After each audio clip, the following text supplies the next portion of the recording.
Hey everybody, I think we live. Y'all know what to do. Y'all do me a favor, like the video, share the video, call your mama and your grandma and them. Old folks, they don't sleep a lot anyway at night, so they'll be up. They can hang out with us. That's my problem. I guess because I'm old, I don't never go to sleep. 3 in the morning, you can catch me up. Your grandma too, so tell her come on and get on the live. Hey everybody, y'all do me a favor, like this video, share this video, hit that subscribe button. Y'all know what to do. I got to get my folks on It Makes Network on, and we're going to get to going. We got some new rules around here. We got a little story time real quick before we get into the topics tonight. And we have some new rules in the way that the panel is going to go, okay? I want to say shout out to Bobo. I got a cousin named Bobo. Shout out to Bobo. Bobo became a member of the channel. He did that earlier. She might be a she, but my cousin Bobo is a he. So shout out to you and to my cousin Bobo. Shout out to Healing God is in the house. She is another channel member. Let me get my MX Network folks on over here. They missing the fun. We gotta make sure they get in here too. So if anybody is listening to this and you're like, what is MX Network? There is a link in the description of this video, you guys. That will take you over to MX Network if you would like to come over there. Now, these panels can go kind of long.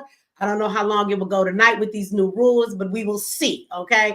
But if you would like to watch this show without watching any of the commercials on YouTube, you can come over to MX Network and you can watch it without having to watch all of those commercials. We do have a chat, so you can talk over there, and we'll see. Denise already over there in the house. I got an auntie named Denise.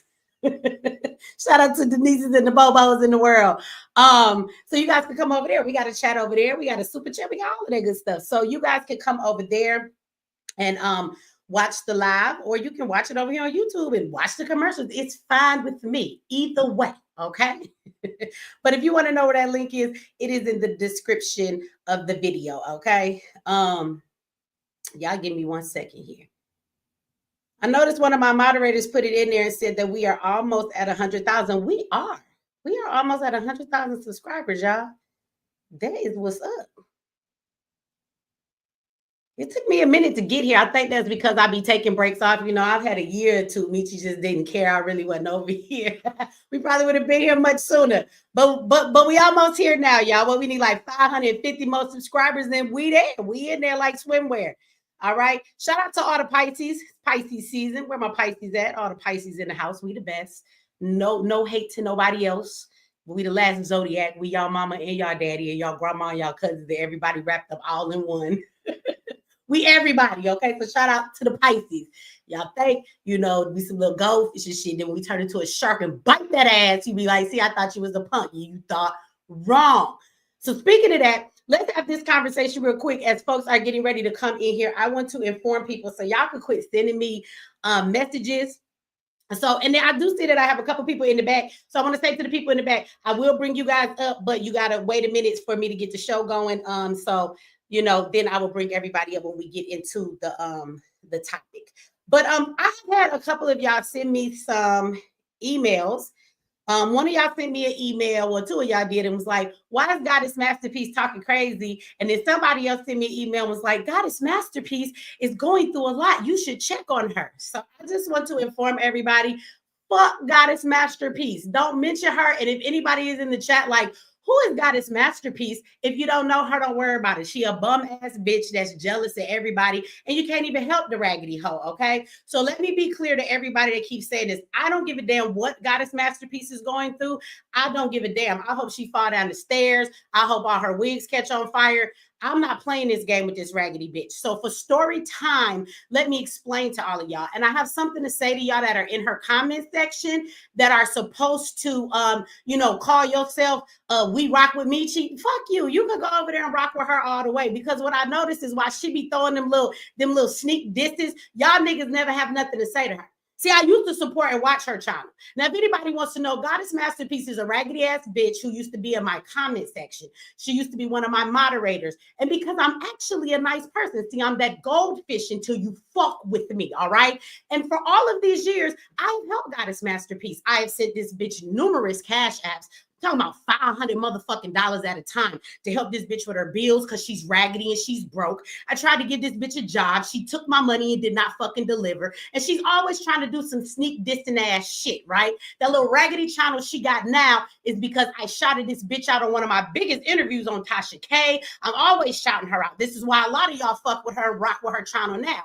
But the latest thing is y'all let that delusional ass lady sit over there. See, this is the last time. Every year she do some sneak diss shit. And what do Michi do? Michi go hop on her little panel when she dropped the link and we have a conversation and we work it out. That bitch don't do nothing for me. See, I've been trying to be nice. I'm not nice no more. I don't give a fuck what happened to Goddess Masterpiece. Not only are we not cool, we're enemies. See, there's a difference. Now we're enemies. I don't give a fuck what happened to that bitch.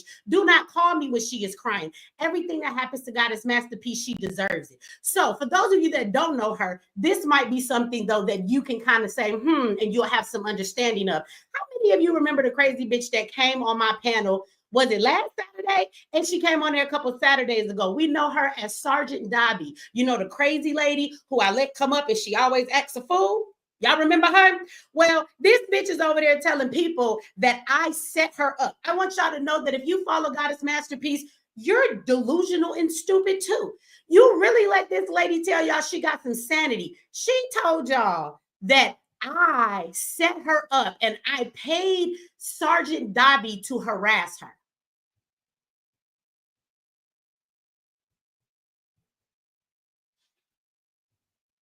I'm not lost for words. I just want y'all to let that sink in. A woman that harasses me and is mentally ill, she said that I set her up and I paid this lady to harass her. Not only did I pay the lady to harass her, I guess I pay her to harass me too, so it is seen more real. What in the whole entire fuck? I want y'all to know that Sergeant Dobby came from Goddess's Masterpieces channel. That was her follower. That was her moderator. I cussed the bitch out in the comment section one day because she was hating on some shit when I was trying to be nice and do something good for Goddess. So I cussed her out. Ever since then, she started getting loud with me. And then Goddess took her wrench. And she keep telling y'all, she told me to take her wrench. She told me, I ain't tell her to do shit. I don't go to nobody's channel and tell them nothing to motherfucking do. But now the word is, and see, any of y'all that sit over there on her channel and let this bitch spill this shit and y'all think it's okay, something's wrong with you that you have not informed her that she is just as delusional as Sergeant Dobby. Now, why the fuck would I pay somebody to go and harass a woman for 3 years and tell her to harass me too so it'll look real? What would be the point of me doing that? What is it that Goddess Masterpiece has that I fucking want? Like, y'all do know I got some real life enemies on this bitch.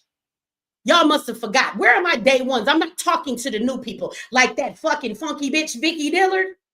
I got some real people I don't like. I don't even understand. First of all, I don't pay people to do nothing. I just wait till I see you and whoop your ass. How about that? Yeah, I'm still ghetto at 46 years old. Call it what you want. I don't pay people to harass folks. But if let's just play that game. Why would I pay them to harass Goddess Masterpiece? A broke, begging ass bitch that all I've ever done is give this whole money to try and help her in her fucked up financial situations. I don't owe her that. You're just a motherfucker in my chat. But here I go trying to be nice. Every time I try to be nice to a motherfucker, y'all all want to be Michi friend. Michi, let's sit down, let's have lunch, let's be cool. Not because this is all you motherfuckers do when I try and be cool with y'all. This is what motherfuckers do. Now, if I was going to pay somebody to harass anybody, y'all don't think it would be Dr. Watkins? You don't think it would be Doodoo Dillard? Like, I have some real enemies I don't like that's on this platform. Why the fuck would I pay some? And the fact that y'all listen to her say that shit and then y'all email me about it, when is y'all going to act like y'all got some sense?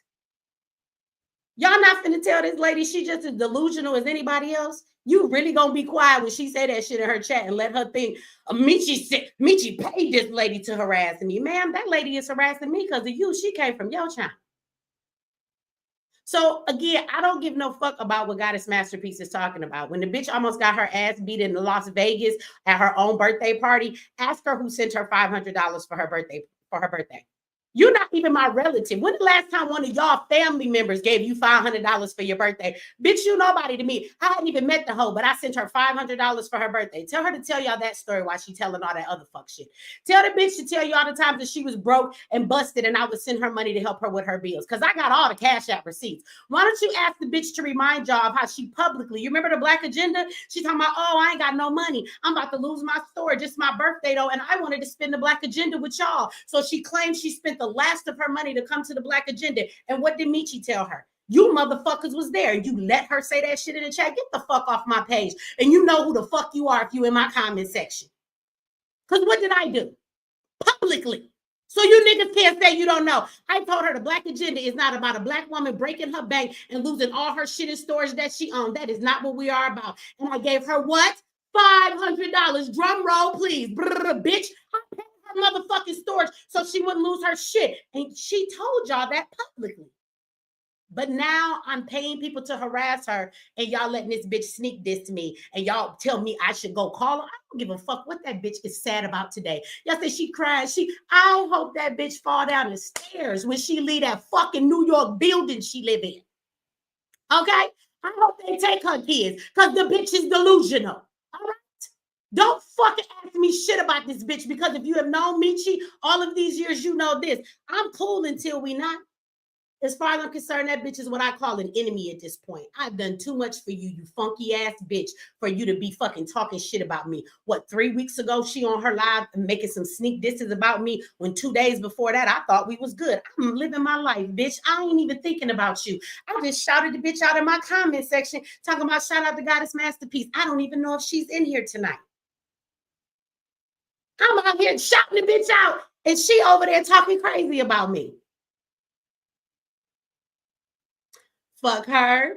Fuck you too. If you over there smiling in that bitch face and you know you on her page because I sent you, because you one of my followers and I shouted her out so you support her because of me. I don't give a fuck who you support. I'm not telling you to choose, but you a sorry motherfucker if you went over there to support her because of Michi and you sit in her chat and you let that bitch say the shit she done said it ain't now. None of y'all checked her about that bullshit. Y'all some fake motherfuckers too and can get the fuck up out my chat. Go over there to that bum bitch chat. Because one bum bitch deserve another bum bitch. She ain't shit. And if it wasn't for the nigga she had taking care of her homeless ass, she'd be in a shelter still or trying to fuck a nigga just so she could live with them. See, all holds bars is off. I let the fucking bitch spend 1 day with me in New York in the studio and she keep hitting talking about, well, I don't tell y'all none of Michi business. Bitch, you hung out with me for a day. You don't know none of my fucking business. This is why I don't get close to niggas online. This is why Michi don't have no friends. Y'all think I be being mean, but when y'all email me, Michi, can we have lunch? Michi, I let it be your friend. I'm sorry. I don't want no friends because this is what the fuck all you people do and you act like it's fucking high school. Are we adults or are we not adults? Then when I try and be nice to a motherfucker, this is the shit that y'all turn around and y'all do. Now, I'm a bitch doing somebody wrong. If I ever see Goddess, this is what you go back and you tell Goddess. If I ever see her, I'm going to beat the shit out of her for every fucking dollar I've ever given that bitch. You hung out with me for a day, bitch. You were so fucking high off them edibles, you ain't even know what was going on. I took your bitch ass to the studio with me and brought you around Q and my family, bitch. Stop acting like you know my life. I ain't tell y'all none of Michi's secrets, but you don't know none of my secrets. She probably watching now. If I ever see you in real life, I got a Vicky Dillard waiting for you. And you already know my plans for Vicky Dillard. As soon as I see her, I'm going to kick that bitch in her back. I got something for you too, Goddess, okay? I got something for you too. I'm going to send your ass an invoice for all them fucking times I helped your broke ass while you talking shit. Okay? Now that's story time, everybody. Don't ever motherfucking send me a goddamn email again about no motherfucking bitch crying, talking about Michi, you should go help her or care about her. I have helped that bitch all I'm ever going to fucking help her. I'll help her by stumping a hole in that bitch face. That's what I will do for her. Fuck her situation, fuck them kids, fuck her tears. Goddess Masterpiece is her biggest problem. This bitch is her own fucking enemy, and everything that she's dealing with in life is her problem. She causes the shit, and then she likes to play victim. Don't email me again about that bitch, because if you do, I'm going to block you from my email. And if your email name is the same fucking name that you have in my chat, I'm going to block you from my fucking channel. Okay? Stop running over here like this is high school. I don't give a fuck what's going on with her, and I don't give a fuck what she's saying about me. Now, I've been holding my peace for about 3 weeks. I ain't even said nothing about the shit. Quit coming to my inboxes trying to tell me shit and keep up stuff. Bitch, I'm 46. This ain't high school. We all supposed to be grown. I need y'all to motherfucking act like it. All right? Now, do me a favor and like the video, share the video, subscribe if you have not, and hit the notification bell. All right? Let me go back because I see, even though I be talking shit, my eyeball be catching stuff, and I think I missed something. I missed something. I'm gonna go back. I might have missed something else. Shout out to the new YouTube. Hold on, let me see. Margotina, is that your name? Did I say it wrong? I be murdering names. You have to forgive me. I might have got it right. I be thinking I be murdering shit. And I be like, girl, that's it. But shout out to you. Thank you for becoming a member of the channel. I don't think I missed nothing else. Let me go back real quick and see. I might have. Let me see. Nope, I think that's it. All right, y'all. So with that said, y'all, this is the new rules for the panel tonight, okay? Okay, everybody. We're going to get into this conversation. We got a lot of stuff that we have to talk about.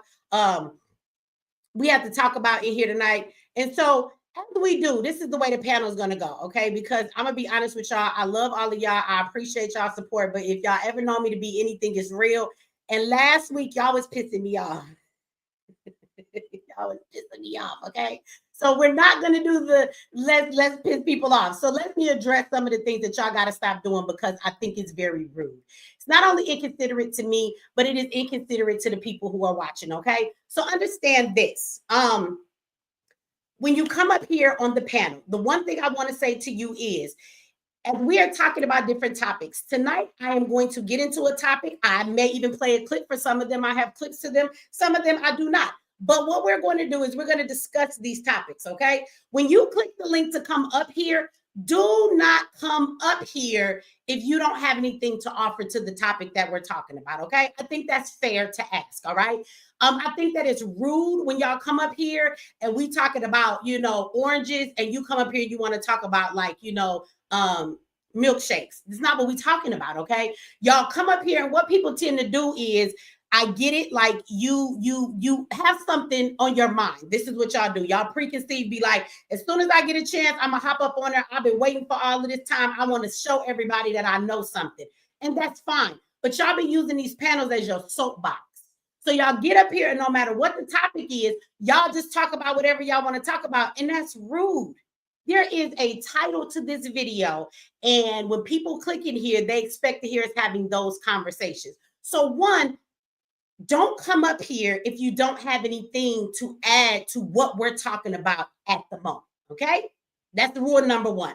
Rule number two is if you come up here and we're talking about something and you have some input that you would like to put into the conversation, then please do. But if you find that the next topic that we get into, you don't have anything to offer to the conversation, then I would ask for you guys to drop down so that other people can come up. Because some of y'all come up here and you hold the spot. Now, let me be clear. I don't mind a person who come up here and be on the panel all night and that person is there. But that person usually can add to the conversation. They can they're talking about all of the topics, right? Some of y'all come up here and y'all sit in y'all spot and you will not say nothing for a whole hour. And when I tell y'all it's like double dutch, you got to jump in, I do not mean for people to overtalk each other. What I mean by that is if you're waiting for me to call your name and say, you go ahead and go. Half the time, I don't know who's talking. When y'all don't have y'all camera on, when y'all come up here and I can't see your face, it's a white box. So I don't know who has talked and who hasn't talked, right? Normally your camera will light up. It got this white thing on it that says you're speaking. But if y'all don't have a picture and it's just white, then I can't see who's speaking. So half the time, I don't know who's talking. So I don't know who has talked and who hasn't talked. So when I say you got to jump in like double dutch, what that means is you got to say that you're here. So if somebody is talking and you want to say something, I don't mind if you cut it and say, hey, excuse me, I would like to add to that. I want to say something. Like, let me know you're here. And then I say, hold up. Somebody wanted to say something and I will moderate everything to allow you to come in and say something. But I need you to say something because you're here. That doesn't mean everybody start talking over each other. that shit is rude as hell too, okay? So let's not over talk each other. I do get when there are conversations, sometimes while a person is talking, somebody goes to jump in because you want to say something. I do that too. But once I go to say something, if I see you're not going to stop, I'm going to hold up and let you finish. But if you hear that somebody's trying to jump in and say something to your comment, keep that in mind and don't keep going for 50 fucking minutes before you be quiet and let somebody jump in. This is about having conversations. This is not about anybody coming on here on their soapbox just to say what it is that they want to say, okay? Now, as we have these conversations, they are going to adjust. And I'm sure that we're going to get into other things that we want to talk about, right? So one conversation can lead to another. That is fine. But what y'all not going to do is come up here and every damn thing that is the topic, y'all veer from it, okay? I need y'all to address the topics and the things that we're talking about. If you don't have an opinion or any input or nothing you want to say, then quit clicking and coming up here, okay? Quit holding spots and staying somewhere all day if you're not going to add input. Next thing is mute y'all damn mics, okay? And the reason why I'm saying this is because a brother was on here last Saturday. Somebody always does this to me every Saturday. And I will mute y'all mic and you will keep unmuting your mic. If you're not talking, there's no reason for your mic to be unmuted. Now, the brother that was up here last Saturday, shout out to him. He's been up here more than once. I can't remember your name. And if you're listening and you're here, don't be offended by what I'm saying. I'm just being honest. You kept taking off your mic and all we could hear was the dude you was smoking weed with in the background coughing. When you went in the kitchen, you wasn't talking. It wasn't your turn to input. You was listening. And you in the kitchen, and we could hear you moving the foil around on the counter. And I kept muting your mic, and you kept unmuting your mic. Stop doing that shit, okay? If your mic is muted, I'm the one muting it. I'm the moderator. Stop being disregarding and unmuting your damn mics. If you're getting ready to speak, that's fine. But all of y'all background noise, even you don't know this, but it's very loud. The TV be on in another room in y'all house. The way that somebody is breathing, your dog is fucking snoring in the corner. All of that shit is loud. Y'all don't hear it, but it does disrupt the chat. And everybody in the chat will tell you, we can't hear. There's a loud noise in the back. Some of y'all microphones have reverb and it just sounds real staticky. So if you're talking, that's one thing. But if you not mute your mic, and if I mute your mic, do not unmute your shit. And you just to be unmuting it. You're not even unmuting it to talk. You just unmuting it to be unmuting it. Don't do that, okay? Last thing here is, do not disrespect me as the moderator of my show, my platform, or my panel. Okay? And what I mean by that is there are often times that I come into the conversation and y'all be going all the way to the left and I try and bring everything back. So I would say, well, wait a minute, with you saying that, let me bring it back and ask you this. What I'm trying to do is get a handle of the conversation and bring everybody back in the direction that we're supposed to be going. And y'all cut me off when I be talking. Y'all will straight up just cut me off in the middle of my goddamn sentence, and I ain't even put a period in the motherfucker or stop for a comma yet, and y'all will cut me off. And then when I ask the question, the next person that opened their mouth act like I didn't just say what I said, and then y'all just go into a whole nother thing. I'm not trying to be rude. The truth is y'all are being very rude when y'all come up here. These panels are not about you being on your soapbox and getting heard. These panels are not about you trying to show everybody that's watching how smart you are. These panels are not your opportunity to turn this into a topic that you wish everybody would know you're very smart on. Now, if there are certain topics you would like to have for these panels, you can email me and say, Michi, can we have a conversation about this? I would like to be able to expound on this. You could come on and be a guest. You can come on and we can have a panel about those topics, but it is disrespectful for you to think you're going to turn my show into what you want it to be. People in the chat came here for the title. These are the things that we're talking about. And these are the rules of the panel. And I want y'all to respect them. The one I'm going to repeat one more time the most is that it's okay to leave off the panel and come back up. Okay? I be trying to be nice and not kick people off. There are people who want to come up, and y'all don't give them a chance to come up. So then I'd be like, well, will somebody please step down so somebody else could come up? The reason why I do that is because I don't want to be mean. I know y'all think that I like being mean. I like both. I like being nice and I like being mean. If you give me a reason to be mean, then by all means, I'm going to be mean because you gave me a reason to be right. But I'm really a nice person here, and I be trying not to pick and choose. I don't want you to feel like Michi's kicking me off the panel. I don't want you to feel like I kicked you off and then you start thinking, well, maybe she didn't like my comment. Your opinions are your opinions. I'm fine with what everybody has to say in your input. But at the end of the day, I don't want to have to choose who I'm kicking off. But if y'all don't know how to come up and come down to give other people an opportunity to come up and say something that you've been up here for forever, and a lot of times y'all be up here and y'all don't be saying nothing. It's different if you be up here giving input. It'd be 3 people talking and it'd be 10 people on the panel and 7 of y'all just be sitting here not saying nothing. Okay? I'm going to start kicking you down. I am. I'm going to start kicking you off. So if you find yourself kicked out, that means you've been sitting up here quiet for too long. You ain't said nothing. I'm going to quit being nice saying, oh, do you think somebody could come down so that somebody else could come up?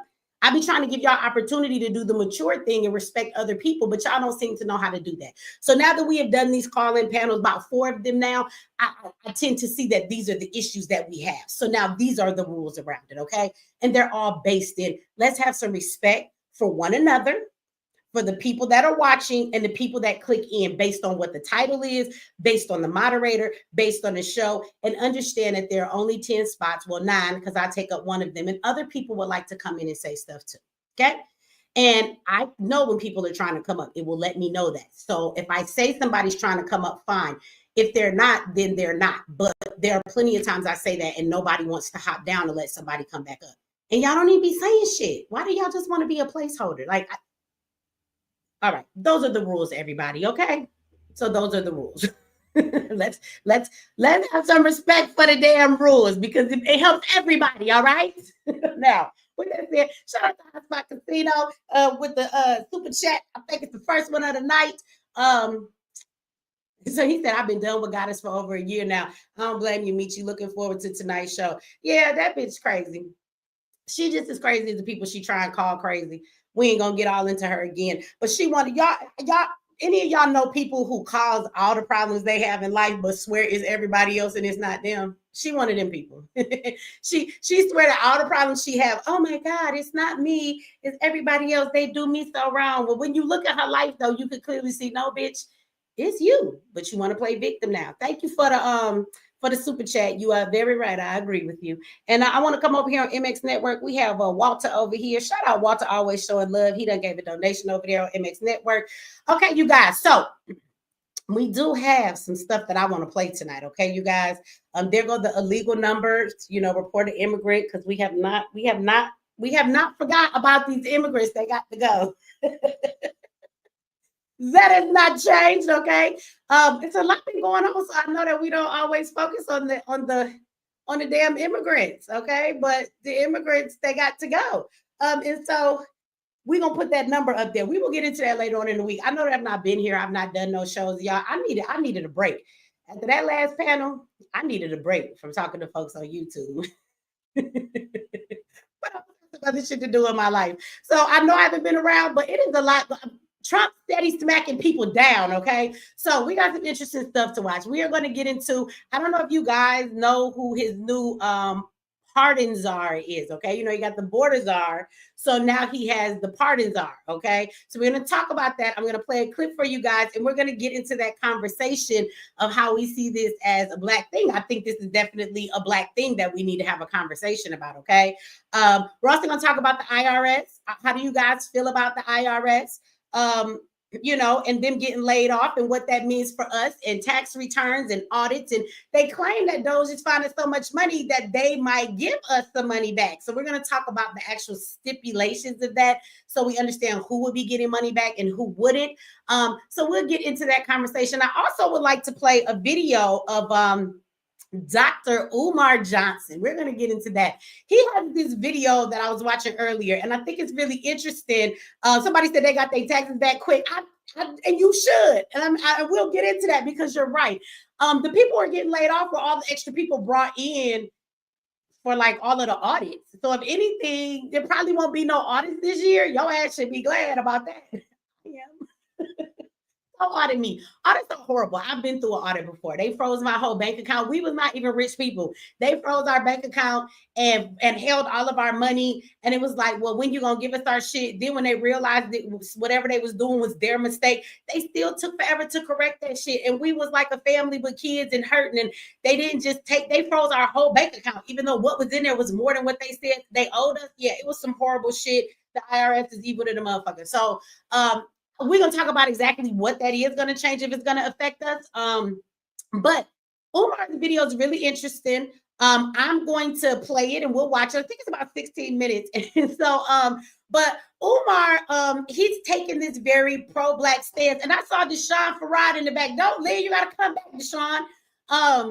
But he took an interesting stance, and I really would like us to talk about it because I think some of y'all feel the same way and y'all say this kind of stuff to me. He has a very pro-black stance, and I think sometimes, don't get me wrong, I'm pro-black as hell, but I think sometimes we get so stuck on pro-blackness that anything that a white person does or non-black person, we have to make it evil. So, but some of y'all tell me, Michi, you know what I'm saying? You think Trump is doing everything. Trump is this, Trump is that. Some of y'all hate Trump still. So let's have that conversation. Maybe I mean, I'm not expecting nobody to be our savior, but I don't understand that even if you're pro-black, like, do you have to be upset with everything he do just because he white? I mean, like, I don't care if an Asian man took down the CIA.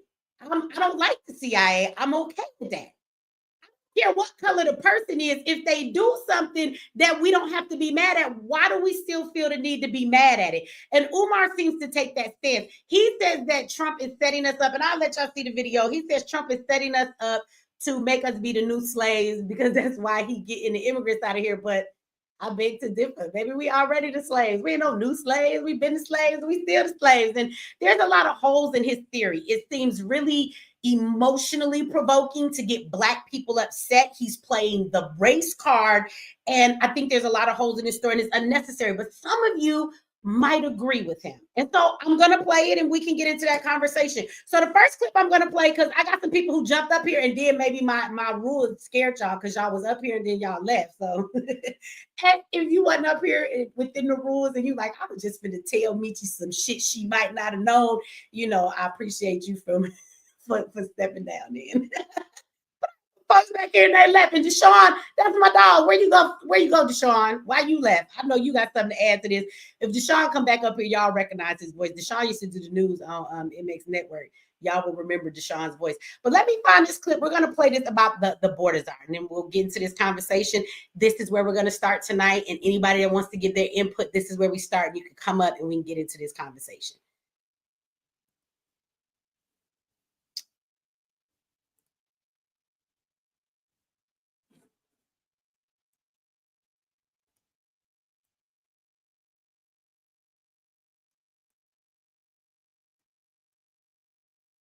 Now, just so y'all know why I'm getting this clip ready. Now, we talk about the Pardon Czar. I don't know if I said border czar, but the Pardon Czar. The interesting thing is that now y'all know that this is like a new appointment in the White House. Like this is not something that has always been there. This is just something that Trump has given the position for. I would throw out a couple of things as we're watching this, is that if people are calling this pandering, because I heard some people say that, well, he's just pandering to Black folks. I would disagree. And the reason I would disagree is because he's already president. So what is he pandering to us? He's the president. Pandering comes before you get the position.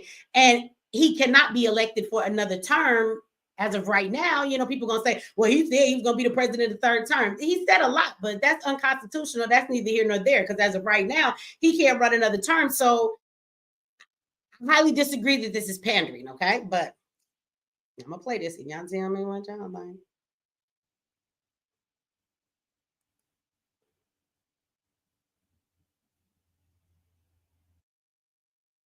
Hold on. Let me cue it up. I know you'll be like, Michi, we can't see it. I'm about to show it to you. Hold on. I had to go find it.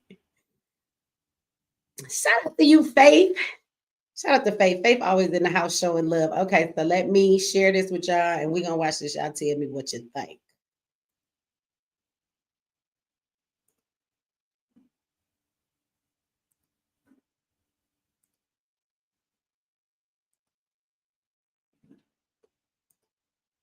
All right, y'all can see that? Okay.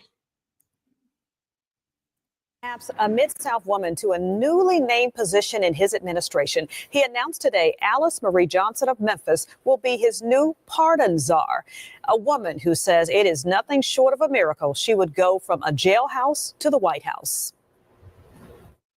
She spent 22 years in prison, 22 years.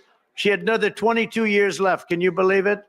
And I pardoned her, and it was one of the best pardons. President Donald Trump created a new position in his administration and tapped Alice Marie Johnson to head it.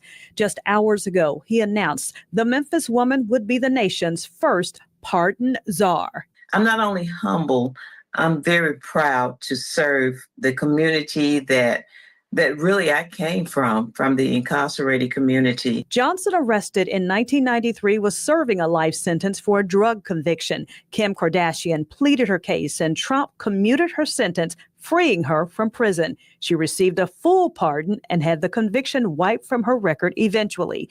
Since then, she's been advocating for others. I submitted over 100 clemency and pardon petitions to the White House after I gained my own freedom.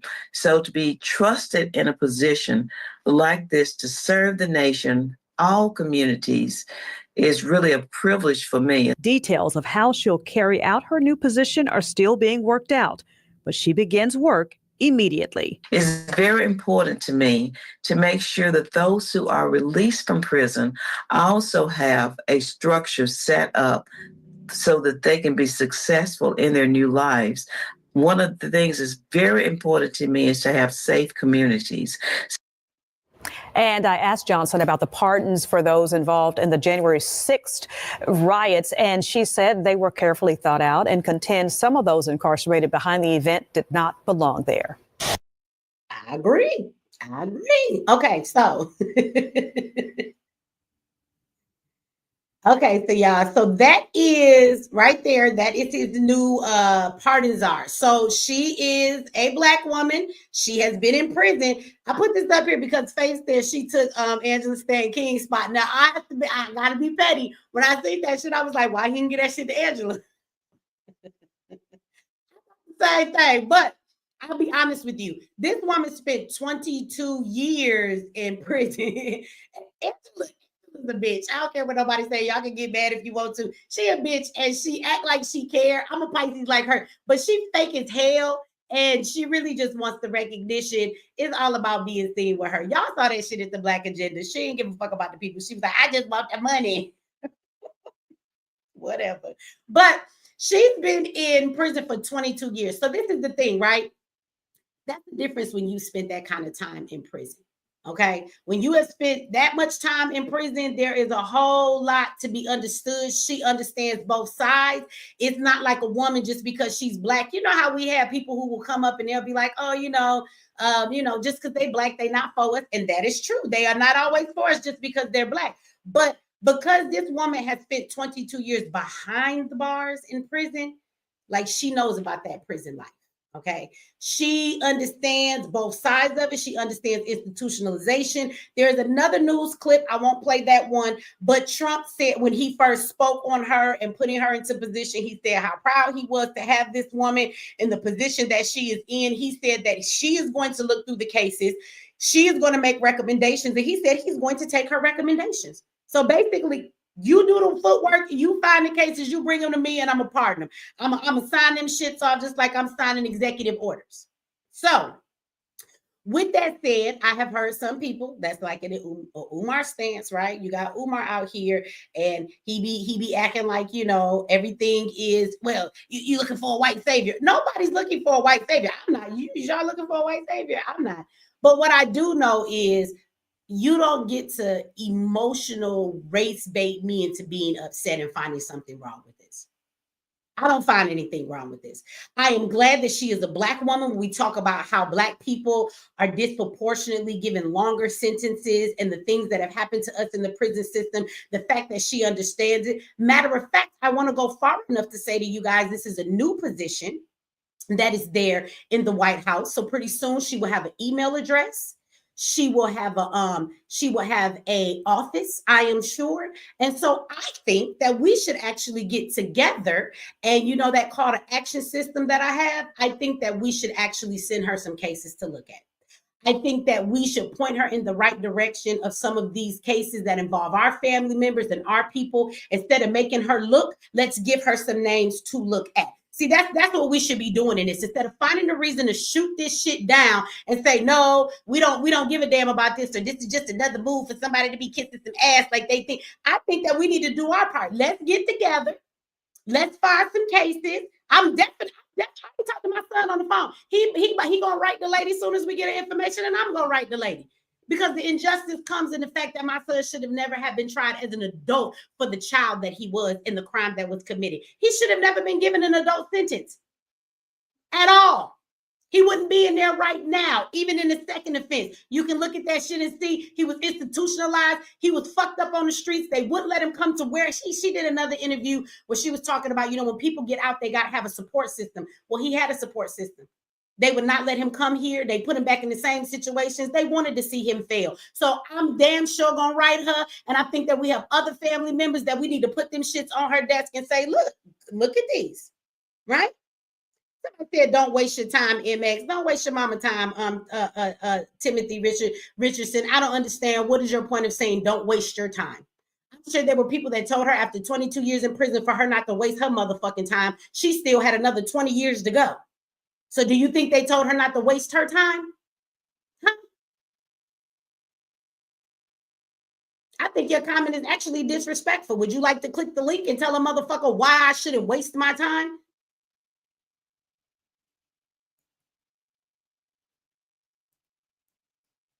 Again, Timothy Richardson says, talking to Black folks. Do you know how many Black folks have emailed me and there's nothing I can help them with? I actually read an email today that I have to go back and contact the lady. She emailed me a couple of weeks ago, and I just seen the email today.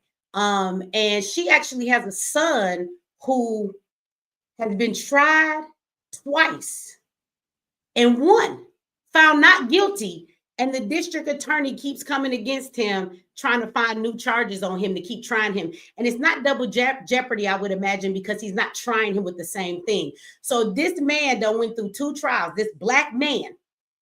He been found not guilty.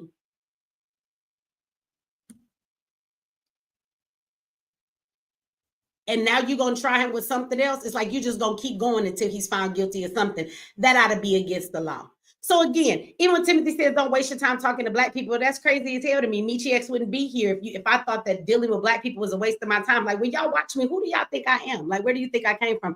I have a whole organization called the Black Agenda. That's all I do is go around giving solutions to Black people. So I don't even get that. When you say don't waste your time talking to Black folks, what? So what you want me to go talk to some white people? Huh? What the fuck? Timothy says no disrespect. I'm not taking no disrespect. I'm just baffled. Like, what you mean don't talk to Black people?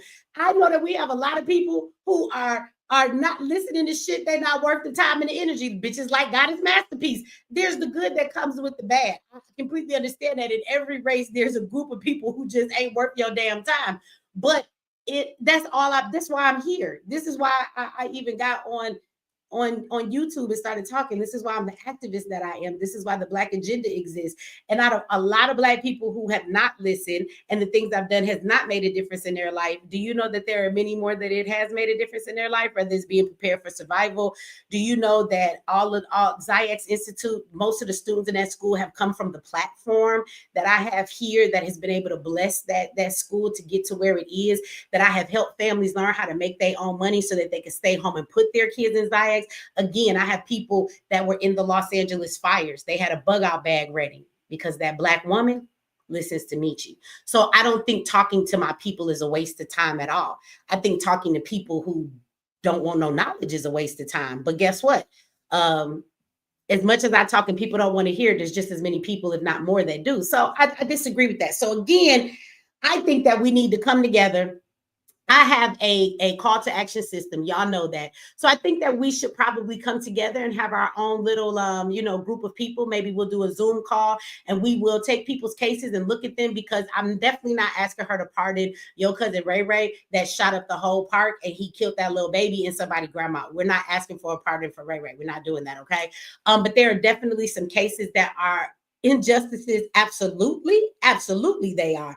And I think they need to be looked at. And I think that if we could use our call to action system, we could write her emails and have everybody sign it. What happens is, if she's looking for these cases, I will get up and go to Memphis. When they get that woman to office, I will be at her front door with y'all cases in my motherfucking arms. I promise you I will. Right? So at the end of the day, this is the thing. I think that as Black people, that we have learned to not be heard, or we think that nobody in a position of government is ever going to help us. But at the end of the day, we don't need to be so caught up in that mindset that now that we have somebody, I mean, the worst the lady could tell me is no. But why would she? She has a new position. I'm sure she doesn't know how to do her position. It's a brand new one, so she doesn't even know what it entails. So if somebody will come to her and say, hey, I don't know if you know where to start, but here go a pile of people that we think you should look at. Jerome mama sent me here. Tamika, yeah, she is sister doing time for this and that. We already got the files for you. I'll just leave them with you. And if you got any questions, let me know. And then we check back with her again. To say that's a waste of time, it's not. It's not. It's not. She need to find cases. We're going to help her find them. All right. I got a lot of people on my platform who have family members and people who are in prison. You know, I'm so tired of the government talking about, because marijuana is legalized, we're gonna let all of the people who are in jail for marijuana go. When I went to jail at 19 years old, I was in the county with a girl who was 20. They gave her 22 years for 1 pound of weed. Marijuana is legalized, but they continue to not let the people for marijuana go. They're still sitting in there. There's a lot of people in jail that should not be in prison. They have served more than enough time. Their sentences are way too long. I think that's a big thing too when we talk about pardons. Sentencing is arbitrary, which means there's no rhyme or reason to sentencing, okay? They just throw it in there. Like, there's no evidence that says that if somebody robs somebody, if you give them 10 years, that will change anything. The truth of the matter is, if that person is going to be rehabilitated or changed and not commit crimes anymore, they'll actually make that decision within the first 2 years of being incarcerated. The rest of those years only institutionalize them and actually take away more of their ability to be able to get back into society after the fact. So there is no rhyme or reason to, you think that because somebody did something. You do know that when they come up with them numbers off the top of their head, like, that really is just some shit off the top of their head. There's no studies, no basis behind any type of years that they give everybody. So let me tell you this. There are definitely people in jail right now that have committed the crime that they are accused of, but the crime that they committed, they have served more than enough time. I'm tired of watching our Black people go into the courtrooms, and I'm tired of watching them give them years for everything. Well, Mr. Johnson, we're going to give you 15 years on the gun charge. They don't care if the gun didn't have no bullets in it or not. He got a gun, though. He ain't supposed to have a gun. So and he live in a hood where he won't have his back. The bullets ain't he had no gun. The gun was just a way for him to try and maybe protect himself if they see it. Maybe people leave him alone. We don't give you 15 years for that. We're going to also give you another 25 years for the officer that got hurt, or the officer's dog that got ran over, not by you, but by the officer in a high-speed chase. We're going to also give you another 45 years for your cousin Jamal, who died because you guys were running from the police and he crashed his car and flipped. Not that they were murdering anybody. He died in a car crash. You do know that if you're in the commission of a felony, any felony, not a murder, get murder off your mind, not murder. In the commission of any felony, if anybody gets hurt, you do know that that comes back to you. So if you and your cousin decide to go rob a house and then you get pursued by the police, and in that pursuit, as you are driving, that car flips, your cousin dies and you don't, you get charged with his death. That's not right.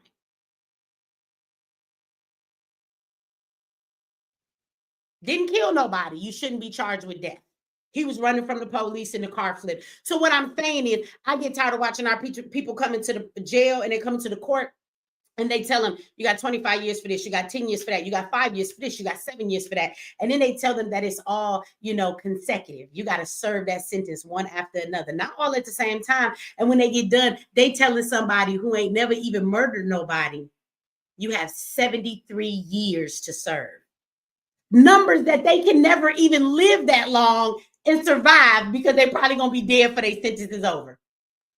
That's the shit that we talking about. We do have people in jail who have committed crimes, but their sentences are far too long. Their sentences are not right. They should be pardoned. They done served already 15, 20 years. Fucking let them people go home. So I do not believe that it is a waste of time, right? So again, what do y'all think? I don't know. Y'all act like y'all scared to click the link. I'm gonna drop the link. Everybody's scared tonight because we got these rules. Let me put the link in the chat. Let's talk about this though, y'all. Let's talk about this. Tell me. So, I mean, do y'all think this is some bullshit? You think Trump is pandering to us? Do you think that, you know, y'all don't care? Y'all think that this is just a bullshit position? You don't think that it's finna do nothing for nobody? Do you not care because she a black woman?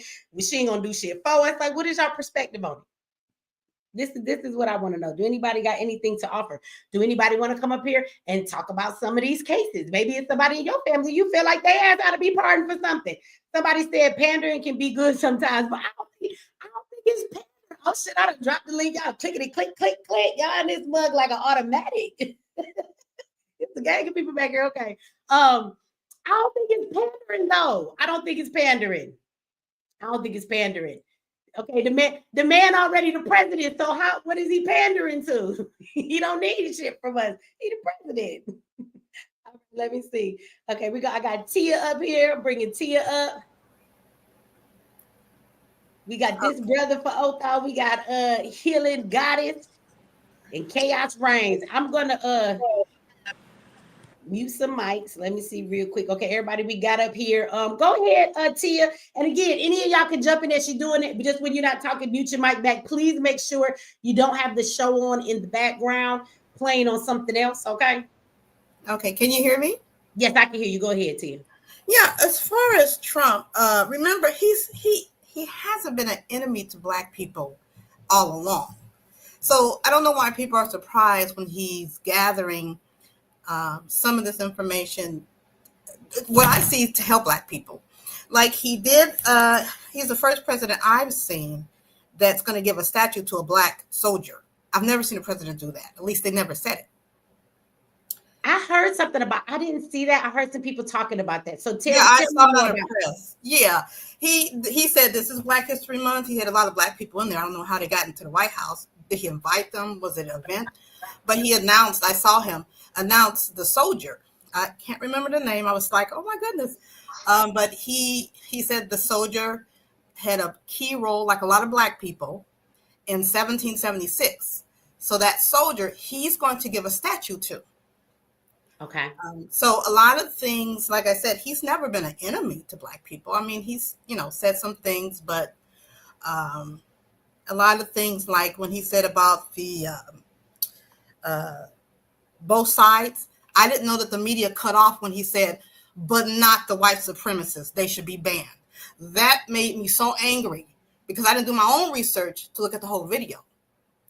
So let me say this too. I did hear some people saying, like, I think it's a lot of propaganda. We got to work our way through the propaganda because, and what you're saying, that he did say that he was cutting off like all of these bullshit celebrations. So apparently, like, Pride Month is gone. He said federally it's not being acknowledged no more, and he was cutting out quite a few things. But he said that he was not removing Black history, but I've seen a lot of people on Instagram and TikTok saying, yeah, look, he ain't letting nobody celebrate Black history. He's taking that away too, but that's not actually true. That is one of the things he said that he was going to honor and keep, and that's why he did the celebration. I didn't watch it. That was at the White House. So again, like you said, it's a lot of propaganda, and people just be saying stuff because he did not remove Black history. Not only did he not, he honored it. And according to what you're saying, he is erecting a statue for, somebody. And it's funny because, I always say that the government always give us these willy-nilly heroes. We hear the same ones. We can't even think of the man's name because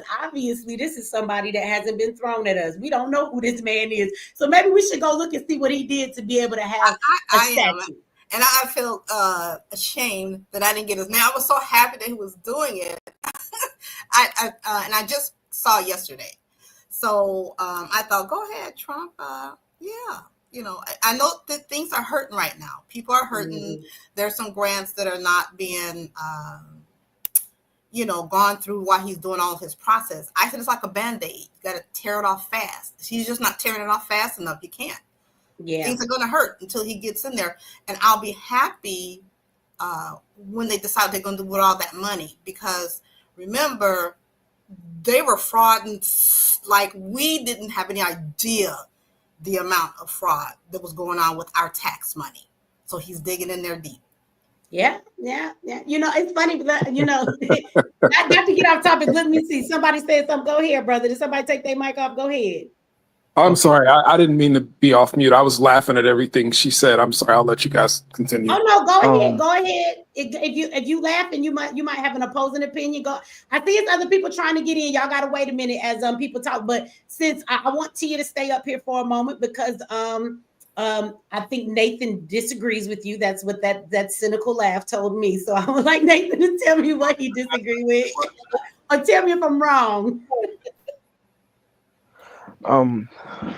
I just have a question about the pardons and stuff. So I have a family member that's locked up in jail, and they trying to give them life or whatever, because they said the situation, like they said, the state that they're in, the crime that was committed, even though they didn't help participate in the crime, just because they were the getaway driver, the laws that were changed like a few years ago say they still have to do life in prison. And I've been listening to the show for a little while, and you mentioned something about the lady that you brought up, being able to like help people get out. Is it like, can she help people get out that's not only in prison for marijuana and drugs? Absolutely, she can't. Okay. Let me and see. Whoever was laughing and saying that, that was not Nathan. See, that's why I don't be knowing who be talking. But Nathan, absolutely. So when she pardons people, she can pardon people for anything. We'll give the recommendation. The president can pardon them for anything. And so, you know, I think that I think that's a tough way to stick it to people. You know, when they're the getaway driver for something, when they didn't actually do the crime. And the question is, you know, how much are they going to be a menace to society? With just because somebody drives a car don't mean they might carry out the act of what happened, right? And so I will tell you that that is not something that you should think she might not help with. I say go for it, and let's look at the case and give her the information. Can you email me, Nathan? If I'll put my email up on the screen, send me an email, and then in that email, just kind of give me the information of the case, where it happened, who the person is, if you can do that. And then maybe where I can contact you, because apparently it's somebody you care enough about to want to ask about the situation, and it don't hurt to try. So let's see. Okay, bet. All right, I'm gonna put my my email up on the screen for you to see it. Okay, you should be able to see it. Can you see it up there on the screen? Yes. Okay, that's my email right there. You email me, okay? All right. Well, that's all I have to say. So I'll leave. All right. Thank you Hey, for brother, coming. before you leave, brother, I just want to tell you something on one of my comrades out here. Just to make a long story short, just on how situations like this happen. So, one of my partners, they cousins, they family came from out of town. I ain't gonna get too much in detail. Bro had no idea what was going on. They went in and did some heinous stuff. Bro was a driver, and when he could have said no, he didn't. So now he's in trouble for his family members' deaths, knowing what they was gonna go do. You know what I'm saying? So it's not like first degree, second degree murder, but it's like felony murder, because you as a man, you know what I'm saying? So if that helps you out any, Is it that's one of a those little things bit like I was idea. talking about? Like they were committing a crime, and did his family members get killed, like with the police are running from it? So now he's being charged with their deaths, huh? Actually, the victims of my bro's family, the victims, the people who they was trying to go do something to, they had the upper hand, Yeah. and Oh, okay. yeah, but Okay. so they charged with the murders, You know, I mean, they gone. No one's getting charged with any murder, but my bro's charged with his cousins. Both of his cousins got killed. He's got his dead cousins' bodies on his hands. That's the felony. You That's know, that felony murder rule. That's right. That's the felony murder rule. Where All if right. you're Well, associated with it, I'm gonna with a let Nathan go real quick, y'all. Thank you, Nathan. Email me, it's on the screen. I'm gonna let him go because I know other people wanted to come up. hey, while I'm here, Queen X, because I'm gonna sit back and listen. Okay. Shalom to you, sister. I know it's been a while I ain't been here, but while we talking about the same subject, the brother was just speaking on exonerations or whatnot. You know what I've been on, and once again, what you've done for hey, I love you, Queen. Honestly, feel bad. So I feel like I ain't done enough lately, to be honest with you. I actually feel that's bad. both of us. It's That's a, both of us. it's so much. I ain't It's passed out so enough much, flyers. to do work for. I was really going hard in the beginning, and I know he got appeals and he got time, but it be so much going on. I ain't really promoted the ozone stuff in a minute or talked to anybody or what's going on with him. So I be feeling kind of bad about that. But yeah, ozone. He's doing real good, sis. Anyway, I know a lot. You got 1,000 motherfuckers. I'm not my bad. I know you got 1,000 things on your plate. So just to get straight to it, and I just want your point of view and whatever the comments got to say. You already know I ain't vote. Anyway, so with everything that's going on, like what's gonna happen with the Proud Boys, I done seen what the Oath Keepers, Stuart Rose, Rick Antorio, Proud Boys, I done seen with Joe Biggs, they had a little thing today where they talking about suing, and they spoke on a lot of different stuff. Now I see them as nothing less as, excuse me, Shalaki. That's Trump's army. That's them are the entities, not the only ones, but them are the type of entities that's got Trump. I mean, feeling how he feels. So anyway, with all these exonerations and everything going on, how do you think a situation, because and let me just go ahead and help you put where my mind is. I heard Trump speaking on Angela Babbitt. That was the woman that was shot at the White House. He was saying that shouldn't have happened. I know everybody quickly gonna talk about how Trump spoke on all cops having immunity and all that shit. But excuse my language, sis. And all that. Um, but I know one thing and why people don't trust Trump is because he walk on the fence about everything. So when it comes to a situation with let me stop being long-winded. I think you know what I got to ask. Like, how do you think the Department of Justice, Cash Patel, and you know more political stuff than I do. I ain't got Facebook or nothing no more. I'm all the way tuned out. I'll be tuning in with you and a few others every once in a while. Um, how do you think it would be recognized? How do you think bro's situation would be recognized, sis? Shalaki, Well, I'm done. I yield. if you mean like, Well, it won't because he deleted the police abuse records, and that was one of the things that Cash Patel wanted to pursue. So they're going to be very anti-black to answer your Hey, question. I my don't know if bad, you bro. actually. Can I hear sis real quick? Sure, I yeah. definitely want to Sorry, hear my you, bad. brother. Yeah, I go ahead. just want to hear sis real quick. I tuned in to hear. My bad, brother. I do yeah, want to hear what you got to say. I just Willie, want to that's hear who was sis talking. I real thought it quick. was Nathan. Willie want to fight tonight, but it's all right, Willie. I like to fight too. I got my No, water. my apologies. Willie want to fight because he itching to say some shit. It's all right. It's all right, Willie. It's okay. It's all right. I'm a fighter too. I say take one of no one. Just know, it's some other fighters up here. So I hope you're ready.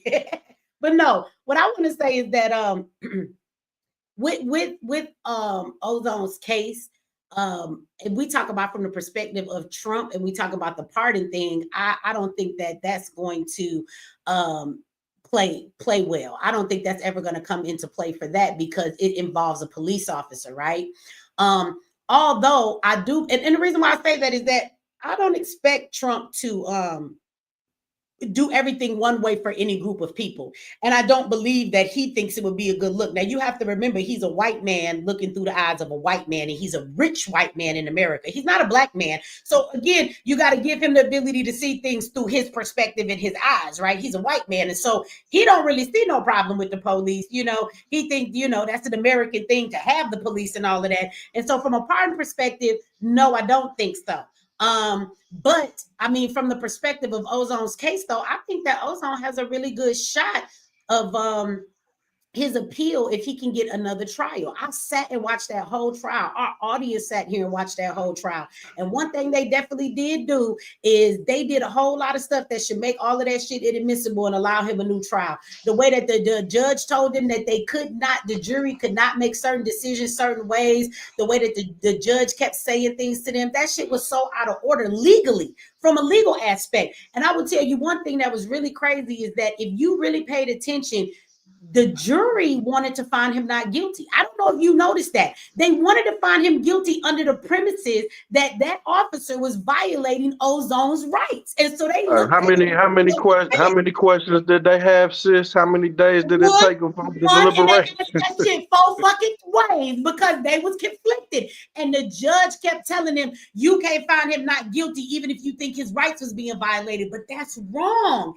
If his rights was being violated, that means it was an unlawful stop. Therefore, that means he didn't have the right to do anything that he was doing. So again, I was surprised and it pissed me off because the jury wanted to find him not guilty by the means of self-defense. They really did. And the judge would not allow them to do that. And so, I mean, I think he has a good chance in getting another trial. But again, you get a whole new jury and it just depends on the jury. His story is really a very sad one. Right. I got two more real quick ones and then I yield. And I know the brother could probably touch up on both of these.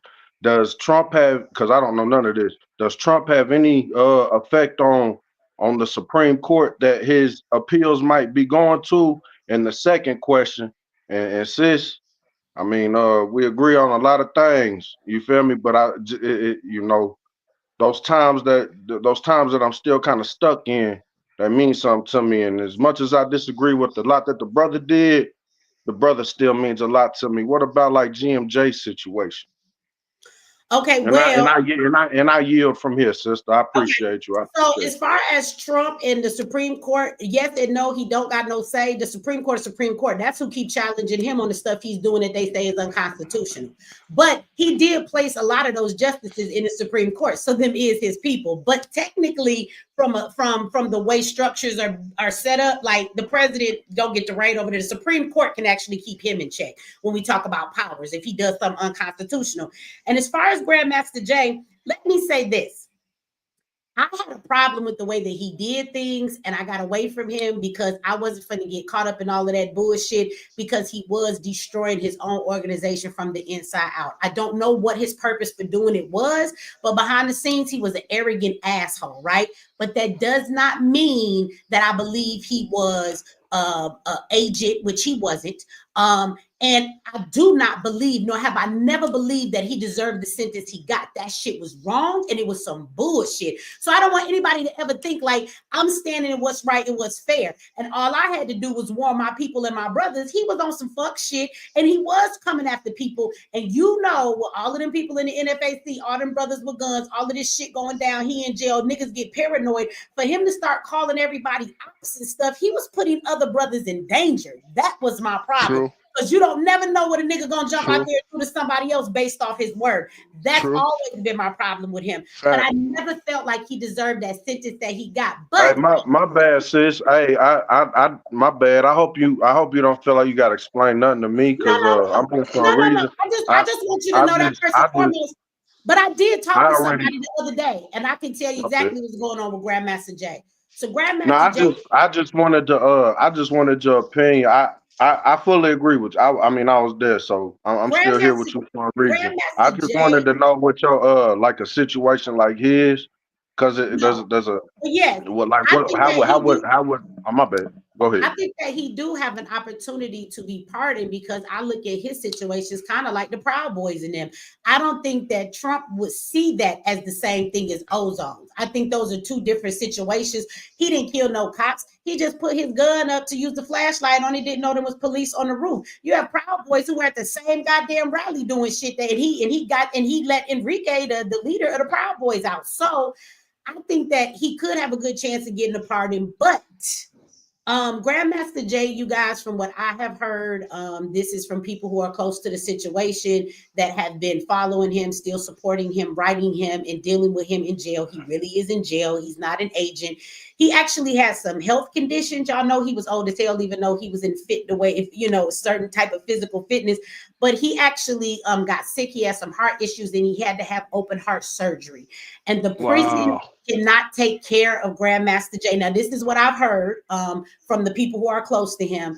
The prison cannot take care of his medical needs. So sometimes in prison, I forget what it's called, they will give you what's called like a I can't even think of the name, but they give you a special leave where they let you go home early because they know you're not going to do shit to nobody, but you need medical care and they can't give you the care that you need. So they let him, they might be released. It's called a compassionate release, and that's what we fighting for. He may be getting they won't even, he in Kentucky and they won't even take him to FMC, which is a federal medical facility. They won't even take him there. But you already know, sis. He was way too black and revolutionary for their liking. They're going to let him die in prison.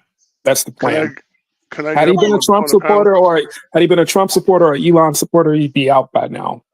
Well, again, like I said, from the people that I talk to, it's in the works. That's what they're trying to do because he's having surgery and the prison is saying that they can't really give him the care he needs. So it's not something he's necessarily saying he's asking. It's something that's in the paperwork. And the word is he's supposed to actually be going home soon. So the way I was told, it seemed like it's been approved and they're getting ready to send him home or it's in the works. So that's what I was told.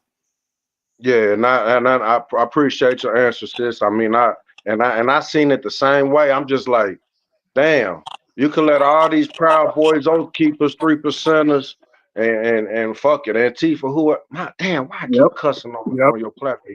And all these Antifa and whatever, like, and regardless how I feel about, old man Jay, you feel me? He did what he did, and there's a lot of things I disagree with, but how dare, if you're really trying to make a message to our community, free that man because he made an impact and he definitely got your attention, Trump.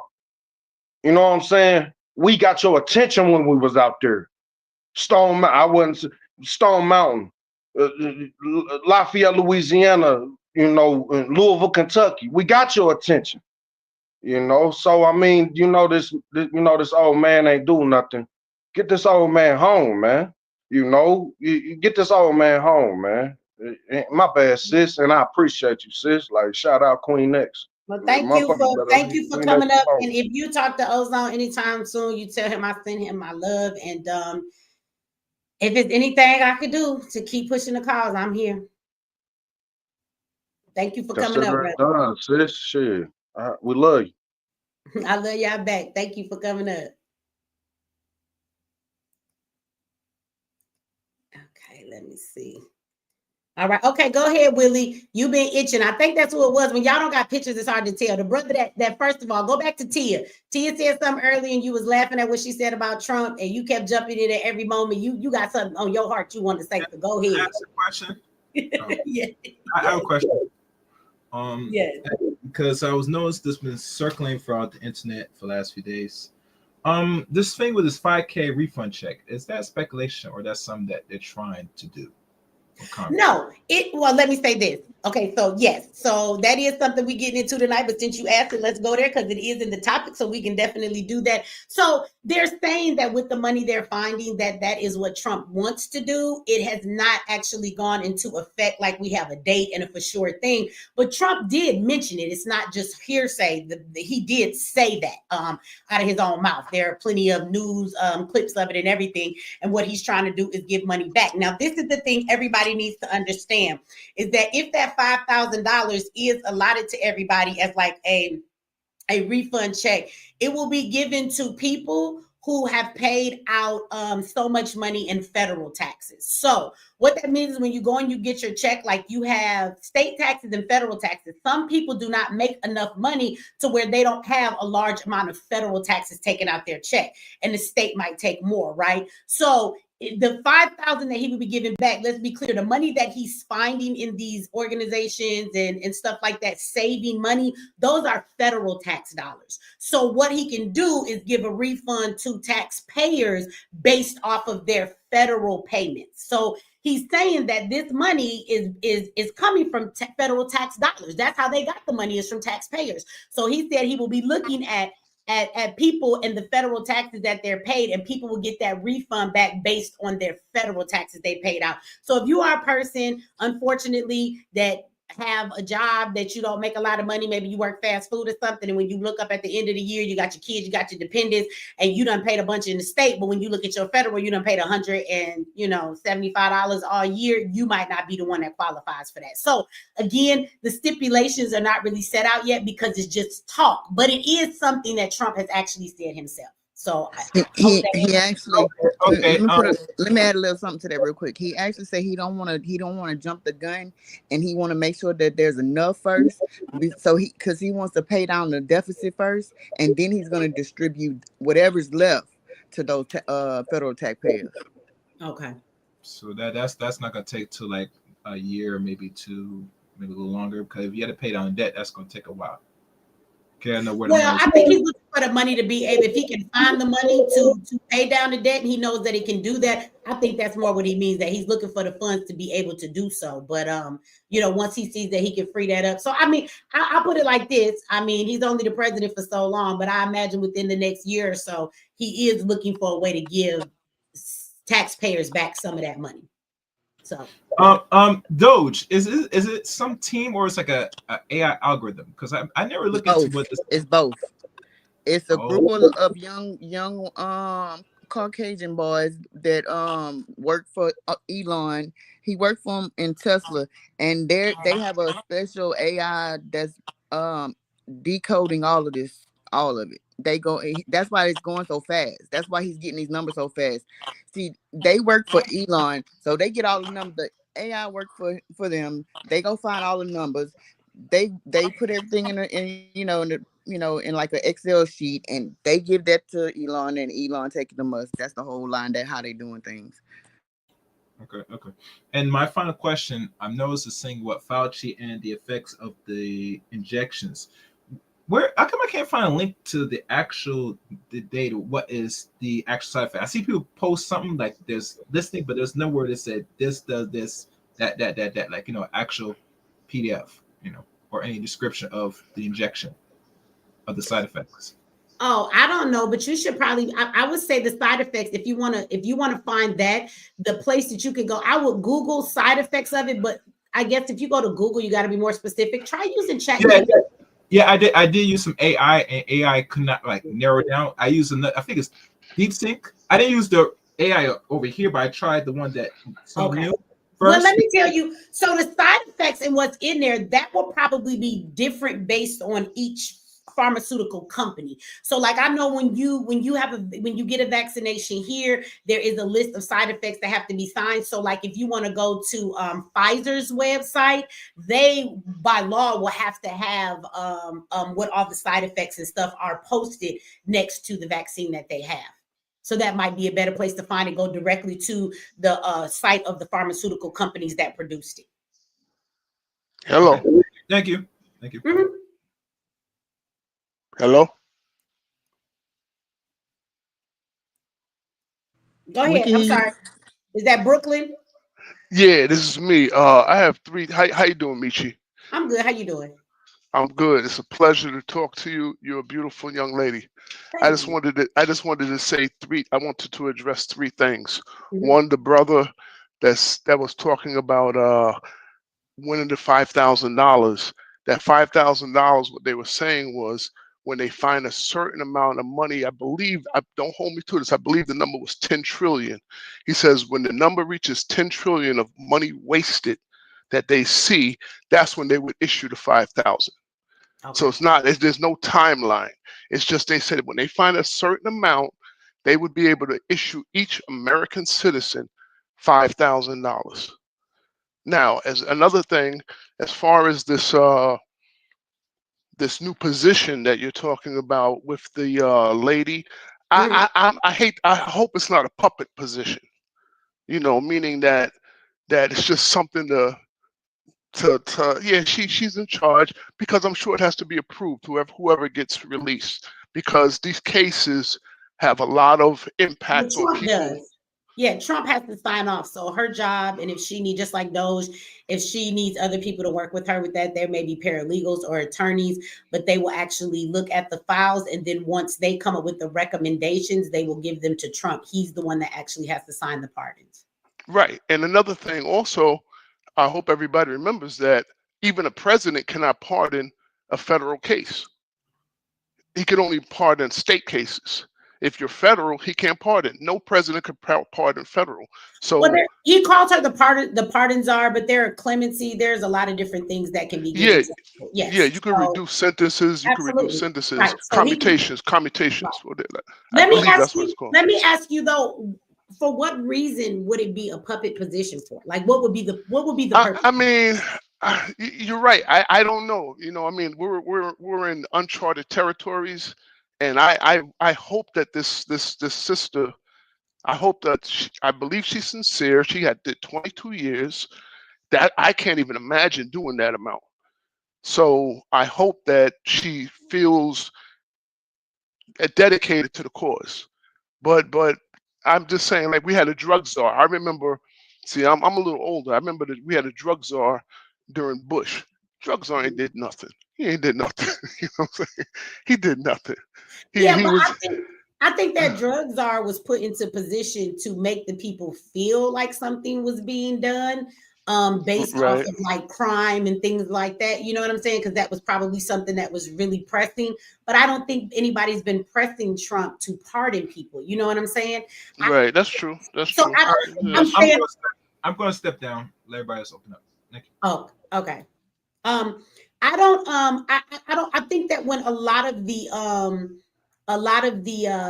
you know, when the presidents and you know, politicians, when they put a lot of things up there like that, and we say it's like puppet positions, usually you'll find that there's a lot going on within the, you know, society where there's a lot of issues in that area. So they'll give it to you just to appease you and make you be quiet. I don't see anywhere where anybody saw this coming or thought that we needed this, and there was no outcry from society for there to be a pardon czar. So you're right. You know what? I believe that what you're saying is true, and I'm sure that people will be released. However, I don't think we should get too excited, because again, you have a lot of, outside of Trump, a lot of these senators, congressmen, judges. These people hold grudges. They are racist to the core. Yeah, but when you talk about pardoning somebody, that is a power of the president. The Congress don't get to say shit to him. There are some things that the president can do without their permission. Like, remember, on the way coming in or going out of office, Biden just pardoned all his family that hasn't been charged with a crime. That tells us they must have been doing some criminal shit, and he's just acting ahead to make sure that their asses are covered. Like, a president can pardon whoever the hell that they want. That's their power. That's true. That's true. So he doesn't need any other politicians to help him with the pardon. That's something he can do, and they can't stop him. Well, you know what? Again, I wish the sister the best. I'm a black man, and I did not do any time, and I'm gonna be honest with you, but I know that there's a lot of brothers and sisters that are in prison that do not deserve to be there. They're on some trumped up charges. So I believe that, yeah, there's people there that need to be exonerated. There's people that need to be exonerated. And one more last thing. I just want to address the first sister. It's kind of related to like I said, I don't want to get off the subject, but I have to share this. The first sister that you had on, she said Trump is not racist. Let me tell you something. I'm from Brooklyn, New York. I grew up during the time of the Central Park Five. That was a very pivotal time. And in that time, 2 weeks prior to the Central Park Five being convicted of those being captured, like slave catchers capture these young guys. I was a young guy myself. I'm their age. I drove around Central Park, and Central Park is about 2 miles. It goes from west to east. It goes north to south.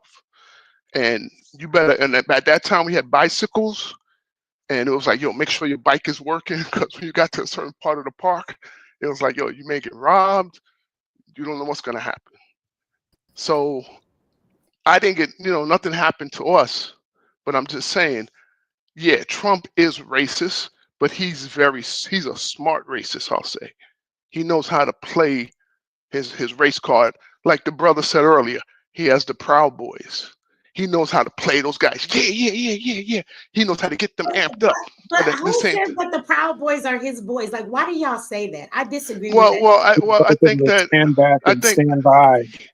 Yeah, he knows how to excite the crowd. Like, yeah, I'm gonna get you guys what you want. Yeah, guys, yeah. But at the same time, he'll turn to us. Boys. When he said stand back and stand down, he was talking to his people that was upset about him. And he pardoned them. And he pardoned them. Oh, he hasn't pardoned Grandmaster Jay. Pardoned them. He pardoned the fucking leader, who is a Mexican man who went to jail. So he pardoned him. He pardoned him. He did not pardon all the So he pardoned him. Go to jail. But let me just say this, okay? The same night that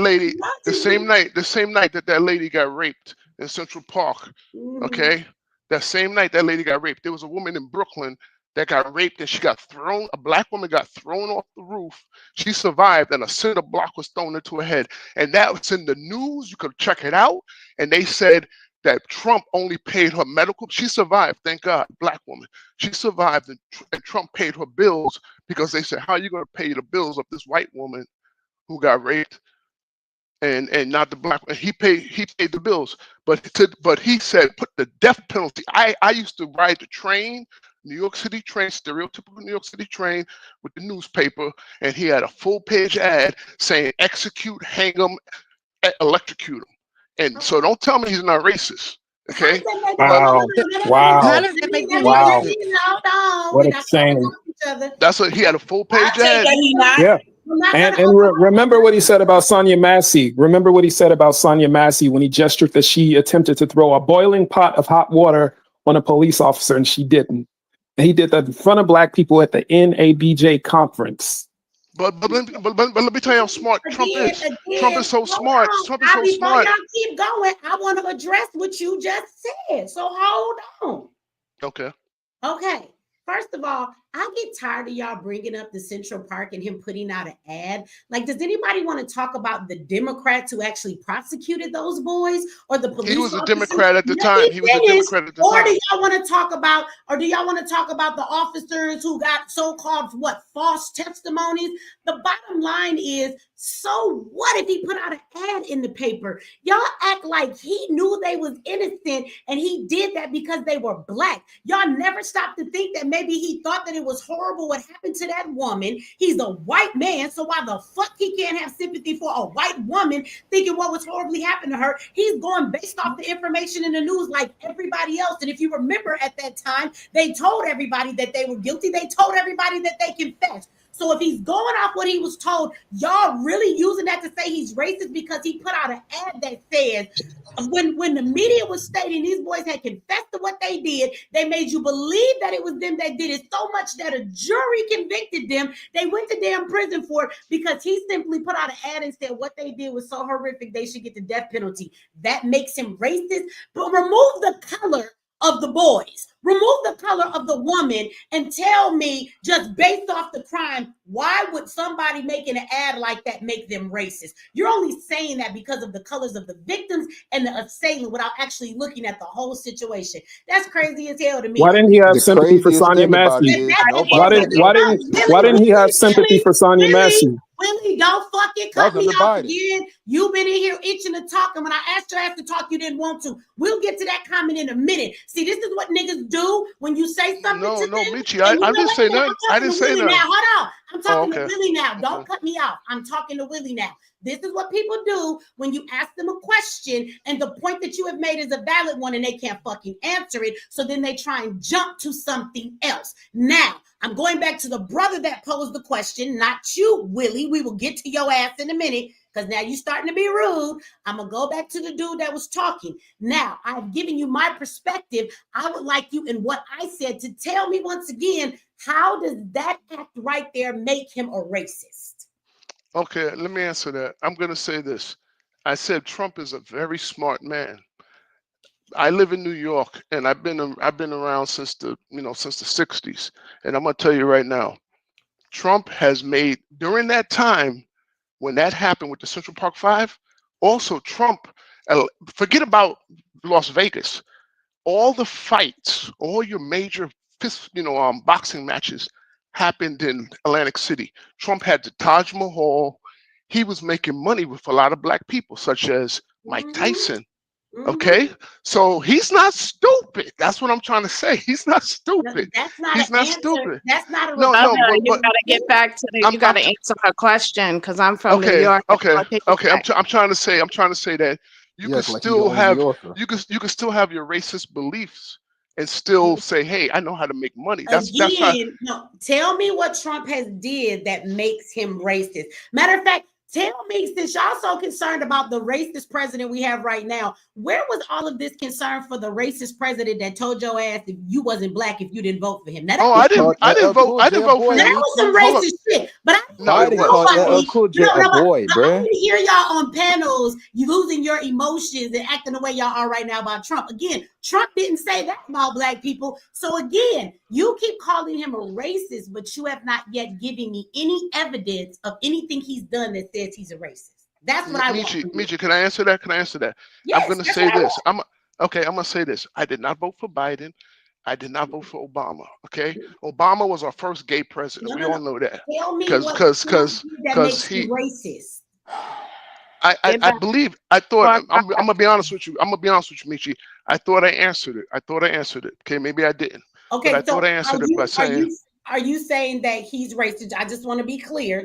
I'm saying that he's a controlled racist. He's a controlled racist. You said he's a racist, and your reason that he's a racist, let me make sure I'm correct, is because when the Central Park Five ended up getting convicted for what happened to that woman, everybody thought that they were guilty of it based off confessions, everything else, and what was in the news. He put out an ad that said that they should get the death penalty for what they did to that woman because he thought that they did it. So that makes him racist. That's your answer. I'm going to say not only that, I'm going to say that he just knows how to play. He's a very good, he's a smart individual. Cut the word salad, bruh. We bang on Trump more than we bang on Bill Clinton, bruh. Bill Clinton locked up 3 million niggas in 8 years, and we do not bang on Clinton like this. Let me tell you something, okay? He's still good in the hood.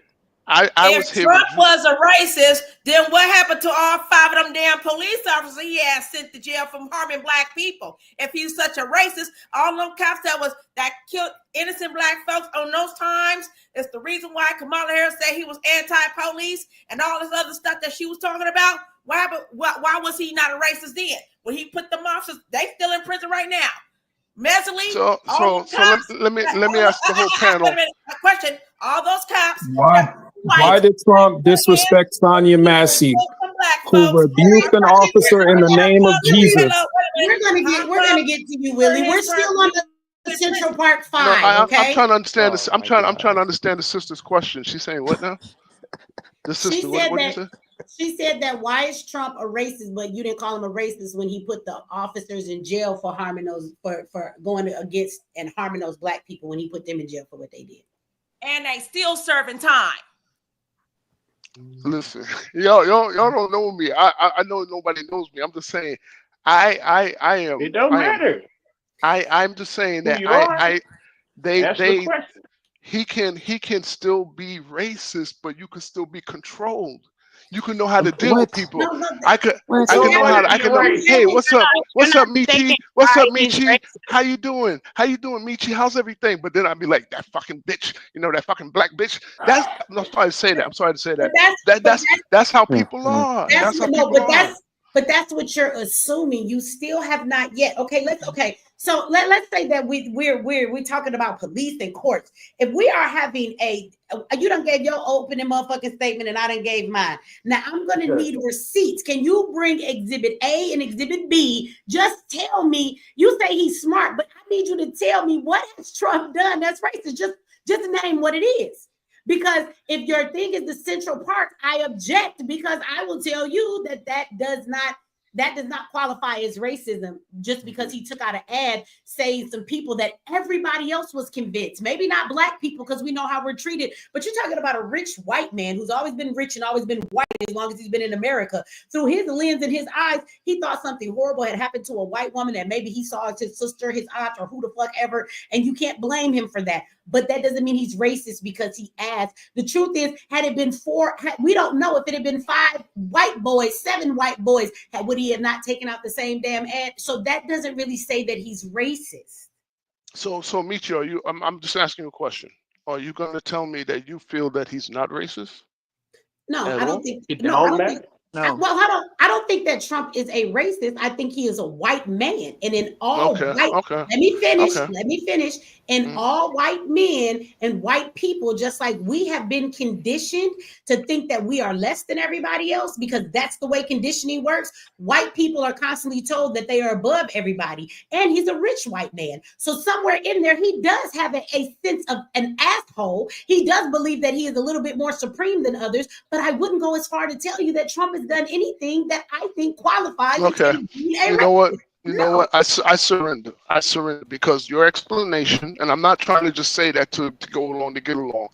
I understand what you're saying now, because I'm trying to be reasonable, and I understand that racist. I lived in South Carolina, and I saw Confederate flags, and I knew don't go over there.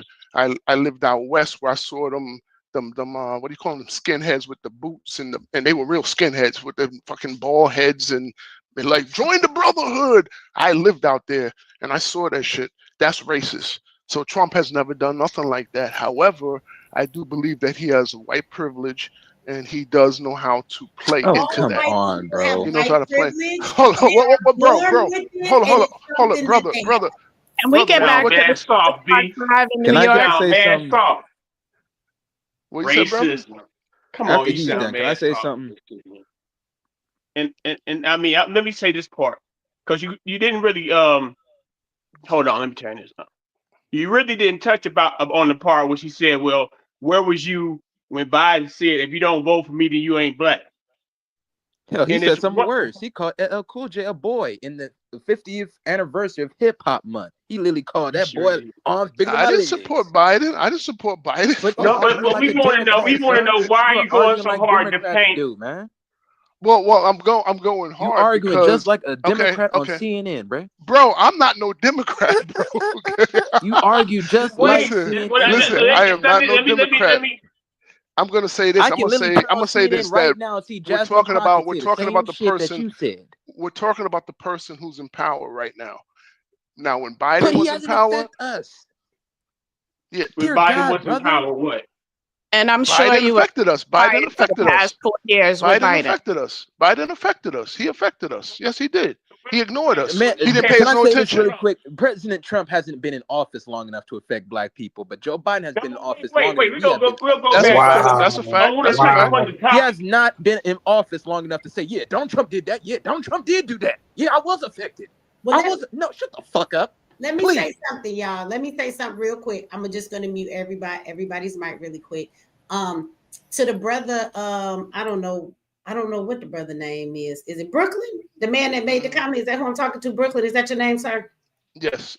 Okay. Yes. So I want to say this to Brooklyn, because we could probably go back and forth and argue about this all night, but there is some other people that want to come up. So he did ask his 3 questions. I want to say also, shout out to Dana for the super chat. I appreciate that beautiful super chat. Dana that gave $50 up in here. So I want to thank her for that. But I want to say this, because we could go on all night about this, and some other people want to come in and make a point of perspective. And I think that was his last question. So I don't want to stay stuck on this for too long, because there's other people that may want to come up here and get in on this conversation, because there's quite a few in the chat. They say he is a racist. He is admitted racist. But I would say this to you, Brooklyn.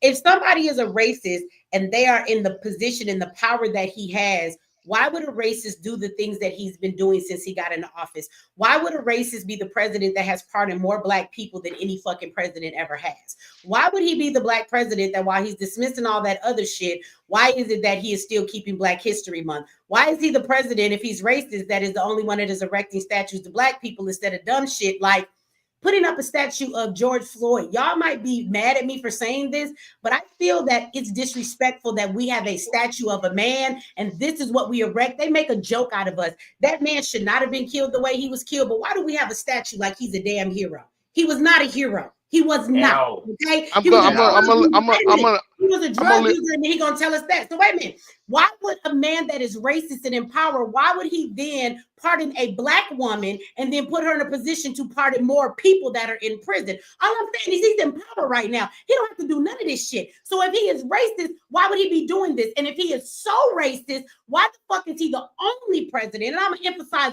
only president, including the motherfucking black president we had didn't do this. Why is he the only president that actually came up with a plan for black people? And why is it that during his campaign, before he was even elected, he is the only president that acknowledged an all black audience to speak to them? And he spoke to everything that we have gone through. He admitted that America has not always been great for us and that a lot of shit happens to us. And he was going to work to change a lot of those things. He is the only president that has done those things. So as a racist, he could have followed suit and said, I'm in power now, fuck you niggas. So if he's so racist, because I can't give you the stuff he's done to be racist, but I can tell you that I've seen racism long enough that I know racists don't do all that shit that he just did, because he didn't have to do it to be in the position he's in. He could still be in the position he's in and did none of those things. So that's not what racists do. He's done more for black people as a damn president than any president ever has, even our beloved Obama. So my question would be, if I was a racist and I was in power,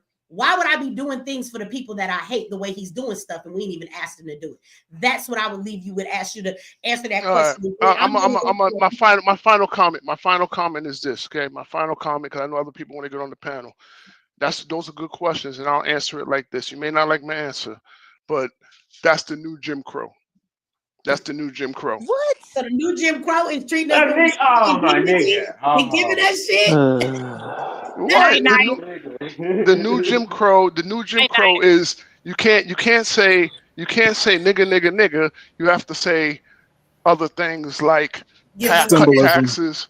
Yeah, there you go. You know what I'm talking about from the 60s. My man said it. He said you can't call him nigga. You can't call him nigga no more. You have to do other things.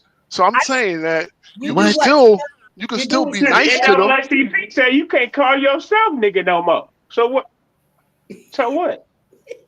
Listen, I'm not no Democrat. I'm not no Democrat. Okay? They had a whole for the word nigga. They buried nigga. Like it was a ceremonial bury for the word nigga. I want to say, hold on. I want to say thank you to Brooklyn for coming up. I want to say that if it's love you, Michi, love you. I love you back. Thank you for coming up. Don't be mad at us. No. It's all, you know what? It's intellectual talk. I like to hear different opinions. I appreciate it. If this the new Jim Crow, then I like it because they giving us shit. I like that one. Yeah, bring it on in. Love you, Michi. Love you, baby. Love you. One last thing. I love you back too, brother. Thank you for coming up. Thank you. Can I say one last thing to him? Maybe he would feel better that Trump also called a white senator a dumb Southerner. That could be considered racist, but he was a white man that he called a dumb Southerner. Again, if you that was racist Trump long enough, Trump got smoke for everybody. That's just what it is. Trump got smoke for everybody. So. Trump banged on the mirror. Again, let me see. I just want to come back here. I don't know if I said shout out to More Sam. I don't know if I did. That was a while back. I'm sorry we get lost in these conversations. Shout out to More Sam if I did not say that. She became a member of the channel. And then, of course, we had TC Dan says presidents can only pardon federal crimes. Thank you for the super chat. That was a while back when we was talking about the pardons and stuff. And then again, thank you to Dana. All right. I wanted to get those out of the way, make sure I didn't miss nobody. I think that we have, let me see, 1, 2, 3, 4, 5, 6, 7, 8. Now we got one spot up here. If somebody want to, as soon as I said it, Brilliance done jumped on, done took the spot. But before we do that, let's go in order. I want to ask Tia. Now remember, Tia. I would like to go to Tia if you guys don't mind next, because Tia had said something in the beginning, and then Willie jumped in a couple times. Willie ready to fight, and I don't want to put Willie off because we're not scared of his questions either. He want to bring up Sonia Massey, so I would like to give Willie the opportunity to address Tia and what she said earlier, because he took off his mic just to laugh at her with that condescending laugh that he had. You know what I'm saying? He ready to fight. So I want to let Willie address Tia, what Tia said earlier, and then kind of go from there. Because once we, address that, I want to say too, I do want to make room for other people to come up, because a lot of people keep trying to come up. And so I will remind everybody, if you're on here now and you say something about this topic, once you drop down, as we get into other topics, because I have Umar's video to play, I have other stuff to play, feel free to click and come back up. It doesn't mean because you've been up here once you can't come back. But after you have said your piece on the topic we're on, drop down so that other people that want to get in on this specific topic can, before we move on, if that makes sense. Okay, so go ahead, Willie. It's your turn, Willie. Go ahead. Wait a minute. Don't go yet. Hold on, Willie. Wait a minute 1 second, because I don't want to wait all day to do this. Shout out to Dr. Tracy. She always in here showing love. See, now she really showing out tonight. Thank you for that beautiful super chat. She done gave a big super chat. So I got to read this. I got to read Dr. Tracy stuff first. She says, with all due respect, if Trump is a racist, then I'd rather have a racist who says precisely what is on his mind and vocalizes precisely how he feels than a racist that blows me kisses, hugs my neck, sends me flowers, and rocks me to sleep. Okay. I agree with that. I like to know what I'm dealing with. I don't believe that Trump is a racist. I believe he's an asshole and he's a rich white man. So remember that he's rich and he a white man. Okay, so y'all gotta understand. He think he above everybody. He think he even he above all the white people that's beneath him. He do not care. So in that sense, but I agree with that, and I want to thank you for that wonderful super chat. Thank you, Dr. Tracy. I appreciate that. So go ahead now. I'm gonna go because that just came up and I did not want to wait too long to put that up there. But go ahead, Willie. You want to go back? You were laughing at what we were saying about the Pardon Czar, and then you wanted to bring up Sonia Massey and that Trump's racist and all that. So go ahead. You got the mic, brother, to address Tia. And Tia, if you want to say anything to him, you go right ahead. Because he wanted to address what you were saying about the Pardon Czar. Go ahead, Willie. I think that's Willie. Y'all forgive me if I get y'all names wrong. Yeah. Okay. Yeah, no. My laughter was in response to somebody big up in the appointment of Kash Patel. Oh, okay. I was wrong. Okay.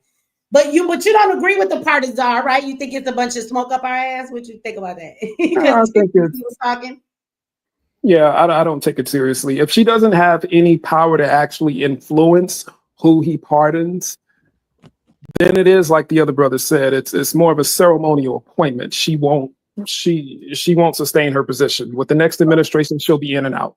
But why do you think she doesn't have influence? He said her job is to bring to him her recommendations of those he should pardon, and then he does the pardoning. So he wants her, as a president, he doesn't have the time to do it. So he thinks that with her being behind the walls, being someone pardoned, being in a situation where she served way too much time for a crime that she shouldn't have, he wants her, and I'm sure she will have other staff members and people that will help her go through these cases, but her job is to simply find them and then bring them to Trump, and he is going to pardon people. I believe he will, just because he can, like he's been signing executive orders left and right. So, I mean, when you say she don't have the real power, I mean, what do you mean by that? She's the one that is solely— She doesn't have executive authority. So to measure her success, what I would suggest for anybody who is looking for her to be a breakout superstar in pardons, to measure her success, I would advise people to see who she's suggesting as being pardoned by the president and the number of people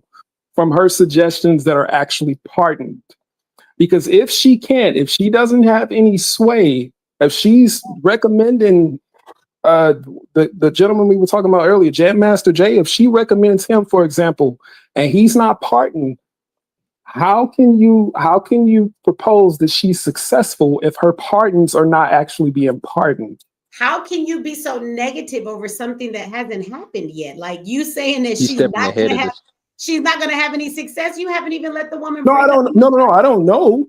Y'all moving ahead. But brother, to say that she sound like doesn't have the executive power, she doesn't. She's not the one with the executive power. Her job is to simply bring cases to Trump, and Trump said that he will take her recommendations. And I'm sure she's going to have a team of people that will be helping her look through the cases that deserve these pardons, or people will be writing her for them. So that process is going to work out. It's a new office. It's not something the White House has ever had. So well, again, you seem to be more optimistic than I, and I appreciate your optimism. I'm just saying, what reason do you have to be pessimistic? Because remember, Alice Johnson was the main one that helped a lot of brothers get out the first time. My uncle literally got clemency under Donald Trump. Alice Johnson was the main one that got pardoned from Trump. She was serving 30 years, life in prison, federal. And she got out, and she was the main one recommended. People like Snoop Dogg's homie, Harry O, he got out. People like Kodak Black got out. Hell, even ASAP Rocky, when he got caught up, Alice Johnson was right there for the recommendation. He helped Kodak Black. He might help anybody, y'all. Like, come on, man. Like, take it from me. My uncle literally was locked up in 1997. He got released in 2018. Clemency, pardon. He was about to serve until 2030. So when it comes to that situation, my grandmother literally was an anti-Trumper like everybody else in the Black community. Then realized that, damn, what is he doing? What? My baby boy get to come back home? And the beautiful thing about it is, with the First Step Act, he signed the work opportunity tax credit where ex-cons and veterans can be able to get on when it comes to both trucking, legislative when it comes to logistics, and the situation of of getting actually the ability of a work tax credit of $7,600. So when it comes to the situation at hand, she's doing the same job that Alice Johnson was doing. Please look up Alice Johnson. Please look up Alice Johnson. Well, again, to measure her success, I'll say this again. Dear God, this is not my issue, but if you want to measure her success, let's look at the number of people, or the people who she suggests as pardons, and then figure out if they're actually pardoned. So I if guess she's successful with that, then. So we'll have this conversation when Trump is not president anymore and it's over, because that's how. No, we can have the conversation when because she's already appointed. Brother, I'm the prime example of a situation of somebody that was in my family that literally got recommended from Alice Johnson. Alice Johnson is the same job that homegirl's doing now. They doing the same job where they're making recommendations. They're talking to Jared Kushner, Ivanka Trump, and both figuring out, okay, from the Innocence Program. Remember, the Innocence Program, is also working with the Trump administration again. Like, brother, now I get it. You don't fuck with Donald Trump, cool. I ain't saying to like the man, but damn, we jumping ahead. You're pretty clear. Yeah, I've been listening to you. You're pretty clear that you ride with Trump. So there's no question there. Brother, what's but again, this is not my issue. Yeah, I appreciate that. Yeah, that's good. That's good. How can I hate Shout out to him. My uncle got clemency, man. That's what's up. Shout out to your uncle. Again, this is not my issue. I don't really but I find it very interesting, because we clearly know that you don't like Trump, and no matter what Trump does, you're going to have something negative to say, even when it's positive. Because when you say we'll have to wait, we'll have to see. One thing I can tell you right now, you don't have to wait and see, is that Trump has pardoned more Black people than any damn president ever has. Like, come on, brother. We know that right now. That's true to fact. So what make you think he ain't gonna be? So what? Do we let him stay in prison? I guess we let him stay in prison if he was the president. Just let the niggas rot, I guess.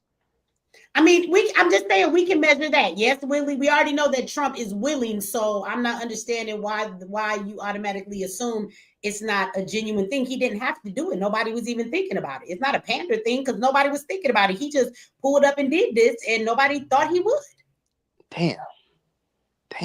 So Willie, I know that you don't like Trump. So let me ask you, Willie, we're going to give you the mic. Go ahead. Don't nobody cut Willie off. Willie, so what's your beef with Trump? Tell us about all the things that he do that are bad for us, what makes him a racist, and why you are so upset and opposed with all the things he's doing. I would first want you to, one, tell us all the things you don't like about Trump and why you feel the way you feel. And then two, my second question to you would be, is there not anything that he has done in these first 5 minutes of being president? Because he's done a lot that you are not okay with. Yeah, I don't necessarily want to get into a full list of issues I have with Trump. Give us 5. No, don't cut my comment to the other gentleman that joined the panel about his anti-blackness, right? Was his response to journalists at the NABJ conference in Chicago. They asked him about the young woman in Springfield, Illinois, who was shot by a racist white cop when she rebuked him in the name of Jesus. And Trump's response was to gesture that she took a pot of boiling hot water and attempted to throw it on the officer, and that's why she died. So, no, he didn't. For me, yes, he did. Go back and look at the video. The man clearly said it. Go back and look at the video. He said he really didn't know because he hadn't seen it. Well, he said he didn't like what he saw, but he gestured. He said, "You mean the woman that?" And his gesture was that she was attempting to throw something on the officer. We know what he meant by that. Didn't like what he saw, but she was about to throw. So he was referencing. This is the case you're talking about. Again, state the whole. That's not what he meant. That's not what he meant. State the whole statement. Now you're a mind reader. And not the whole. That's not what he meant. Now you're a mind reader. Now you that's know not what he meant. Okay, now you're a mind reader. He gestured that she was throwing something or attempted to throw something. Can we pull up the clip, please? Okay. Pull it up. Because if he did say that, that would have made national news. Let the people see. Pull it up. That would have made national news. Right. Let the people see. Pull it up. News.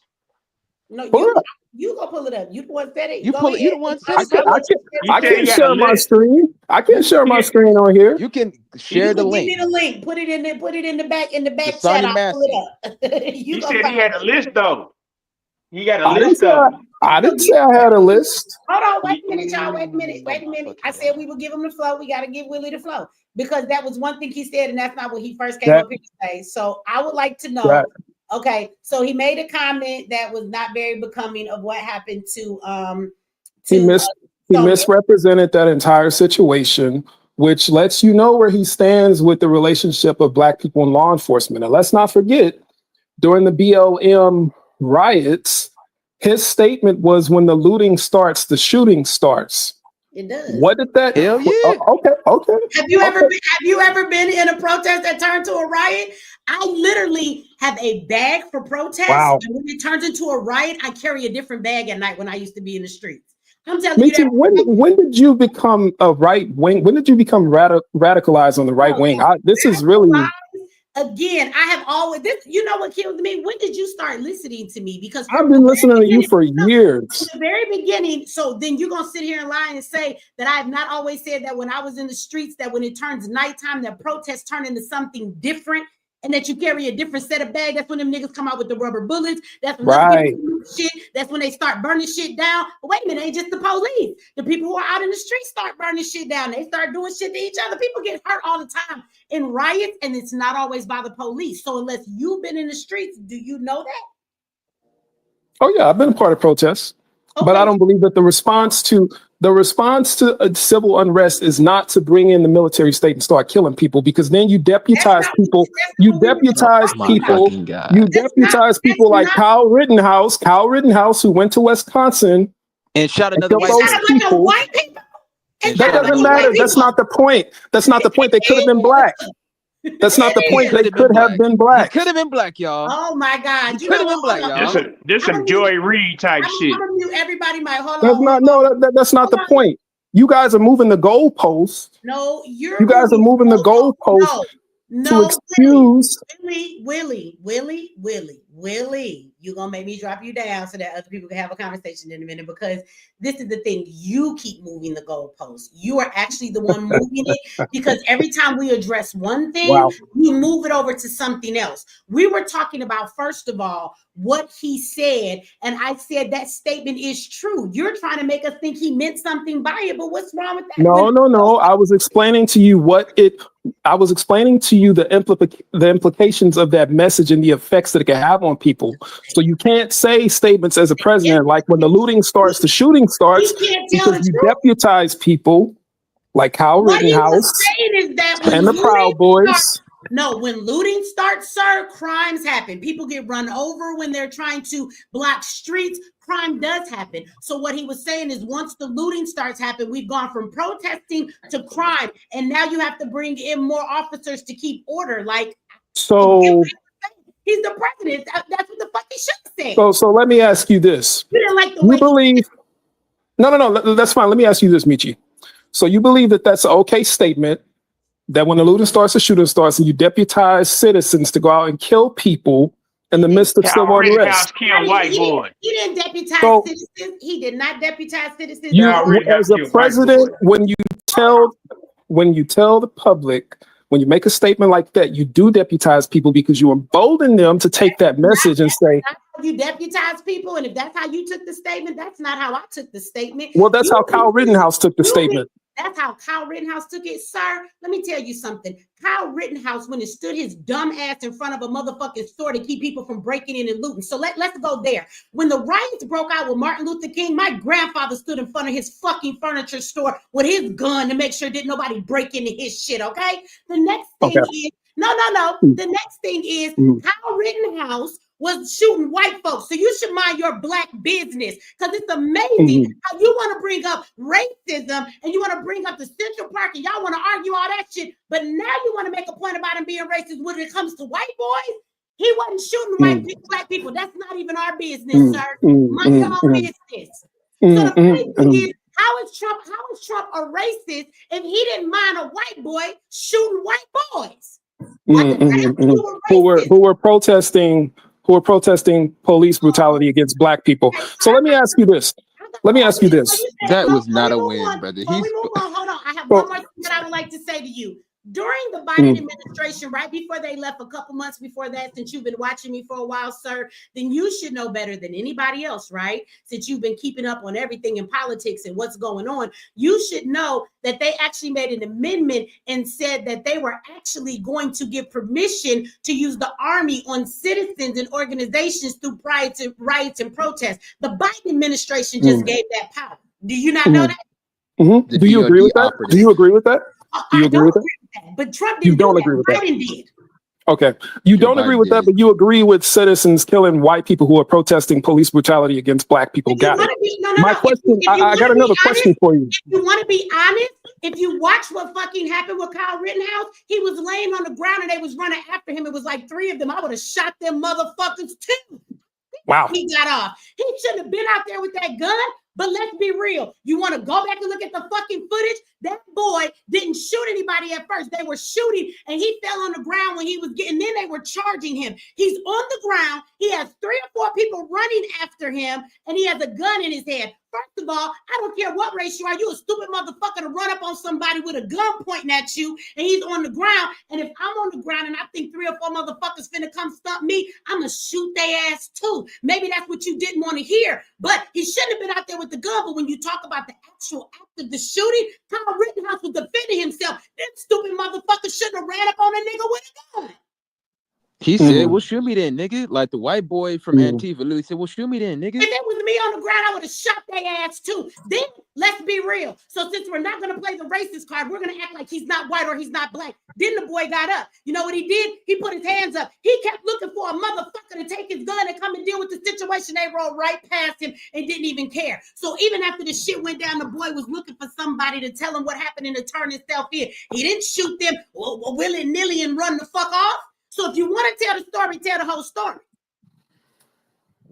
That's funny. We caping for white boys. We caping for white people. I know. Trump and Elon, ain't that crazy? We caping for Trump and Elon. For white people that got shot. We caping for Trump and Elon, ain't that crazy?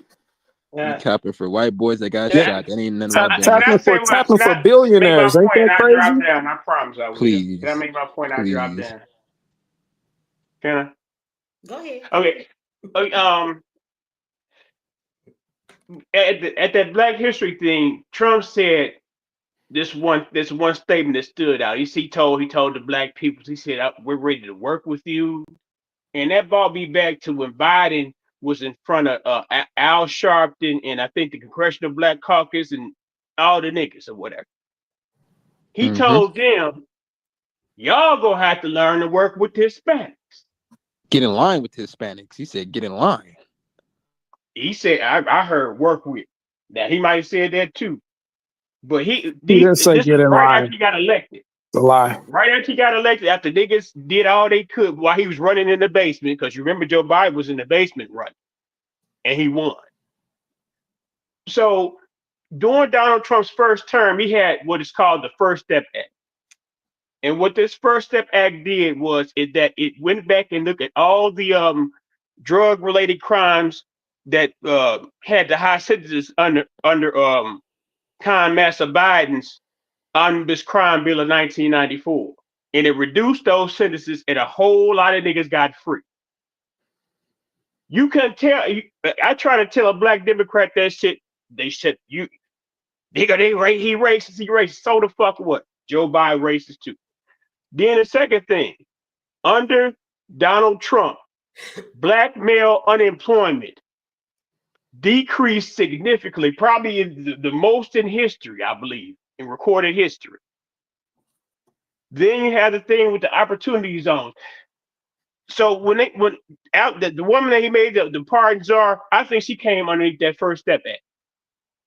So for him to put her in that position, he knows that she understands what it is. And number two, for her to have the position she was in when she was doing illegal shit, she obviously might have a mind.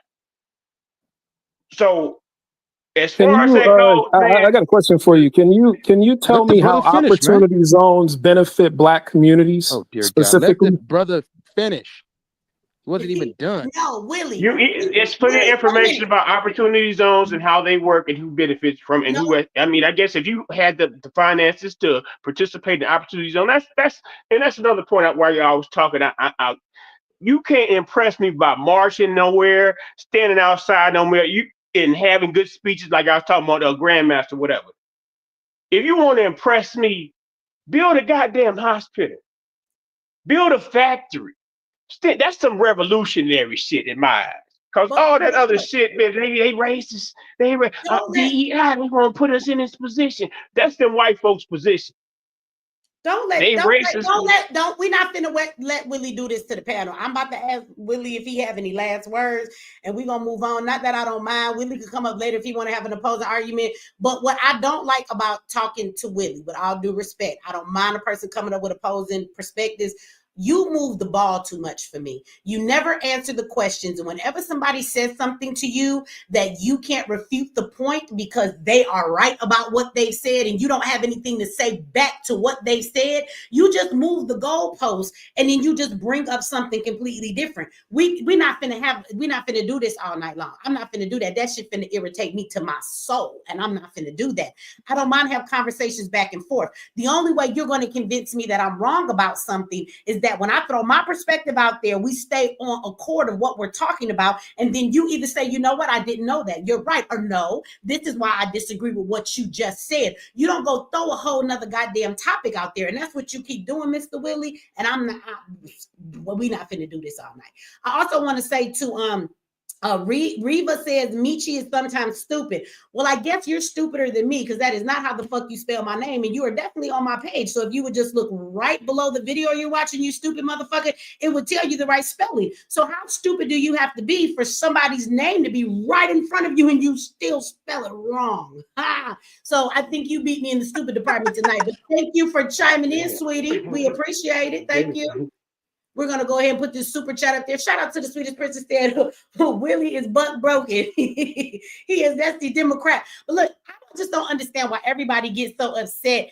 I didn't see nobody on no panels. I didn't even have nobody in my comment section talking like this when it was time to vote for Kamala and Biden and all of that stuff or the things that they was doing. So I don't know. I think as much Willie done brought up about what he thinks that Trump has said, I think one of the most racist things I've ever heard a president say is, well, what do you need to tell the black people, for them to understand why we should vote for you? What? Tell the black people? Well, if you don't vote for me, you aren't black. I mean, don't we get to define who's a nigger around here? And I says, if you don't vote for me, you's not a nigger no more. Like, that's the most racist shit I've ever heard. So I don't know if you want to throw that in there of your line of shit, Willie. Although Trump didn't say it, so it might not fit on the court with what you're talking about. Damn. Shout out to Virgo Vinny. Okay, Trump will give you a nigga wake up call next. Also, do you want to click the link? Is that for me? He gonna give me a nigga wake up call? I love when y'all say that. The other way you could give black folks a nigga wake up call is if we was waiting on Trump to save us. Look. That part. Who's waiting on Trump to save them? Y'all mistake that. Like, he is the president of the United States. So if he does some shit that we think is okay, why are we not allowed to say, oh, that was pretty okay? Why are we not allowed to laugh at the fact that he's taking down the CIA and the FBI? If we think that's okay, why can't we agree with it? God damn. Niggas defending the system. Why don't y'all get off y'all nigga horse that y'all ride around everywhere that says we're not ever allowed to agree with a white man? Like, why the fuck can't we ever agree with something he's doing? Some shit Trump is doing won't affect us at all. That don't mean I can't talk about it and laugh about it, because guess what? It's a whole lot of non-black people with all these layoffs getting to learn what it feels like to be a nigga in America. It's not hurting us because we've always been the niggas in America. We're always the highest unemployment rate. What the fuck you talking about? You got white people online crying, I done lost my job, my life is over. Bitch, 14 million people get laid off every year. And you know what we do? We go find another job. Do you see us crying? Do you see us acting devastated? No. So I don't have no sympathy. And I can look at it and I can speak on it and feel any kind of way. So Virgo Vinny, thank you for the $2. I don't know if I'm even taking your comment wrong. Maybe the people on the panel can let me know. But the way I take it is like, he gonna give me a nigga wake up call. Nigga, we next. He's gonna wake me up. And nobody's waiting on this white man to save us. Maybe your problem was you was waiting on the last white man to save you. So I guess that's what you expected of this one, huh? Baby, we've been building. I don't think we checked with Trump nor Biden to build Zayek's Institute. I don't think I asked neither one of them to do the black agenda. I don't think any of the shit that we do as activists that we checked with neither one of them motherfuckers to do what we doing. So I don't know what you're talking about. I don't know, man. It show you that black Democrats, they will literally hold any kind of progress. They'll hold Yeah, I feel the same way about Republicans. The threshold is in hell. They accept anything, but the words, gestures, symbolism. And the Democrats accept anything because you could be any gender you want. You could play in any sport you want. You could pervert the little children. So I mean, you want to talk about that being anything? Pedos talking to the children. Is that not counting your list, Willie? Pedos talking to the kids. The Democrats let you be whatever. They accept anything, right? They're killing black people for reaching for their licenses. I mean, it's what the threshold is in hell. Man, most of the police encounters is done in blue states, blue cities. New York City, LA. I'm in LA. New York City, Atlanta, blue city, Birmingham, blue city, Jackson, Mississippi, a blue city, Chicago, blue city. We all remember the motherfucker that literally shot homie 18 times. Unload, reload. Come on now. Most of our problems that come to police is in blue cities, blue states. Absolutely. The Democratic cities are the ones with the most problems. And Thank you. Let's not forget it. Let's not forget all them black folks that under Obama's term that got killed. Most of the niggas got killed under Obama. All women, all of the sanctuary cities where the immigrants are, Democrats, all of them. Obama's the one that signed the Blue Alert bill. He the one signed the Blue Alert bill. Obama's the one that put the freakiness in the schools. I don't know. Shit. Willie, would you like to speak on your party? Because we don't hear you saying nothing right now. I live in Cook County, Illinois. I live in Chicago suburbs before you start. I never said I was a Democrat. I'm independent, but it just blows my mind. That's a cop out. Name one pro-Democrat talking point that I made so far. If you're truly independent, it always amazes me that you don't have something to say about both sides. You ain't banging on both sides. No, because y'all cap so hard for the Republicans, I can't. Who's capping? See, this is where your ignorance falls, because we actually talk about both groups. Right now, the Republicans have the House. Right now, we have a Republican president. So maybe we could be regular citizens and not niggas today, master. You've had nothing but glowing reviews. You've had nothing but glowing reviews. Y'all offer no.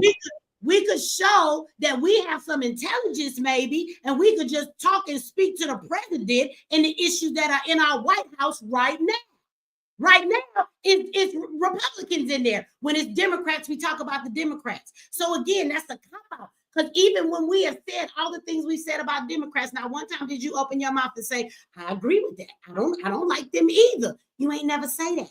You ain't never say none of that. So let me throw this at you, and then I'm gonna have to let you go, Willie. Since you are independent, how do you feel about the independent brother that was running, that's now in the Republican Party, and he's supposed to be the man over all of the health and taking the poison out of our foods and checking the vaccinations and shit, and he talked like he got one of them microphones to hit his mouth. How you feel about You talking about Robert Kennedy? Yeah, that's your independent brother. How you feel about him?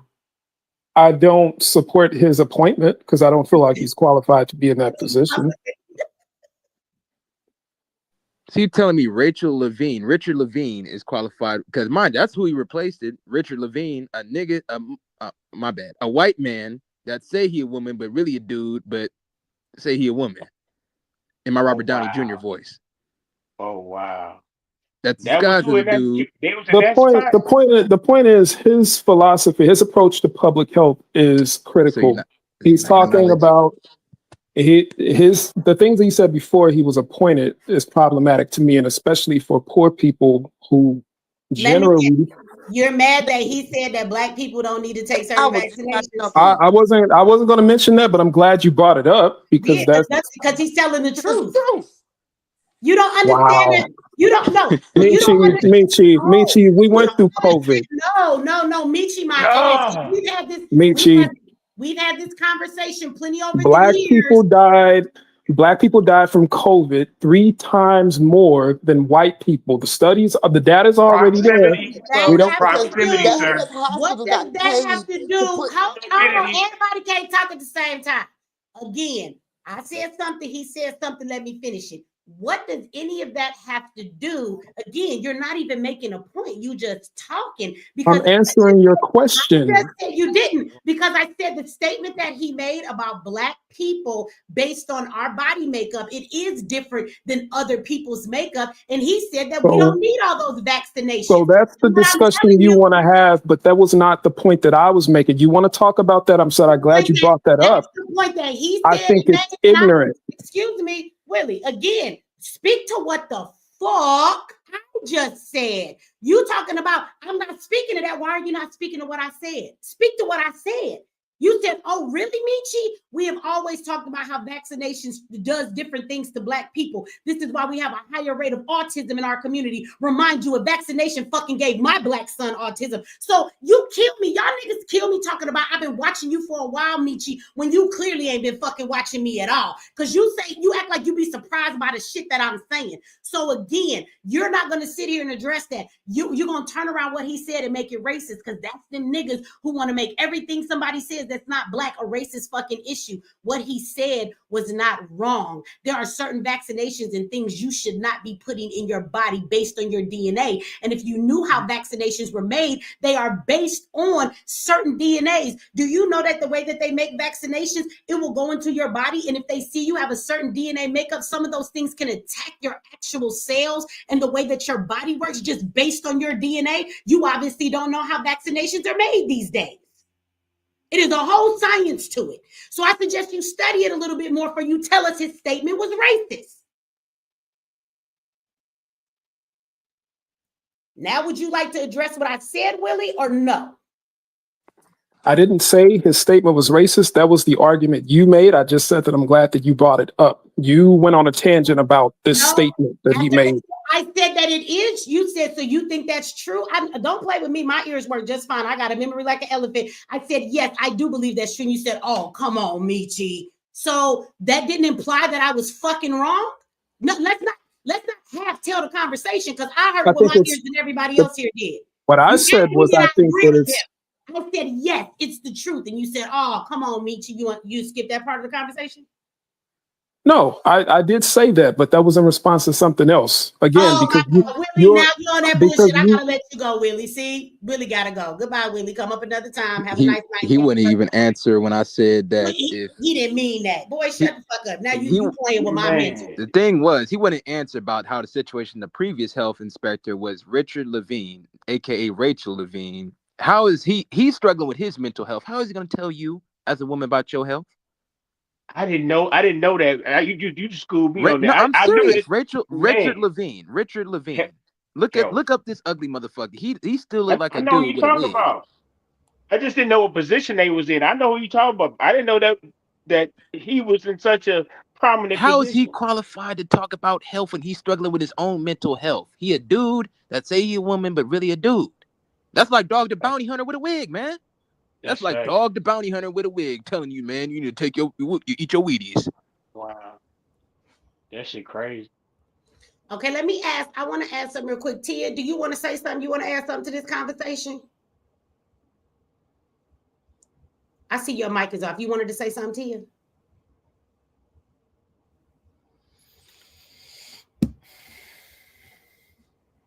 Oh, I don't know. Is Tia mic working? It's off, but I can't hear you, Tia. Tia, we can't hear you if you're still there. If you want to come back up, you can. I'm gonna drop you down real quick. Don't nobody hop up here unless your name is saying with your chest, okay? Because that we Pisces, we in the house. So he said where the link was.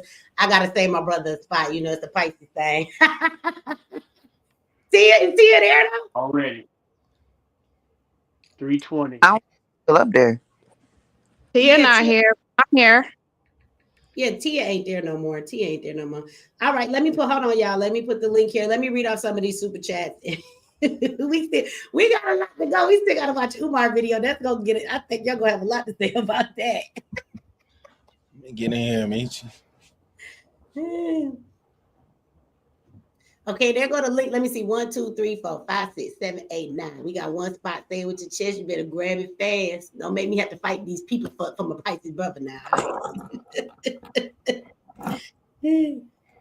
Look, and Faith done jumped in there and done took it. Y'all just don't be caring and what Michi asked for y'all on the show.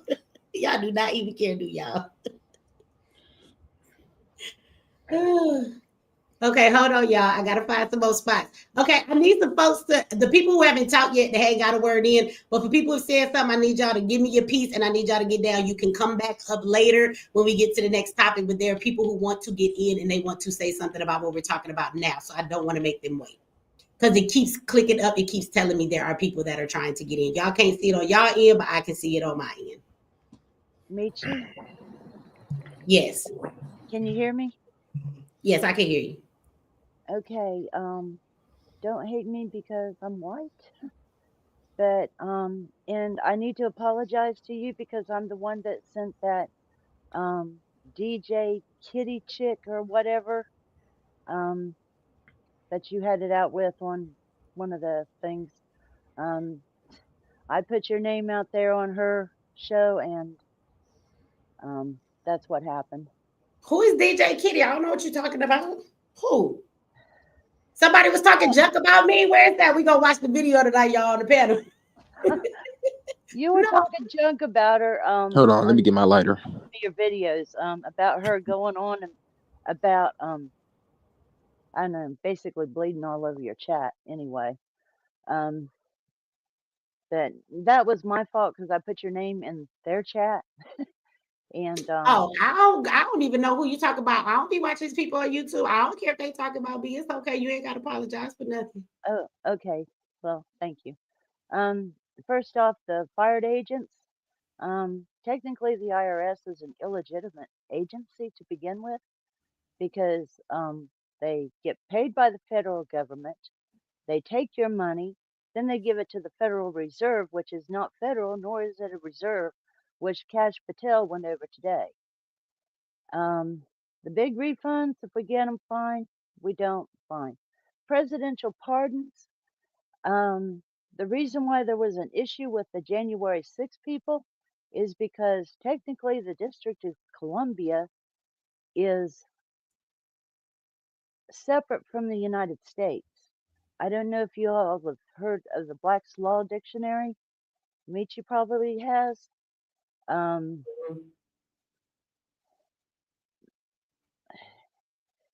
Anyway, that's why those people were kind of stuck in a hard place because technically the District of Columbia is not technically part of the United States.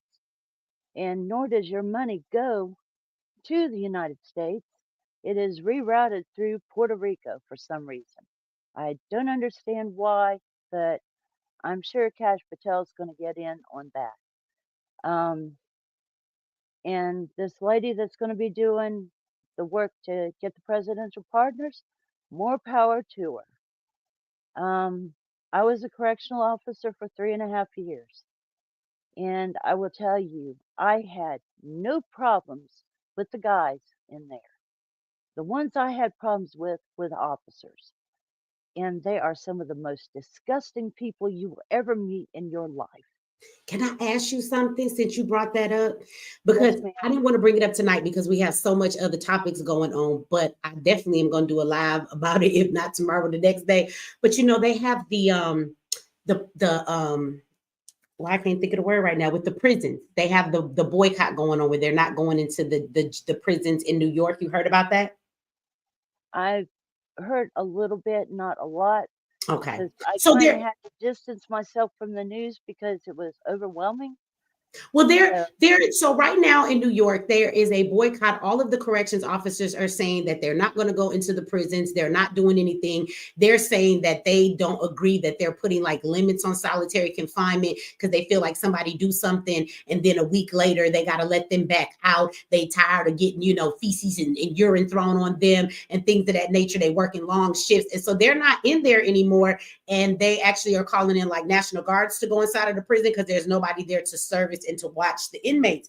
But I find it amazing because even one of the guards admitted on the live, they was like on the news, they were saying that, the guards don't get enough time off and they're there. And so that can make them, the way they treat the inmates. And I'm looking at it like this, like, they create those environments. I'm not saying that you don't have certain criminals who act a certain way, but here they are begging to lock people up longer than a week. Don't you know putting somebody in solitary confinement for indefinite amount of time actually breaks their mental? That's why you get shit and piss thrown on you when you walk past their cells. Like, they abuse those people. The corrections officers oftentimes make the prison a hostile environment, and now they're complaining about some of the hostile environments that they created.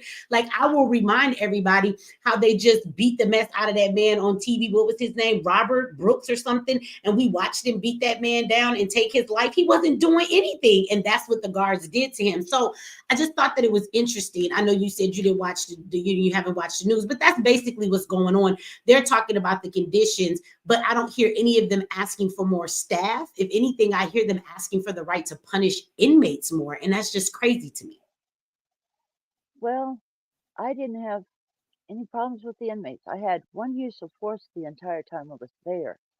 And I didn't have much of a choice. So I pepper sprayed the guy,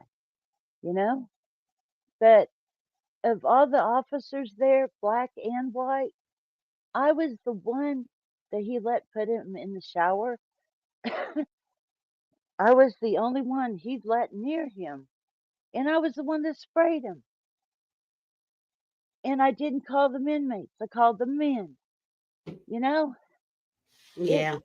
And I got fussed at. It's like, stop treating us like we were your kids. And I said, well, excuse me, a mother is all I've ever been. That's all I know how to be. And I've worked the dorms, and I've also worked intensive to control, and I have worked segregation where single cell. And the dorms were fine. The only reason I had to leave the dorms, I was a white female on the floor with 136 inmates. 136. And I didn't have a single problem with anyone. The only ones I had problems with were the officers. And that's why I wound up transferring into intensive control, which was single cell for the really bad boys. And I really didn't have that much trouble there. Well, I feel like when you treat people like animals, and they're basically, I had one lifer, and I asked him, I said, what did they give you life for? And he said, I raped a woman. I said, well, did you have a weapon? He said, yeah. I said, what was your weapon? He said, an ink pen. They locked that man up for life for raping a woman with an ink pen. Now, I don't think he should have raped the woman. I'm not saying that, No, I get you. I don't think people should be given life unless they've taken a life. Pen. Mention ink pen. heaven's If you sake. haven't taken a life, I don't think you should be given life. There are a lot of No, ma'am. crimes that happen, so I agree with you on that one. You know, there was a lot of young men that were locked up that didn't need to be locked up. And if you legalize pot, let them out.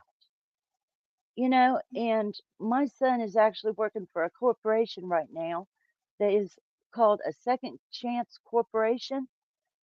And I told him, you know, I said, once a man has paid his dues to society, he is a free man and has the same rights as anybody else. And it's not to be brought up, not to be used or held against him. I mean, that's straight up what I told my son. But I kind of get in trouble because on Facebook I got in trouble because I was fussing because do you know who Margaret Sanger is? Yes. And Bill Gates' daddy and what they've done to your community with Planned Parenthood. The black population should be 24 to 25% of the population right now. You are only 13% of the population now. For heaven's sakes. And the Democrat community has done this to you. And it makes me freaking sick. Well, apparently a lot of my people don't believe that. they don't. We've been convinced that you know, at the end of the day that everybody else that is not Democrat, they are racist, they are against us. And so instead of looking at facts, like we got a bunch of people in here who make all these comments. Somebody just gave me a donation to tell me how am I pro-black, but I'm a Trump lover or whatever the heck he said. Don't worry, I'm gonna get to your comment real soon, Vinny. You want me to drop the link? Because I drop it, Paula will let you come up here so you can talk. You know, you keep paying to talk. You can just click the link and talk. It's free. Of course, you got to have some guts to speak your mind. That's all. You know, sometimes it's easier to pay and stay hidden in the chat. I get it. Because you ain't got no balls to tell me what you got to say to my face. Well, Michi, one last thing before I run. This is how Yes. racist Trump is. He is so racist that he set the black colleges up in the United States of America for the next 8 years in his first term. Now he is in his second term, and that money will be needed to be re-upped. So he is in a position where when that money comes due, and I watched the press conference, so don't tell me I don't know what I'm talking about, because I was a Democrat and I was a dumbass Democrat, excuse my language. But I have learned a lot. And when they kept talking crap about Trump, you know, I'm like, well, I'm going to start listening to his press conferences. And there was a site called Periscope where I could go and listen to his press conferences anytime I wanted to. So I started listening to what the man was saying, you know, and what he was actually doing and what they were saying on TV. And that's when I stopped watching TV. So, but yeah, Trump is so racist that he set every black college up in Well, America for that's 8 years. I think So that's why that's we a don't. terrible thing to do. A lot of people don't listen to the news because you are correct. When people were saying he's about to take away the Department of Education, I had a lot of people who got on my panel was like, they're not going, you know, Department of Education, they fund colleges, and what about the black colleges? But aside from the Department of Education, he actually promised, I think it's like 255 million more to the black colleges. So they're going to be taken care of. I guess they missed that part. But thank you for coming up, Paula. Yes, I'm ma'am. going thank you for coming Thank up. you for letting me come up, and thank you for letting a white person talk. You know, You're not the first white person on the panel. I think you're the second or the third. Which one is it, y'all? She's the second or the third. We had that one white guy come up. Well, thank you for coming up and giving your perspective. I appreciate it. Well, thank Miss you for Michi. allowing me to contribute. Thank you. Mm-hmm. God bless. Let me see. Hold on, y'all. Somebody 1, 2, 3, 4, 5, 6, 7, 8, 9. It's another spot on here, y'all. If somebody else want to come up, but hold on, let me address Mr. Vinny. Mr. Vinny keeps paying money, and you can keep paying money to talk crap. Like I'm not adverse to like getting, money for you to talk crazy to me. Usually people talk crazy to me for nothing. You know what I'm saying? So if you want to keep putting super chats, all righty. But see, this is what's always funny to me. I think that I'm assuming you're a man with a name like Virgo Vinny, but I actually think you're a bitch. And I would never come and talk to you on your panel. You know why? Because any real man wouldn't come over and stalk my comment section to keep making their points. It's like you're trying to draw attention to yourself. And then when I finally offer you a moment to come up on my panel so that you could speak your piece, then what you do is turn around and here we finally have it. No, you're too emotional to talk to me. You can come on my panel. So if I'm too emotional to talk to you, why would it make a difference where we talk to each other? Right? So I don't really think that it's about me being emotional. Actually, I think I'm very logical. And you niggas kill me with that word of emotional and logical. Nothing I've said is illogical. You are the one who is actually emotional with the comments you've left. And we'll read all of your wonderful super chats in a moment so we can all see if you're logical or if you're being emotional based on your comments that you paid to give. But then it comes down to this. It's that last line right there. You can come on my panel. Is that what this is really about? I was just about to say, Meech. You like passing out money, Mr. Vinny? I'll charge you $500 and you can have 1 hour of my time and I'll come on your panel. Other than that, get the fuck out of here with that bullshit. Because what you're really doing is trying to come over here, use my chat to get attention for yourself. Apparently you have a YouTube channel and it must not be popping because you over here in my chat tonight while we over here with 1,300 people watching. We got a bunch of people over here on MX Network watching, and you're in the panel and you're in the chat and you keep giving super chats to be seen. And then ultimately you ask me to come over to your channel.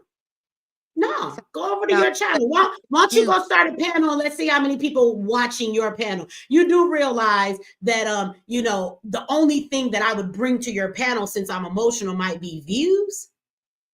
Is that what this is about, nigga? You need some views? Me. People make money all the time. You should get into one of my mentorship groups. Maybe I'll do an interview with you for free for some views. I do that for my people. So again, you sound crazy. If I'm emotional, then I'm too emotional to talk, like Dr. Seuss in a house, with the mouse on a train, in a plane, in a box with a fox. That means I'm emotional no matter where I go. So it shouldn't matter where I talk. I'm still going to be the same emotional person, right? So it shouldn't matter where we have the conversation, sir. So you can bring your ass up here. Other than that, you can keep paying super chat. Don't nobody block him. Don't nobody block him. For the rest of tonight, Mr. Virgo Vinny, you can either click the link and come up, sweetie, or I will not acknowledge any more of your comments unless it comes along with a super chat. Okay, that's how we're going to play the rest of tonight. But we will read the ones that you've already had. Okay, let me go back a little bit, you guys. Let me do let me pay some bills around here. Okay, somebody said this and I missed them. So let me go back. I got to go back to my super chat, y'all. Okay, so they said this was way earlier. Somebody said, is he really the president or Elon? Good question. Everybody keeps saying that. Although I will tell you that I believe Trump is still the president. Elon is doing the DOGE thing. And I think that when it comes to the job he gave Elon to do, the reason why Elon is at the press conference is because that's the biggest thing right now.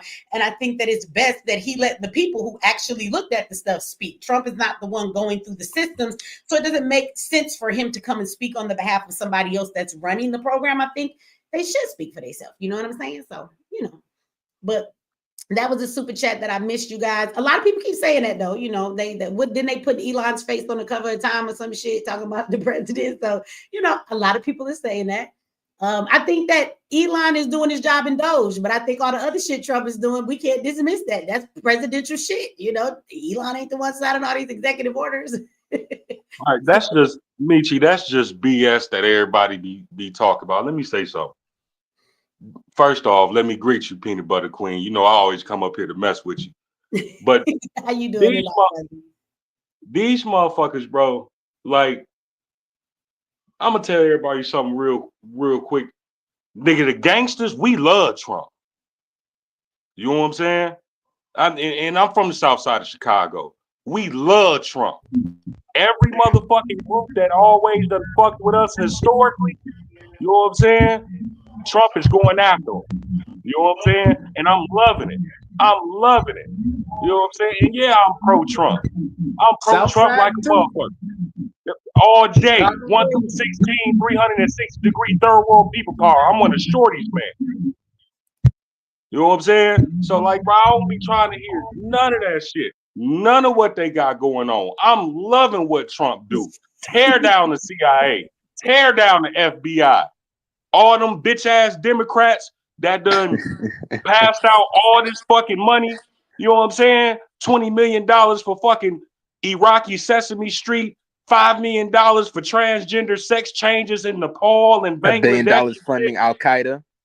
But yeah, and then funding terror groups. You know what I'm saying? But then when it comes to us, they ain't got our money. You know what I'm saying? Did y'all see that though? Hey, did y'all see? Because some people was mad at me. Remember when I said he sent 15 million to the Taliban for condoms, right? So somebody was like, yeah, wait a minute, it looked like you was fact checked. Well, this is the fact check. They fact checked us, and this is what they fact checked. They said that it wasn't sent to Gaza where they said it was, that it was sent somewhere else. Same region, same people, just the city where it went was wrong. And I'm sorry, it wasn't 15 million, it was 50 million. So my I was God. there for a fucking fact check. I don't care And I'm if gonna they tell you sending these like condoms. Look, I don't care if they sending them to Care Bears.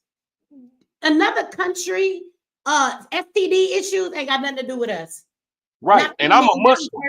I'm a Muslim. I don't give a fuck about Gaza. Fuck Gaza. You know what I'm saying? And the reason why I say that is because I know them Arabs. Them light-skinned, pale-ass Arabs, they treat the black Arabs like shit in their own country. The black Arabs are treated like straight crap. You know what I'm saying? Even though the black Arabs are the original Arabs and all them white people are Turkish and Persian invaders. You know what I'm saying? I don't give a damn about Gaza. I don't care about none of that. That's what they ass get. I don't That's care. property. I don't care about nobody else if it comes to the fact that we have to give them our money. I don't pay taxes for anything that has to do with another Like, that's country. our shit. Like, I don't care if they got homeless people. I don't care if babies is hungry. I don't care if they need somewhere to go to the bathroom. I don't care if they need a camel and some chickens. I don't care what they need. If it is not our country, I don't feel that our tax dollars should be going towards any of that shit. It's our money. let their leaders step up. Right. Where Right. y'all president at? Where y'all government at? Let them do their job. Yeah, don't y'all moving the got a money. Malcolm X? Y'all ain't got no Martin Luther King over there. You ain't got no Martin Luther Abdul over there. You know what I'm saying? They got too busy moving the Habib, money. but he in jail right now. When he get out there, go be good. He locked up right now. Like straight up, like bro, I be so tired of them. I don't care about nothing that they got going on over there. Nothing. Because like Senator Kennedy of Louisiana say they should, if they hate America, they should hate us for free. We shouldn't have to pay them to hate us. You said hate us for free. Right, because hating is free. Don't pay to hate. Don't pay to hate. Don't pay to hate.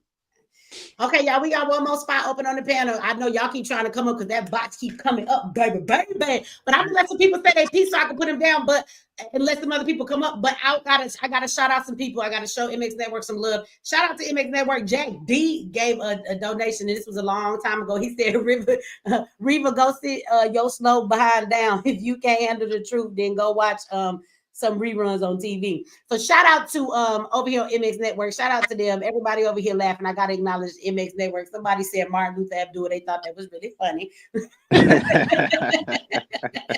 Somebody else laughed at you. She says, I thought his voice sounded familiar. That's Michi Peanut Butter Guy. So that's over there on MX Network, y'all. I do want to let me come over here and finish these super chats, though, for the people. I don't want to miss out on the folks that put their super chat up here. I think we already read this. She said, Willie just wants some attention tonight. Y'all know we kicked him off the panel. And then we got right here. I don't know if I did this one or not, but I don't want to leave them out. I don't think that I read this one, so I don't think I did. Trump said he didn't like what he saw with, I don't know what S in me. Oh, Sonia Massey. Oh, look at y'all, right? Put it together, panel. Come on. I need my help from my people. He also said that cop might not receive immunity for what he did, which is another thing people lied about. Yeah.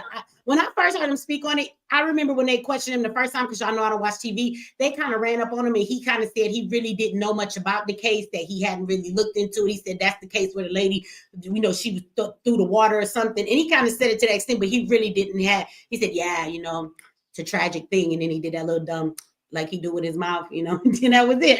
That's all I seen. I don't watch TV like that. So let me see. Somebody said Willie is buck broken. Oh yeah, I think we already seen that one. Okay, here go Virgo Benny. Okay, Trump will give you. We read that one about the wake up call. We read this one. Or did we? Let me see. Oh, where was all you Negroes at when Trump had the $500 billion platinum plan, aka the contract for Black America? Yes, he did. And like I said earlier, he was the only president that's ever acknowledged having a plan for us. Now, he did talk about this plan on the way going out his last term. He did not get reelected because they stole the election from him. And so that did not happen, right? But at least he acknowledged it and said, well, I got a plan for y'all. I don't recall any other president ever having any kind of plan for us ever. And the thing was just vote for us. They had hot sauce and chicken in their purse. That was their plan, the pander. Hot sauce in my bag, y'all. And I got a question, like, when was the last time you seen Democrats have that many Black folks in the White House like they just had that wasn't in their inner circle? None. They got Cory Booker, if that count. Trump about to get in trouble. He keep having all them damn Black people in the White House. They gonna tell him he doing too much. He about to get in trouble. You saw? I don't know. He got too many Black folks in the White House right now. I don't know if y'all saw Bill Maher's real time. He literally said Donald Trump had all them Black people look like the BET Awards. Yeah, he about to be in trouble. They about to. We calling him racist. The white folks about to start calling him ghetto. He ain't been finna win for losing. The ghetto president. he gonna beat out Clinton. Because I want y'all to see how ignorant this is. Our community, I didn't, but our community called Clinton the first Black president just because he got his thing stuck in the White House. Smoke weed. Just because he smoked weed and played the saxophone. That was I'm gonna tell you what people didn't pay attention to though. And my brother up here, he from Chicago, like I am. Trump literally came to the city and said, and this is the exact word. He said, man, you guys got a real bad rep because there was a time where the disciples used to protect the community. They were honored. That's what he said. You know what I'm saying? Trump is not a dumbass. He knows the history. See, the thing people don't do is all we got to do is get some real life grassroots in front of him. That's why my main pitch to him would be, listen, Trump, you pass these reparations, you let certain people out, you'll crush the Democratic Party and you will have a majority of Black support it won't be a Democrat elected for 100, 150 years. And I will push that to stroke his ego. Sometimes you got to do that with people in power. That's why I think they gonna freeze. They gonna pardon Larry Hoover, bro. I already feel it. Like they gonna pardon Larry Hoover. Well, yeah, my boy Ford ain't getting out though. Ford, it's just like me asking. Ford took it's just like me asking for a pardon. I'm a felon. I'm a felon because they ran in my house when I was selling weed. They shot my dog. The way I got up out of it is I took all of my propane tanks, turned them on, and when the officers came up, they couldn't shoot me. You know what I'm saying? Because if you shoot with all that gas in there, we all going to blow up. Right. So they hit me with all type of terrorist charges, all kind of shit. You know what I'm saying? That's why I'm a felon, unfortunately. Yeah, I would like to see Mumia get free though. I know it probably won't happen because his case involves, they set him up to, for killing police out there in Philly. But he was just a journalist for the Black Panthers. But I would like to see him get pardoned because they railroaded that man. Now, can I say this real Mumia quick? Abu Jamal. Now, can I say this real quick? Now, my uncle received the clemency and pardon with Donald Trump in 2018. He was locked up in 97. His sentence was to 2030.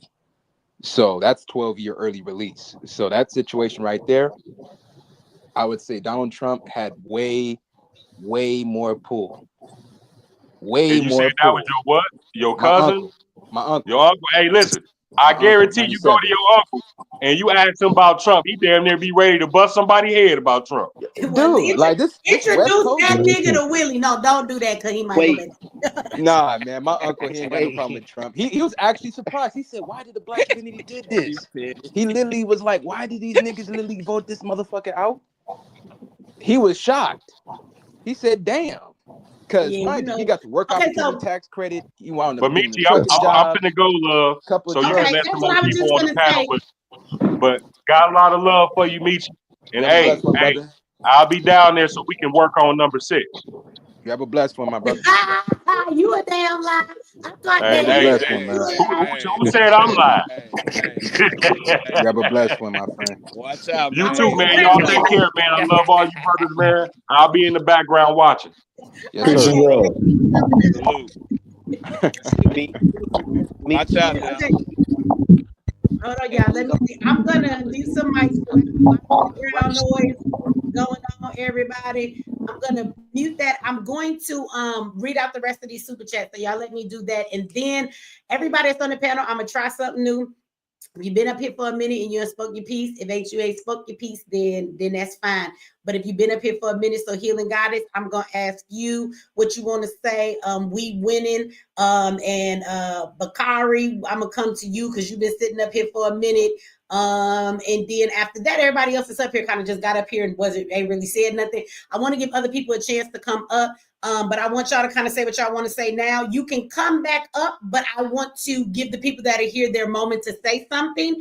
And then I want to play the Umar Johnson video so that we can get into that conversation, okay? But I need to kind of bring this topic to a head real quick and then allow some other people to kind of come up. Now, remember, in going down don't mean you can't come back up. I just want to, I want to give other people a chance to come in and say something. And in the back, I keep getting the link. People is clicking. So they want to speak on what we're talking about at this moment. So before I move on, I just want to give people a chance to come in and talk about this. And then we're going to still same topic. We're going into Umar, but Umar is talking from the perspective of like some people thinking, that it's some foolery going on with Trump, and he really finna like pull the rug from underneath us, and we should see what he doing. So we're gonna listen to his perspective and see how many people agree with it. Now I warn you guys that he's gonna say everything 3 times before he actually gets to the point, but y'all should know that by now. Okay, so let me finish these super chats, y'all. Then we'll get there. Shout out to Nephew in the house. Nephew left a super chat. And we got all gas, no brakes. I think we had, oh no, we didn't. Ask him, okay, this is the old one. I'm sorry, I didn't get to him in time. I apologize, because this is back when we was talking about all the other stuff.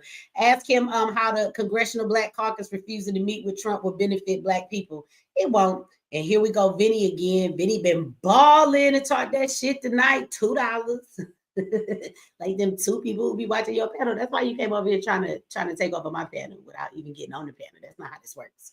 You got to be tough. You got to be confident, bro. You got to, believe in yourself. So you were supposed to come up here and like really put it down and leave such an impression that people be like, damn, you got to bring Vinny up next time. And then when you get to going in, Vinny, they want to know what your YouTube channel is. And then I tell you to drop it in the thing. And then they come over and then they start following you. And then you have some people watching your panel. And then you don't have to try and use my audience. See how that works? You got to be smarter next time, my nigga. Anyway, he want to know why you defending the president you don't expect nothing from. Now, let me answer this question.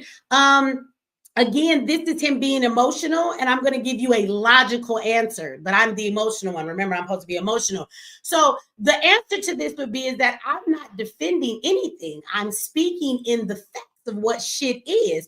Trump is the president. He is in the White House right now. And I don't understand why I got to be a dumbass. And because I'm Black, I'm not allowed to speak on political issues and what's happening in our country right now. Is that what it is? I should just be dumb and close my mouth and not say nothing, right?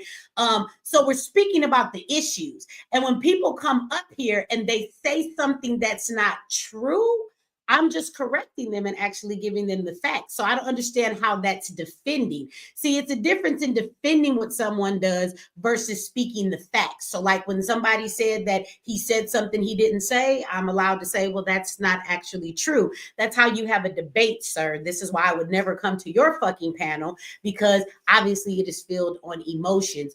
It's not about defending Trump. I don't give a fuck what Trump does. And I've said that a million damn times. I don't go out here and vote for anybody. But at the end of the day, just because he's a white man, that sometimes is orange and sometimes he's wearing blackface because he's really, really brown these days.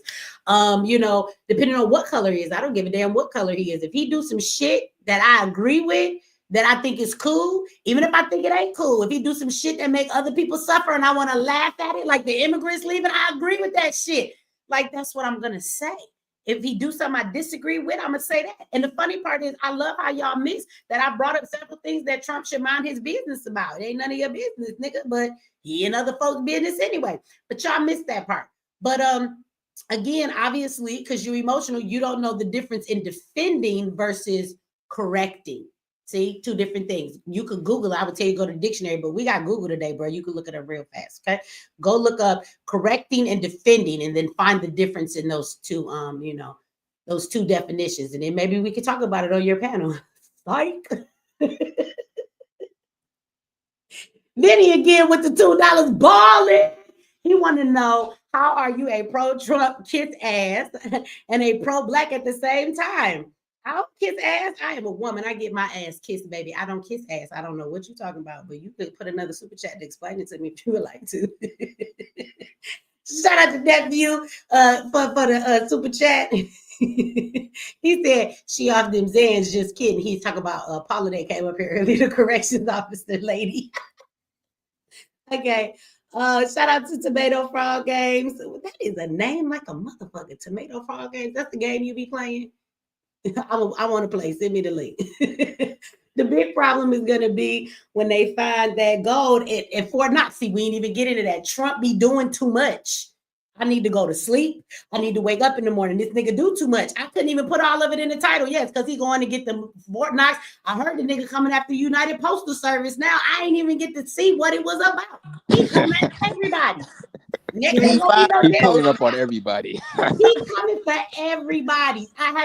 I heard about it. He moving so fast, I ain't had time to keep up on it. I go to sleep, I wake up, this nigga done smacked 17 other motherfucking people. It's a lot, but you're right. Hey, yo, that's what I wanted to say. And that gold gonna be gone. That shit it's gonna be a bunch of them chocolate coins that niggas get on Easter. That's what I wanted to say real quick. They done fucked around and finding out, playing with that man, bringing all them false charges on him. Hoping that he wouldn't win. And now he ain't playing with nobody, everybody. I'm coming for everything. Bush, Clinton. Hey, he said he gonna claim the swamp himself. Yeah. I think one of his ultimate goals is to send some people to jail before it's all said and done. That's in the government. I think that's his ultimate goal. He like, if I get out of here, somebody going in jail. I think everywhere. That's what he really If I may, y'all, I know we ain't speaking too much on history, but I put it in the comments. Rome destroyed itself, and there ain't nothing new under the sun. Nothing.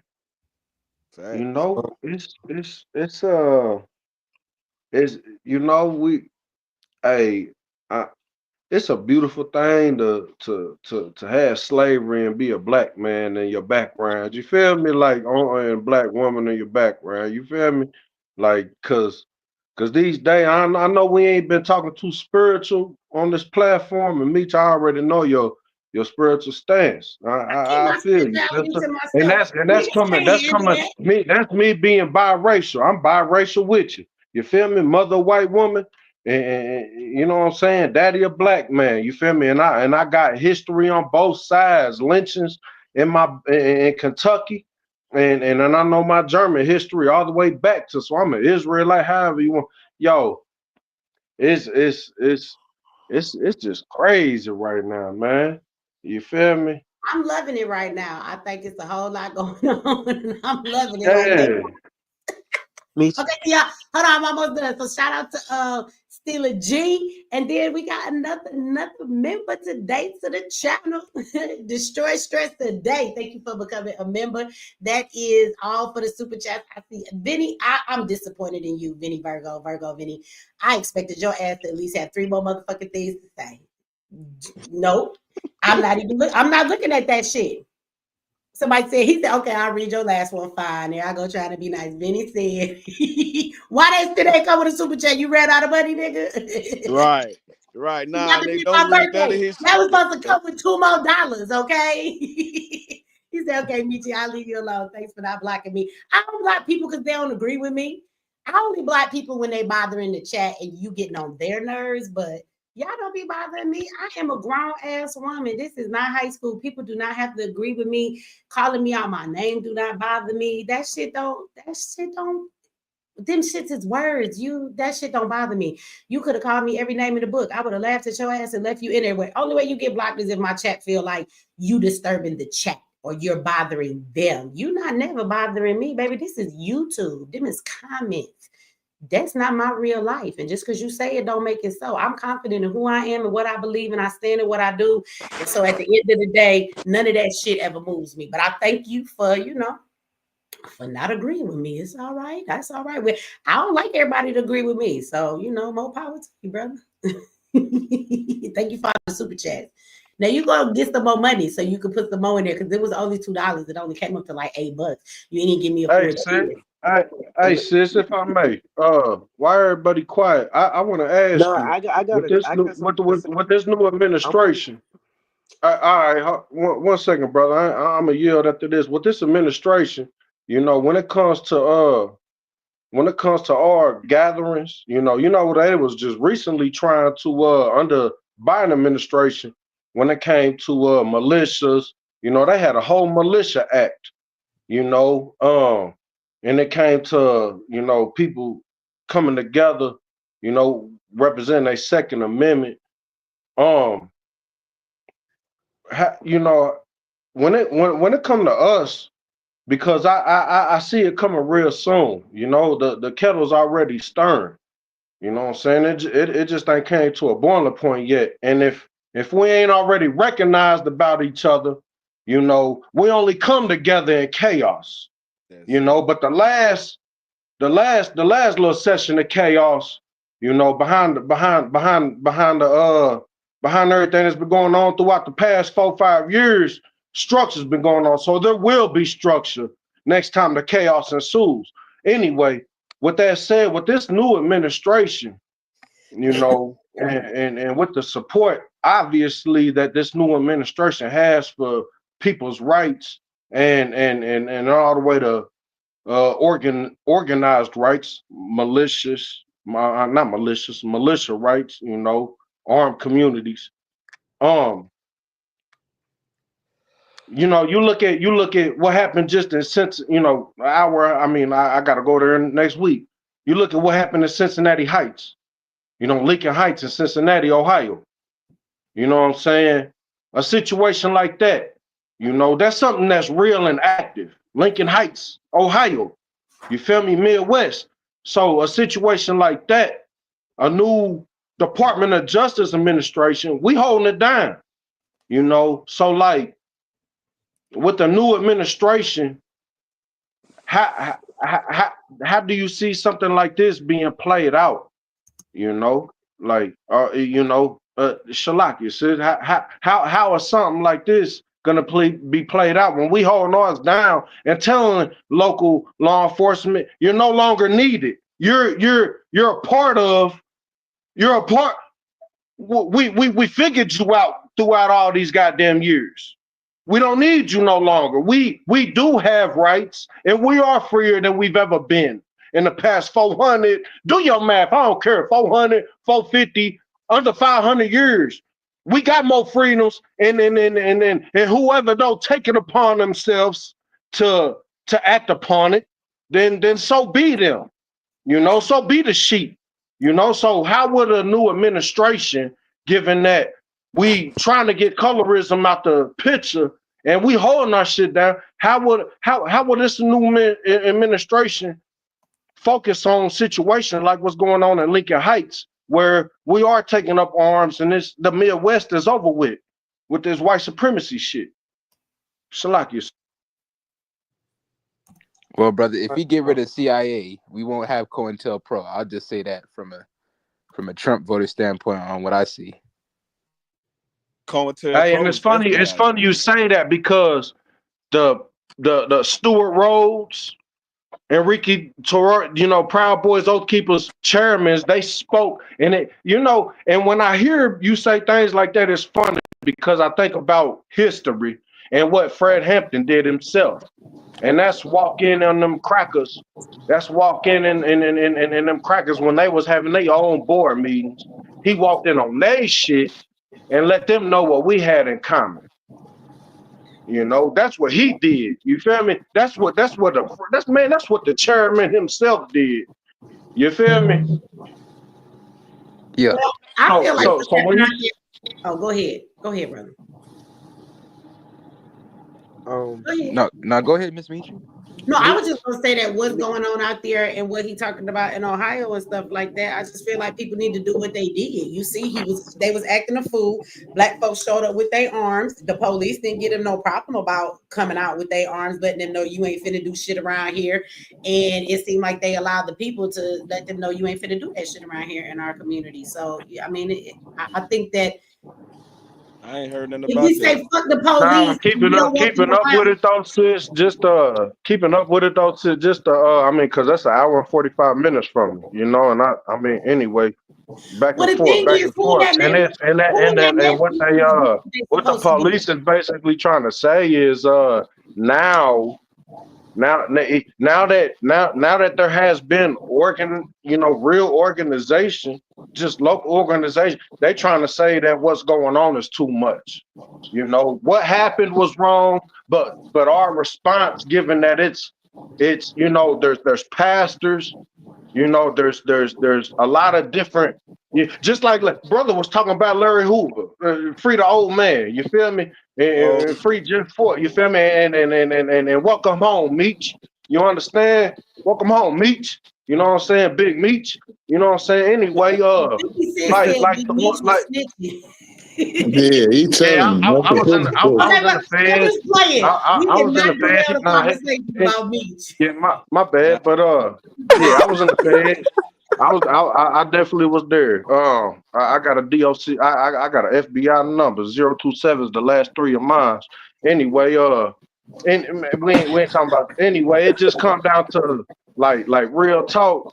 Like, how do you think? And this is my point, because it's being held down, and now the local law enforcement there, Lincoln Heights law enforcement, is trying to act like the response as we speak is and then they put some crackers up on the local media talking about, yeah, I got checked at a checkpoint to see if I had any white supremacist paraphernalia. The shit that we supposed to do. And Lincoln Heights is a historical Black community, let me remind you. You know what I'm saying? Yeah, so situations like this, like under a new administration like this, I have no hope. Once again, I ain't vote. I keep the hope of my people on the streets, and I want to speak on grassroots. There's been a lot of grassroots things going on in the past, 3-4 years since everything, since COVID and all that. Like, but there's got to be a man. I'm not here to teach nothing. I'm here to ask the community and ask you, sis. Like, under this new administration, we seen what happened under Biden. You feel me? When Trump was in office during COVID, we was able to step outside and we was able to represent ourselves. You feel me? And I feel like that's what we'll be able to do again, despite the boots on ground that's going to be in our face that we already faced. A lot of brothers and sisters, and I hate to say this, but a lot of brothers and sisters, maybe even on this panel, wasn't boots on ground. They don't know who Otha Wallace is. You feel me? They didn't skip state lines. They wasn't there, Stone Mountain, Georgia, goddamn Louisville, Kentucky, or Lafayette, Louisiana. But my thing is there's been a lot that was all unorganized. That was all us coming together under chaos. And now the next round that we talking about right now to this day is when the next round of chaos ensues and we come together under chaos and the structures that's there, and will we be able to trust that structure and grow off of it? Yo, Mexican guy. Okay, let me say this. And Do we have? This is what I yield with. I simply yield with sister. Do we think that we've had the power in the past 4 years under their administration, or knowing what's coming under this administration, which is going to be chaos? Because once again, let me remind you, Rome destroyed itself.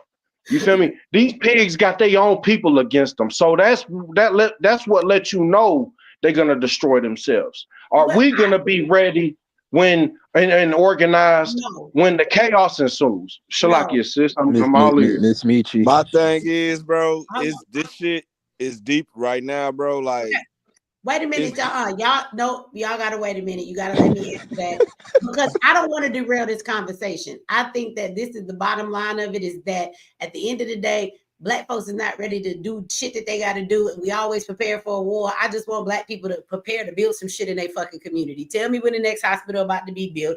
Tell me when the goddamn next school finna be built. Tell me when we finna have some shit of our own. That's what Black people need to do. We have the power to build up what we need in our communities and our lives. And again, we always waiting on somebody else. And we can prepare for war. Why don't we prepare to live? Let's do that. Let's prepare to live because we have communities, we have children, and we're supposed to have a future. So let's focus on that because at the end of the day, I think we have more Black people that are prepared to live than are ever willing to die. So let's stop acting like we need to prepare for war because it's only a certain amount of us that's going to do that. And I don't think it matters what administration we are under. I don't think that any of them are going to bring us out of the situations that we are in. You know what I'm saying? So to some degree, we're going to always be in these situations till we decide to change that. Again, money and stature and building stuff in your communities is what gives you power in this community. We don't own anything. And when I say we don't own anything, I mean our communities are not strictly ours. Our hospitals, our schools are not strictly ours. So until we build that, that becomes our power system. Then we have some power when it comes to voting. We have some power when it comes to things in the goddamn community. And we have our say. But until we do that, we're never going to have to. But I don't want to derail the conversation to go into that because I said we have rules tonight and we really do. I want to stick by the rules. We've been here 3 hours and we got a long way to go, but we still have other conversation to be had and people keep trying to come up. So that's my answer to that, y'all. Under this administration, I mean, I don't see any administration that has done so much that is holding us back that we can't build some shit. Like every administration, we've had the ability to build if that's what we want to do. That's just what we got to start doing. Let me say that, okay? Can I speak? Because I'm about to go. Go ahead. I can't tell because now who is that talking? This is Nathan. Go ahead, Nathan. Yes, I'm supposed to be next. Right after him. Go ahead. Hey, I'm supposed to be next. Michi, after him. I'm glad that you said what you said because I came back on to respond to Willie because I wish I was here when Willie was when Willie was still here because I wanted to back you up on your questioning of him moving the post and why, like asking what makes Trump racist because I'm in my early 20s and I remember I was 8 years old in 2008 when Barack Obama got in office. I was a young kid when I was in school back then. I don't know too much about politics, but I'm a great observer. I make observations. When I was in school, when I was in grade school, I didn't even know what being gay, LGBT, none of that stuff was. But as an 8-year-old, having Barack Obama in office as a Democrat, because I remember my dad went to go vote for him. The one thing I remember going through school was Obama pressing gay marriage, and I'm not changing the topic to that, but this goes to Willie because I'm trying to give him some more perspective if he's still in this chat because he sounds like he a lot older than me.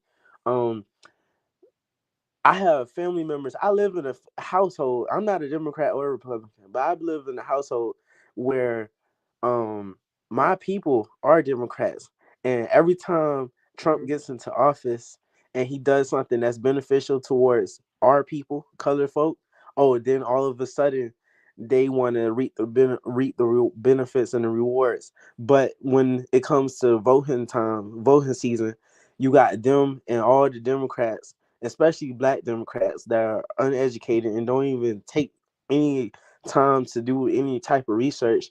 They want to say, this about Trump, the world going to end. They said the world going to end. when goddamn Trump got his office, but yet here I am. And this is another point where I went so far back to bring up Barack Obama. As a child, one observation that I made when every time we get a new president in office, just because a president goes in office doesn't mean our life on a day-to-day basis is going to fucking stop. Like, and that's why I like the point that you brought up, like about us getting our own schools and stuff. That's what I've been focusing on as of recently. Like, focus on a positive. All these damn Democrats, when it comes to voting season, all they want to do is focus on the negative, negative, negative. And then when Trump is in office, nothing, no war, chaos, none of that nonsense they spoke about happens, and they're right there to reap the benefits of wars and can't take no accountability. And then another point I would like to make is, the people that I live with that are Democrats, I find it so funny. Right when Trump, when he was in his first term, they had nothing to say. They were shut down. Then when they was time to vote for Joe Biden got to office. These are the same Democrats that was fighting for him, talking about, oh, they didn't do shit. He didn't do shit. Joe Biden didn't do shit. So living around Democrats, to give Willie some perspective, Democrats are fucking illiterate, don't do no damn research, and very hypocritical people. That's all I have to say. So hopefully, because Willie, the reason why I'm bringing you up is because I'm gonna move the goalposts back, so I could point out to you how even if he is racist, it's not going to change with how you piss and take shit. Like like you still got your freedom, bro. Like chill, bro. Do some research. That's all I have to say. Well, thank you. Can I ask you mind to tell us how old you are? I'm 24. And thank you for coming up here. I always appreciate it. Somebody was saying in here, oh, he young, or but I want y'all to shut up. Let me tell you something. You get an exception to the rule. The young people can always come up here and move the goalposts and bring us back where we was or change the topic. I let them have it. Because let me tell you why. Because y'all better stop sleeping on these youngsters. Y'all the future, and y'all are the young ones. And so at the end of the day, I have a lot of people who listen to me that are usually in my age category. And so whenever I do have the ear of the young ones, I definitely want to give y'all a voice, right? Because y'all are living in a different time than when we came up. And so your perspective does matter, because I can't always see from your perspective and everything I do know, because I'm 46 years old. Well, I will be, on the 3rd of March. But at my age, I don't always know what it's like in your perspective. Everything is changed for you at your age. When I was your age, the world was different for me. And so I always appreciate the younger generation when you guys walk with me and you're following me. And I always want to know what your perspective is. So, I appreciate you for sharing that with us, Nathan. I really do. So for anybody who's like, wait a minute, you said you can take it back. Well, look, the youngins get a pass with me. Okay. I have children his age. So it's all right, honey. You can take it back if you want to. Miss Michi, can I get it next? This is We Winning. Bye. Yes, go ahead. Right, thank you. All right.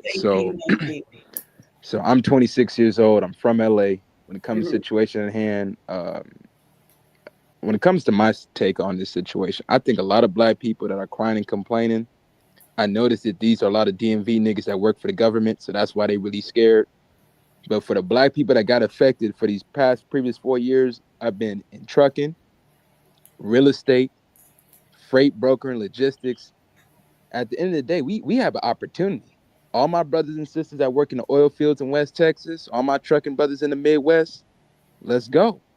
We have an opportunity where now we can finally get a president that will literally crash gas prices again and get these motherfuckers low. Right here, baby. Tenfold. Real Like shit. I said, man. Yes, sir. Real talk. Hey, I be calling ice on them Arab drivers that be flying by. Yeah, man, they been fucking up the loads, nigga. Like they don't be take giving loads a fuck. that are $1.15. I take a picture. I take pictures of the DOT number, the trucking company, the light. I get all that shit on their ass. Nigga, I be reporting all their ass. Thank you, man. Like I said, we gotta get they the ones that got these. They the ones who got the market fucked up. Real talk. Tenfold. We got They the reason why the market fucked up, bro. Dude, like Real I'm gonna say talk. this real quick, brief, man. Like they will take a load at $600, where black men need to get that $1,500, $2,200. When it comes to a load, they'll take it $600 undercutting. But a lot of these DMV niggas that work for the government, cause I know we got brothers in DC, shout out to y'all. But a lot of motherfuckers that work for the government, they say, well, you need to be in a different occupation then. Essentially, let the illegals get the warehousing jobs, manufacturing, construction, trucking, logistics.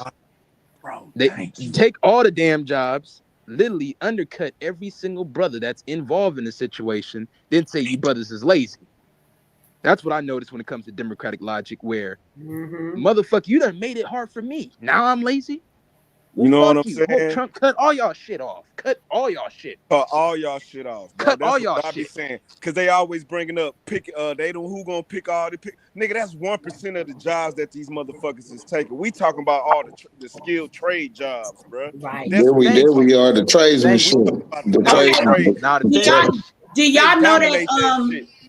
that Trump is putting the smackdown on that too? That's what I'm saying. He doing so much. I ain't even had time to process it all. So he done told companies that they are going to get in extra trouble if he finds out that companies are hiring illegal immigrants. Like that is illegal. You're paying people under the table. If we catch your ass doing that shit, you going down. Put a bounty on your ass. We closing your business. You're going to jail. So he not playing even that with them. He told them y'all not finna keep hiring these illegals and these immigrants and paying them underneath the table. You're gonna pay a legal wage and you're gonna hire a goddamn American. American. When I Check this out. Just to respond to when I go to these receivers and I see they got a bunch of Mexicans in there, I call ICE. And if I can't get through, if you can't get through the ICE, you can go on their website and you can type in all the same information you would give them over the phone. When I see that, like it's a spot in Chicago, Koch Foods, they got one in Franklin Park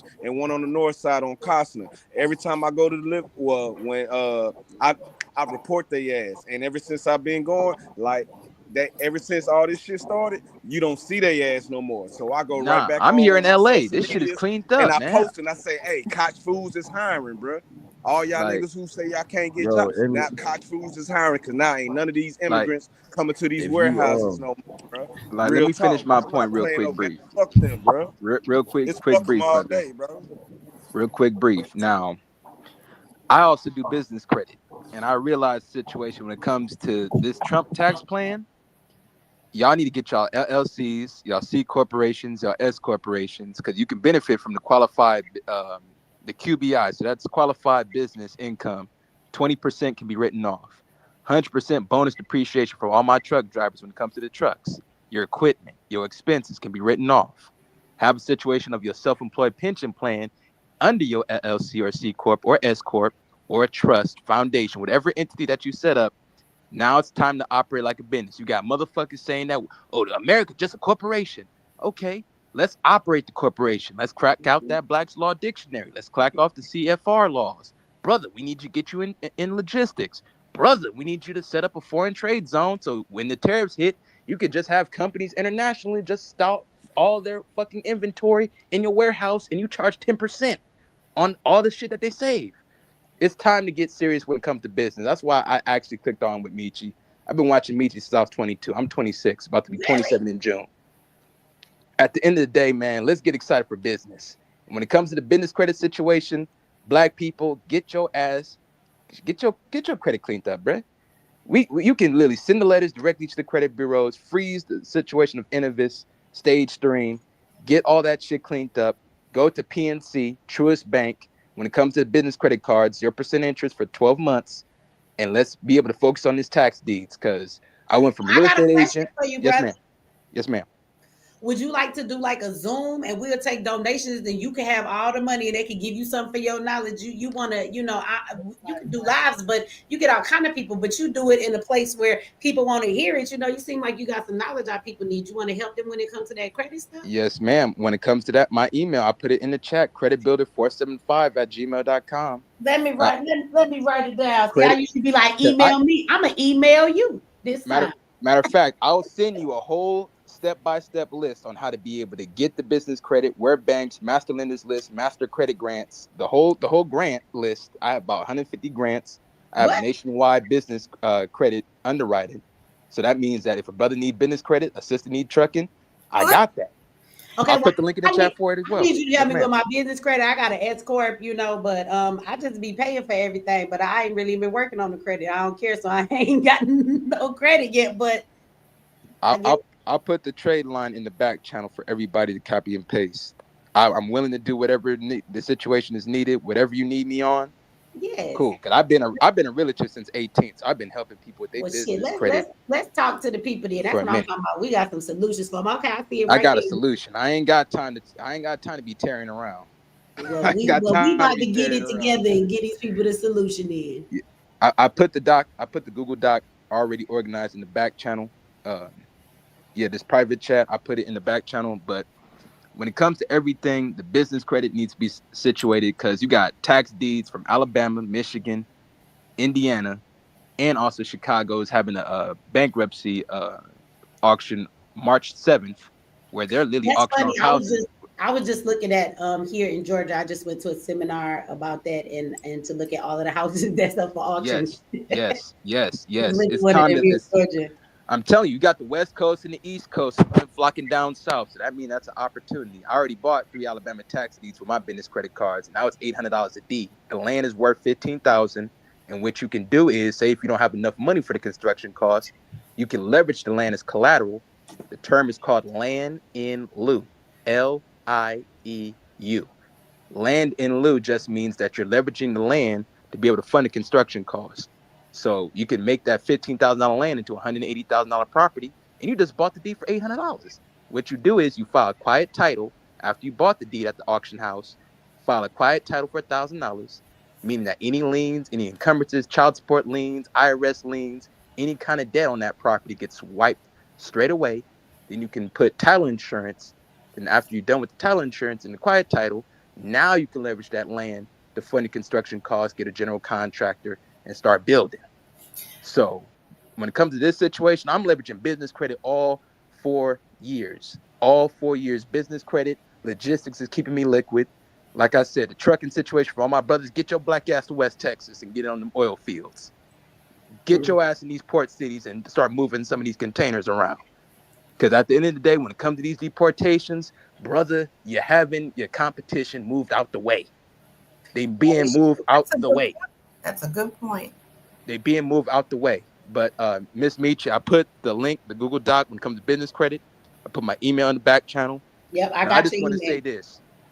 From somebody that's 26 years old, me and my pops, we was both he was a lifetime Democrat since 72. He voted for George McGovern over Nixon.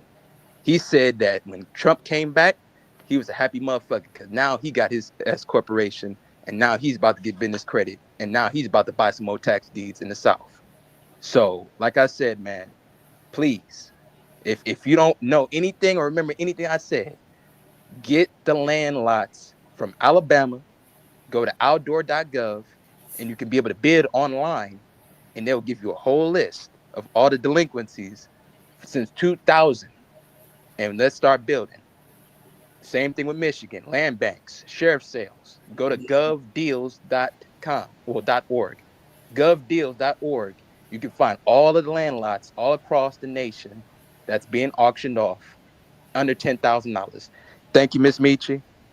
Hold on. Somebody can't get access to the link. Hold on. Put that one in the chat. Let me make sure I get that cleaned up. So for everybody in the chat, I'm gonna get the brother and we're gonna get it together and on MX Network or on the Zoom, for the people interested. You get a lot of people, everybody here tonight don't care, and we will narrow it down to the people who really care, and you could come on over and you can support the brother. Like you give a super chat, you can give him a donation for your interest to come in for him to talk to you about all the stuff that yes, ma'am. And I have somebody that can help. That's what I do with everybody I bring on my platform, whether it's the lady that do the healing circles, whether it's the spiritual guy that does his stuff. When I bring people in, look, just give them something. It's donation based, so you can't say you can't get in. I think we should always give people something for their time and their effort. It ain't for me, it be for them. So don't worry, we will definitely put that together, and we will We give y'all the information. And Miss Michi, when it comes to situation at hand, I literally have organized it where people can literally get the business trade lines, personal trade lines, like Credit Strong. That's a $15,000 trade line for $150 a month. That's a primary. Or if you need something larger, $350 a month, you can be able to get a $30,000 trade line added to your Social Security number, your EIN number. These are legitimate trade lines, kickoff, self. Most of y'all already understand this, but this is already organized where that's new for for me. anybody that's just trying to boost up their credit, personal, business trade lines, Dun and Bradstreet, your Paydex score, all that can be built up. And plus, I have a business partner where we can help assist get the funding for you. We don't charge up front. We don't charge up front when it comes to business credit funding. That's You got him 500. You got him 500 charging $5,000. You got to take out a line of credit to get your credit right. That don't make sense. I'm definitely trying to link it because that I don't got make no my fucking LLC. sense. $5,000, $5,000 up front to get $50,000 in business credit. You're already in the whole $5,000. Now you got to pay the nigga another 10% on the back end and the front end. That's not what I do. I ain't never listened to his butt. I don't know. Look, that's not what I do. When it comes to situation at hand, I will literally sit down with everybody and figure out what can I do, what trade lines that you need, which banks that you could go to. Like I said, PNC Bank, Truist Bank, Alliant Bank, PNC Bank, Truist Bank, Alliant Bank, Bank of America. When it comes to anything, when it comes to commercial vehicles, anybody that's trying to do Turo, you can be able to get 2 commercial vehicles on your LLC with no PG. And Ally Financial, that's a no PG situation where the only thing you need is your EIN to have business credit attached to it. And you could be able to get vehicles to rent out, lease out, or a situation for trucks, commercial trucks up to 50,000. So, like I said, solutions. Oh, fucking with them. You know, my mother, she taught me credit when I was like 15. So when it comes to this shit, my mama, she was on this situation. My pops, he taught me the real estate shit. If you find people that do the credit stuff right, I had one lady, she helped me with my credit. I tell y'all no lie, I've had student loans and I still owe them, but they is not on none of my credit reports. They not delinquent. None of that shit's delinquent. None of that shit on there, man. I thought she was lying. She was like, girl, she didn't even charge me. She just said, girl, let me show you what I can do. I said, for real? She said, I'm about to get them shits off. I thought she was lying. In 30 days, none of my goddamn student loans is on my credit report. No way. I was like, girl, but but people know what they're doing. They do know what they're doing. I'll never forget. She told me this one thing. She said, well, all your medical bills, they can't put on your credit report anyway. She said, because when you go to say it's not mine, in order for them to prove that it's yours, the hospital or whatever has to actually send documentation of something you signed. But that's actually against HIPAA law because that is your medical information that you went in for a service. It's not their business that you had an ambulance, you had an x-ray. That is against HIPAA laws. So when you hit them with the right form, they can't even send in the information to prove it's your debt. I said, well, damn, that make a lot of sense. Right. Yo, that's crazy. And that's ridiculous. You had Jay Morrison scamming people. I'm like, man, if you would have just looked at the white paper, you would have saw that the shares of the company, you have no voting rights when it comes to shares. That means that you have no say. Scam they sales because they were supposed to see if that nigga you have no say investing before they gave him all that you money. have no say so. But when it comes to everything, I tell people all the time, you can literally use ChatGPT, craft up the letters, figure out what's the Title 15 title code, and literally get a lot of the work done.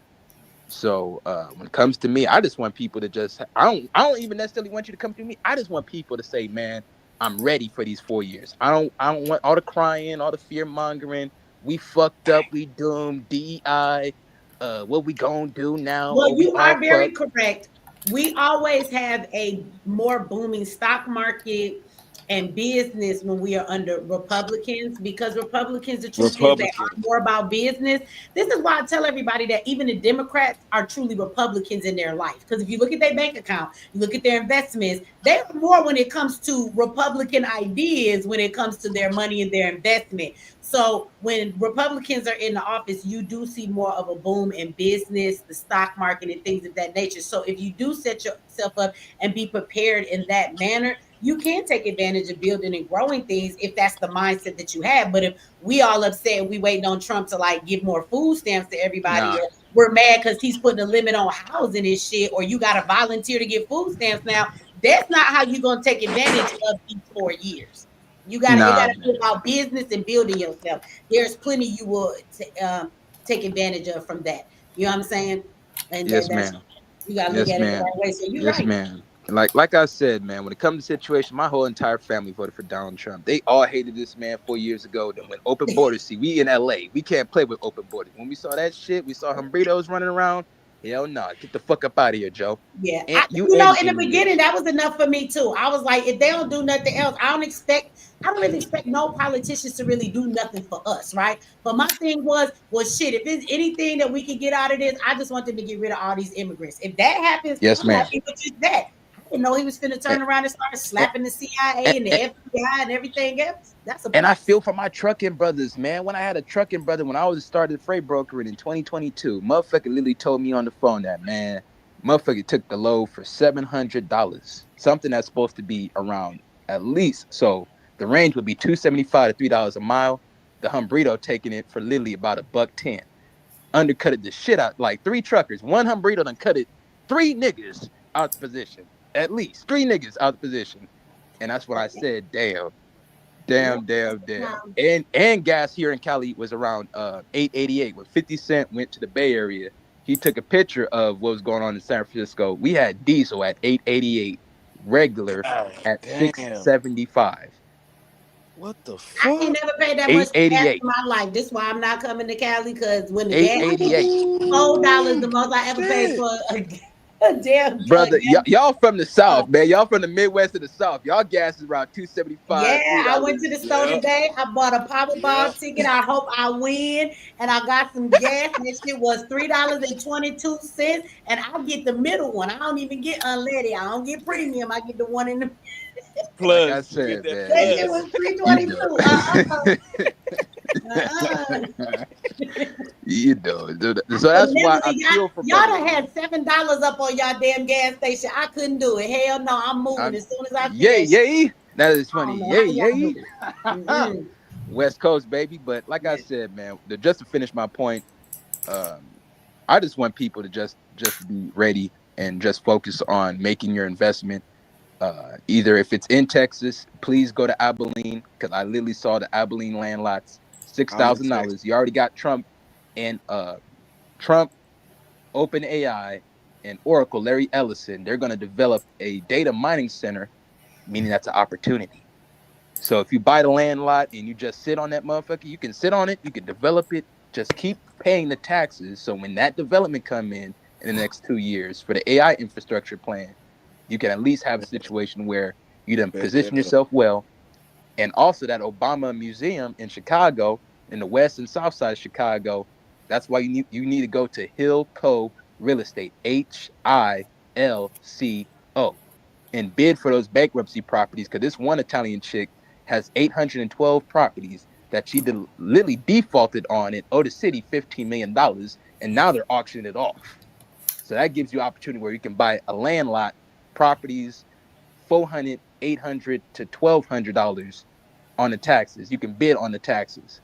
So when it comes to the situation at hand, I would say Chicago, Abilene, Texas. The whole state of Texas is open when it comes to real estate. Birmingham, due to the fact that you got 30,000 tax delinquencies. Georgia, like Miss Michi said, Georgia, South Georgia, Covington, they're building a lot of apartment buildings. Covington, I hope y'all writing this shit down. Covington, Georgia, they're buying and building a lot of apartment buildings. So for all the people that can't afford Metro Atlanta, that 285 belt line is being contested with all these New York niggas, California niggas, Chicago niggas, all going to Georgia. Yeah, we need to start buying some land lots. We need to buy some land lots, get to these tax auctions, and start bidding. But I yield my mic. I appreciate everybody that hear me ramble. Miss Michi, I put my email in the back channel. That's creditbuilder475@gmail.com. That is creditbuilder475@gmail.com. I'm willing to do anything that you need me to do. I have literally lists, scripts, whatever you need me to organize, I'm ready. Okay. I'm Whatever finna kind of email you contact here in that a you little need, bit, bro. I'm finna ready. email you in a little bit. Well, Yes, thank ma'am. you. Thank you. Yes, ma'am. I'm gonna take my God, black y'all ass to people bed. in this shit is retarded. Okay, let me see. I got a couple super chats. I gotta go back and read. And I'm about to play this Umar Johnson video, but Yes, do ma'am. anybody, I'll see if somebody want to say something before we move on. Is one more spot on the panel, you guys. Let me see. We already read That's that. crazy. Okay. Oh yeah. My brother, y'all do me a favor, mute y'all mic because y'all got some noise in the background, some moving around that's loud. So if y'all can mute y'all mics for me. Okay. Oh yeah, that's what I say. So my brother, the Prince of Paraphernalia, he done had a gang of names. Anyway, you said, where can you send me a candle? I know because I moved, huh? You used to send me all kind of stuff from the smoke shop. I don't even smoke no more. But here you go. I put that in the chat. Let me see if you see it in the chat. There you go. That's my mailing address. And my birthday coming, y'all. If anybody else want to send me something, I like gifts.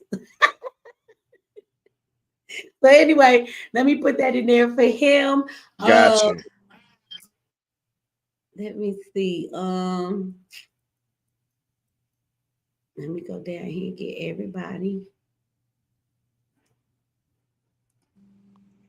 Shout out to Sojourner. She says, appreciate you keeping it real and not pandering to our feelings. You call it like you see it. I love it. Thank you, sister. Thank you for the super chat. Negroes don't see themselves as Americans. That's true. I say that all the time. I used to didn't either because I just wanted to be like, damn this country. But the truth is, we more American than anybody else here. This our country. So I don't say that anymore. I am an American. Absolutely, I am. Shout out to Faith. I think Faith is on the panel. If that's the same Faith. She said, stop funding the Democratic Party. I think she was talking about the brother that was just talking. And shout out to Whitewash for $5. All right there, Whitewash. Thank you very much. Let me see. Let me go back and put this on the screen. Somebody said Michi needs to go find out. There go the address again. If the brother didn't see it, I don't know if I left it up there long enough. You can send the candles there. Somebody said I need to go and find out why Goddess Masterpiece is dogging me. Goddess Masterpiece could never dog me. You should tell that bitch it's the weekend. So I think she got her kids, and while she in court fighting for custody, she should probably get offline and go spend some time with her children. That's probably why she finna lose them. Bitch, you only get your kids 2 days a week, and as soon as you get them motherfuckers, you be online all goddamn day. If I was their worker, I'd take their ass too. You can't dog me, bitch. You don't know nothing about me to dog me. How you dog somebody who done paid your bills when you was about to be homeless, who fed your ass? How you dog somebody when your ass had a whole storage, everything you ever owned in life, and you was about to lose it and was online crying, and bitch, I paid for it. You can't never dog me, chick. So for the person who came over here and seen it, I don't say nothing, but I hear everything. So again, what raggedy ass bitch up this late at night in a chat trying to talk crazy about somebody that didn't do shit but help her ass? I told you, no holds bars, bitch. We not even friends. It ain't matter. We ain't friends. We enemies. I don't give no fuck about you or nothing in your motherfucking life. Why don't you go light one of them candles and see if you can do something to me? Crazy thing is, you ain't know shit about spirituality or lighting candles, bitch. I taught your ass, bitch. You can never dog the teacher. Okay, what you learned from me, ho. So somebody gonna run and tell that raggedy ass bitch that shit. Michi, talking about me. Somebody go ask her why she dogging you. She can't never dog me. She need to go spend some time with her kids, for they be gone in the morning. Hi, Michi. Can you hear me? I can hear you. Was that Tia? I can't tell who talking. I think that's who. Yeah, Tia. I'm sorry, something happened to my microphone. You're kind of like me. I know you got a very good heart, but people F around to find out when they try to F you over. You are just like, and then they're surprised when you go off like that. But you know you've done well by them. That's what outrages you. So that's one thing. But Willie had left, and I think it was Willie we were talking about. Mm-hmm. We kicked him off a long time ago. But it was something about the immunizations. So RFK has said that Black people have stronger genes in the word. That's what he was saying. Mm-hmm. But what he doesn't understand is that little thing that he's trying to do to keep all of those immunizations from Black people is going to save a lot of Black boys from being autistic. That's what's going to happen. And it's going to stop forcing these women to have to go in order to get into school. So it's going to help. I think so. Absolutely. That's what I'm saying. I didn't have a problem with when he said it because we shouldn't be taking these vaccinations based on what's in the vaccination. And again, when you go into the doctor, I say this all the time. Do you notice how if you're paying with regular insurance, maybe parents don't pay enough attention to this. If you're paying with regular insurance, you go into the doctor, they're going to give you one kind of a vaccination. If you tell them that you are on Medicaid, Medicare, something of that nature, they have a different version of that vaccination for you. My question would be, a vaccination is a vaccination. Why do we have a different one for people who have more money and one for people who have less money? Like, at the end of the day, a vaccination is a vaccination. If what goes into it is all the same, that has never made any sense to me, other than the simple fact that the ones that have some toe up shit in it usually belong to the group of people who are on the poorer end and are coming in there with, government paying Medicaid, and so again, a vaccination is a vaccination. None of those things should not be different. It should be the same one all the way through. Yep. And so you're right about that. And my son, I've said that plenty of times. If anybody knows my story, you know that my son, he's Asperger's, so he's high functioning. He is not nonverbal. He's actually very smart. He's very intelligent. And if most people don't understand, autistic children, is what they struggle with the most is socialism, right? Being social with people. They don't understand that. They don't read facial expressions well. They don't like to look you in the face because they're reading the symmetric of your face. Your eyes are blinking, your nose, all these different things going on. It's actually too much for them to read at one time. Autistic children understand black and white. Right. So they don't do all that beat around the bush, all that joking, ha, ha, ha, all of that. Oh, it's raining cats and dogs. No, just fucking tell me it's raining hard outside. Don't say that dumb shit to me, because that doesn't even make any sense. That's how they think. And so all their brains think the same way, whether they're verbal or they're not, and giving children medication for autism is not something they ever need to have. It's something they need therapy for. There's no medication that fixes anything with autism, but I found out that they're giving children medication. My son's never taken any medication. He had therapy, and we worked with schedules and routines and how he thought and helping him express emotions and getting him to do stuff. And, but my son got that from a shot. I remember the day that he got it. He went and got the shot. I've had kids who got vaccinations all their life, and he was my last child. We went and got a shot. His leg was hot where he got the shot, and it was hard, and he was crying, and he was irritable, and it was like that for a couple of days. And then my son has never been the same after that. So again, nobody can tell me that it didn't happen to him from a vaccination. It did. I believe it happened to all children from vaccinations. So, how old was he? 2. Mine too. And he, before he turned 2, this boy could say parallelogram, draw it, and everything. And after he took that shot, he stopped talking. He didn't start talking again until he was 4. Yeah. Yep. So I will say this though. I mean, to anybody that has children with autism, not that this is the topic, but since we're saying this, is that before you let a doctor dismiss and write your child off and tell you that your child is nonverbal or that your child cannot speak, that is not true. The one thing I want you to know that is true to all autistic children is that they learn and they process in patterns. In repetition. So if you can give them a pattern in something and you can give them repetition, it will change everything in their life.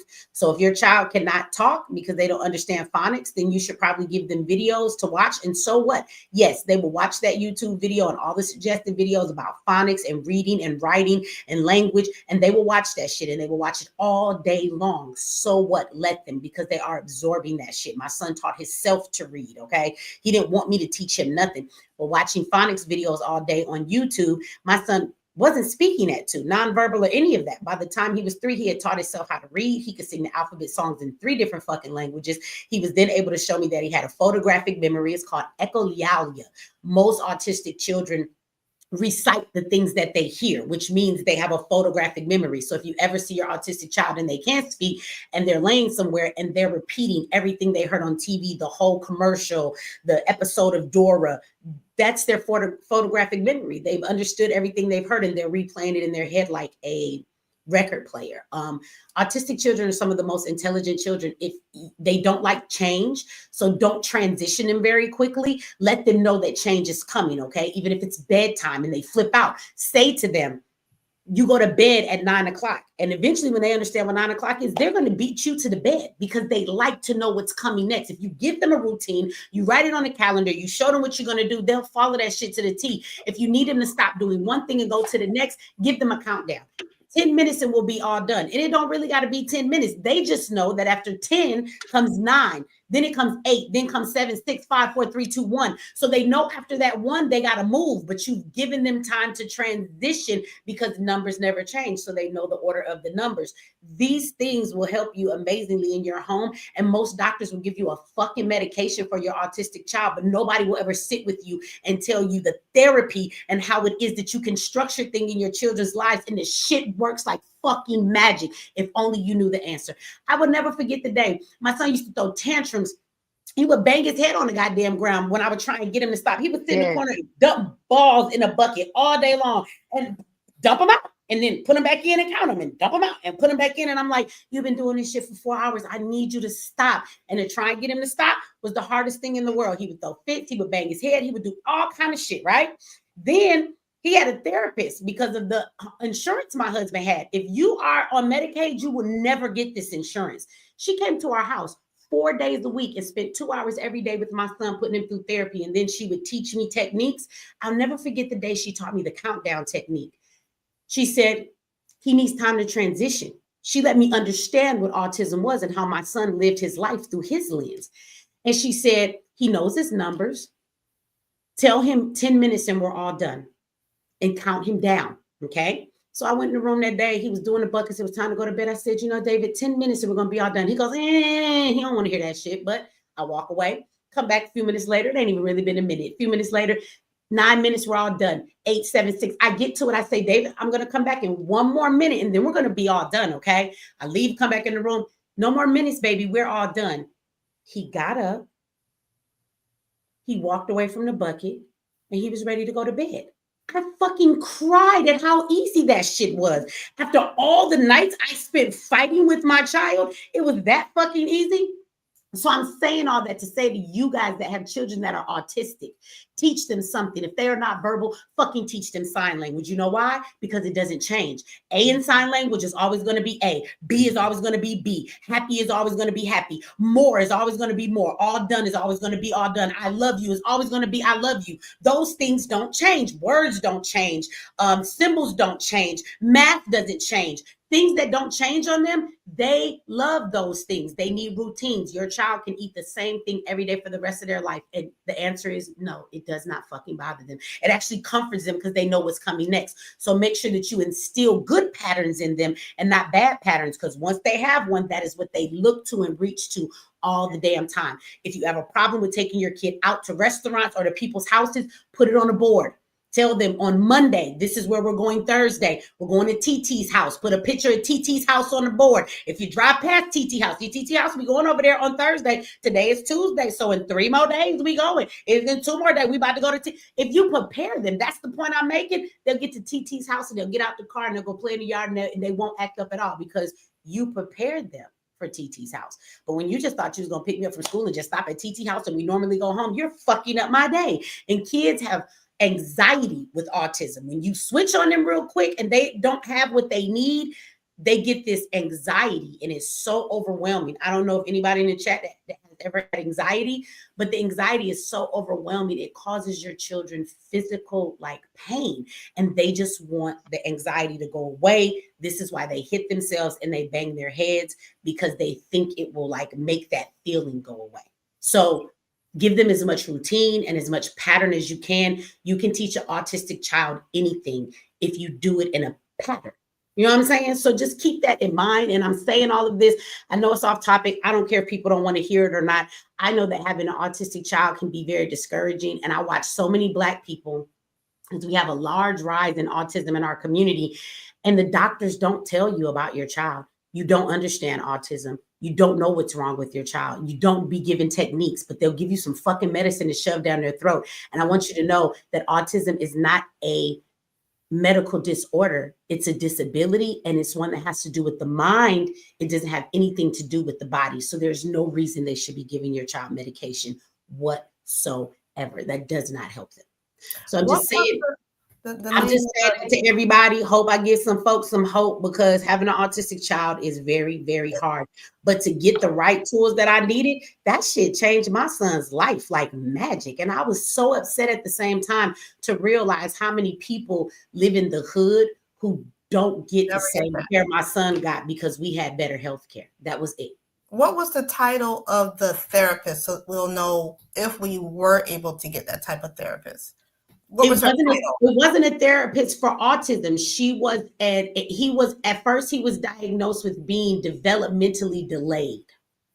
And so she actually came to my house and worked with him until we actually even got the diagnosis of autism. But one thing parents have to do is they have to understand that their child has something. A lot of parents are in denial when they find out their child has a disability. They think it means there's something wrong with them.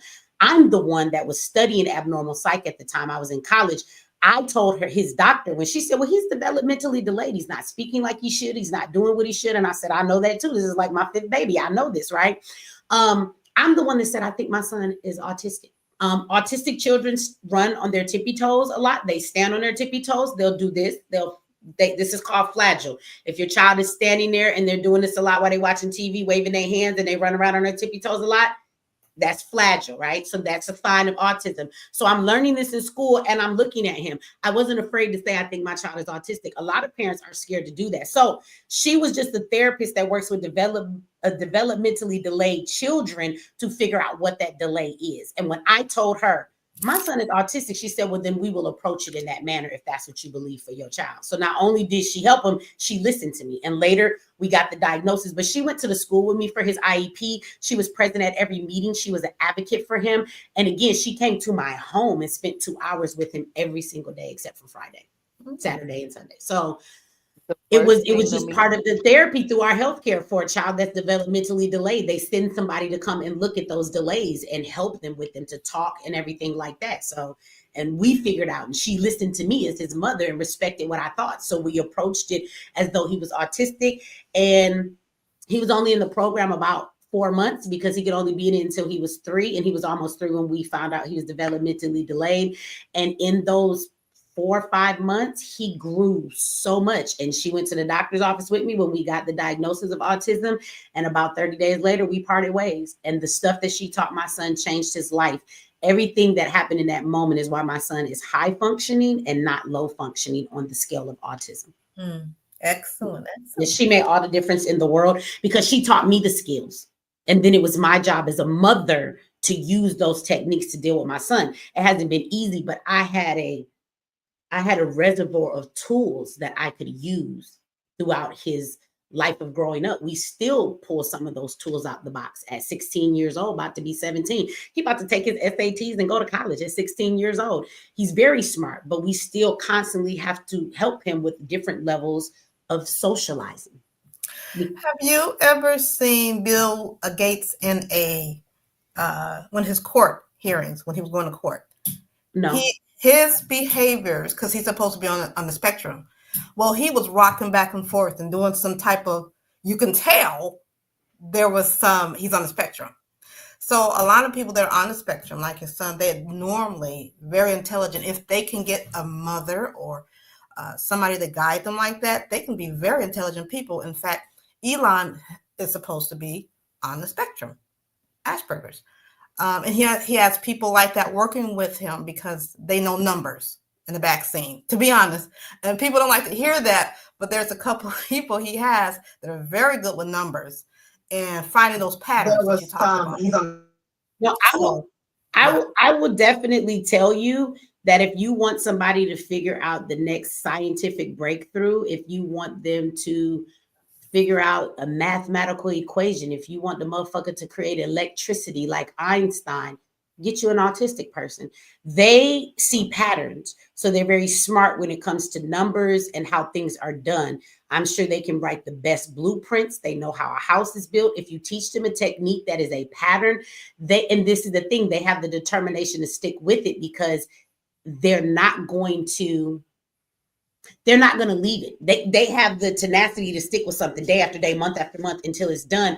Another thing is, if they do a pattern, this is why they like patterns. If something is wrong in that equation, they go all the way back to the beginning and start over. They figure something must be wrong in this equation, so let me find what the fuck is right. So yeah, when it comes to math and computers and coding and things, they're going to be really great at that stuff because of how they see life and patterns. So I agree with that. Let's see. All right, y'all, let me see. I know y'all got off into autism. I'm sorry, but somebody needed to hear that conversation. They did. I believe it. We got somebody in here. Look, this says, let me see. Might have been me. Hold on to mute their mic. Hold on, let me mute the mic. So it says, Asperger makes me not want to live most days. People think us autistic folks fake our disability or want handouts, but that's not true. I wish I was normal or didn't have autism. Aw. Well, I hope that you're able to find something that helps you with that autism. I will tell you, it's made a big difference for my son to have a family that supports him every step of the way, because I understand things that are a struggle for him. So those things, I am more than happy to be there every step of the way and walk him through that stuff, right? I don't know if this makes any sense, but I think that I have taught him a pattern of change, if that makes sense. I know that's oxymoronic because change doesn't have patterns. But I've had to teach him that in life, everything doesn't stay the same, because I always worry about what happens when something in life hits him that he's not used to, because that's life. You never know what to expect from life, right? Like just him needing to be at work every day on time at 9 o'clock, and then he gets into a traffic jam the first time and he's not going to make it to work on time. That right there can fucking send him into a fucking, anxiety attack, because I have to be to work every day at 9 o'clock. I have to be at my desk at 9. I go to the water fountain. I'm there 15 minutes early. I make my cup of coffee. I go and walk past my desk. I go into this room and I'm there. And at 9 o'clock, I'm sitting at my desk. Oh my God, it is 3 minutes to 9 and I'm sitting in this traffic jam. He can't do shit about it. Life throws shit at you. And I'm not saying he can't make the call and I can't teach him what to do. But at the end of the day, something like that can throw his day off because he wasn't ready for that shit. And people don't understand stuff like that. So yeah, it's not easy. And I would just say to the person in the chat that said that, you can live with it though. I think that autism is the disability that gives something back. You have something that a lot of us don't. Yes, you see life in a way that we don't. And it's not in a bad way. You actually have a lot of things that more of society should have. And so don't look at it like it's all bad. It can be difficult. I know, being social and doing different things, but let me tell you something. People in society are assholes and you don't need no friends anyway. And I'm not autistic, but I like to be alone. So it's okay to want to be alone, and it's okay to want to have patterns, and it's okay to want to have routines. You have more structure in your life. More people could use shit like that. Okay. And you're very intelligent because of the way you see things. So it's okay. There's nothing wrong with you. Okay. Sometimes it's everybody else that something is wrong with. I will tell you that. I worked in nursing for a while. I've done a lot of things at my age, and I will tell you, I see many disabilities, and autism is the only one that I've seen. They call it disability, but it actually gives you something back while it takes some things away. You are actually blessed with a couple of things that you might not look at it that way, but it's not a negative thing. It really isn't. So, hey, excuse me, Michi, can I add something to the conversation about autism really quick before y'all move on? My son, he has autism. He's 18. He is about to graduate high school this year. I was also told that he probably wouldn't be able to read, go to the bathroom, etc., etc. All these things he couldn't do. Like your son, my son taught himself to read and taught himself to speak. When he got his shots when he was 18 months, my baby was different. He went from saying, uh-oh, and mama, dada, and the clapping, everything on schedule, and then everything just stopped. Stopped making eye contact like you guys were talking about earlier. What I want to get to, though, real quick, the audience, anybody who lives in Indiana, there's a program called First Steps that is for children with mental delays, autism, etc. They will set you up with a therapist, and that's even if you're on Medicaid, because at the time I was. They come to your home and they will have therapy with your child. My son was receiving occupational therapy, even though what he needed was speech therapy. But most of the speech therapists wouldn't come into my neighborhood. I lived in Gary, very Black community in Indiana. So they were like, quote unquote scared, whatever.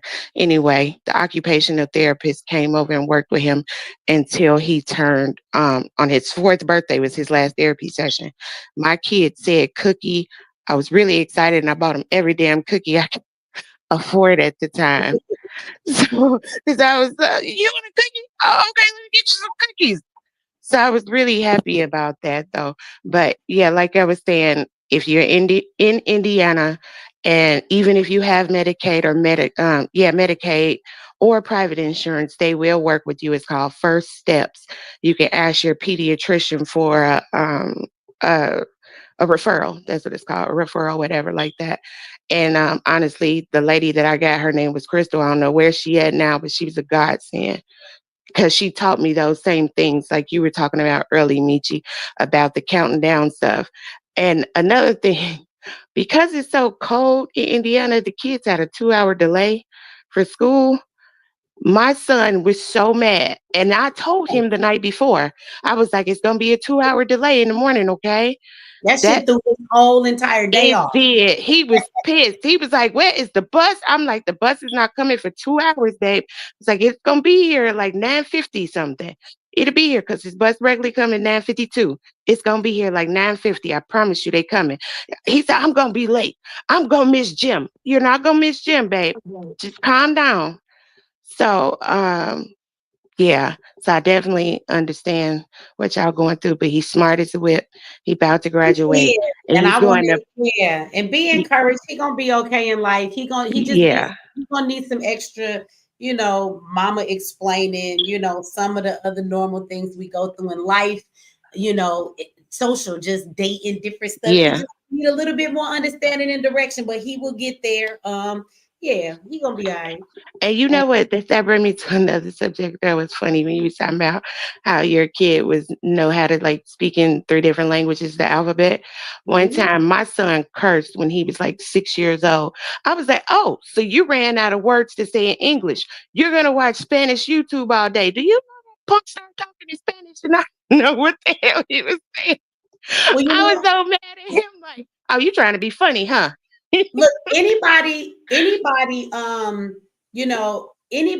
will say that has an autistic child and they're young right now, give them an instrument, sit them in front of cartoons that are different languages. You got YouTube for that. Put as much stuff as you can in front of them. They will absorb it all. You are able, we all as parents have the ability to create, right? Geniuses are not just born, they are created based on the things you put in front of them. And when I say this about an autistic child, it's because you don't necessarily have to teach them. Matter of fact, they don't want you to teach them shit. They want you to leave them alone. Just put the objects in front of them. Give them the instrument and get them the YouTube channel to teach them how to play the lessons. They're going to watch it themselves. They don't want you to bother them. They're going to figure this out on their own. Put them in front of them. Like you said, that Spanish YouTube, yes. And you get that boy a couple of weeks and a month. You give him 6 months of watching it. He gonna know Spanish through and through. And so again, their mind absorbs anything that's a pattern. Language is a pattern. The word, what we talking about now, those words never damn change. Those words are what those words are. And so that's what I say by patterns. Anything that they can learn when you learn how to play an instrument, every key is a note. It's an A, it's a B, it's a C. That's how. So once they learn that, they can play any instrument by learning how to play it, but looking and reading the music. And so that's what I mean by patterns. Things that do not change and remain the same, they can absorb all of that like a sponge absorbs water. So put it in front of them. Put it in front of them. So real quick, I wanted to say something about the topic that is listed up there on YouTube. I just want to say that I feel like if we're going to get, personally, I feel like they should put the money that they're saying to give us as a stimulus back into the deficit. But that's just my opinion, because I feel like our economy is going to crash. I don't feel like America is going to last too long. But I feel like the elites are going to do it in order to bring up a digital currency. But that's just my opinion. well, you know what? Trump did say that he's not giving nobody no money back until he pay down his deficit. So I think that's part of why he's looking at the funds so that he can put them in the right spot. That is part of what he said. And thank you, Hotspot Casino. Thank you for bringing us back to our topic, because I broke my own rule. But when you get to talking about babies and autism, I'm a mama. I know y'all think I'm big, but I'm still a mama. So thank you for bringing us back to the topic. But I think I agree. I also think it's a way for them to usher in the cryptocurrency. But let me ask you this: since you're talking about the deficit and America about to crash, which it very much may when it comes to that stuff, what do you think about the fact that he going to Fort Knox to go look and see how much gold is really there? What if he get there and it ain't done? It's not gonna be none. Mm-mm. I mean, what about that? Would we realize ain't none of this shit backed up by nothing? It's been tons of rumors saying that it hadn't been gold in there since like the 30s. I'm curious to see what's in there too, if they tell us even the truth. That's funny though, because I don't know if they gonna find anything or not. He's sure going up there. The question is, when is the last president that went to even go look? None of them. They don't think none of them go look. He don't put. They hate Trump. Okay, this another. I think they gonna take him out. They not finna let him keep this bush going, because it's like one of them sitcoms that you watch. He's getting too close, and he's going to be exposing very powerful people who have been in these positions and playing this game and doing this fraud for a long time. And so he's making many enemies in the government. I think we have to also remember and consider that as well. I think he's making a lot of enemies, y'all. And so I don't know. I think that Trump might be in trouble. This is gonna be an interesting 4 years. I told y'all. I mean, I don't know. What do y'all think about that? You have to remember, like, even though he's the president, he's making a lot of trouble for everybody. Yeah. Hey, Mitchie, it's Faith. Hey, Faith.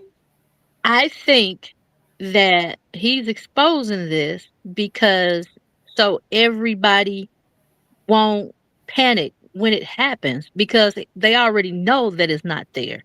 I think he's just put in place to kind of, expose it. So when it does happen, everybody just won't think it's like a famine or something about to go down. You know what I mean? It's like prepping us. Well, I don't know. I don't know, but all I do know is that he's pissing off a lot of people. I guess we're gonna have to wait and see what it is. But look, I've been saying this for a minute, y'all. I mean, y'all good. Y'all ain't tired yet. We be going like 8 hours. We only 4 hours in. So I am with over 1,000 people in the house. We gonna watch this Umar video. So I'm gonna go find that and pull it up. Let's see what Umar got to say. Shout out to Delta Black News channel. I appreciate that. We got another member that joined the channel tonight. Let me pull this up and then we'll see what Umar said, and then y'all tell me what y'all think. Note too that if somebody wants to come up on this topic, that is fine as well. I have the people that are up here now. This is kind of a newer set of people. Everybody that's up here didn't get to say that. I know Money been sitting there like, I've been trying to jump in all night. I read faces. I can see your face. I'm glad you ain't dropped down like, fuck this shit. I'm out of here. So we are definitely. Do you want to say something before I play Umar video? Nah, let's Umar about to say a lot, but you got the first word as soon as Umar gets done. Now you know he about to repeat everything 3 times, but let's listen to what let's see what Jermaine got to say, man. Okay. Can I say something right quick first? Go ahead while I'm looking for the video. I gotta go pull it up anyway. Okay, well, yeah, you just had made me go back to my childhood when you was talking about the autism and stuff. I can remember a situation like where I couldn't tie my shoes. And I was like hit myself upside the head, pretty hard, just I felt like I was stupid. But the thing was, I wanted to be perfect. I just wanted to do everything right. So, I just want to add that in before you go back to the subject. But also, I did want to. The reason I came up, I heard someone saying earlier that something about we being a minority, and I just think we are the majority, and they just told us that recently. They said white population is only 7%. So come on, I do agree that the white population is not the majority. You do know that that's why they have Hispanics and immigrants coming here. They get to pick if they want to classify themselves as white or not, right? That's to make on paper look like they're a bigger population. Right. So they are definitely not the majority, but when we say minority, I guess it depends on how we classify ourselves, because I don't necessarily classify us as non-white. So that means we fit into a group with all colored people. So when we talk about African Americans, then that's, that they call us African Americans, American blacks, ADOS. In that group of us, if we separate ourselves in that way, then we're not necessarily the majority. But when you talk about people with melanin in their skin, it's definitely way more of them than it ever is white people. Absolutely. It's a very small amount of us.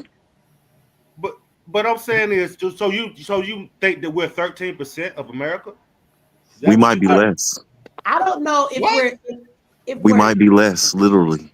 Oh, that's not what I see. I've been up and down the East Coast. I'm in Georgia now. Go outside of your main cities. You're gonna find out real quick it gets really white. That is true. I am they got little towns that's 95% white with 100,000 people in it. Yep.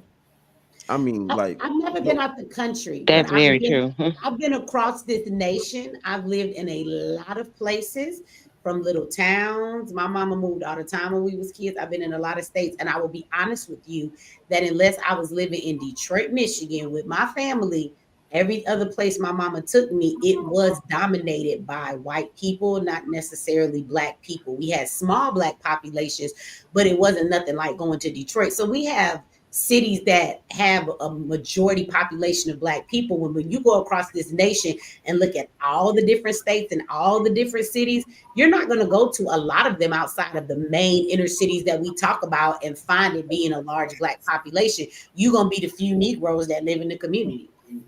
Most states have sundown towns, and I'm here in Texas. Not too far from here is Vidor, Texas. Vidor is still sundown town. Trust me, it's very few black folks out here. We're the way we've always been set up in this country. Ever since we came out of slavery, we've always found places that have jobs. So whether it be going to Chicago, New York City, California, we've always found places where we're able to work and maintain a certain way of living. But for the most part, it's mainly white folks more than us. Whatever those stats say, throw them out the window. Listen, I don't never want to be someone that talk a lot to say one thing. Like, so I always want to be real quick. You don't live around white people. You ain't seen white people. You live around the white people we see is the white people that white people don't mess with. I'm from Oklahoma. Trust me, I've been called an N-word to my face. No, I've been around those type of white folks who will string you up. Trust me. I live in. I'm saying that I live in Pennsylvania.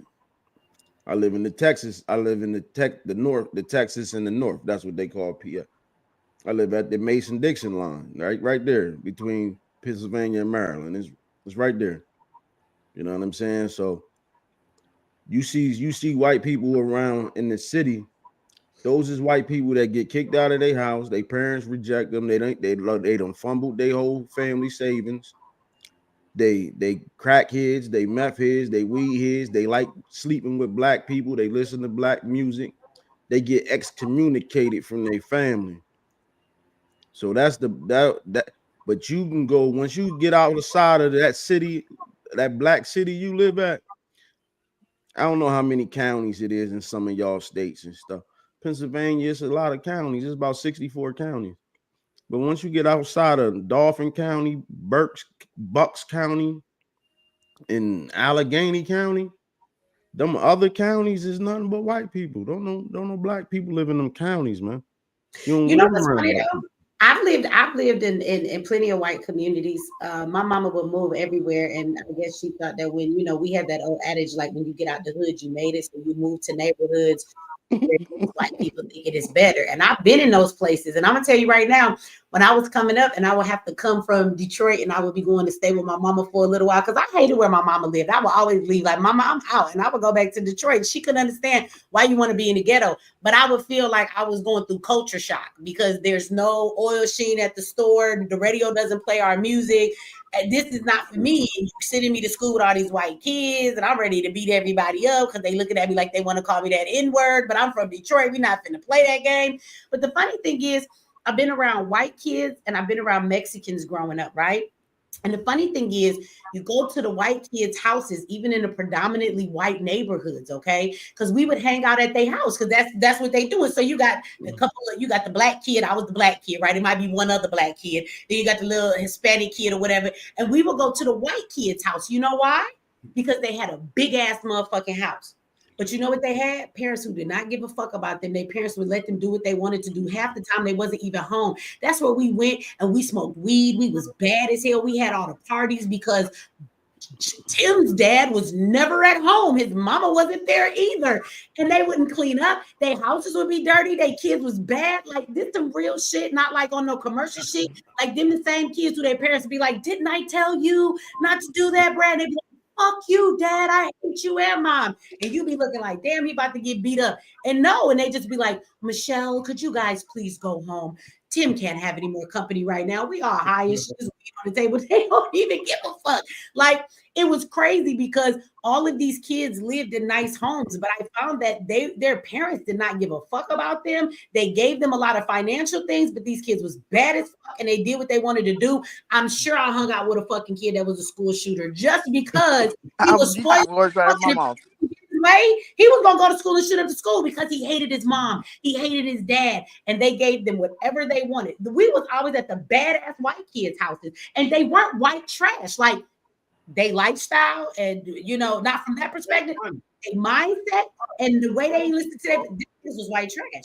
They really was in their mindset, but they was living in mansions and shit. We always hung out at the bad. Now, when you go to the Mexican people's houses, they was just as racist like black people, meaning they had colorism in their own family. If you was the dark Mexican, they ain't fuck with you that much, right? They had these little funny ass names for you if you was the dark Mexican, because you got white Mexicans and dark Mexicans. You got Mexicans who got blue eyes and shit.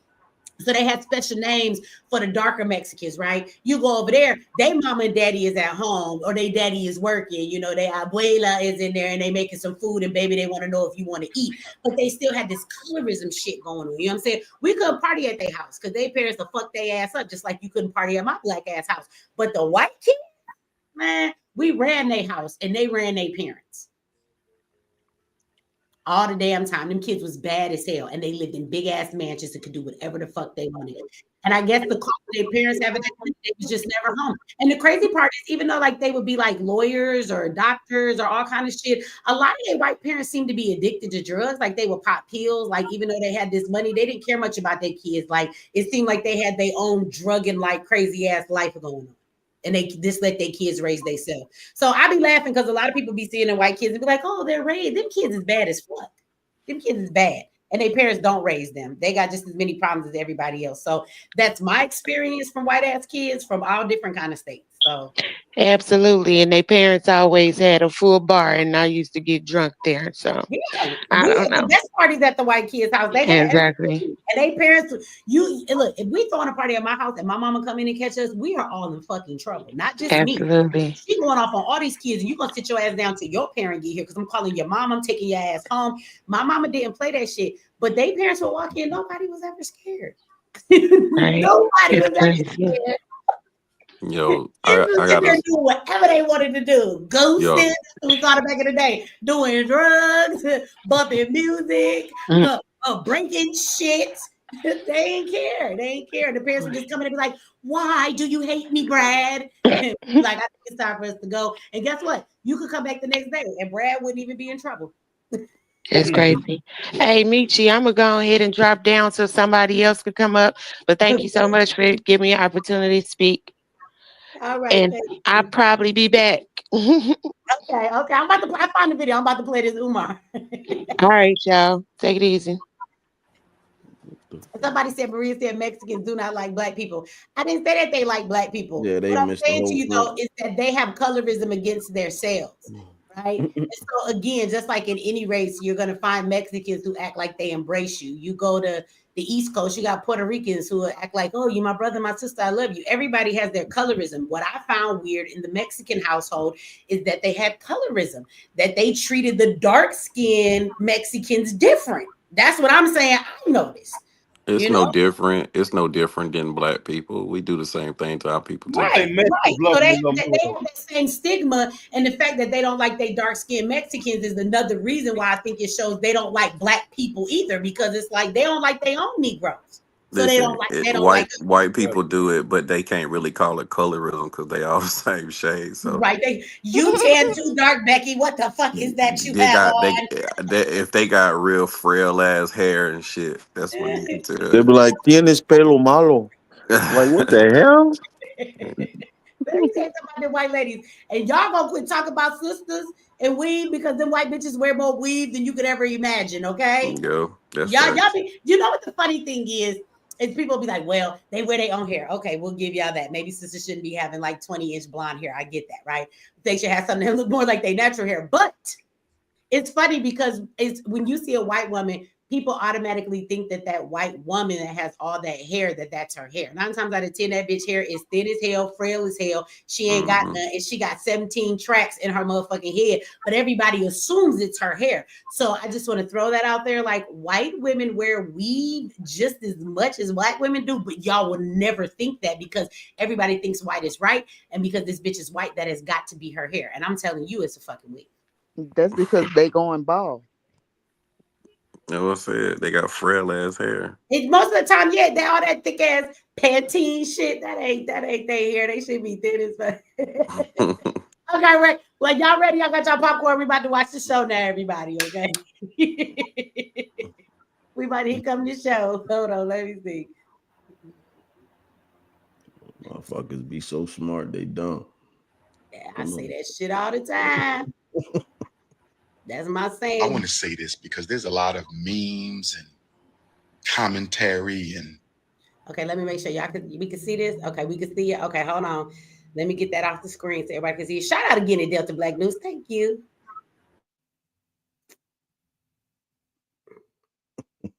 Somebody said that's called fur.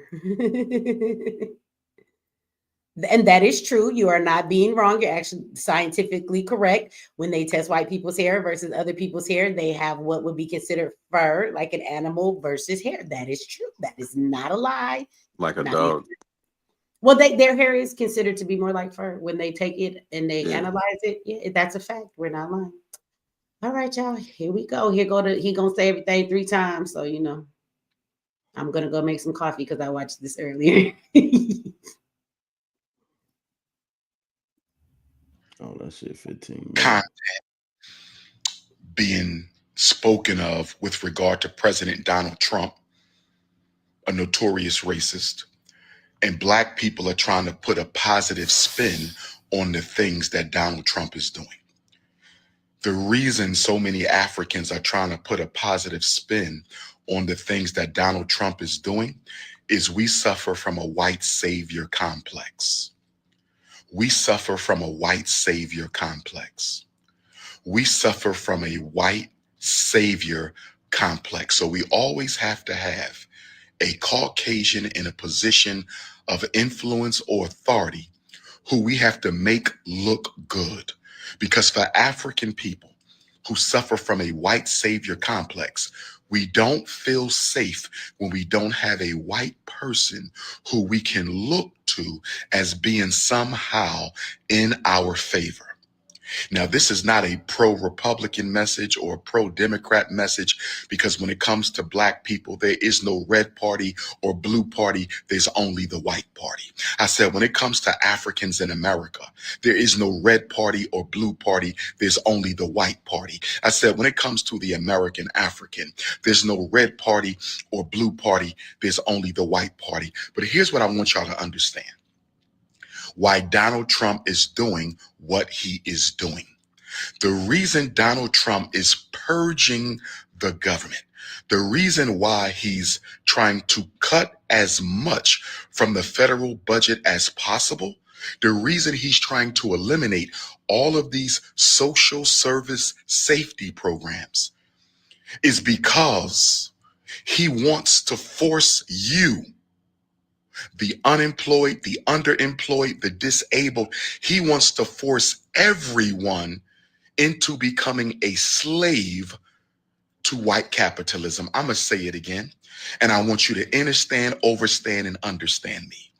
I want you to understand, overstand, and understand me. Donald Trump isn't doing this to help the government.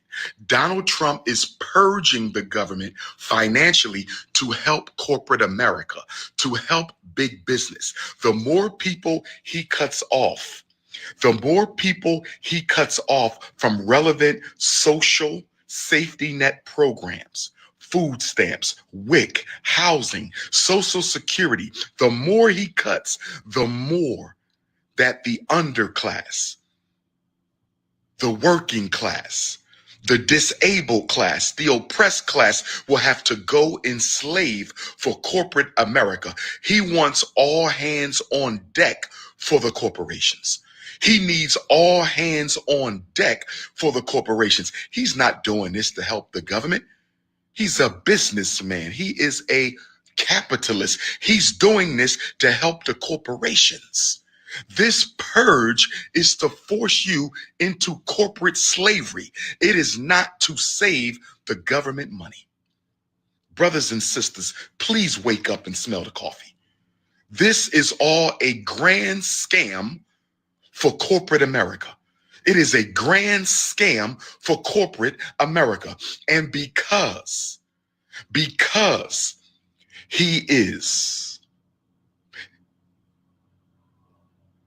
deporting illegals and even legals, because of his deportation agenda, he needs you to work even more.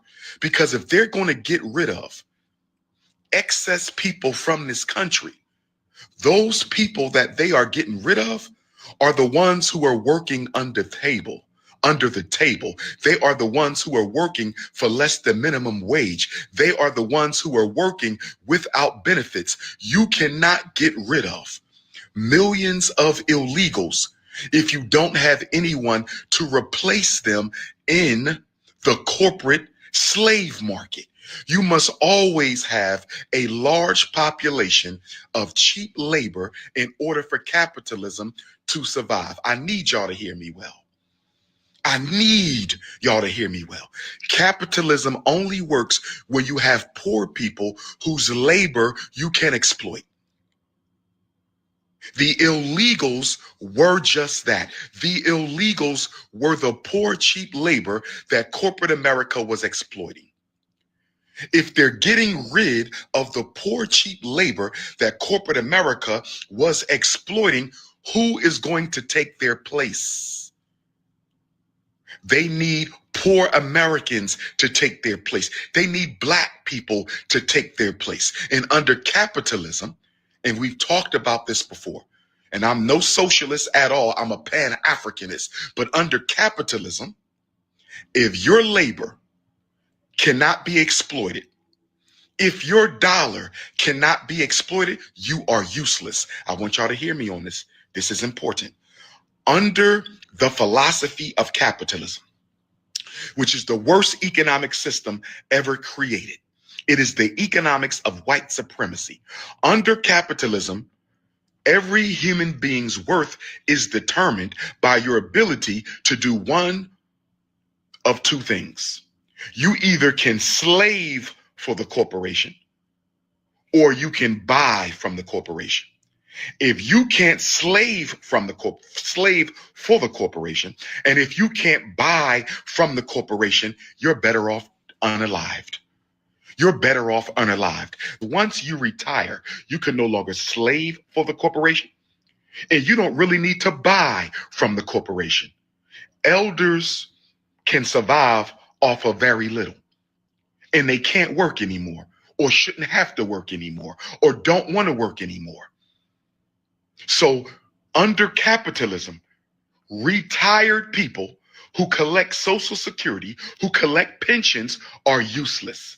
If you can't slave for me to get rich, or if you can't buy from me to get rich, you are useless. So what Donald Trump is doing, he's basically saying to the American people, if you can't work for the corporation, and if you can't buy from the corporation, you're better off homeless and unalived. That's why they're not going to do nothing about homelessness, because homelessness is an unnatural outgrowth of capitalism. Poverty is an unnatural outgrowth of capitalism. Donald Trump is making you think he's saving America money so it'll be better off for you. No, he's not. He's cutting the programs so you can replace the illegal immigrants who are being deported. I said he's cutting the programs so you can replace the illegal immigrants who are being deported. The reason Elon Musk is proposing a $5,000 payment to every American, the reason Elon, the hypocrite Musk whose Tesla automobiles depend on forced child labor in the Democratic Republic of the Congo, the reason Elon Musk wants to send every American a $5,000 check is to ease the pain of the transition from social support to social slavery. So they want to give poor white America a $5,000 check because they're assuming poor white America is politically unintelligent enough to recognize that that $5,000 one-time payment that Elon Musk wants to give you, that $5,000 one-time payment that Elon Musk wants to give you will be spent in a matter of weeks, if not days. Look at inflation in this country. Donald Trump criticized Joe Biden for inflation. And now, because of his tariffs on imported goods from China and Canada and everywhere else, he's raising inflation even more. The cost of living in America is not going down under Donald Trump.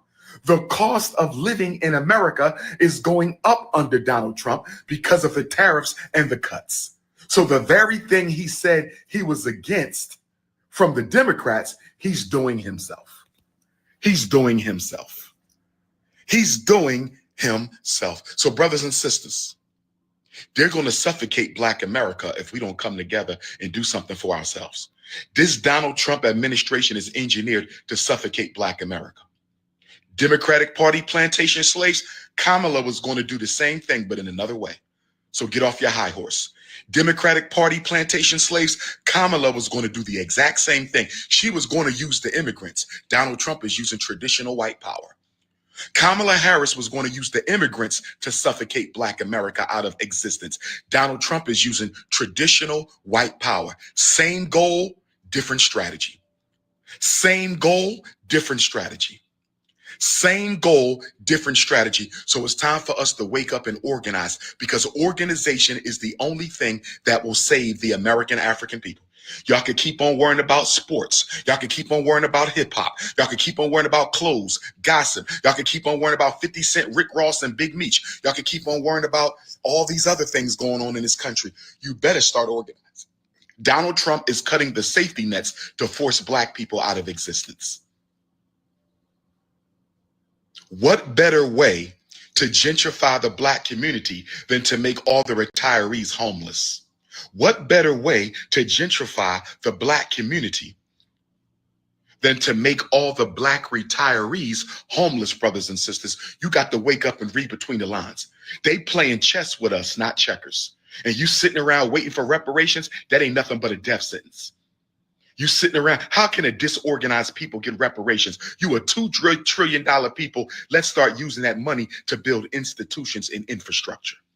You are $2 trillion people. Let's start using that money to build institutions and infrastructure. This your big brother King Kong Consciousness coming to you from Cincinnati, Ohio. Shout out to all my beautiful African queens, my Cincinnati queens, Columbus Queens, Youngstown Queens, Cleveland Queens, Columbus. I will see you on African Liberation Day, Sunday, May 25th at the waterfront, Black Ohio Expo. King Kong returns to Columbus after nearly 10 years. I said the Prince of Pan-Africanism is coming back to Columbus, Ohio after nearly 10 years. Hit the PayPal, paypal.me/FDMG Academy. Hit the PayPal, paypal.me/FDMG Academy. Hit the PayPal, paypal.me/FDMG Academy.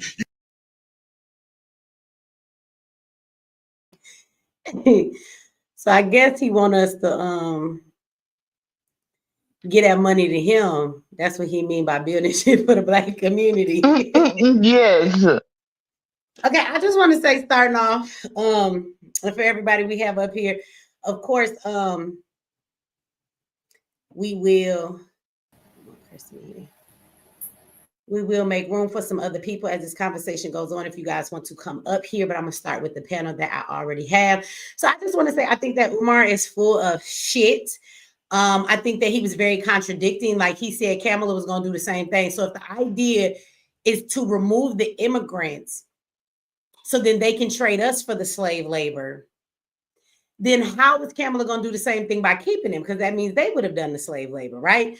But this is the thing, is that I think it's very interesting, and this is just one of the things he touched on. He touched on a couple of things, but you do know that Trump just smacked down some shit on all of the companies and businesses and said that you cannot hire illegal immigrants and pay people under the table or we coming for your ass, right? But this is the thing. He left out. If we are replacing the immigrants, you do understand that if you go get a job, which Black people's unemployment rate is really high because all of the immigrants are here getting the jobs, that means with them gone, that means you can go get a job. And because you are an American, right, that means that you get a legal wage. So how does that turn you into a slave?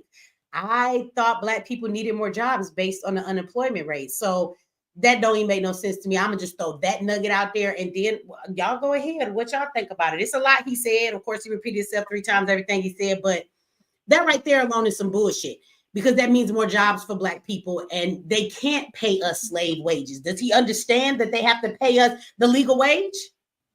There's some truth to what he's saying, but here's the problem. The last administration before this administration already basically counted Black folks out. Okay, they haven't, for some odd reason, these presidents serve their little order according to them, their little Jewish order that they like to serve so badly.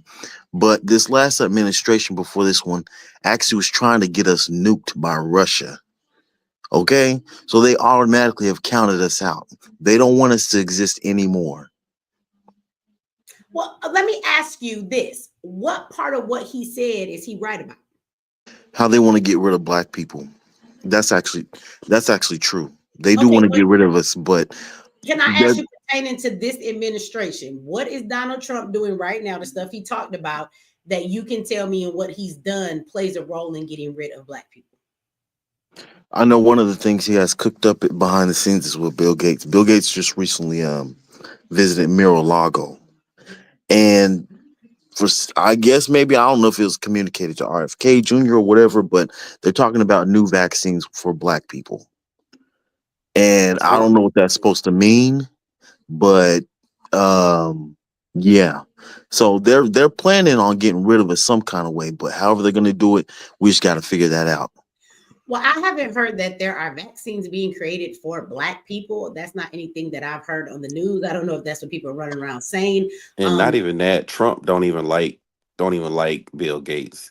Yeah, I actually heard that they were talking about stopping the vaccinations and making America healthy again. That's the reason why he took us out. That's the reason why he took us out of the World Health Organization, because he didn't want people to have to take the vaccine.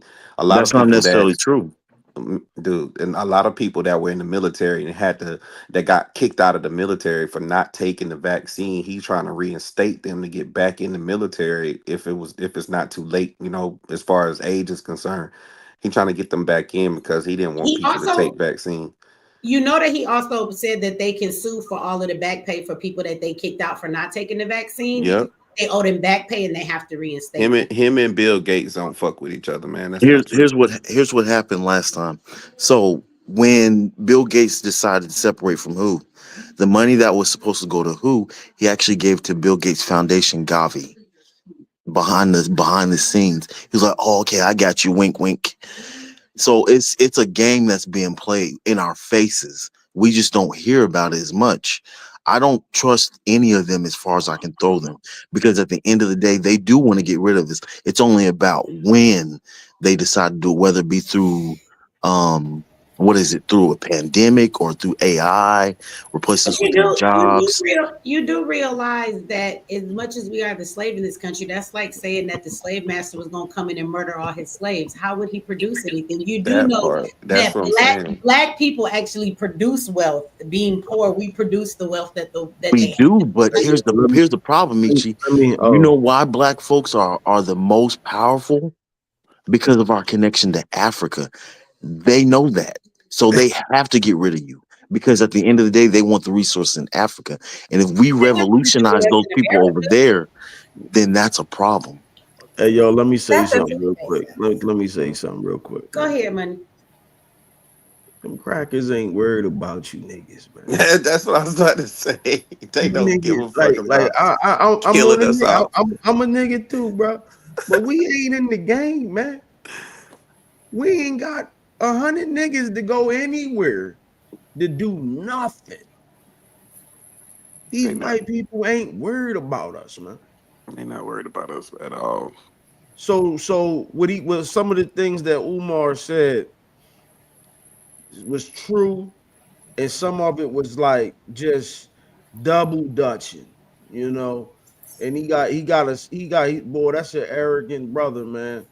And ever since he did that video with that on YouTube when that phone rung, and he acted like he was gonna call his homie, and it was him, he was playing on his phone. Like, come on, man, you yeah, like he Okay, talks. but wait a minute. Tell me what part of what he said you felt was true, because I thought all of it was some bullshit. I felt like he was kind of contradicting, and I feel like he was just setting us up to tell us we need to invest that money into our communities to build something, just to tell niggas. Don't go too far. Don't go too far because he talks the group that his target group is the same is black Christians. They do have a white savior complex. They do. Yeah, but when he was saying, he's saying like, I think we see a lot of black people who are openly speaking about approving of a lot of the things that Trump is doing right now. So I feel like that's his response to black people who are saying the things that we're saying. And he's saying, y'all looking to a white savior. And I kind of take offense to that, because I'm not looking for Trump to save anything. I'm just observing and commenting on what I see as someone who lives in the United States, and that's you don't fit in that. But you don't fit in that boat, though, me. But there's a lot of people I think that agree with what Trump is doing. Is all over social media, so I think that those are the people he's talking to, and I don't think they necessarily looking for a savior. But at the end of the day, like again, like who can be mad at somebody regardless of their race when they're doing something that's good? Like who's arguing with him? I mean, let's make America great again. Let's take it back all the way, because there's so many different organizations of different immigrant groups. Like when you say immigrants, it ain't just limited to Hispanic, Southern, Mexican. Immigrant can be German, small hat, you know, anywhere from outside of the country is an immigrant. And a lot of these groups are organized by the droves. And that's the problem. But that's the problem with us. We not organized. So that's why it look bad on us, because we ain't organized at all. A flag should be coming. I'm gonna shut up after this one. A flag should be coming up, seeing who that new FBI director is. Like that. He's the first Same generation. thing. He's the Indian. first generation. He's a first generation Indian man. He's Indian. Indians hate us. They don't like us at all. So he's a Kamala Indian? Yeah. Oh, okay. The lady that was where they coming from? He a red dye. He a red dye Indian. They just breathe in the bathtub. Okay, I get it. They're coming from Pakistan/India, but the India are the rich ones, and the Pakistanians are the poor ones. That's that class thing. But his family escaped from Uganda. Yeah, come on, man. That's the same kind of thing of Kamala Harris. But I think what they're trying to do is to replace those people from India with the Indians that are here and say that this is their land. like Nah, Donald hell Trump over nah. there. Yeah, They, I they think that's couldn't what do they're that even trying if to they do. tried. That That's was not a even the same type of yeah. Indian. Like you can't even call them Indians. These were that was Native Americans. These people were Right, here before everybody. right. You can't. We know that, but I think that that's what they're doing. Just like the $5 Indians. You know, they wasn't Indians either. They became Indians. Why? Because they were Because allowed to. they were just I will say this too though. Where the school at, man? Where the school at, Right. man? Why God you damn. Is talking not about coming. it? I would like to announce to everybody I got a memo on my printer today, and it says the school will be opening in February of 2000, not happening. That's what it says. Look, he was on YouTube. He got on somebody's ass the other day. Somebody got on him and was like, "Bro, you ain't gonna never open this damn school." And he asked him why he put it in Delaware of all places, and he was like, "Well, that's where the founding fathers of where the Hey, Pan yo, Africanism Ask is him how from." many Like, man, you don't Negroes, stress. Delaware. how many Negroes live in Delaware? Frederick Douglass and Marcus Garvey. Frederick Douglass President Douglas, and yeah. Marcus Garvey. They don't even go together, yo. Like that doesn't Delaware. even that doesn't even make sense. That's two different time zones, man. It ain't even the Nah, same it's time frame. their whole ideologies, their purposes. Frederick Yes. Douglass said, "Man, Way I'm not different. fighting for them niggas. Is there I'm any taking black the fight people for in Frederick the Douglass Delaware? was married to a white woman, so yeah." He said, "I'm not fighting for you niggas." he got his and said, "Fuck y'all niggas, man." After He Harriet kept on. Tubman had to come save him. How many black people are in Delaware? That's Not what a I Wasn't lot. wanted this to No, black you know why he school? did it in I mean, Delaware? Because it's the Delaware is taxes, the the most way private. The reason yeah. why he did that in Delaware is because Delaware holds the most private organizations for the elite, and they have so much coverage, so you can't go look up their shit. With his Mm-hmm. LLC, right? But you That's know what? But for me, that still defeats the purpose, because if I'm going to build a black school where I expect black boys to come and live at this school, remember, he You don't put want it them in to a just black go. city. You put it in Why would Atlanta. you You put put it it in somewhere like that, Houston. right? Yeah, Where you there's put it not in a cities where population. black people are actually Mississippi, there. Mississippi. Can you help yeah. I give Mississippi? y'all good. Where I stay at, we got a school called Milton Hershey, right? So Milton Hershey is a place where people send their kids, and they pretty much they not like geniuses, but they excel. You know what I mean? It's out here by Hershey. Y'all familiar with Hershey Park and stuff like that? It's a school called Milton Hershey. But he could have did better. He ain't building no school, man. And then and this way the spirituality work, he just named it all wrong. You can't call the school Frederick Douglass This nigga Martin just called Garvey. himself King Kong of consciousness. And then his Do you phone rung. understand? Okay, so I would like to tell y'all that I feel like when he was talking about the retired group of black people about to be gentrified because they're gonna be homeless because there's no resources or programs. Now I'm really gonna bring this to a serious point, but I'm gonna be petty first. Psychologically, I think he was really talking about himself, because brother, you are getting in that older, we're elder, give information, we ain't really the warrior type no more, bro. You're not King Kong no more. So this is the thing. He don't got no money no more. And Sorry, I didn't get that. You I'm I'll just put gonna it be this way: it's not gonna matter what color I you just, are. I just stopped because I was muting some mics because in the background the noise was going off. So when y'all not talking, y'all gotta mute your mic, especially if y'all got stuff going on in the background. But this is the thing, is that I think that Umar is getting to a point where he is not making any more money. The donations have dried up. My understanding is that he just got his PayPal got suspended or something, and he was telling everybody, or his Cash App or something, and he was telling everybody, he was like, "Don't send the money to the Cash App. Them is fake Cash App. Send the money to, to this place and not to that place." He was on his live telling everybody that, because I guess he only has one source. They keep shutting down stuff, not allowing him to get money. The cities do, because they're telling him he's scamming. He's getting in trouble by officials and not just, people reporting it. So that big ass building he got, it's gonna take a whole lot to run that school, and it's gonna take a whole lot to build that school and get it open, and it's not going to happen. He is not going to receive all of the funds in doing that. But in saying that part, Umar's going to need some Social Security really soon. Now, I don't know if he worked enough to put anything in the Social Security to get some back. Maybe he gets some disability.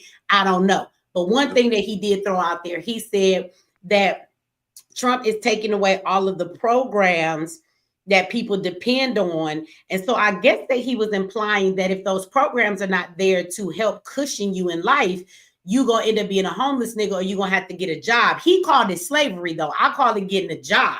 So he basically, I guess, is saying you're going to have to go get a job if you can't be on welfare. Did y'all catch that? And so he says these programs is going away. So do y'all agree that these programs is going away? I mean, is that just talk or is there any truth to that? If it has something, to do with DEI, of course it's going away. Trump ain't having that shit. So if you feel like you're I'm not even talking about DEI, like welfare. Is as a man going away? That's the theory, going Michi. away? Is housing going away? Is people's Social Security payments going away? As a black man, that shit doesn't affect me.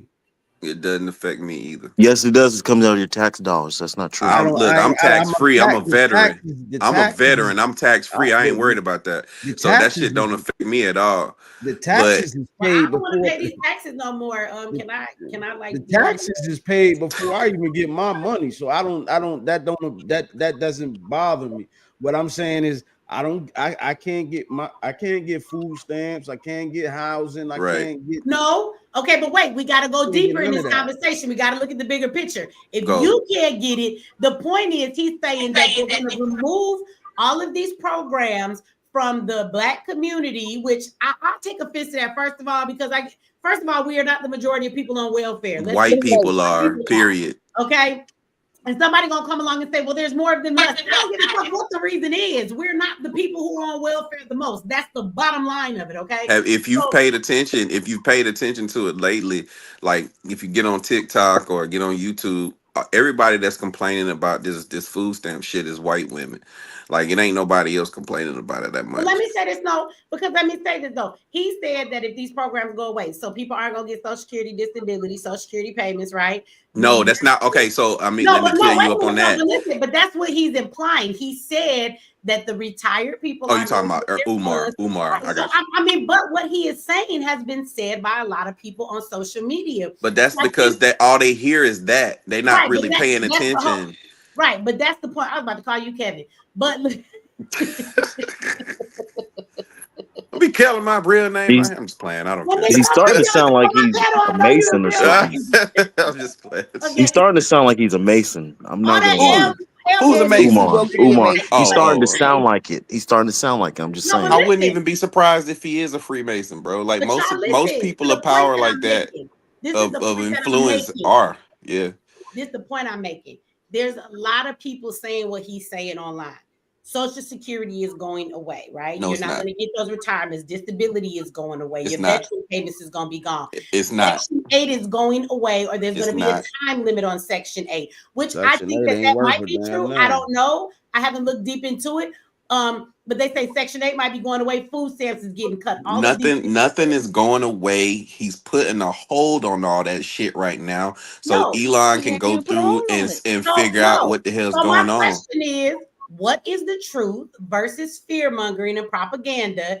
And when it comes to those programs, what is the effect it will have if that is true on the Black community, even if it doesn't affect you? It's going to affect everybody. I don't think it's just going to be the Black community. I mean, I read an article the other day where Larry Fink was talking about how older people aren't investing enough and they're holding their money too long.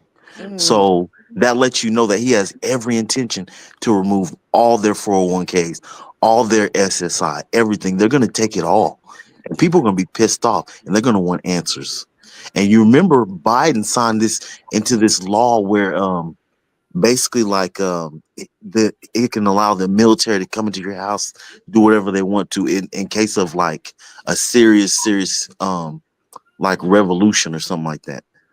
I forgot what's called, like DD2, whatever it is. It's something. But yeah, I have to look. If something goes down, the government can come in your house. They can confiscate your gold, because if you buy a large amount of gold, you have to actually register it in the registry so they know who has what. The FEMA can also come into your home during times of disasters, and they can take any survival supplies or food that you have if they deem it necessary.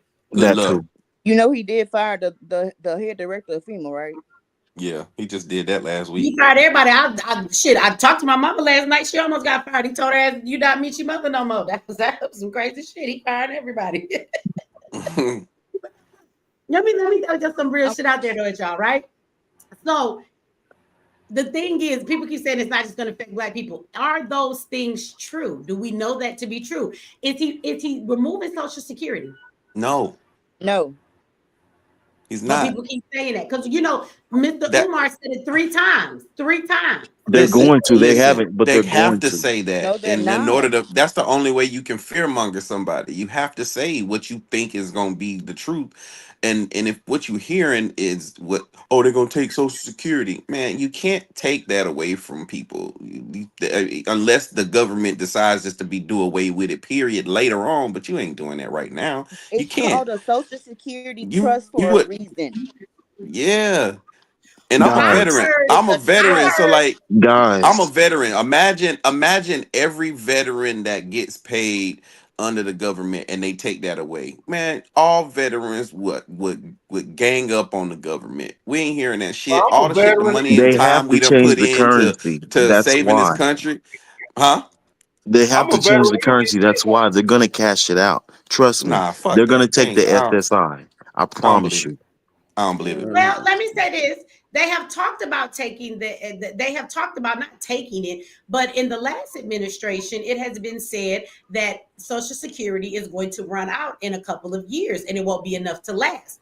But that is But also part of why Trump said he has verbally went in and audited all of these systems because he's like, y'all saying we got all this debt and we don't. You saying we don't have enough money for these things and we do. And that's why he said he was going in to cut it. So he actually hasn't said he was going to take away Social Security. He actually said he was going to go show y'all that we actually have the money and that's some bullshit. Now, if y'all want to take this conversation even deeper, but I'm not ready to derail this motherfucker and get on a whole nother topic because we're not done. We haven't fully discussed this. Universal income, I keep telling y'all that's coming. So you don't need, everybody's finna get a Social Security fucking check every month. Pretty A much. Yeah. stimulus, the whatever the sovereign fuck you wealth want to call fund. it. Everybody's finna get one of those. So when Dr. Umar is talking, he apparently doesn't know that the new slaves will actually not be slaves at all. They will actually be AI robots and systems that will be doing all the work. So they don't need the immigrants anymore. And they have to find a way to take care of the citizens here. So if you ask me, I think they're getting rid of the damn immigrants because they know the citizens that are here, they got to fucking take care of them with a universal income. And so the less people that are here they have to take care of, the better. So that's the situation. So when we talk about that, there's not going to be anybody really in the workforce if you're not in tech and coding and dealing with AI. If you're not building the systems, repairing the systems, or creating the systems or fixing them, you're not going to have a job any damn way unless you're that one human being that needs to sit and make sure nothing goes awry. You better hope the robots don't turn on you and beat your ass up before your shift is over. So at the end of the day, that's not even going to be an issue because everybody is going to get a check, right? The funny part is that I don't know if y'all been paying attention. Like, I don't know where y'all live at, but major cities, if you go in, and I went to Vegas. I went to Vegas in early January, and all you see is these cars, these people driving these cars with all these cameras and shit around them. In a minute, you ain't gonna have like people talking about I gotta go drive for Lyft and Uber. In a minute, you ain't gonna be able to do that shit either because they're gonna be um people as drivers. You ain't even have a people. It's gonna be a robot driving up with nothing in it, and all you gonna do is get in it. Shit, if you paid attention, Elon Musk got a car right now that drives around with nobody in it. He just implemented it, and I guarantee that's what's about to happen. So a Well, lot of, like you saying, ain't nobody gonna have no jobs in a minute. Well, this is the thing. First of all, let me address Lady D. She says, but why are you Black supporting universal welfare? Again, y'all Nobody's got to supporting stop it. saying somebody is supporting something by simply having a conversation. Conversation about When it, Black right? Nobody people said we stop support doing that that shit. shit, just like Homeboy came in my chat earlier and was like, why are you supporting Trump? We're speaking of the facts. Who the hell said I support universal income? It doesn't matter whether you support it or not. That's where we're going. And that's the conversation. What I'm saying is that Umar's conversation is very surface and not deep, because if he understands where we're going and what is happening, the things he's talking about are not even an issue, whether you believe Trump is doing that or not, because we're going to move into a universal income. And that is when the currency is going to change. Because in order for you to receive your money, do you not, if you get money from the government, don't you have to get, they don't hand checks to nobody no more. If you go get Social Security, when you get welfare, your money comes on a card. When they send you money, even if you go get Social Security disability, they give you a debit card. My daughter was getting checks. They told her, we're cutting that shit out. You have to get a card or a bank account for this to go into. So they're going to give everybody a digital wallet, and you have to accept that digital wallet that will not be decentralized. It'll be centralized now, and they will own the wallets they give you, and they'll have access to those wallets, and then they will disperse you your cryptocurrency, which is how your ass will live. So it's not a matter of supporting. Y'all got to learn to let people have conversations, and just because you don't like what is being said in the conversation, y'all got to stop turning this shit into something and what it's not. This is why we're very far behind as a people, because we move too much on our emotions, and we can never have conversations. What if we was trying to sit there and have a conversation about what's coming so we could prepare, and you talking about you supporting about it? something If else, you right? sit and talk about the enemy and their plan, is that supporting it, or is that understanding so you can be prepared for what's coming? What's coming? Y'all gotta stop seeing shit the way y'all see it. That's part of why we can't get no damn way. But they used to listening to people like Omar Johnson. That's what's wrong. They're used to listening to people like him that use scare tactics on people to get them to give him the money, like he is going to help everything. He's not.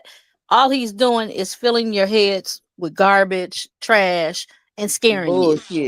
Yeah, that's it, and It's taking your just been money. That's it. Because it's what just be was his last words when he left off of that little Hit the video? cash app. Hit the Hit cash the app. Hit the cash app. cash app. Do you know why they? I had Do to you cut know that why shit off. He was about to tell y'all where to send it to. I Right. want Do nobody you in the audience to get a little touchy and send a nigga $2. I had to cut do it you off. know why? Do you know why they crashed his PayPal? Because he had over $600 too much going in. Cause anything over $600, you have to report it to the government. That's Reported to the going into your government. Yeah, because Cash App going changed into that your shit. account, and Hell they yeah. were going and Elon Musk PayPal. But he got caught, and a lot of them are getting caught, just like the Stacey Abrams thing. Now they didn't brought this woman in with this stolen election. She didn't said it was stolen from her. Now they didn't bought her ass. Now they hiding money within her Campaign. not her campaign, her non-for-profit. You know, she's Oh yeah, writing her part. children Yeah, books and nonprofit. doing all that. Now they got all these billions of dollars in her. Everything that's happening to these black Democrats in high positions is because they sold out, and they're telling us what they have done You be to us. careful with that too, because with all that money and she it's got just in there, that's just room for her to try to run for president after Trump. So y'all better it's watch just that But too that's shit. That the money that same she thing that got, she they've bought done and with paid for. Kamala. That's the it's just same. too But That's from my many understanding, Trump about same to audit that exact shit thing. too. But it's that's the just same too exact many thing dumb they've niggas. done with Kamala when Yep. she ran. All of a Yep. sudden, she's got all this money, but what they failed to realize, she spent that money too quick. So Too fast.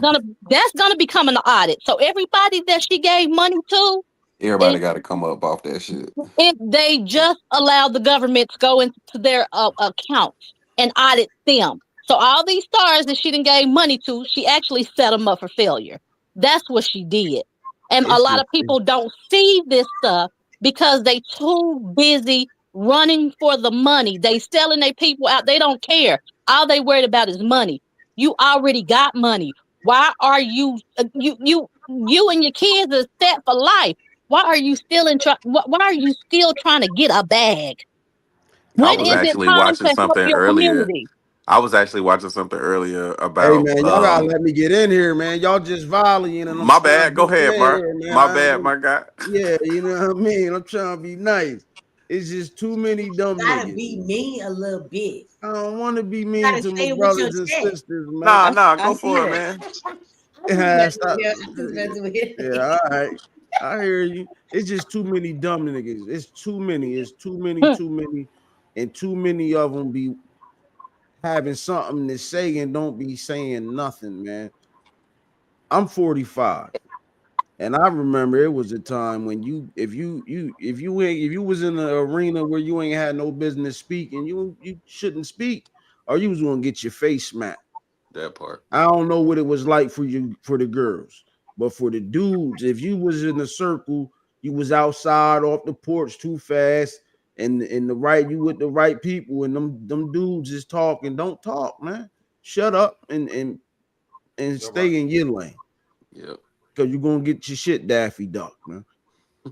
and that's what needs to happen right now. A lot of dudes need to get their shit Daffy, the whole duck bill smack back there.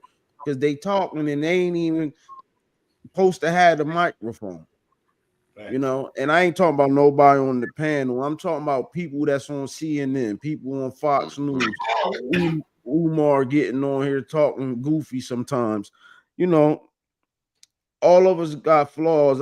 I seen somebody say, and I must let this go on this one. I seen somebody say something about the Idi Amin story, and it's like, yo, if you listen, man, if you ain't willing to do the things that the European has done to get in the position that he in, to get out of it, all we ever gonna do is just keep swapping spit on the mics. That's it. Because we like arrogant to think like we can just say these different things about the politics and how he handling it. Man, his man is handling his business. He don't give a fuck how we feel or how a poor white boy feel. Them the ones with the bag that they feed and they listen, they feeding these white boys. They feeding them. They not, and it's like with us as black people, they want us, the ones with the crumbs, to put all our crumbs together to come up with some master plan. And it's like that ain't how it works. But that's how they get us though. And that's the funny part. We don't see that shit. And we think, oh, we need a plan, but we ain't got no damn plan because they don't give us enough to get a plan. And y'all I ain't got 2 crumbs to share with that, you, bro. not a nothing. we have a plan. We do have a plan. Then the ones that It's got it are not trying to give What's it the up. plan? I gotta hear this. What's the plan is we gonna fix up that school, and when everything go down, we gonna all take cover at the FDMG. It don't got lights, but in survival mode, we don't need no lights. Ain't got no plan, bro. We do have a plan. Security at the door. The problem, and you all are not gonna listen. You aren't gonna even you are gonna disagree with this. But the plan is actually our connections to Africa. Why? Whether you like it or not. Why? Because here's why. Africa has all the mineral wealth and resources in the land. We got all the same minerals And the right here. reason, and I'm telling you right now, if we create relationships and barter with Africa, we will not struggle. We will not have to worry. But the other people outside of us who don't communicate with Africa are in a big trouble. And that's the reason why people like Elon Musk, and I don't know if maybe Trump, but maybe trying to either downplay us or even try to even get rid of us, because they know that we are a problem with the communication that we have with Africa. And a perfect example is Ibrahim Traore. I promise you, if we build those Elon Musk is relationships, more of an African it's going to American be than a any one of problem us for on this them. panel. On this panel, right? You all don't believe me, but in Burkina Faso, Ibrahim Traore is doing groundbreaking, revolutionary Hey, stuff. brother, what you talking about? What the young man's talking about? You have some truth in what you saying, right?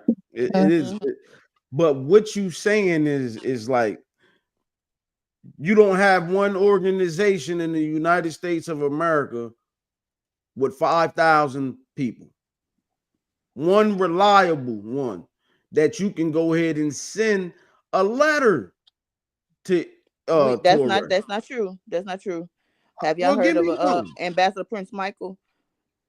Come on, man. I ain't never heard of no Ambassador Prince Michael. The problem with big groups is that there's always infiltration from our government. Hold on though. Let me our government is though once you get connected with them, they know that you are American. They know what you're trying to do. They going to scam you. That's what's about to happen to you. Right. Didn't the Have you Biden heard? administration let in all these people who look like us, Have you like Haitians heard? and Jamaicans, and Wait a minute. Wait a minute. Have you? those are basically considered tethers, right? Like the movie Us. They're people who look like us who are infiltrators, and they know that. That's why the Biden administration was allowed to get away with that stuff. How old are you, young? How old are you, Right, bro? because he don't know How old are you? nothing about I'm Jim Jones. 39 years old, and I do Oh, you know. old enough. You He all old aren't enough. listening. No, You are not listening. No, it's not that. It's like I don't. What you're saying is like I don't know. It sounds like you. So you like might. Be, I don't know. I don't want to say it, but it sounds like you might be naive to some of the previous attempts of this stuff. Right. You know what I'm saying? Like, right. It's not that easy. It's just not. It has been attempted already. Like, my thing is, we live in the United States of America. Why are we always talking about somewhere else and where we got to go and what we got to do? Can we talk about how this shit affects us? We Americans, and 10 times out of 10, we're not getting up and going no motherfucking where. Okay. At the end of the day, we like a person we have right here in the chat. Well, we got Willie back. I don't know if that's the same Willie, but like this person left in the comment section, they said, as a developmentally disabled person, this concerns me. So let me talk to that individual with a realistic conversation of your Social Security disability is not being removed. When they're talking about Social Security, they are talking about when they said it was going to run out, although Trump is finding all of this wasteful spending, saying that's some bullshit. I don't believe that anybody's going to be left to not have any of those things. But this is what I want to tell you in the midst of what everybody is saying. This is the point. This is the reality, y'all. All of this propaganda gets spread all over the news and people don't know what to think. And then you have folks like this who are concerned and worried on top of being disabled. He's not cutting off nobody's checks. You're going to continue to get your disability check and you should not have to worry about that. Okay. And so regardless of what's being said on the news, the reality is you don't have to worry about that. Okay. So I want to say that to the person who put that in the comment section. So we go into all of these, to me, I think we go into all of these unrealistic ass fantasies of what we should do. And the reality is we're going to keep waking up as niggas in America. We're going to keep going to work or not going to work or whatever you do every day. And the question is, how does all of this apply to us right here and right now? What's real, what ain't real? Because all of this other talk ain't nothing but a bunch of fantasy black talk that we always get into about what we should do, where we gonna be, how we gonna fight, we gonna build some shit. And all that building look just like Umar School. It don't get no goddamn. It don't get shit, right? So it's like, come on. Nah, look, let me say something, Meech, and I'm gonna shut up. We should have had by now places for black we wouldn't even have this conversation. Right. If we would have had the structure like we were supposed to have with these black immigrants coming into the country, because the United States is the home of the Pan-African movement. This is the house of it. It's founded here. So it should have been places for any black person coming in this country should have been able to deal with us specifically and not go through government and all that. We didn't establish that. A lot of us chose the integration and the church and closed all that down. You're right. So let me give y'all a comment from somebody over on MX Network. They said, somebody said that's 100 about Africa, but they're not very happy to see us and will exploit you for your money from the top of the government to They the do not people want us seeing there. you on the streets. You're just an opportunity to all you need. Yep. Somebody They else. don't want us there for real. I agree with the brother about Africa. This is a different time. We should not isolate ourselves. Not that he is talking about moving to Africa. He is talking about building a relationship like China do. But who gonna build a relationship? Okay, so we're gonna send a nigga on this panel, and who you going to meet in Africa to build that connection? See, this is why I keep saying that power comes from building shit. If black people had communities right here in America, okay, if we had our own hospitals, we had our own schools, we had our own group of people that advocated for our political situations, guess what? Then you would have a representative that you could send to get in touch with other people in Africa. But as it stands, who the We fuck have we send nothing. to Africa? We got Here's the problem, we Mickey. sending Ray Ray, and who is Ray Ray going to talk to? We- That's what I mean by this fantasy talk. So We gotta- who don't? Here's the problem issue, Michi. The issue is black folks aren't willing to die. What? That's the reason why we don't try to I build hear you. connections or even try to go to Africa. We are too busy Okay. How do wanting you build to. that connection though? We have all these ideas but can't execute them. I got a mama and a grandma in Ghana right now. So who we need to talk to? It takes action. It takes the action. Now, But if what we does can that be, action look if there like? can be one person that's disciplined enough to educate themselves and also to get money at the same time, and actually get money from just somewhere like maybe grassroots, and Why actually don't be you do it? dedicated to the movement, then Why that'll don't be a you start different. it up? Why don't I you don't mind start starting something it at up? all. I have nothing to lose. I don't mind doing that. But if I do it, I need the money for it. Or I don't want to be like a Umar saying, hit the cash Okay. app. Well, guess what? It's a lot of people that have moved to Ghana that have bought land, and when they got there, it was two more other people that had bought the same land, so they couldn't build their house because somebody that bought the land back before they, after they bought it, they built their house on it. So It's worse. People have been killed yeah. over there. Let me tell you another story about Africa. Because see, people always kill me when they talk about this. Like we think So they that don't when know. we go and make these connections that Africa, because they black, that they're any better at the stuff that they do. No. They When my not. mother first got there and was living before she went to Ghana, she was in another place in Africa. She had a compound, and in that compound, because that's what you get, it's a compound. It got gates and stuff around it. That's how they're all set up. All of these rooms, she would rent out to American Airbnbs and stuff like that. She had two occupants in the house. Okay, they were Black Americans. So the woman and the man get into an argument. The woman stabs the man and runs off. He don't die, but the police get there. And whether they arrest her or they don't arrest her was based on who had more money. So if she could pay them, they would let her go. If dude had more money, they would arrest her ass. And guess what? When you call the police, you have to pay for their transportation to come to your motherfucking crib, or they're not coming. They don't have these, police. And this wasn't no little village. So I'm not saying that it's all in that way. But we go to these other countries and we act like they so civilized. You do know that every place you go, they got their own government, they got their own bullshit, they got their own structures. And so who's to say that they're any better than where we are? And yeah, they have all these minerals and stuff, but you don't think their government got that shit on lock? And the only people that are coming in there to get those minerals and all of those things that they have are people with power from other countries, which tend to be white people, the Chinese, the Asian people. Those are the people with power. They have money, they have establishment, they have established things, they have connections, they got people all around the place. And this is the difference why when they go in there, they make connections with their government. So I'm going to say again, what Black people that are in a government standard that are just for Black people that can speak from a community we've built, from structures we've built, from hospitals we've built, from wealth that we have built in our community. See, this is the shit I said a couple of weeks back when everybody got mad at me. Check this out.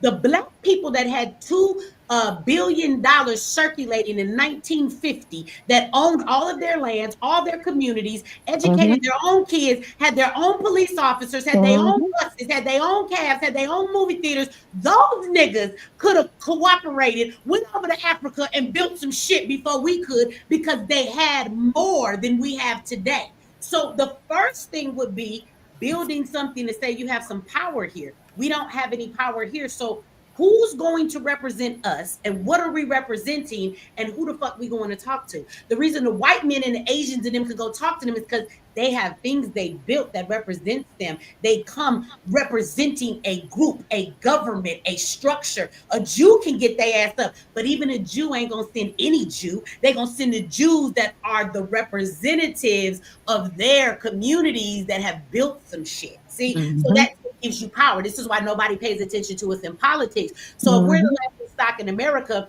and we can't even get into politics and be respected when it comes to politics and move mountains, because them motherfuckers that do your nail charge you $5 more here and there for you want your eyebrows done, them motherfuckers never talk about voting. They never put up a sign in their yard, but I guarantee you that they get everything they need because they have a power structure from all they built and the money that they have. Them niggas buy their politicians politicians. They don't ever open their mouth. Do you ever see the Jews crying about voting somewhere? So we have no power here. So I just think we're skipping the boat. We're skipping like step 1, 2, 3, 4, and 5, and we're trying to go straight to 10. We ain't have shit built. I'm gonna ask y'all again in the most simplest terms. Who going to represent Black Americans to build something in Africa? Who going? Who is it? Who is that? Omar Johnson? And then who the fuck they going to see? Because we don't even know the first name to get into any position to talk to anybody. Go ahead and call their office and see if they who the fuck is you? They gonna hang up the phone on your ass. Jasmine Crockett.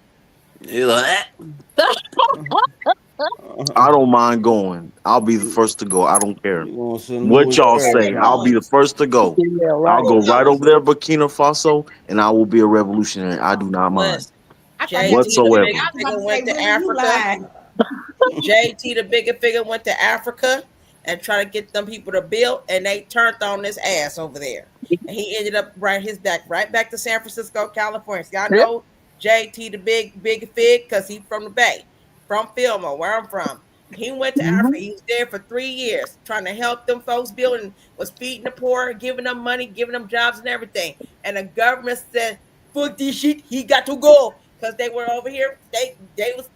People were quitting their jobs because JT. So, and then you had the little political shit going on between JT and people who are supposed to be his friends over in Africa. They would turn on you quick like a box of rocks. As soon as you teach them how to do some shit, or you hooked them up and got them somewhere, they were turned on your ass. And all of a sudden, you American, get out of here.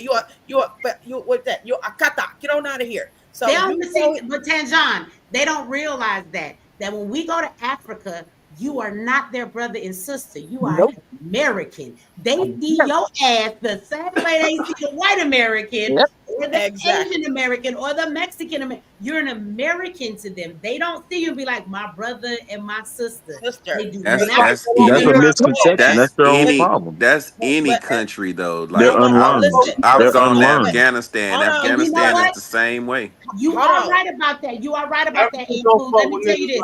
But there's one country that is not like that, and it is called America. Because when us black folks see other niggas, no matter where they come from, we talk about, oh, we family. We welcome them with open arms, and they looking at us like, nigga, we not your brother or your sister. I gotta be Maybe honest. we need to get a little bit of that. I gotta be honest with you. When I get around Africans, I call them out. Who is you? Where are you from? I can tell by the way you look. You from West African, you from Ethiopian, you from South Sudan. What revolutionaries you know? You Patrice Lumumba, Steve Biko. We don't mess with Nelson Mandela. You gotta run it down on them and put them in their place. And then once you do that, then you gonna separate the ones from who really trying to do what they do, and then the other ones that's just some old sellout niggas, man. But you gotta have a certain posture and they'll open up. But that doesn't give it a pass though, because they got a lot of dumb niggas over there the same way that we got over here. I gotta say something because people in the comments are very rude by saying we're not Africans. If you aren't African, then don't ask for no dang reparations. I'm saying that right now. That means to you, slavery is non-existent. So don't ask for reparations. Don't require reparations if you supposedly aren't African. Do you know that they did that to the American Indians, and not only black people over here are not American Indians. We're not natives. I'm gonna mute the microphone for you to say that. So, okay, so this would be the question. What does Africa have to do with reparations for Black people who were enslaved? And most of us were born right here in America, on this land, on the plantations. What does reparations have to do with Africa? Those are where our ancestors came from. No, what the fuck? If they came from the ancestors, came from there, then what the fuck does the reparations have to do with that? Though the reparations is for the group of people you did wrong that were right here in America. So right, those were actually African. You start making that argument, then that means Africans can come over here and claim that they're owed No.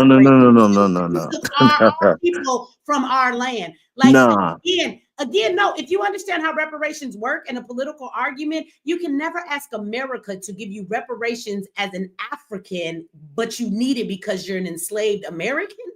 That's who got enslaved were the Africans. We still have documentation that even to this day that's being pulled up. No, it Fulton wasn't. You don't know your history. Fulton County. You don't know In your Maryland, history, there are sir. 2,000 pages that were just discovered in an attic of slaves that came from Africa who were over here in America and born in America. Yes, go look it up. Yes. No, but let me tell you something that Africans say to us all the time. Go find one and ask them one. Is there anybody in the chat that's from Africa? Please inform this brother that they laugh at us when we say Africa because they want us to realize that Africa is a continent. They never say they're from Africa. They say, I'm Ghanaian, I'm from Ghana, I'm from this place, I'm from that place. We're the only ones that claim a continent. Do you know how fucking big a continent is? So they laugh at us when we say that. Do you know how big that continent is? America can fit in that motherfucker 3 times. But I'm just saying, I mean, I've had Africans tell me why they think that that is ridiculous that we say that. Because as an African, they never claim Africa. They claim where they're from. Where their country is, the country that they're from in Africa. They claim their country, but not their continent. Our situation is different though. We are Africans because we are the total collage of every African country. You want to go there? So everybody's African. Because all life started there. So no. That's absolutely wrong. Now we're all African. Humanity. They Neanderthals. No, but didn't the existence of life start in Africa? Whether they mutated and went to where it was cold and didn't get no sun and went into caves and mutated into something different, didn't all life start in Africa? Nah, that's like saying all trees started from one tree. That's what they've always. But it sort of was, bro. Like you gotta understand, Africa is a maple tree come from an apple tree or a sequoia tree? Like what we talking about? You still have to think about Pangea, bro. Everything was attached to Africa, so we just saying that everything got different types of species of everything. Yeah, after everything has drifted away from the continent, everything will change. All right, but humanity came from Africa. But if we all look at it, that's where humanity come from. So if you do a genealogy, everybody's gonna have to. Y'all. We're not doing that. We saying Well, we I saying came that from we San Africans. Francisco, California. It's all right. Rice Aroni Are tree. you okay? Rice Aroni tree. I'm sorry, I'm just playing with you. No, but means America. Hold on, though. Can we remember this in this conversation, y'all? This all because we get to talking stuff and we go to the left and to the right. Let's just stay right here in the middle. Remember, he said that we cannot have the conversation about reparations if we don't want to be African. But again, if you understand reparations, what it means and why other groups have it and we don't, because we don't classify ourselves as any damn thing. That's one of the first steps. I think that is farthest from the truth. So again, when we talk about Africa, Africa is a continent. So how do you go from a continent and have to claim and if you don't claim a continent, as big as that motherfucker is with countries all inside of it, you don't even know what country you come from. You was enslaved in America. But if we don't accept African, we shouldn't accept we shouldn't be able to get reparations. I gotta speak. I like what my man said was absolute. How many countries inside of Africa were slaves taken from? Again, that doesn't have anything to do with the concept of giving Black Americans in America reparations for the slavery that was here. And you also leave out, let me tell you something. How many of y'all actually have pictures and you know who your family lineage is? But my Black great-great-grandmother was definitely a fucking Indian, okay? It amazes me how y'all always want to talk about this $5 Indian. So who the fuck were the real Indians before the $5 ones came along? Okay, that makes you native, Michi. It makes you really native to this land. Oh, right. So why the fuck would I be screaming African? You don't have to worry about it then. You actually don't have to worry about it. But at the end of the day, at the end of the day, my great-great-grandfather was a motherfucking slave. So again, when we're talking about reparations, let's keep the conversation in motherfucking perspective. We're talking about reparations. So for you to say if there were already Black people here and they were enslaved as well, why the fuck wouldn't they be entitled to reparations for slavery? The problem is we don't have much written document on that. Let the nigga answer the question. The problem is we don't have much written document outside of those who came through the Trail of Tears and those who came from Florida. And no, you're doing the willy on me. We're not talking about documentation. Right. You're talking about actual things that are not all the way documented either. You can't tell me what country you came from in Africa, but you want to use that for reparations. So when I tell you that there are black people that were already here when they got here, and those black people have been enslaved as well, when we're talking about reparations, then why wouldn't those people be included? Because you just told me don't worry about the conversation then. But reparations are not just owed to motherfuckers because you came from Africa. That's what I'm trying to tell you. Reparations are owed to those that were enslaved in this country. So ADOS stands for the what? children who are enslaved. Let him answer that, because So you're talking about the descendants, which means up to us at this point is what you're talking about. What is A for? What does the A mean? Is owed to. The reparations are not owed to anybody else but the descendants of slaves. That's who they're owed to. So are you saying that every descendant of a slave came here from Africa? The problem is now we have to have documentation and proof. Who came from where? You don't have that. You want me to tell you why? Because a lot of the documentation has been destroyed and hidden. So now we're going to have proof that we actually had descendants who were slaves. You don't have any documentation that says you came from this country in Africa either. Well, if you a black Indian, actually we do. If you a black Indian in this country, you need to go ahead and talk to them people that already got their money.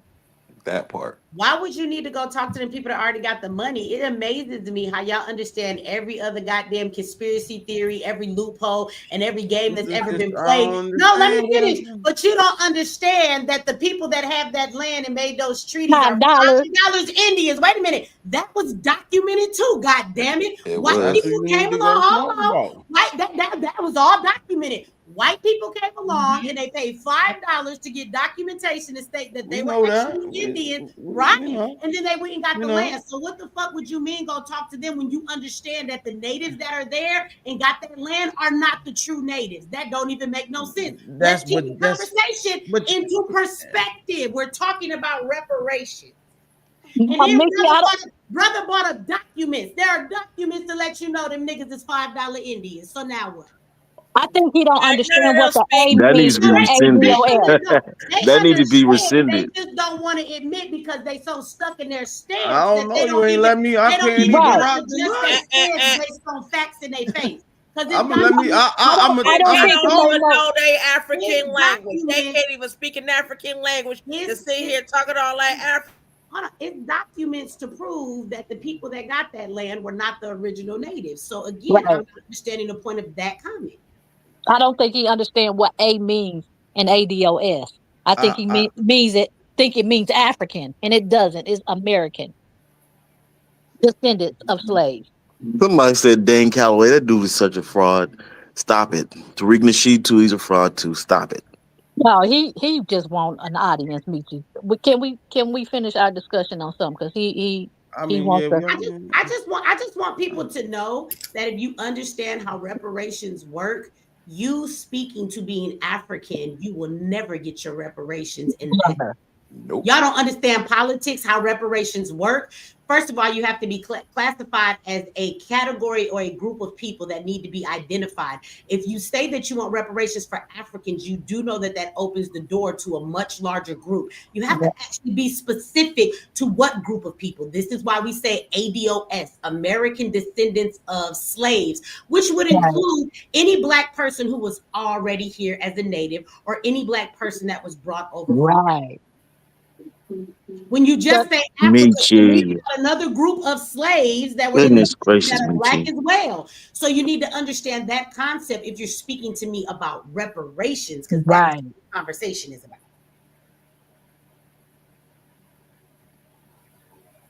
And everybody that was slaves wasn't all from Africa. They were here and they became slaves. Most of us weren't already here, ma'am. I'm sorry to tell you that, but talking about most. You don't know that. I do know that. It's documentation. I'm sorry. Most of us weren't here like that. I'm sorry to tell you that. They don't even have proof of slave ships. They have not one. Not There's one. supposed to Not be a black folk. millions and millions and millions, and people are like, where are the bodies? Where are the slave If ships? there's Ain't no no proof of slave slave ship. ship, then maybe slavery really didn't happen, and y'all ask for reparations for no reason. No, Oh well. slavery did No, very no, well that's not happen, what sir. we're No, saying. it Hold on, was. hold on, You see hold the on, wait, logic in that? hold You on, see wait the a minute, logic? y'all. Hold on, No. wait a minute. So if there was no slave ships, bro, that means there wasn't any slavery. So the only way slavery happened was if there were ships that brought people over here. Like, so you are Yeah. so opposed to the fact that there may have already been some people here, and without the slave ships, then that means slavery didn't happen. So now ships are actually a part of all slavery. That's it's slavery and This is ships some go hand in hand. retarded stuff, but this is wild. No, No, but you got this caught is what up. happens now. Hold on. Now, I hope ain't nobody offended. I hope when you come on my panel, we cool because I'm cool with Mhm. you know, This he is all right good. with me. We But having fun, you know I'm what I just saying, mean? as We we No, get we vibing that, cool ain't. with this no, but shit, you you see, know. right, Bob and Weed, let's get This we is got White wild though, man. supremacy has destroyed our minds. to the damn thing. It's that bad. It really It's that has. bad. It But is. I White think this is what supremacy has happens destroyed these people's minds. when we start to have a conversation, and You what don't see none of happens the boats that white people came over here on with either. Where they at? Oh people. yes, it is. Where they No, at? Plenty okay, of wait a minute. film, So, no, wait a minute. No, plenty of films on that. let's not overtalk each other, y'all. Let's not Where the overtalk boats? each other. Where the white So, people boats? again, my thing is this is what happens when you have a conversation and somebody is so stuck on their stance that doesn't mean their stance is wrong. But when you have a stance in something, you need to be able to follow that all the way through and have it make sense. Mhm. I think a lot of people's argument is surface, meaning it sounds good until you have to go deeper into the conversation. And then when Research. people hit you with things that you don't have a response to, people's natural reaction is to then just try and disregard your comment instead of admitting, well, okay, in that case, I guess you would be right about that. Like he can still be right in the fact that people came over here on slave ships. Like we can both be right at the same time. But I think the thing he doesn't want to concede to is that he's wrong when it comes to his comment of if you don't want to claim the word African, then you shouldn't even be talking about reparations, because he doesn't obviously understand how reparations works and that you can't just say African. That's why you can't say we want blacks to have reparation, because the government, you know how many people are categorized as black, but they weren't slaves here. So this is why you have to be specific. So that is something maybe he wasn't aware of, but people got to get better at, when you wrong about something, just say, okay, I didn't understand that perspective. I see what you're saying. He can still be right about the slavery part of the majority of slaves coming over here on boats, but instead of understanding that there's more of a perspective to it, instead people just want to stick to what they believe in, and that's when they get to just saying anything and it don't make no sense. That preacher You get into mentality. your emotions and all your logic flies out the window, and now you're just talking out your feelings and not really what's being said. But Michi, all of our scholars, even the scholars agree of where our people came from. So you're telling me the scholars' words don't count for nothing? Who are the scholars that told us that everybody came over here from Africa? Because there's just as many people talking about the fact that there were already black people I here. didn't say everybody, Michi. I didn't say everybody, but majority of black folks So who came over here came from slavery. So are we going to dismiss the fact, though, that there's also evidence to show that there were black people already here?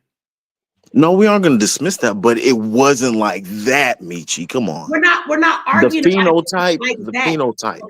Okay, so if they came over here and it was 500,000 black people, and then they brought 3 million people over here, do we still dismiss that group of people? The point is that we're talking about reparations. So then this is my question. We're not talking about the number of who the majority of people were. Do you agree or disagree that there were black people that may have already been here that also were a part of slavery that would be due those reparations because they got souped up on the plantation, they got called niggas, and they got mixed into everybody else. And then when it came time to give Native Americans the land, they actually gave it to a bunch of $5 Indians, which has also been documented as well. I do know this. I know that those natives did not get their reparations. I know that we traveled here a long time ago and we negotiated with the natives that were here in this land all the time. We rode the seas all the time. I do know we did trade. So I'm not going to say that we were just living here like the natives were, but we do know that we came here. Yes, we did do that. Okay, so again, do you agree that there could have been Black people already here when they came and stole the land? You know, that massacre called Thanksgiving that they lie about every damn year in November. Is it fair to say that that slaughtering and that taking of land and enslaving people might have been Black folks? I don't believe they were Black.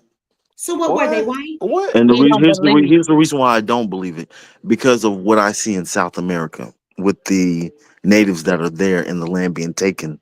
They look red and dark brown. They're So natives. They're still have exactly. melanin, So bro. those people actually look the same as the people up in the northern hemisphere too. So that's how I know. Now, don't get me wrong. Now, when you're But talking about that's Asia, stuff like that, Japan, um, certain tribes, things like that, Philippines, yes, of course, they look African Black. But the ones who were over here Do you were know more straight Indians? haired, Do you not know curly haired Indians? as much. Have you ever bro. seen American Indians, bro? Because my brother, my mama got 9 kids. One of my brother's daddy, he a Chicano, he Mexican, and he Indian. I've literally been on Indian reservations. Have you seen these niggas? Because they white as hell, so I don't know what you're talking Michi, I'm about. from Oklahoma. What do you think? What, have you ever been on a reservation, my nigga? I lived on a reservation growing up Okay, as a so kid. you, as Yes. a Black man, you lived on an Indian reservation around Indians. Yes, native. I Okay, mean, and not did And, native. not and, Yes, and Michi. none I'm of them sorry. look Yes, black to white Michi. you. Yes. people? Those Indians are fucking white people? I was born in Tahlequah, Oklahoma. Again, I asked you a question. Those Indians you was around wasn't white people? No, they were natives. They were mainly Cherokee, but we had some who were like Creek, but mainly Cherokee in the area I that I was lived gonna in say Tahlequah. because my grandmother was my grandmother and great grandmother were Creek, and they dark as hell. They look like black women, so I know Yeah. better. Y'all know the 5 civilized were heavy in the slave trade, right? Facts. All right, just so we know. So Uh, they will go ahead and buy some people and bring them back and put them in the TP and some moccasins and dress them all up like some Indians and take some pictures of them. And the niggas talking about that they charity. Shut up. I'm just saying, I ain't trying to be funny. That's how it happened. You know what I'm saying? We have a lot of Don Cheadles who think they're native. That's the problem. You know what I'm saying? You have a lot of Caucasians who say that they're native, and that's the problem. that's the That problem, too. I right? agree. We can't even get our Indian cards because of stuff like that, but they sure can. Not unless you have a roll. If your family got a roll number, you can. Right. Mine Yeah, does. but there's always like, oh, you gotta have this percentage. I have a roll number, No, it's but it's not. It's not a percentage. If you have the roll number, you can get money from the government because your ancestry is here and not Africa. Well, they Oh, told when Let me they correct. gave Hold on. uh-huh. I want to give a shout out to the super chats. My boy Billy Go Gruff is in the house, and he said he's not asking y'all to cross this bridge. He just gonna go over this motherfucker. And he said for $10, give me America is the only country that fought off their oppressors. I read this comment earlier. I put up on the screen. I don't know if y'all seen it, but he's right. Right, we are the first to be able to do that. When we do look at it, I do think that is something that I will say for us. Everybody else runs their motherfucking ass here. And they will come here talking about they want a better life. But I always question why the fuck they don't just stay where they at and fight your own goddamn oppressor. But then they come here and look down on us. We the only niggas that done fought. Even if y'all say we ain't ready for no war, we the only ones that done fought. Our people that been to prison. We got all these revolutionaries. I want these other countries to show me the revolutionaries in their country. Just like we got immigrants right now out here protesting with their flag so that they can stay in our country. Go home and protest that shit. Why don't you go stand in front of the cartel house and see how well that works for you? Go fight in motherfucking Mexico, bitch. That's what I say. So, and if anybody else don't like it, they can leave too. Feel free to self-report.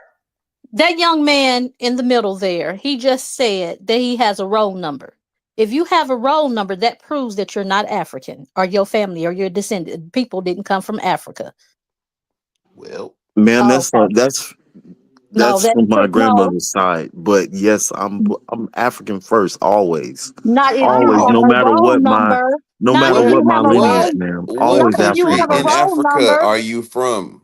Yeah, he just said he got a roll number. You He didn't saying you prove it to me. African, but what country in No, Africa that's are you to from? know that the slave trade covered over. Nigeria. To know Man, that the everybody slave. picked Oh Nigeria. no, Hold on, exactly. no, Because that's hold the on. only. You Because they're can't. con artists. Because they con Whoever artists. your mom is, that's who you are. Y'all can't do The that reason though. everybody picked Con Nigeria. artists. Everybody picked Whoever your Nigeria. mama Right. is, that's who Right. you are. Y'all know You that could slave trade covered Molly. You could have said too anything. many Y'all Yeah. want me to pull up the DNA that from the You, 23andMe if No, you don't believe me? No. no, no, and you're not gonna have a roll number if your people are from Africa. That's all I'm saying. That is an Uh, American. That is American Indian. Okay, that's what the roll number was for. And if that's on your grandmama's side, that's the blood of your mother. that's You the blood can't of be your Right. No, playing mother. not the that blood of my stuff. mother. It's on my father's side, It's which is the my blood of your mother. grandmother's She side. carries the seed, But not you the just said problem, it was honey. your He ain't birthed grandmother. no damn baby. He just Okay? talking, y'all. What's the next topic, Mickey? You He done gotta got I know. he No, done listen, hold got on. man. busted Okay, out. I've been let me talking finish. a Hold lot on. lately, and I barely get to say anything. And then when I do come in, I get muted, rightfully so. But y'all dominate everything, and I don't get to say what I gotta say. It seems like I gotta hurry up and hit in and say stuff, and I don't say what I really want to say. So respectfully, sister, can I please say what I have to say? Brother, Me. Go ahead. you have to realize that when your mother is pregnant with you, you get all your nourishment and nurturing from your mother, from the food, from the language, if she spoke any language, and everything else. And if she's an American Indian or your grandmother's an American Indian, that's where, and you got a roll number, she's correct, you're American. You can't claim African and you're born here in America. You're born in Oklahoma, that's not Africa, okay? That's all I want to say. I'll mute up.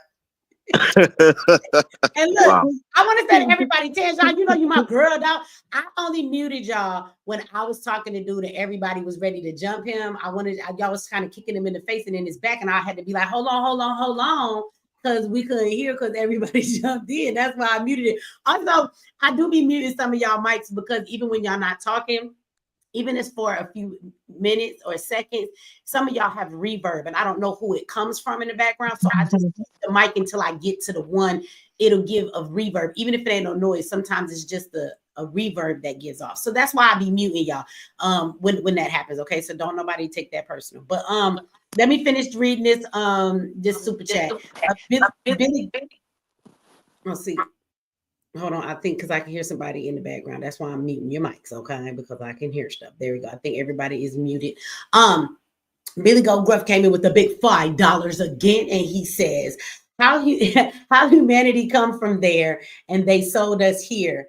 How you want reparations from the people you sold? Get the whole hell out of here, y'all disrespectful. Billy Goat Gruff said if he got to cross this bridge, he will. He don't like that shit. Thank you for the stupid chat. Let me see. I think we got one more. Hold on. Oh no, he said something else. Wait a minute. Hold on. Let me go back up here. I'm missing some super chats. I got to show my people some love. Bobby says we were here. Biggest trick of mankind. Well, I'll say this. I'll tell you this. They told your ass Christopher Columbus discovered America. That nigga never even came here. That's the truth. They lied to us a whole lot now. We done finally discovered. If you go look at his vlogs, because now they make them available, you look at the map that he followed and where he went. Christopher Columbus never came here. Well, don't argue with me about already being here. If you was already here, I want you to wear your moccasins. I want you to go ahead and go. No. I want you to. I want you to do. No. That was some cultural bullshit that the I white want you man to- put on that shit. I want you to be do clear. you. Let's Do be it. clear. Let me see your Let's feathers. be clear. Let's be clear. Come on, Let's be real clear. That is a cultural thing that has been changed because white people got their hand on it. Let me explain. Can I ask him a You question? understand? Let me throw something else at y'all if y'all never understood this. See, I don't talk too much about my spirituality, but if you understand Ifa and what that is, and that comes from Africa, since we like to use the continent, right? So we will talk about Ifa. If you go and look at Native American practices, that shit is more African fucking religion than anything. All of that fucking sage and that shit that they burn, all of them fucking sweat lodges that they sit in so they can reach the spirit, all that peyote that they motherfucking smoke, them goddamn dream catchers. If you really know Native Americans and you've been on their motherfucking land and you understand spirituality, I would tell you every last bit of that shit comes from Africa. And they know it. But if you don't understand it, you won't realize that those traditions are watered down. So when you look at those traditions that are watered down, that comes from the $5 Indian switching that shit up. And y'all need to understand that when people come in and they conquer a group of people, one of the things they do when they kill the men, they take the women, they rape them so they can water down your race and what it looks like, as well as the $5 Indians that came along. So all of that moccasin and woo, woo, woo, woo, woo, and them feathers on their motherfucking back, that was some shit that the goddamn white man gave them. Let's be clear about that. I don't need to be wearing no goddamn moccasins. So, Thanks, Michi. Can I ask the brother a question? Go ahead. Yeah, my question for you is, when did you start to notice Black people denying their African ancestry, and what do you think the root causes of that is? Who is he talking to?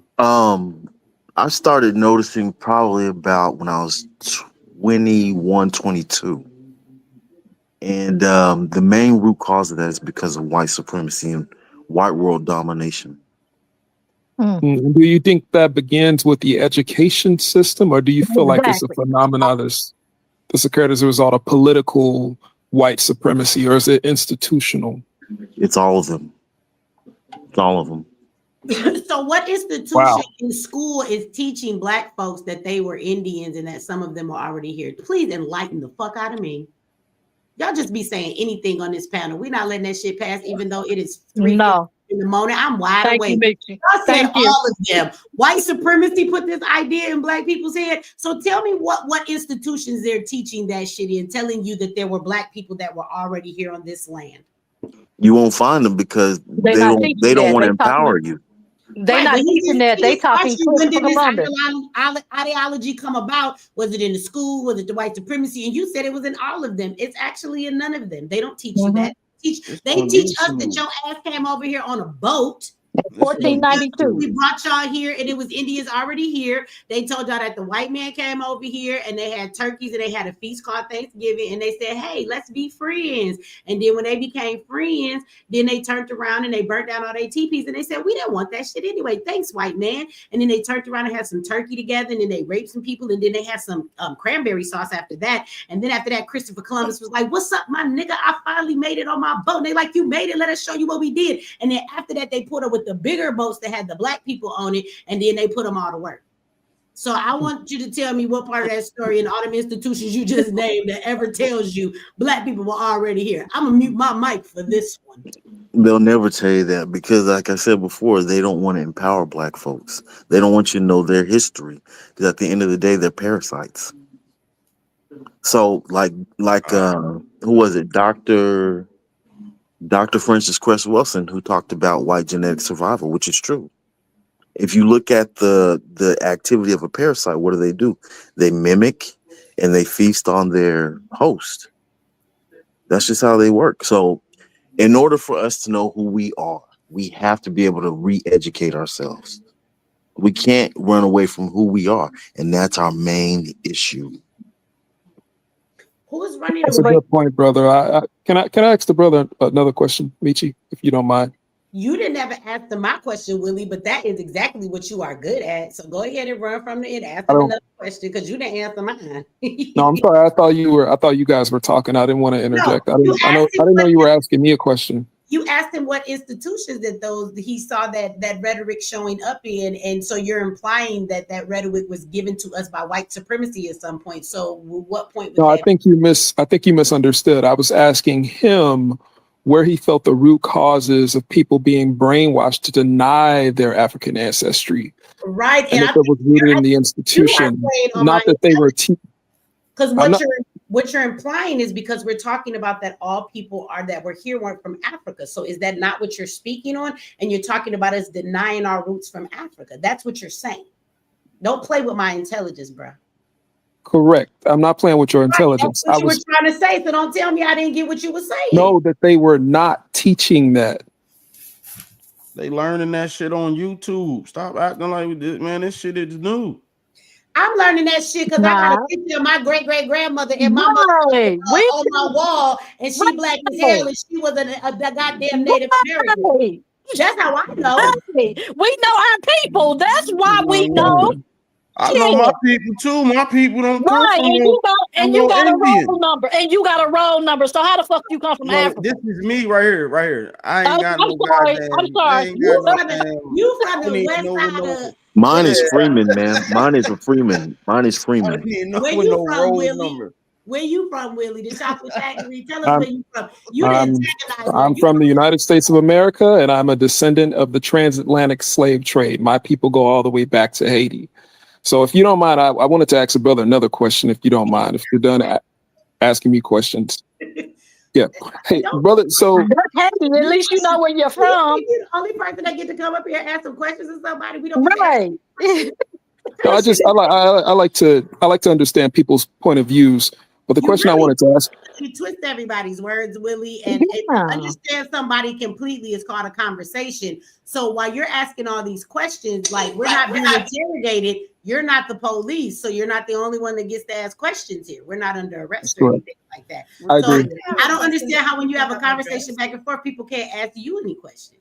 No, you're fine to ask me questions. I'm not refusing to answer any questions. I just didn't hear your original question, but I wanted to ask the brother another question really quickly, brother. Maya Angelou said once a person is brainwashed into ideology, it's difficult to tear them apart from their ideology once they've been brainwashed. What do you feel? What do you feel it would take to tear a lot of our people away from white supremacist brainwashing that's occurred in the last 4 years under the Trump administration?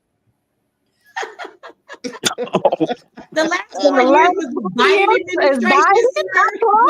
No, his first term. But the brother said that he started noticing this when he was 21. That's because he didn't know any better. He just became an adult. He was a kid. He wasn't supposed to know it. Yeah, well, that's his opinion. That's his opinion. So I wanted to get his opinion after the first Trump administration. The Trump administration. Why don't you just stop being a punk and say what he said? He said he started noticing this when he was 21 years old. Point and just say what you want to say, bruh. I'm asking his perspective. You think that anybody? Hold on. You think that anybody that agrees with something Trump is doing, that means that they're whitewashed and being mind controlled, bro? That's not the context of the conversation. We're talking about people denying their African ancestry. He said he noticed it when he was 21 years old. Denying their African ancestry, sir. Well, he has a roll number. That was my question. That was my original question to him. Nobody said everybody fucking was already here. Y'all niggas get on my nerves with this. I never said that either. Y'all go around the same fucking merry-go-round and say the same shit 5 fucking different ways. This is so idiotic of you. It really is, Willie, okay? Again, now people are denying their African heritage. Again, Africa is a fucking continent. Tell me where you niggas come from in Africa then. Tell me. He wouldn't have a roll number if he came from Africa. Point blank, period. I tell you.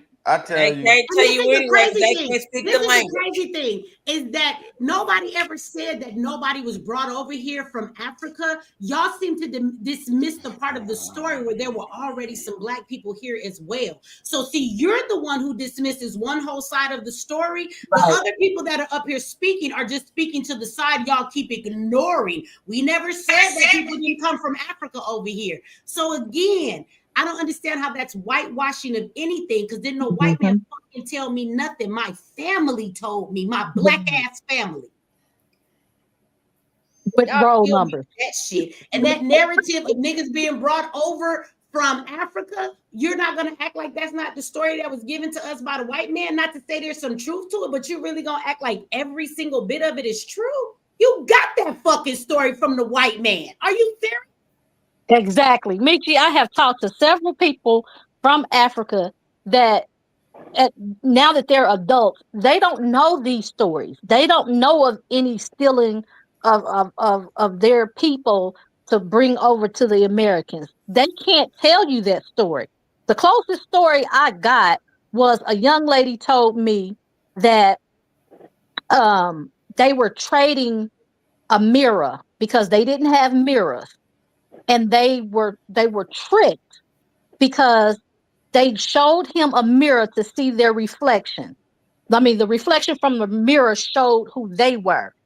And because they never had a mirror and the only reflection they had was water, they never seen themselves clearly. So when they did see this mirror, they thought that they were trading the mirror to them, and they accepted the mirror, and they thought that they were friendly toward them, and asked them if they wanted to ride in the boat, and they were taken. That story that I heard. But all that other stuff I heard, if they want to go along with the story that the white man gave and every bit of it was true, the Africans sold you niggas off. They put you on the boat for $5, 75 cents, 22 shekels, or whatever the fuck it was worth. They did that well, too. that's again. So at the end of the story, like it's amazing to me how a person can talk about a white narrative when that narrative of the Atlantic slave trade has been taught to me every fucking February in public school, but nobody wants to speak about that. Now, I'm not saying there's not any truth to it, but are you really finna sit here and act like that is the whole entire truth when the white man gave you that story too? It's just amazing to me how when black people do further research and find out more on their own, because niggas stepped out of the line of what white man taught us. Now all of a sudden we're the ones that are brainwashed. Because the story you are telling is completely the white story that came out of our textbooks. Would you like to deny that or confirm it for $500 or something, anything, $200? I don't know what I'm talking about. $300, okay, maybe I was wrong. Like, does anybody want to, for the people on the panel, Willie or the other guy, do anybody want to admit that? Like, your story you got from white education. So you don't think any part of it might not be the complete truth?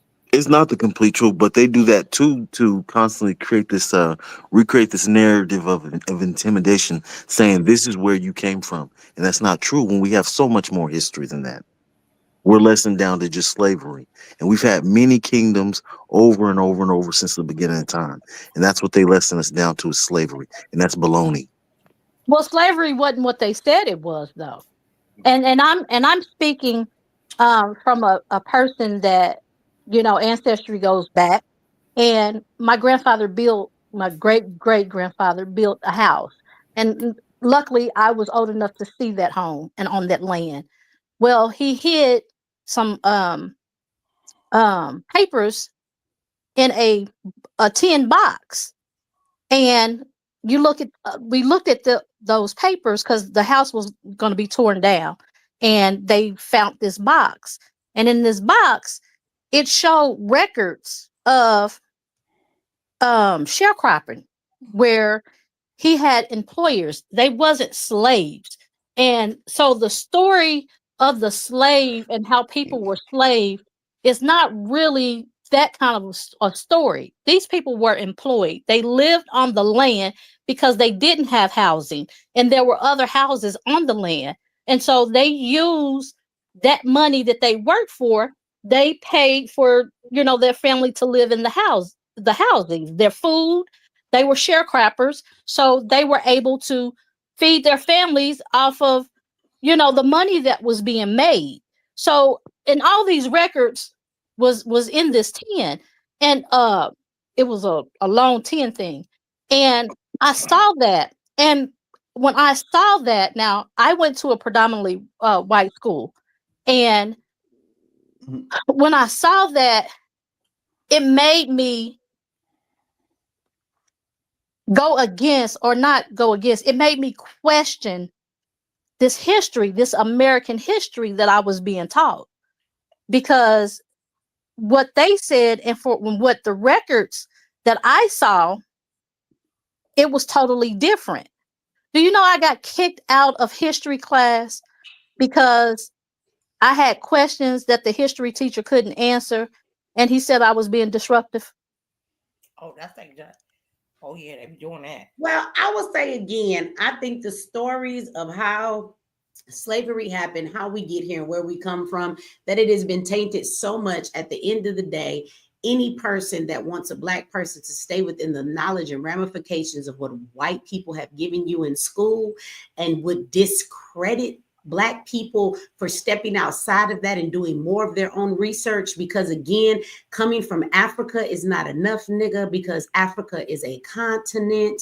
It is not just a country. And so I think that we ought to do our own understanding and deep diving to find out who we are. For every nigga that is on this panel, if you are an American in the motherfucking chat, if you came from slavery in this country, your ass still bears the fucking last name of your slave master, which was the name of the plantation. You Johnson ass niggas, you Smiths, you Washingtons, and every goddamn thing else. So y'all don't get to talk to me about knowing who you are, where you come from, when you don't even know your culture, your food, you don't know what your real name was, you don't know the tribe you came from, the place that you came from, the spirituality that you actually practiced before the white man brought your ass over here or came over here and captured your ass because you was already here, a combination of both, and then put all of that shit on you. So any Black person who decides to stay within the ramifications of what white people have taught you, schooling has taught you, and was shunned, any Black person that steps outside of that to do their own research,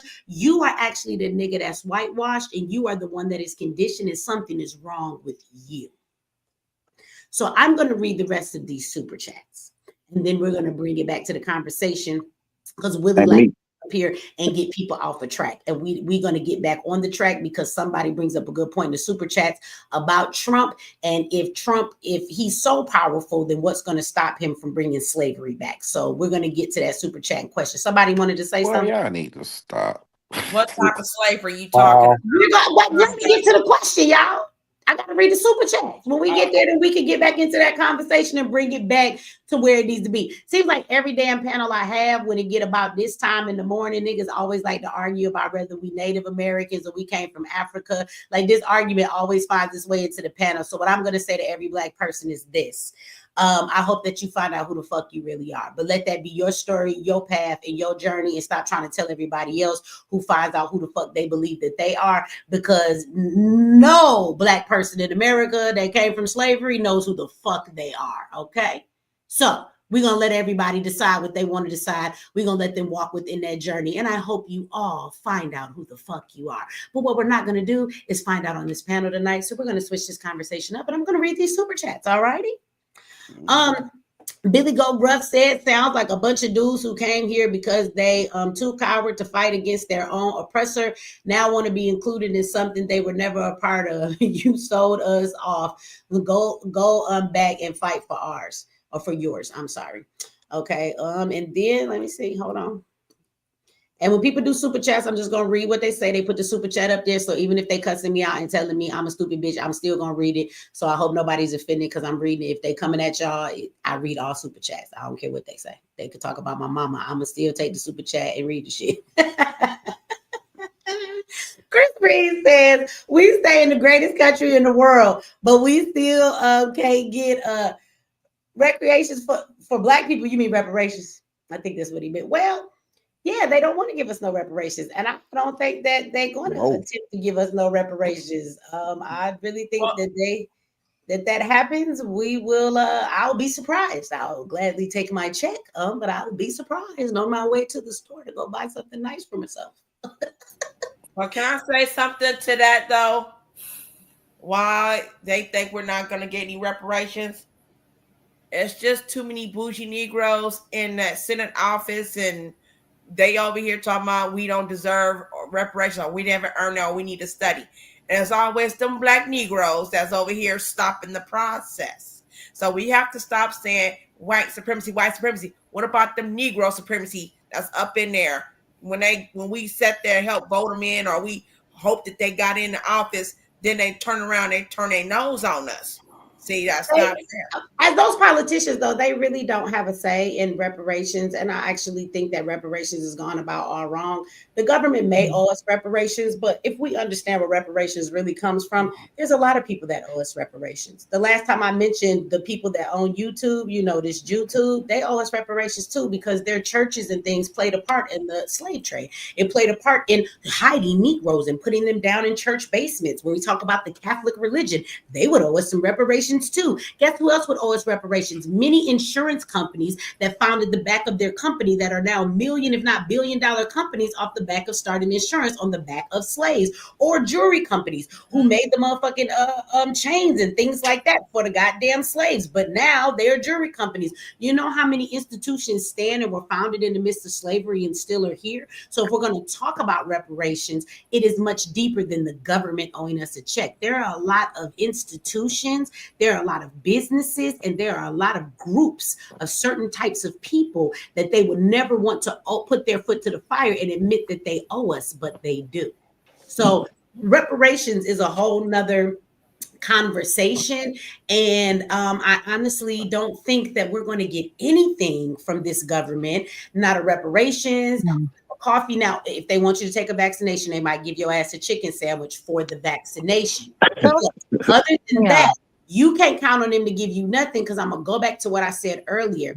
Until Black people build something to have some type of power, you will never bargain with your tears, with your yelling, with your bullhorns, with your fucking poster boards. That is never going to get you nothing. You need to obtain some real power. So I suggest we build some shit in our communities, and that we start to have our own, so that we have the opportunity to then walk in the power that is actually recognized in this country. Your dollar is your power. We are out here spending trillions of dollars, but niggas won't keep their dollar to themselves. Y'all are actually out here right now boycotting Target and putting a dent in Black-owned businesses because you won't go in there and buy their products. And while you're protesting, you're actually fighting for white women who are the #1 recipients of DEI. You are last on the list. You are out here fighting for fucking LGBTQ, white men, Mexicans, and everybody but yourself. But y'all not pissed about. But you know what Black people won't do? This is why people need to quit talking to me about anything that we need in our country. If you Black, I'm fed up to hear what fucking Black people talk about what we need, because you know what your Black asses won't do? You won't fucking hold your dollar to get a dollar. How many Black people will boycott and not spend no money to get your reparations?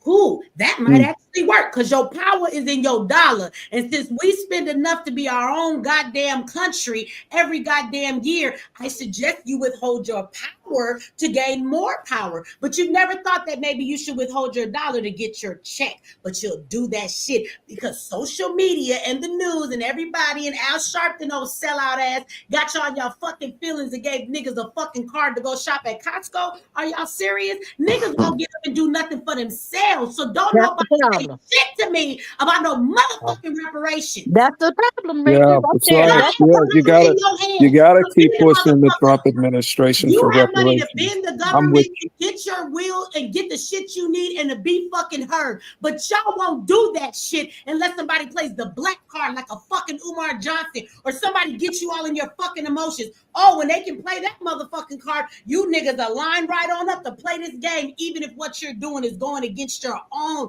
fucking agenda. Why would you be boycotting and protesting for white people? I thought you was gonna mind your black ass business when Trump got in the White House. What the fuck happened to that? Go mind your fucking black ass business, because DEI ain't your fucking business. But you niggas won't boycott reparations. So I need people to quit talking to me about reparations or anything that they think we'll get from the government, because the power you do have, black people won't use it. And that's the bottom damn line. We'll have all the conversations in the world about a reparation, but a nigga won't get up and do a goddamn thing about it. Yeah, they kill me with solutions. Niggas want to know the solution to everything. To police brutality. Next time they kill somebody and you got a problem with it, boycott, goddammit. Next time you think that we're being treated unjustly in the school system, boycott it. You think they're going to arrest everybody? Why don't you niggas stay home for one day and don't send none of your motherfucking kids to school all week long? When the teachers show up and the classrooms is empty, what's going to happen then? Oh, I forgot you got to go to work though. Because niggas worried about Trump making slaves. You already a slave. You slave every fucking day. You go to work on the plantation. That's why you don't have time to be at home raising your kids. Exactly. Those are facts. Those are That's facts. it. That's You it. think Those your are boy facts. got only work at Yeah. Target? That's it. That's what I was gonna say. That's Go No, work that's right there. Go work that's somewhere. right. That's mostly That's black people that work there. Why don't all of y'all boycott and stay home? It's called a boycott. But they're doing it right now at the prison. You won't get fired. Y'all just have to be unified. If you think something is wrong, then you should make it right. Withholding your dollar and boycotting places works. You don't like the school system? Keep all of your children at home, like all at the same time for a whole week. Let them niggas show up in the classroom is empty. Because you know what happens? They won't come and write you all a ticket. They won't arrest you all. They won't come and even get your kids because of truancy. They'll say something's fucking wrong here, and I guess we better hear their demands. But no. That sounds too much like right. That shit is actually very easy. But y'all go ahead and keep writing on picket signs and quit talking about what the fuck we deserve and quit screaming for a check. I mean, go ahead. Keep on putting your right shoe on your left foot. Keep being fucking dumb if you want to. You have the answer. You niggas don't want to exercise it. So I don't want to hear no goddamn They're reparation. programmed. They're That's programmed what I because was all gonna the say movies that has because been shown Nietzsche's on TV 100% about correct. slavery. They don't understand what slavery No, was and what it was all about. Michi, you hit it no. right on the head. You hit it right on the head, and people, this is going over people's head because they are stuck in the mentality of what they were taught, what slavery was all about. And that's the problem. That's why they can't do anything for themselves because they feel like they were slaves, had to bum, had to beg, had to crawl, had to plead, had to do all this. So that is what slavery is in their minds. And so this is where they are. And you can't get them away from that. If they honestly understood what it was. That's why I was gonna say Michi was 100% Michi was 100% correct. We've got to continue to hold Donald Trump accountable at every turn since he's come out and said he's against taxpayer funded reparations. We've got to hold his feet to the fire. So far on We've Donald got to Trump. What hold about his feet Jasmine to Crockett? and building systems of mutual aid. Building systems of mutual aid is what we need to do. If your ass ain't held now administration foot to the fire because they've been owing us reparations forever. If you don't shut the fucking fucking the fuck up, Mr. Willie, shut up, okay? I think you missed my point. Hold on, Willie. No, we mute your ass right now. Hold on. I gotta finish these super chats and you pissing me off at 4:16 in the morning, okay? First of all, you think it's funny, money. You shut your ass up, okay, over there laughing and shit. You cut the camera off until you done laughing, okay? Y'all out of order in the fucking panel tonight. Rolling. Bullshit. You know what, Willie? Be quiet. I knew you. I should have known better that you was gonna take that fucking shot right now. But what amazes me is if you ain't held now administration foot to the fire, I don't know why you so what. You know how many white men have been the president? All of them, nigga. Except for one, and he was a white man wearing a black face. Y'all ain't demanding shit of them. So now is the time because Trump in there. All right. It wasn't when that old dead ass white man body was in there. Boy, bye. Anyway, Bobby Vegas did. We are the culture of the world. I'm the same color as Michi. We is the culture of the world. Michi, did you hear that? Did you hear what Jasmine Crockett said? Now, Jasmine Crockett is very intelligent, but she's so far, and I don't think that she's really far in the Democrats. I think she's just been paid off because she makes so much money being a Democrat and getting all those kickbacks that she gonna tell us anything. But she said $5,000. We black people don't want $5,000. We can't do nothing with that. Okay. Boule. Let me say this, but then y'all gotta let me finish reading these super chats because people are getting stuff that want to say something about this thing. But I will say this. That is the dumbest shit I ever heard because wasn't black people just upset about the money, the $4,000 they was giving immigrants to leave the shelter, or the money they was giving them to buy a car, or the money that they was giving them in food stamps. So she should speak for her fucking self. This is why I'm sick of politicians, because that bitch with them 7 packs of weave in her hair, she might as well be Vicky Dillard's cousin, as much weave as she wears. Somebody tell her to cut back on the bundles because she got too many in her head.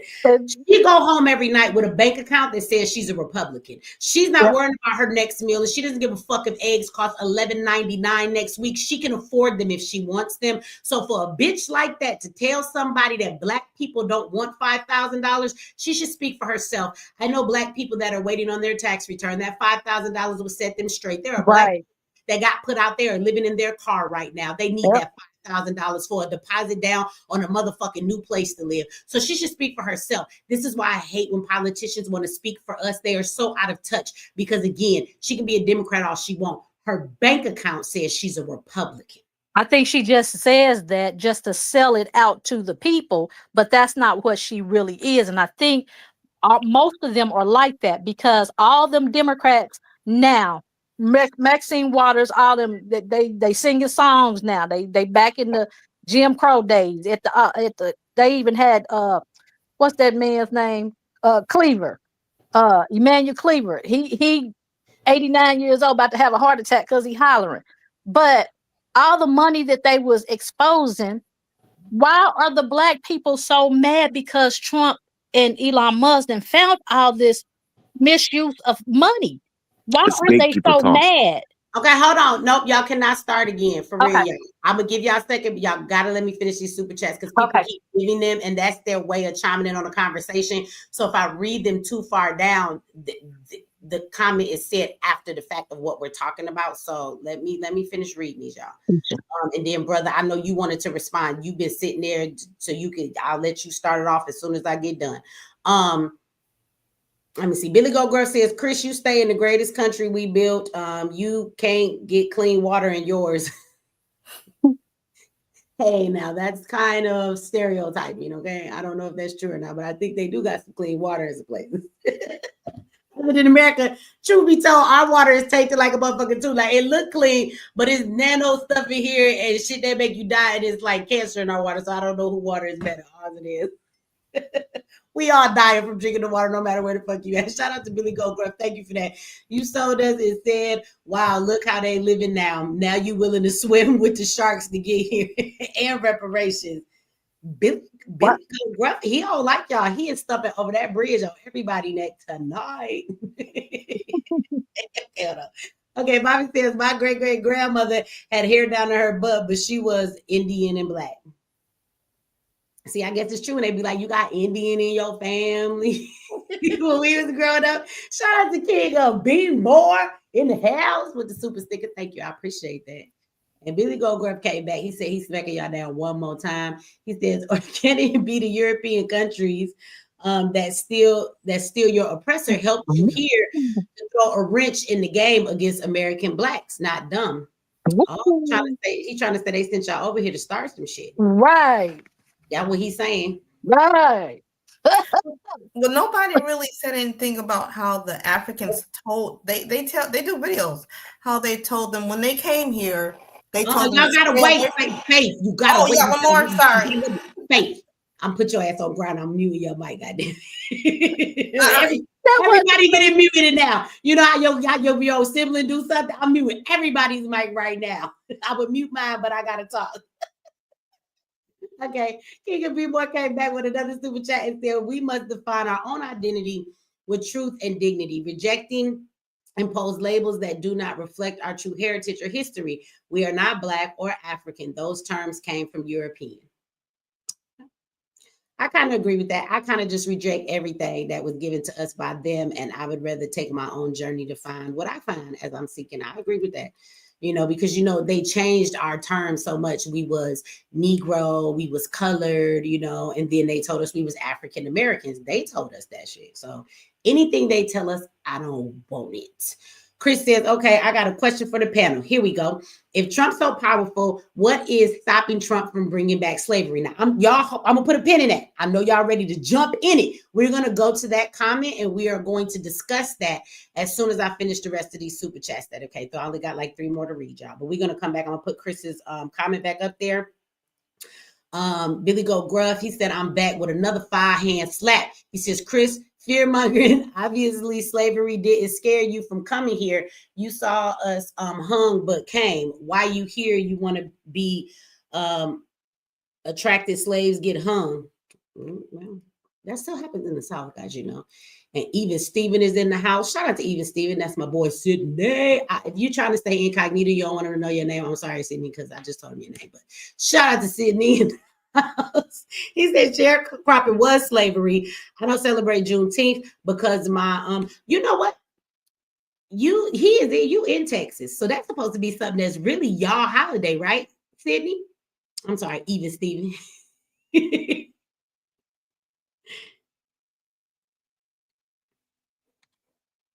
We'll see if he's still in here. I read that so long ago. But he said he that sharecropping was slavery. I agree. I've heard them stories of sharecropping. And at the end of the day, I think that might have been the case for some people, but I don't necessarily think that is the case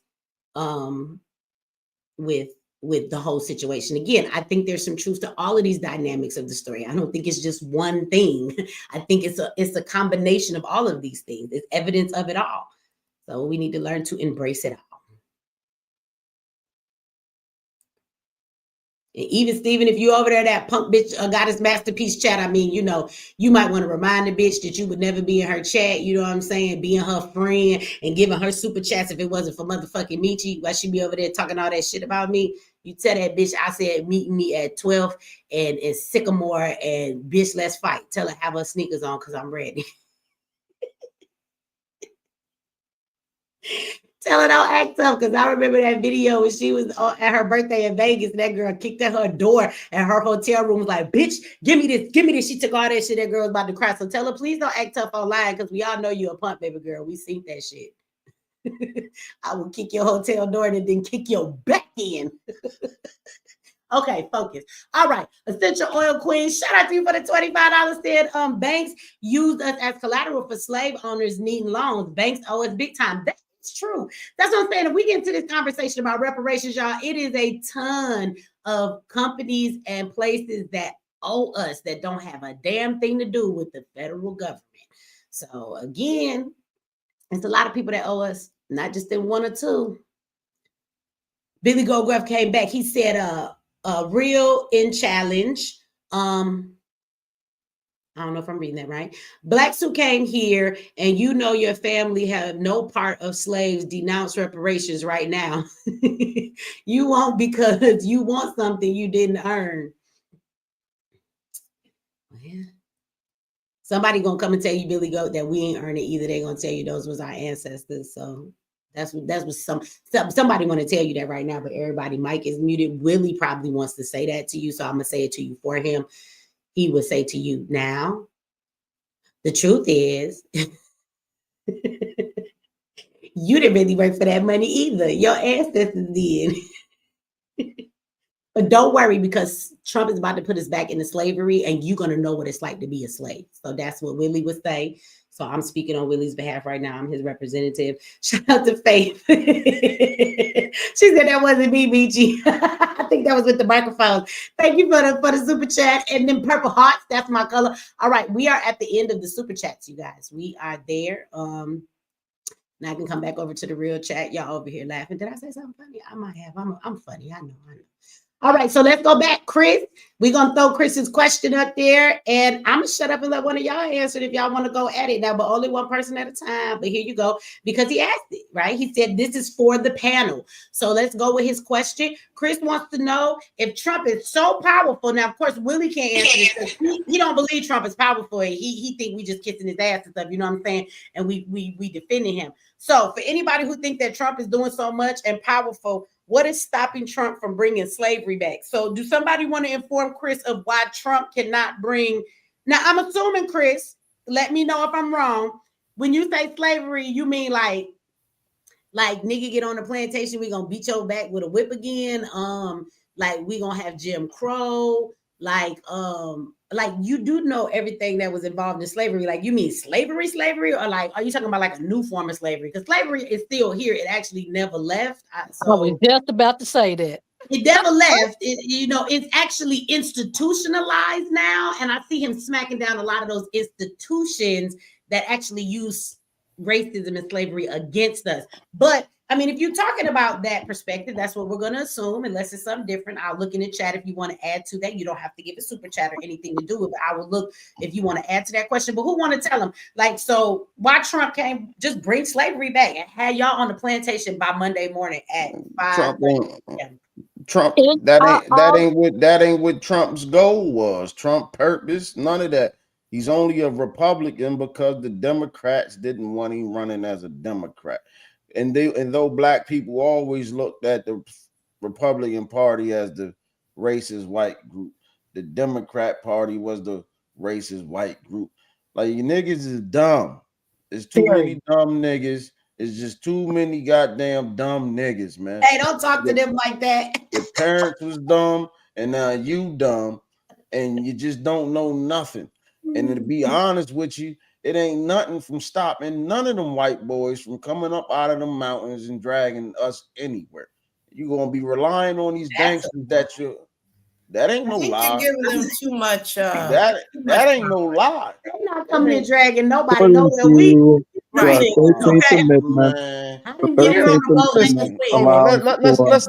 be honest, right? You can get on YouTube right now, and it's gonna be white boys riding in raggedy pickup trucks. White ones, preferably. When I'm down south, it's like the white boys is always in white trucks. I think it means something. And they got 50 caliber machine guns mounted on their trucks. Can I tell you something though? Can I tell you something though? There is a group in every race of everything you think you see. I don't know if Ampu wants to chime in on this, but there is a very large gun community that are black people that have the same shit or even more. I'm saying we do. Every white person is not, let's be clear though, every white person is not equipped in that facet. But just like they have a large group, we also do too. Did you see all the people that showed up for NFAC? Those are people that was about that life before I did. But the thing is that they were, I'm sure when they got back to where they had to go to, they was far in between. Not necessarily. Like, I'm here in Georgia, there's a very large black gun population that goes out and practice with their guns. They train, and I'm talking about night vision. I'm talking about everything. It ain't just let's go to the range and shoot our gun. They be prepared for any situation, and it's a bunch of black men and women and children. And so sometimes I got you. I didn't think that existed, but I think sometimes we don't know something exists until we put ourselves in the space of where that thing exists. What I would say about black people is that we don't roll around with it as obvious as they do. Like you said, they got them shits on the back of their trucks. They want you to know, I got all of this and I got that. Black people, you don't really know what they got until they pull it out, depending on where you live. Now in Georgia, it's niggas in the hood sitting on they stoop with ARs. Got the sticks. Yeah, no doubt. Like that's everywhere. But what all I'm saying is that ain't nothing to stop them. It ain't nothing to stop them. You're gonna be relying on them gangs to try to stop them, man. Gangs are cowards. I think that's a big. Gangs ain't cowards. Willie about to tell you how we could go back into slavery. Go ahead, Willie. I knew I could count on you to answer this question. Thank you. I appreciate your consideration. According to the 13th Amendment, involuntary servitude is permissible under the Constitution. And so if you look into Trump's funding, all you got to do is to go to his ProPublica page. You can look up all of his funders. Some of his top funders, people who fund the prison industrial complex. So if you have the lobby of his supporters who want more prisoners under the Constitution, all you have to do is crash the economy. Once you crash the economy, you can criminalize people attempting to access public spaces for shelter, like bridges, park benches, subways, et cetera, et cetera.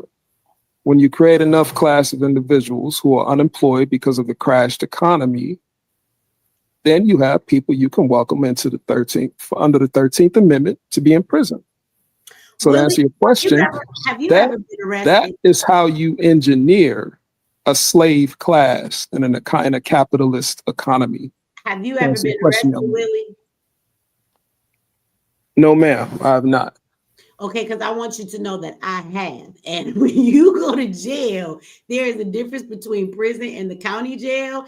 And so if you are homeless or you're loitering somewhere you're not supposed to be, that usually doesn't get you prison time. And prison time is where all of the free slave labor actually happens. That's a state issue. You can criminalize people loitering in public spaces, charge. and you can be imprisoned in the state. Okay. There are levels of jail. How many of y'all, because Willie don't know, tell Willie about when you go to the city jail and if you find out that you can't see the judge for a couple of days because it's the weekend, or if you know you can't make bail, like it's some dumb shit like a traffic ticket or something, boy, you be waiting for them to take you to the county because the city is really fucked up and it's dirty and it's mold in the shower and everybody be touching the phone and there's always some meth head who want to know because she had that nasty ass cup of coffee and the boiled egg. But when you get to the county, my nigga, you could take a shower. They give you some clean uniform. You ain't in there with somebody stinking, been in the same clothes all day. You know what I'm saying? You get to come out into the wreck, so you be waiting to go to the county from the city. And then when you in the county, you go through trial and that's when they send a nigga to prison. Hey, yo, I think With respect to your point, you are talking about a local municipality. We're talking about a state statute. We're talking about a state statute. You can criminalize loitering at the state level. You can criminalize it, but it doesn't equate to a charge that will send you to prison. People only do prison time. Listen, when you are in any state, some states are 1 year and some states are 2. Your crime has to be over 2 years in most states to even go to prison. If you have a 2-year or less sentence, you will serve that in the county jail.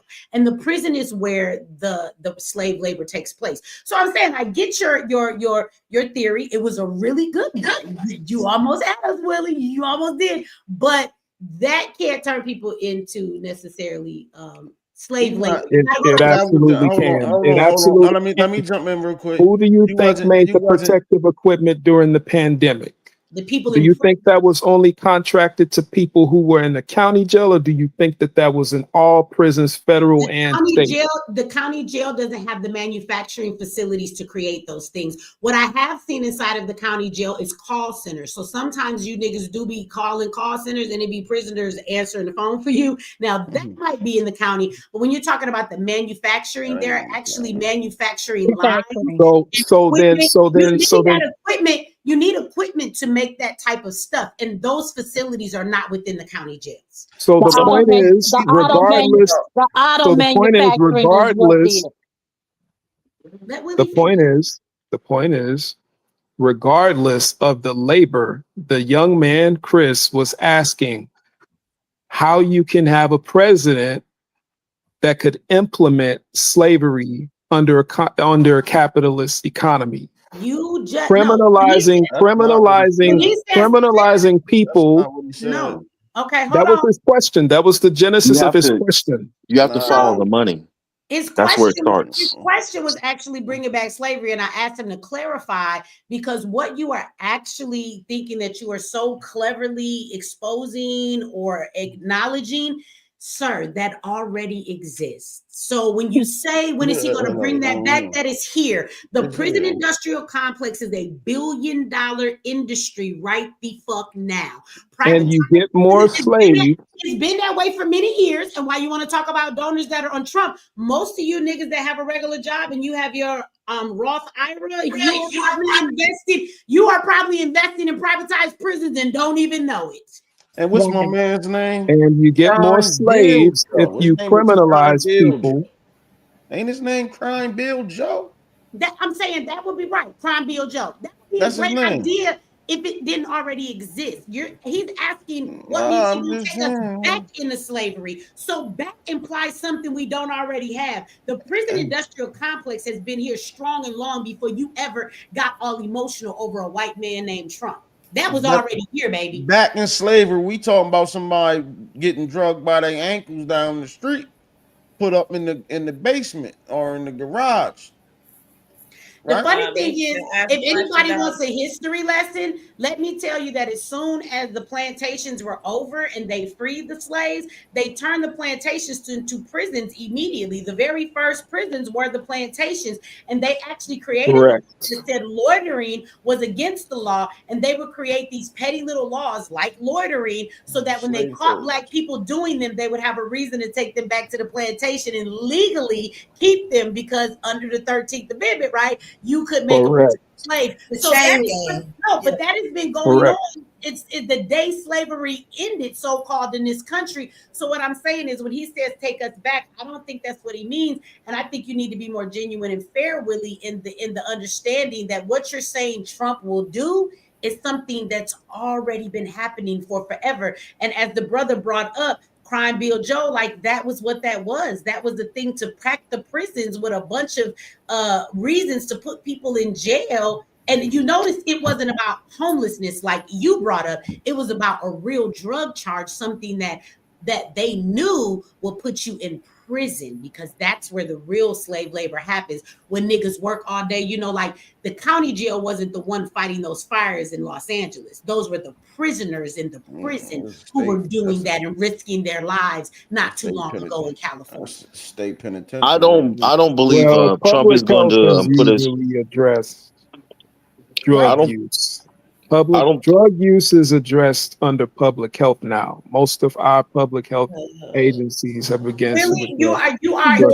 ignoring the point that was just made about what was being said. Okay. No, I was countering your point about homelessness. You made a point about not using that to fuel the prison industrial complex. I'm saying drugs is a false equivalence because it's being treated as a public health issue. People who smoke, people who abuse opioids. We haven't criminalized that in some years. We specifically brought up the crime bill and how it filled the prisons, because those were drug charges that will get you a felony, that will get Back you then, But not now. It's very valid. valid. It's very valid, because what I'm making the point is, the brother asked, could he take us back to slavery? I'm showing you that something you just tried to describe is already here and it's been happening. So that's not the back that he's talking about. And the thing that you gave, and I would disagree with you, because I don't know how many of your family members that you know that might live in places and in the streets, but will somebody please inform this man that if a brother is caught selling crack, meth, or anything on the corner today, they are still doing prison time. That has not changed. True, but I just want to say this real He's quick. talking about the users. That's why. He's going to jail too. Users. That's not that. Users is going to jail This too. is even greater, because if he's talking about the users, he brought up people being homeless and being other places and doing things for survival. You know how many people sell drugs because that's their form of survival? Same thing, same day. At the end of the day, the prison industrial complex already exists. It's not something Trump has created, and it's not something that he is introducing us to. That shit has already been here. So, next person. Well, they have introduced a lot of state laws that criminalize loitering in public spaces, which is why I brought it up originally. If you look at a lot of statutes in California, in liberal California, and in Texas, they are actively criminalizing people who are seeking shelter in public places. So that's how you can bring back slavery on the 13th Amendment. You crash the economy, you lay people off from good paying federal jobs. You have a billionaire reduce public benefits programs that take care of people who rely on those programs to feed their families, and then you criminalize them. You criminalize them when they seek shelter in public places. That's happening as we speak. Name those programs that he removed that are going to make people homeless. I didn't say he removed anything. Okay, I said defund. Why do you keep talking in these fantasy what ifs that he ain't fucking done? It's not a fantasy, man. It's not a fantasy, ma'am. He's gone on record to say that he wants to reduce. What? He wants to reduce spending on. We need to wait until this budget is signed. That's where you follow the money. You just got ready to say he said he was going to reduce something. What is he reducing? You haven't named one program that he said going to reduce because I recalled on the news Well, over and over again, well. and that white lady who is this press secretary constantly saying that they are not stopping anything or cuts that directly help people. They're not fucking with food programs. They're not fucking with Social Security. They're not fucking with food stamps. Like they've said that shit to their fucking blue in the face. He's a part of the problem. Okay, and you took the word You just for made it. Oh my God. You gotta follow the money. Trump. But here you are making statements on shit that was never said at all. You got to follow the money. Trump is not going to cause slavery, and the modern day slavery is going to be computerized. It's going to be through the new digital currency. Everybody should know that at this point. It's old. It's been done said. So if we're going to be in any type of slavery, it's going to be through the new digital currency. Okay. And what about all That's those jobs? APAC. What about It's the backed jobs by that are APAC. You follow displaced? the money. It's APAC. APAC. What about the jobs that are displaced from automation? How do you think that's going to affect people who work those jobs that automation will replace? Universal income. What's going to happen is they're just going to create new. They're going to create new Everybody, because really, I ain't trying to be, but really, in Hotspot Casino, y'all love having these personal conversations amongst y'all too, like y'all be tag teaming and shit. Again, y'all love to derail my conversation because we're talking about Trump bringing back actual slavery. This nigga Willie just said all of the people that will lose their job. You mean the fucking white people too? You mean the fucking Hispanic people? That means everybody, nigga. So why don't you stop acting like this is a black man thing and fucking technology? You think they just created that shit when Trump got in the White House? Do you know how long this technology has been around? By the time they introduce it to us, they've already been working on this shit and using it behind the scenes for 20 fucking years. Y'all be giving the most ridiculous Michi, what are you talking about?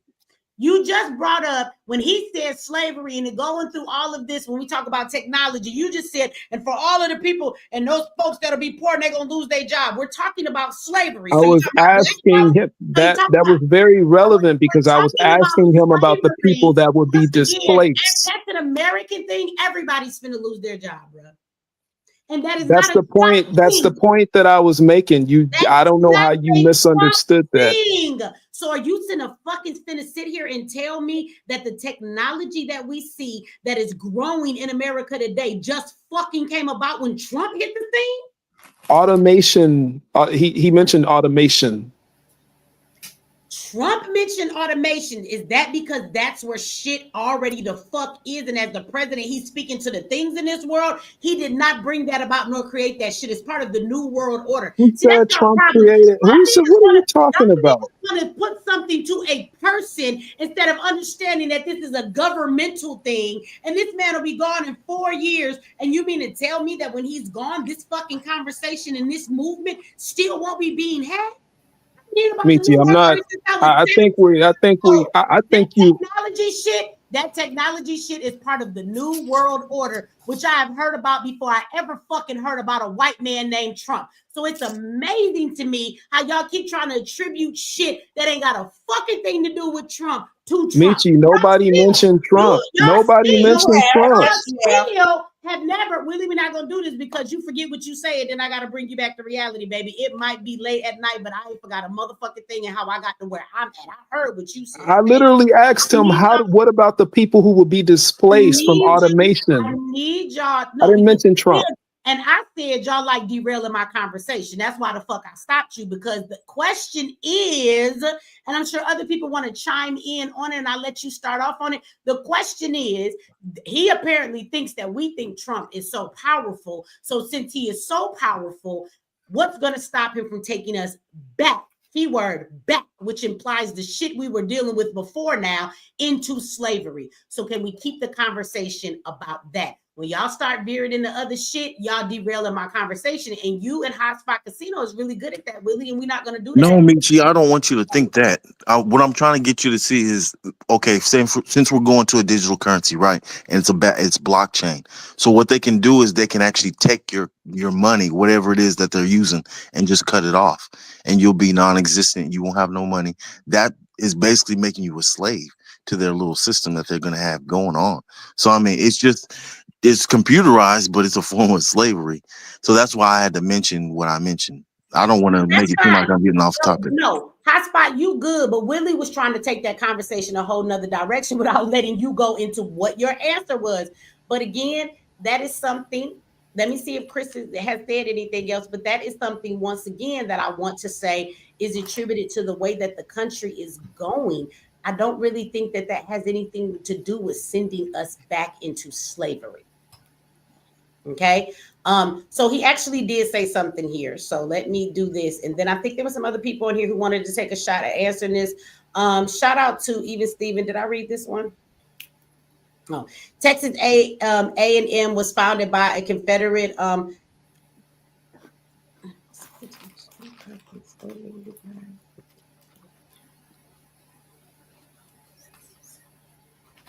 I'm lost, Sydney. What was we talking about that made you say this? I waited too damn long to come here. Okay. Anyway,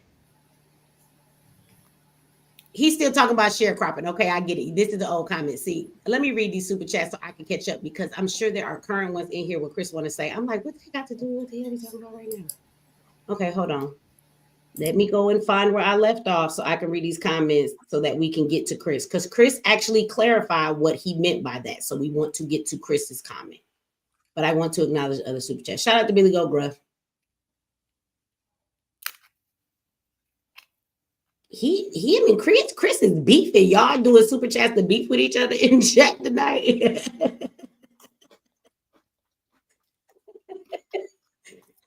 He said, well, if they going to put us back in blacks in slavery, shouldn't you be going back now, Chris? And it's the most of it. Why y'all here beefing? I was like, at first it was Chris, but boom, this is Chris. Chris says, I am Black American, but what is stopping Black people from shopping at Walmart?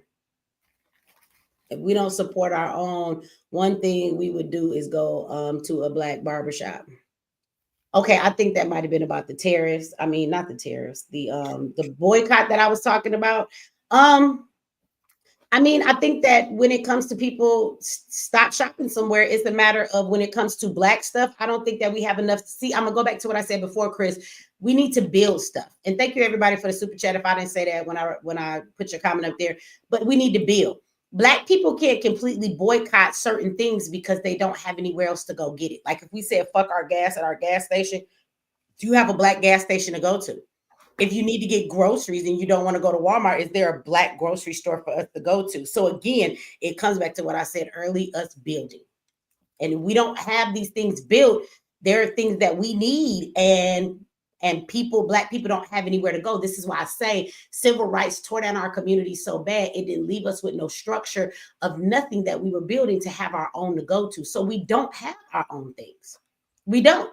So, I mean, there are some things you need, like you can boycott, but you still need to eat, right? You need to have groceries. You need to, be able to get to work, things like that. So sometimes certain things, now I agree, the bullshit that we buy every day, that should be an easy boycott.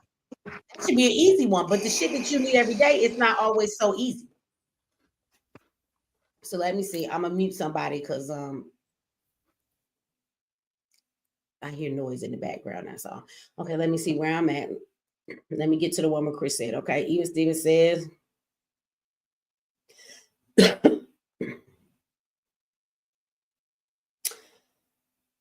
Harris County Jail in Houston outsourced the detention to Louisiana Parish and Mississippi counties. Harris County government is run by liberals.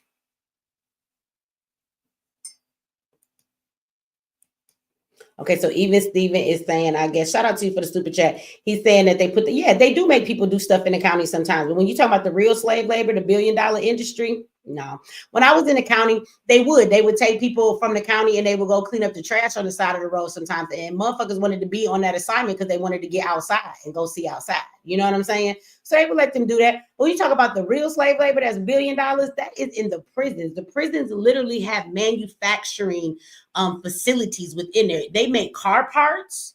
They make furniture in prison. They make all of the equipment for the police officers. They make license plates and on and on and on and on. They make all kind of shit in the prisons. And so to create those things, though, you have to have a manufacturing place. You need machines, you need structure, you need order to creating these things. And so those are set up within the prisons. Now, when you talk about the county, they may send you out to go clean up. It's things like that. They may borrow you to. A couple of people might say they want to go because they want to go outside.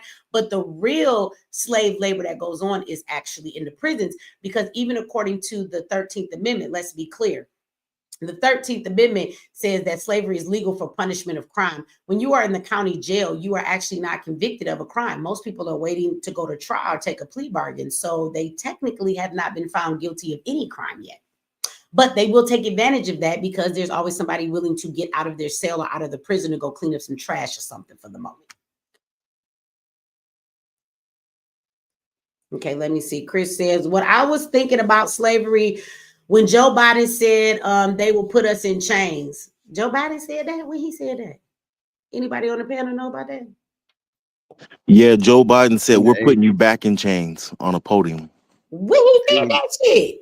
80s, early 90s. No, he said that I think his his like the first year of his administration. Talking about in the crime bill and all of that stuff. I thought y'all niggas meant recently. I was finna say he said that shit and told y'all wasn't black and y'all still fucking bought a fam. I'm going to bed. I was about to be mad.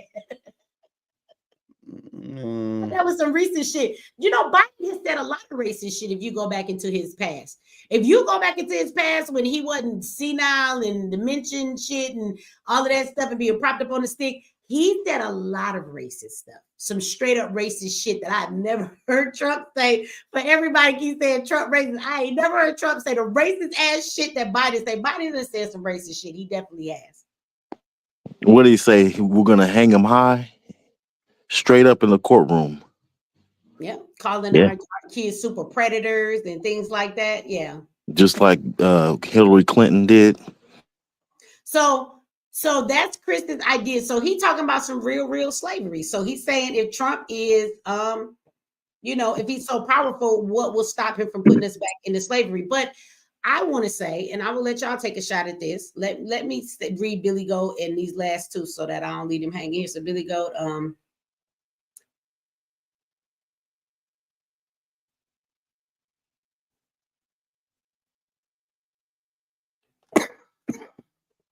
he says, Scave's definition, a derogatory term for a worker who crosses a picket line and works during a strike.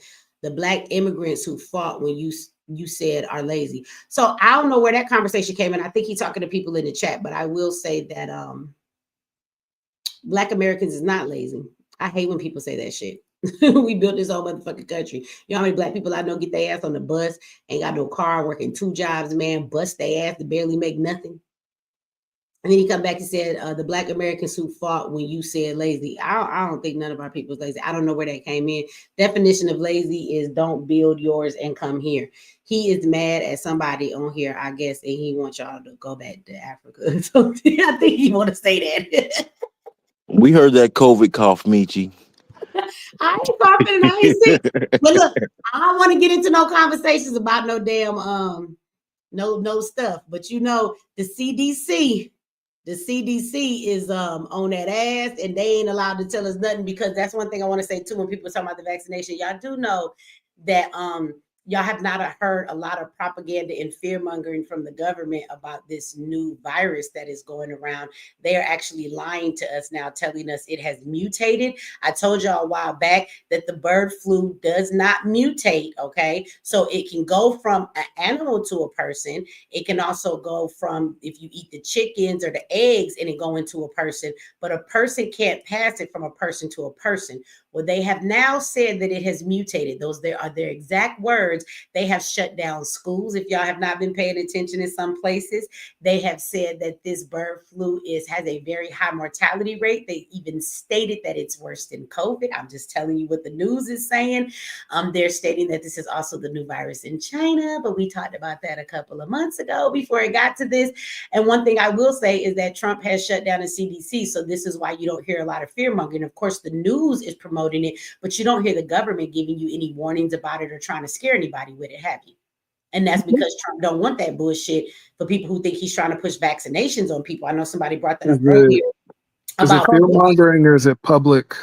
Is it public service? Is it fear mongering? Is it public service to warn people about a deadly pandemic? Okay. again, it's not it's a deadly pandemic. I'm gonna tell you this once again. The bird flu. Do you remember when COVID came in and all of the doctors were Dr. Fauci silenced? No, not Dr. Fauci. I'm talking about real doctors. Like Dr. Madej, Dr. McCullough, people like them. Wanted to tell you that this is not the way they're making it seem, and they wanted to tell the truth. And real doctors got shut down from telling y'all that. Now, every single thing that we said about COVID, they're now admitting to the shit and that it wasn't the way it was, and that things weren't the way it's supposed to be. The vaccination wasn't what it was. So I'm going to tell you that doctors have already come forward and said that the bird flu cannot mutate and turn into something that affects human to human. Humans can get it through being in contact with animals and being in contact with the food that they eat from those animals, but you cannot get bird flu from one human to another if you have not been in touch with those animals. They also have stated that if they begin to tell you that, they are lying and they have actually created something to give you. And this is what doctors and scientists have been saying now for about 2 months. And now all of a sudden they're telling us exact words. It has mutated, and they're telling you that it has a 50% mortality rate and that it is very serious, and it is all over the news. But you notice the government is not, so it's not a service to be lying to people. Does anybody remember when the does anybody remember when the World Health Organization that disease X was coming, and it's not a matter of if, it's a matter of when, and that it will be worse than COVID, and the news stations are already using those exact terms. It's not a matter of if, it's a matter of when this is getting worse. They're using the same exact wording. Thanks, Michi. Michi, you remember when our government gave does over anybody remember when COVID first began, that there were influencers telling us that Black people couldn't get it because of our melanin? I don't know if they talking did about Tariq Nasheed? Yeah, I remember that. Yeah, it was a lot of influencers peddling that. So okay, but it was also a lot of people saying that only Black people can get it. Remember that? And that was misinformation. That they offered people That's a bad word to use at this point. Popeyes to take the shot, and niggas took the shot for a chicken sandwich at Popeyes. So Yep, that's exactly what it was for. COVID was designed to get the vaccine, just like the bird flu. Just recently, our government gave millions of dollars in order for Pfizer to make another vaccine for the, guess what? The bird flu. Disproportionately affected, right? This is to make money. This is a money grab. Well, I think it's also a population control thing. I told y'all that once they got the AI systems in order, they would be ready for the next one, even though we wouldn't. They would have drones to deliver packages. They would have facilities to be able to keep functioning, whether there were people around or not. And so at the end of the day, there would be another one coming, and they keep telling you that this one is worse than COVID. So, you know, for people to sit there and say it was influencers telling people that, I would just like to know for Willie and making that comment, like knowing that everything we know about it, and we know that the vaccination actually did more harm to people than it did good for them. I mean, what's the point of what you're saying? I mean, do you want to run out and go get the bird flu shot? Be more than welcome, but I damn sure won't be, and I won't be pushing it to my people. But peep game. Trump is running the game, in my opinion. Here's why. Think about tariffs, right? Think about some of the herbs that we got during COVID that we actually used that might have been cheap. Now, when he raises those tariffs, guess what? It's going to double, quadruple the prices. It's going to be very hard to afford when we actually need those herbs during the actual pandemics that come up. Well, That's on purpose. That's game. So let's get them now. We got a head start. Sometimes you have to take information and use it for your good rather than regurgitating it. Just say that's going to happen, then we need to start stocking up. Right. Start growing. I just want to throw something out there to all of y'all. Have y'all noticed this? Like the eggs done went up in price, and the eggs are scarce. But what do eggs come from? Chickens. From birds. They keep claiming they're killing all the chickens. That's why we have a shortage of eggs. But why we don't have no shortage of chicken? Noticed a shortage in chicken, nor the chicken going up. I just want to throw that out there. That was like during the pandemic. We didn't have wings, but we had legs. I mean, y'all tell me if I'm wrong. I went grocery shopping the other day. I have not noticed a shortage nor a price hike in chicken, but it's in eggs. But if you're getting rid of the chicken because of the eggs, then why don't we see the same effect happening with the chicken? Exactly. Looks like I'm gonna have to invest in the tissue. I just bought some eggs today at Target, and the cheapest one was $9.89. Damn. And the most expensive was $14.79, and that's at Target.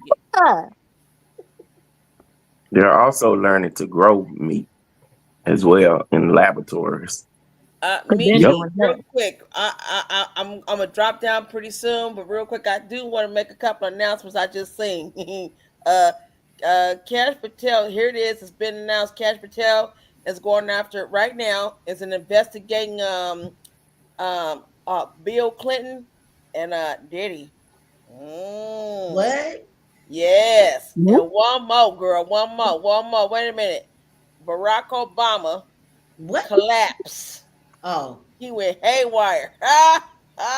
So he getting investigated too. Oh, he's getting investigated too. Cash Patel coming after that. That's Trump right there. Cash Patel coming after their ass. Okay, but let me say this, and then I'm gonna drop down. I'm gonna ask Michi a question real quick, and then I'm gonna drop down after I have my little last comment. Michi, when are you gonna have the thing? Because you know I got so much I want to show you for the class.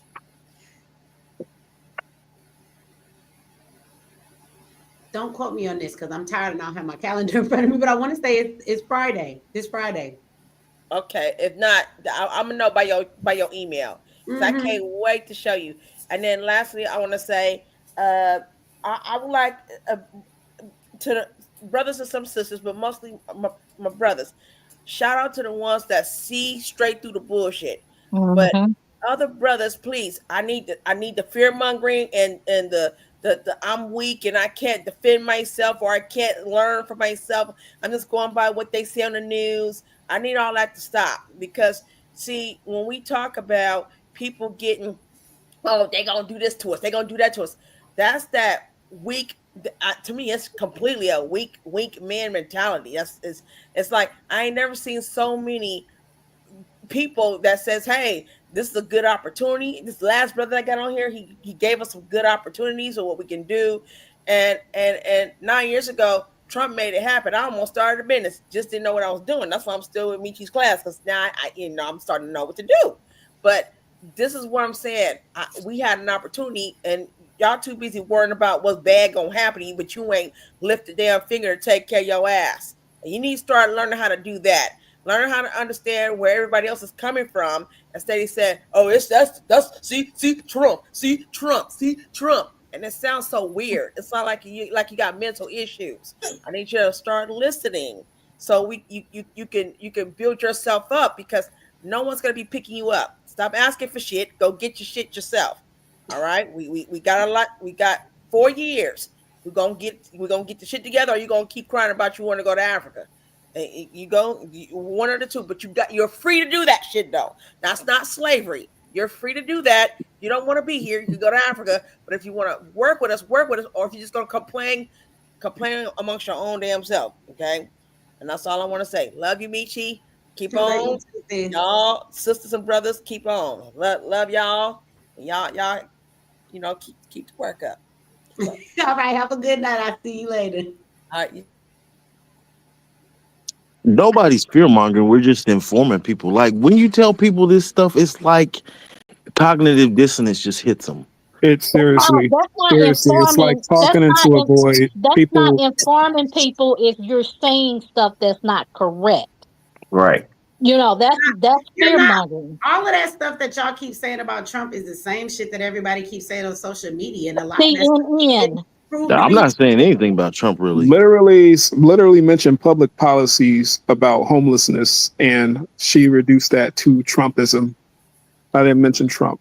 I don't understand. But that's the problem. There's a lot of derangement where people can't criticize Donald Trump without a lot.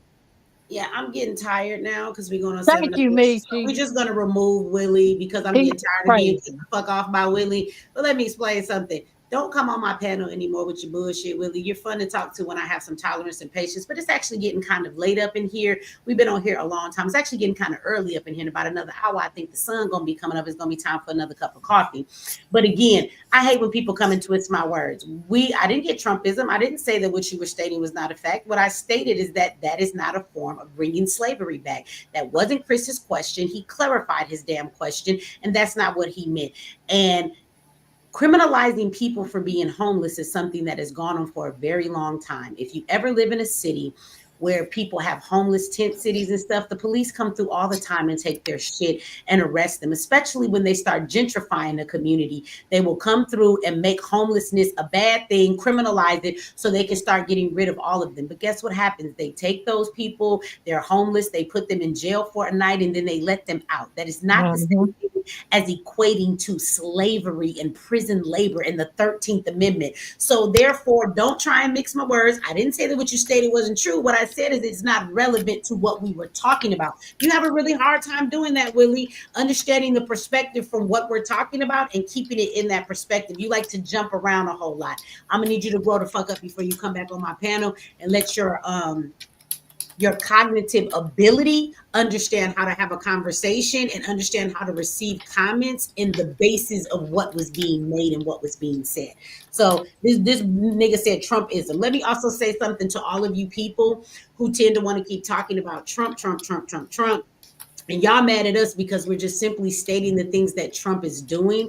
The fact that y'all keep crying about Trump or saying Trump is going to do so much to us actually says you're the ass kisser, because you obviously think Trump has so much power that every fucking time this man breathes, you're scared about it. I'm watching what he's doing. I'm enjoying it. I laugh at the shit. I have an opinion about the shit. It's what's going on in our country at the time, so we have conversations about it. But for all of you that are so hell-bent on every single thing he does, you make it seem like he's about to kill us all, put us back into slavery. He's taking everything from us. You ain't gonna have nothing. You ain't gonna have no job. You actually are the ones that are giving him all of the power because you seem so worried about everything that he's doing.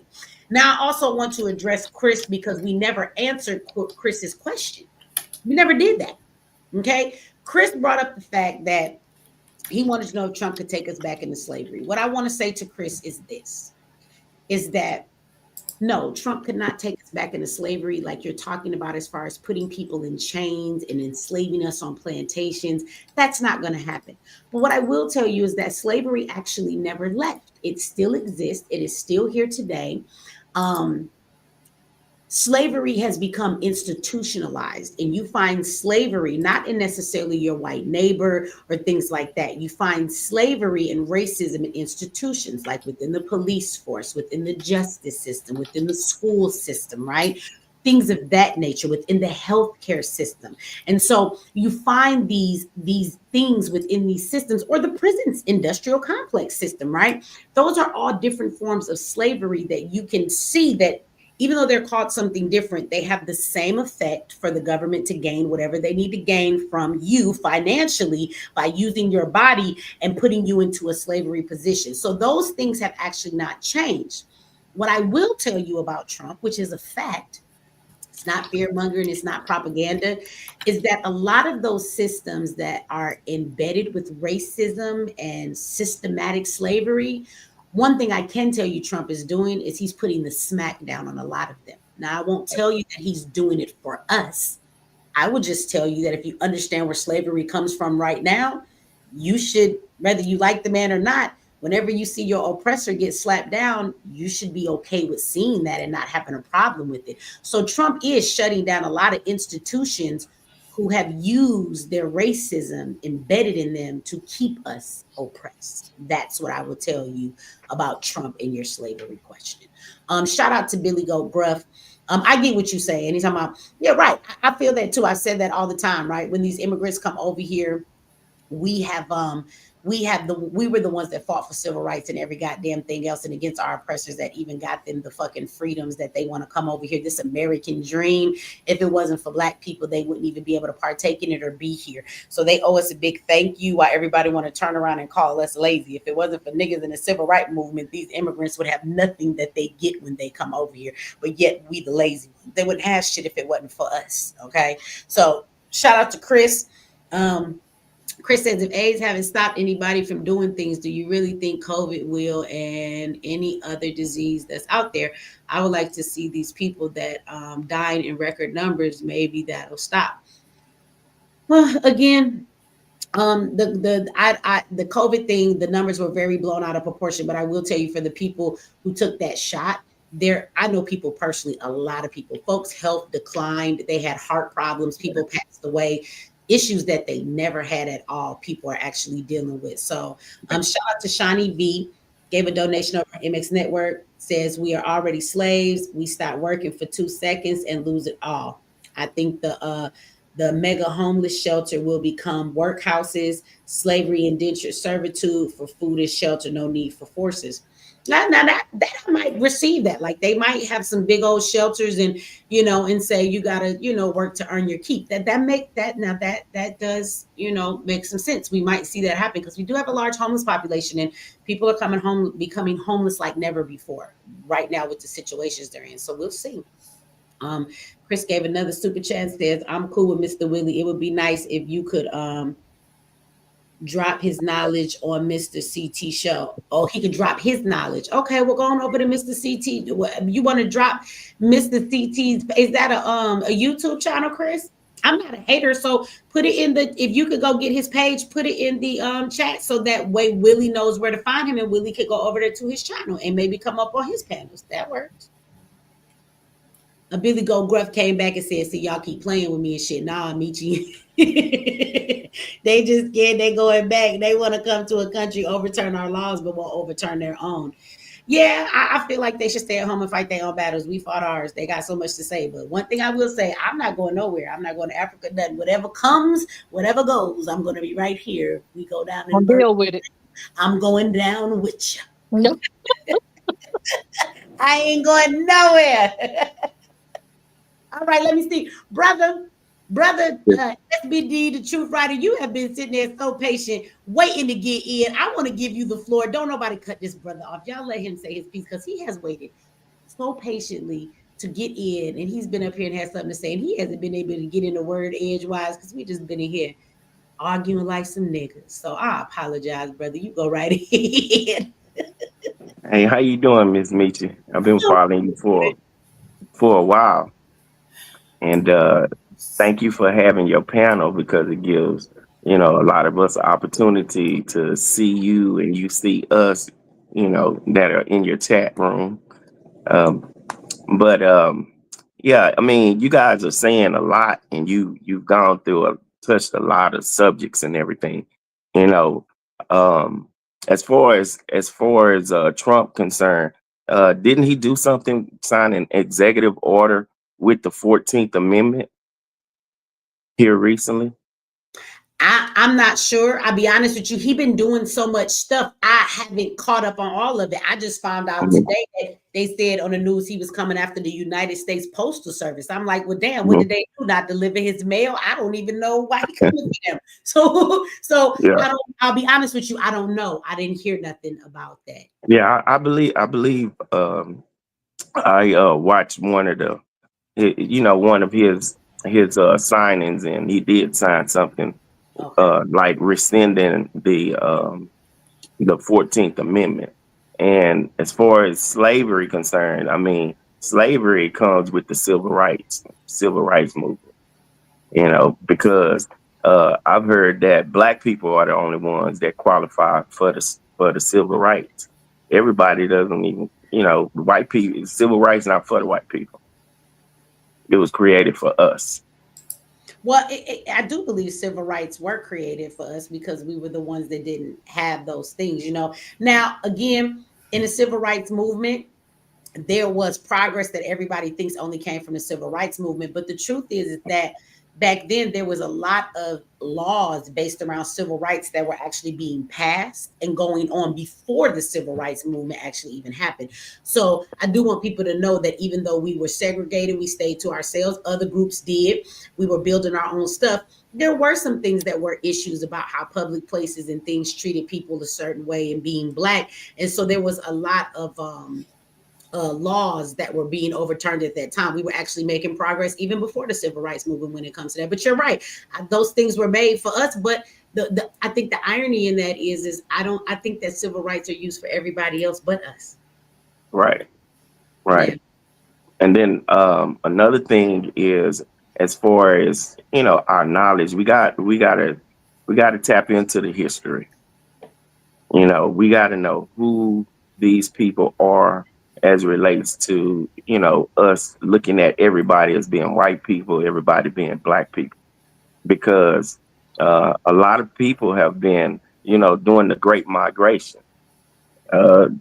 We think that it's Blacks that came from other countries, but it's Germans that came from the other country. A lot of white people, they came over and they invaded our country. And so, but just with understanding your history, understanding that Africa is an incorporated name. In 1948, that name was incorporated, and you can do your research in the Library of Congress and start looking at some of these titles and some of the things that they have recorded in the Library of Congress. And we'll learn a lot. And just because America hides our history and the information, we can, all other countries have the information as well. I do agree that a lot more people should spend time in the Library of Congress. You go on the web, it's a lot of stuff there. It is archives of, if you don't even want to read, Right. I mean, a lot there to read. It is interviews, it is documentary, it is all kinds of stuff. And it's documents for you to read and everything. So yes, Right. I spend time over there as well. Right. And that's the truth, because it's information that you don't come across every day. So let me ask you about the boycott. Okay. Because right now I'm anti-boycott on this DEI situation, because I feel like that everybody joining in with the boycott, you're not hurting the business owner, because a lot of the business owner can write that off as a loss. The business only have insurance. Now, if the employee get furloughed or get laid off, or they give them a couple of days off, then the boycott is going to hurt them over hurting the people that are rich. Well, So, I would say the boycotts they're doing. Are you talking about like they're doing right now for the DEI? Or just right. Okay. Well, the boycotts they're doing now, the reason why it's hurting Black businesses is because in Target and in Walmart, the places that they're talking about boycotting, there are actually some Black businesses in there. Target actually has quite a bit of Black business products on the shelf, from hair care products to beauty products to pots and pans and curtains and blankets. There's a lot of stuff in Target. They actually have a lot of Black people's products there. And I will tell you, for somebody who sells stuff online, there's a very big audience for you, but there is another level. It's like you have arrived as a business owner when you can get your products to be sold nationwide and all of the Walmarts, all of the Targets. That actually does take your business to a whole nother level. You can't do that type of sales online.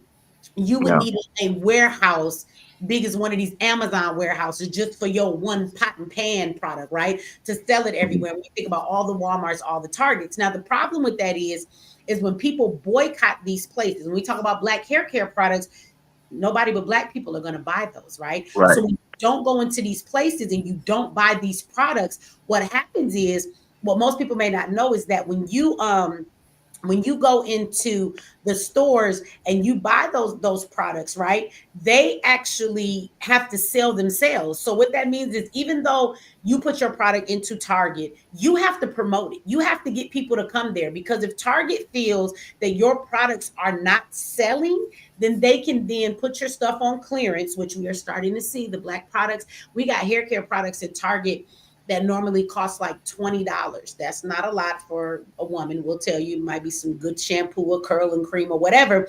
Those things are being sold for $1.50 at Target, at Walgreens. So what's happening is they're not selling. So now the store has put them on clearance. And what happens with that next is that Target and Walmart will then remove your product from their stores. So all that work they did to get it on the shelves, Walmart and Target will say it's not selling, and they'll take it away. Right. And so Black people are actually hurting Black businesses. Exactly. Boycott that if they make strides with this boycott, they're actually fighting for white women who are the #1 recipients of DEI.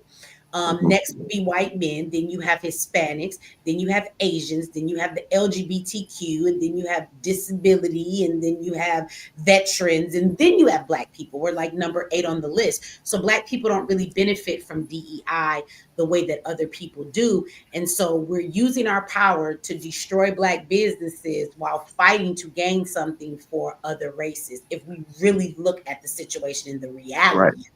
And so that's, I wish they would stop. But everybody's out there doing it because Al Sharpton gave him a fucking gift card for $150 at Costco, and then you have people online who are playing the race card and digging into your emotions because race makes us upset, and nobody will stop to understand this fight is not our fight. Right. You got Jamal Bryant. You want to talk his shit? Yeah, and he's talking about taking off the month. And he don't know what he talking about either. Jesus obviously did not inform him in his sleep or his prayer this morning, because he out there talking about what he don't know about. Jesus doesn't fail this nigga. Yeah, he gonna get caught in Walmart and Target. He gonna sneak in late night. I hope he do. He get caught up buying something out of Walmart, get that nigga on camera. There's no way that you can boycott a store for a month. No. Well, I mean, when you have other options, I mean, I could boycott Target. I could boycott Walmart. You know what I'm saying? Right. But why? Especially with and they tell it in the boycott Amazon. Let me tell you, Right. as who teaches folks how to make money online. Do you know how many Black people is making money off Amazon? Why y'all want to boycott Amazon? Don't do that shit. Because these are people who don't understand, how businesses work. You got products on Amazon. Do not boycott Amazon. Nope.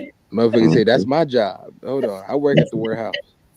Yeah. And then what about the restaurants that they boycott? You have waiters and waitresses that, have regular customers sometimes. And if nobody's showing up, then, you're hurting them. And then you're hurting them at the first of the month. That's when rent is due and all of these different things. And it's so hard to get our people to really embrace and understand what we're trying to say as it relates to, you got to forget about that rich man, because you're not hurting him. Yeah, you can bring down his stocks. You're hurting the shareholders then.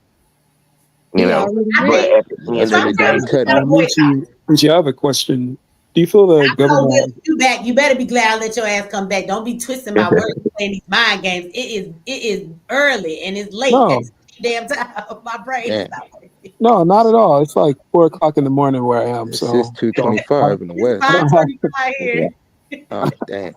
I don't have much longer myself. Ichi about to go to bed when he get it up. No, this is actually a softball. This is actually a softball question. Okay, but do you feel that the government has any responsibility at all to educate people? Responsibility, yeah, I think that they do, but their integrity, when we talk about the government as a whole, I don't think they will. I think that the government runs and gains this power on keeping people conditioned and controlled. So that means giving them the narrative that you want them to have. And so, but I do think they're obligated. There are governments. So, their lies equate to a whole lot of damage versus just, your friend lying to you, that's a whole nother level of lying. and educate. And if you're not educating them right, then you're lying to them. But I think they count on us not to be educated and understand politics or what's going on in certain, aspects or certain organizations or what something means or what it does. I think they count on us not being educated to fully learn the way that they do. Hey, Michi, can I ask Willie a question? Can I ask Willie a question? Go ahead. Willie, did you ever get vaccinated? I did. Yeah. He did. Yeah, Willie did. He ain't Twice. got no. Huh? Why? He like, I did it twice and I'll do it again for the He birds. did it all 3 times. Well, I had people, and so just for context, when I vote, I don't vote for myself, and when I take care of my health, I don't take care of my health just for myself. I'm not selfish. So I have people in my family who actually passed from COVID. So it was my responsibility to not only protect myself, but make sure that I was protecting the people around me who were vulnerable. Was it from COVID or was it from the healthcare workers and the doctors who actually helped them pass? I think I think that question is better reserved for, like, if you're talking about specifics to health conditions that maybe could have been treated differently. I think that might be a fair question, but I don't think that had anything to do with me being vaccinated. Did you take all 3, or because here in California they had it where you had to take all 3 of them damn things if you want to be in any kind of government? I couldn't go to the Staples Center. Yeah. So my opinion on that is it's a public health issue. Did you take what I noticed, Michi? I noticed the people that took the vaccine, they kind of think differently than the people that didn't take the vaccine. It was the vaccine. That's why they think like that. Exactly. I'm just playing. It's a vaccine, brother. And another thing is the people who took the vaccine are easily conditioned, and they are they're indoctrinated. Well, wait a minute. Somebody could say the same thing about you. I didn't take the vaccination. Yeah, but what science, what evidence-based research do you have that you can say your decision not to vaccinate yourself was a more healthier decision than my choice? No, but I'm asking him. I can give you one name. I don't need a name. I need science. I can give you a name behind that science. John D. Rockefeller. A clinical trial that can prove that your decision not to vaccinate yourself was better than me choosing to vaccinate myself. Because I can point you to evidence. You know what? Hello. There's no pre-trial. Y'all, wait. Let him finish. The brother, Mr. Writer, is very soft-spoken. Let him talk. He's not going to talk over everybody. He's been sitting here the whole time, so he would just be quiet. So let him answer the man. Go ahead, Will. There is an actual study. That was my question to you, because what you is your accused question me again? of being easily conditioned. I'm conditioned by science. So my question to you is, to counter that, what study or clinical trial can you point to that says that your decision not to vaccinate yourself was a better decision than my choice to vaccinate myself for my public health? Well, one of the things is trust in the government. That's not science. What? Okay, the science is the Tuskegee experiment. That's history. I'm talking about science as it relates to still COVID. deal with science. And then I had a doctor that told me that I had the proper immunity against that, and I didn't need to take a vaccination. Okay, well, his You had one doctor tell you there you go. that There you you go. didn't. No, because if you, what doctor? Wait a minute, y'all. What doctor did you? He had his doctor, based on his health, tell him that he didn't need to. What do you mean, one doctor? You got to go to 5 doctors. That's his doctor. I'm gonna take it easy on you. I'm gonna take it easy on you, brother. I ain't even gonna go hard on you because it's a little late. You can go. You can't. You can go hard. I ain't gonna do that to you. You can go hard. No, I just didn't appreciate when you said, motherfucker, man. No, I don't even want to go. I don't even want to do them like that.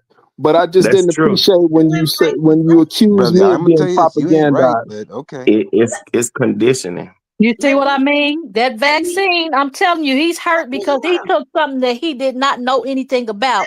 So now he's mad at everybody. I'm gonna give him Is the it regret? scientific Is it study. buyer's remorse? What's going on? I'm gonna give him the scientific study. Scientific study says that all vaccinations that are created that are considered to be safe, which we have found out lately that a lot of those vaccinations are not. This is why people be all jacked up and they make you sign a piece of paper that says if something happens to you, you cannot sue and we hold no liability. But the average vaccination takes anywhere from 10 to 15 years going through trials to make sure that it is safe and sufficient for the government. So anytime your government then tells you they have a vaccination that they made in 25 fucking minutes, and I'm being funny, but you know they made that shit in less than a year, when we know that every other vaccination they claim to be safe actually goes through a 10 to 15 year process, would actually be my scientific study as to you are practicing on me. You actually don't know what you're putting in my body to the point that you don't know what effects it will have on people. And I am glad, Willie, that you are okay so you can come up here and entertain us and be the antagonistic person on the panel. I quite enjoy having you here, to be honest with you. But we're going to also be honest and not avoid all of the studies and the admittance from the pharmaceutical companies now that have come out and said that they were wrong about the vaccination, that there are things in their vaccination that are damaging to people, or we're not going to ignore all of the studies that talks about all of the heart and health problems that people have had, or why folks just fell out after they got the vaccination and they passed away for no reason, or the elongated, really problematic blood clots that they found in people's bodies that had the vaccination after they passed away. So we're not going to ignore all of that science either. You are okay, let's hope, because you do not know the long-term effects that it has in your body or what it has done to you, but we're not going to act like all of the scientific facts that are out there now, that there are plenty of people who were very damaged from taking that vaccination that was not created in the normal amount of time. It was rushed. And it did do a lot of damage because nobody tested it properly before giving it to y'all. Thanks, Miki. I think you're talking about side effects versus mortality. No. So mortality, you are you're talking about side effect. You just listed side effects. I'll let you talk. We're not talking about side effects. We're talking about the fact that they have admitted all of these things are happening because they didn't give it proper testing time. Also, we're not going to skip over the fact of the study and the statistics that your government and your medical people that told you to take that put out there and said all of the people who got the vaccination, it didn't even stop you from getting COVID. So what the fuck did you say? I just said mortality. That's what that means. Mortality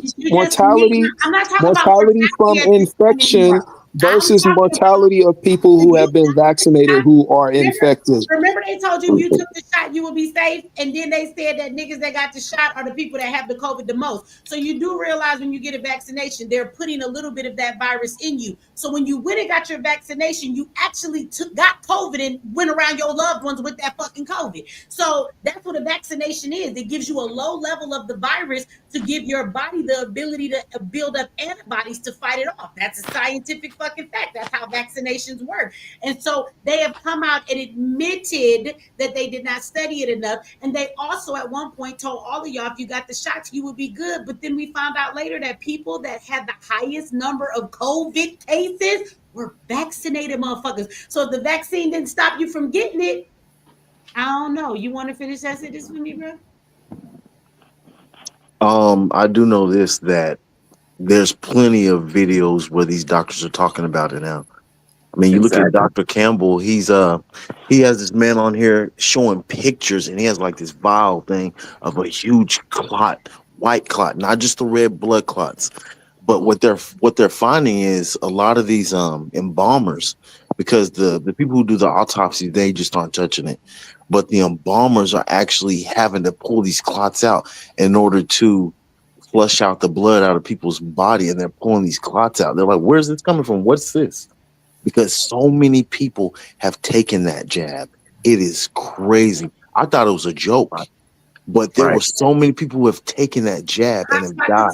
Did you see recently when they admitted to the fact that they didn't want to talk about it, but pregnant women who were given that jab actually had a very high miscarriage rate. So they do attribute it to the shot, and they're saying now that the vaccination actually caused them to lose their children. So those are Yet, maternity death rates for you. It's a lot that's still coming out. That's the problem with giving somebody a vaccination when you haven't had the 10 to 15 years to study the side effects and how it will affect you, because you're essentially using the people as a lab rat. And now we're starting to find out what actually happened to people, and we're finding out that it wasn't really good. Of course, there are people that didn't get affected like some of the other folks, but that is still yet to be seen, because you do not know the longevity of it being in your body, how it will affect you in the long run. You don't know that.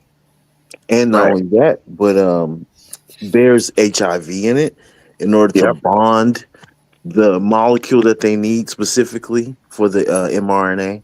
They also have, according to what was researched, snake venom protein, which is crazy. I heard What they is have that doing in glue there? in there. You know, I'm just playing. I'm being yeah, funny. I have a friend. I have a friend today. I have a friend today that I talked to, and she took the Johnson & Johnson vaccination for her job, and I, kind of admonished her not to take it, but she took it anyway. She was, worried about her job. Now she's not even working. She is pretty much laying up at home trying to recover from heart issues, and she can't breathe. They saying that her heart is weak. They're saying that they're recommending that she get a defibrillator and that she can actually wear on her person in order to, get her heart back I know pumping a lot and of this and people that. like that too. Like Info Yeah. Whitley, like I get it. He had people in his family who passed away from it. So when you're dealing with all of that, that's devastating. And so you think, Yeah.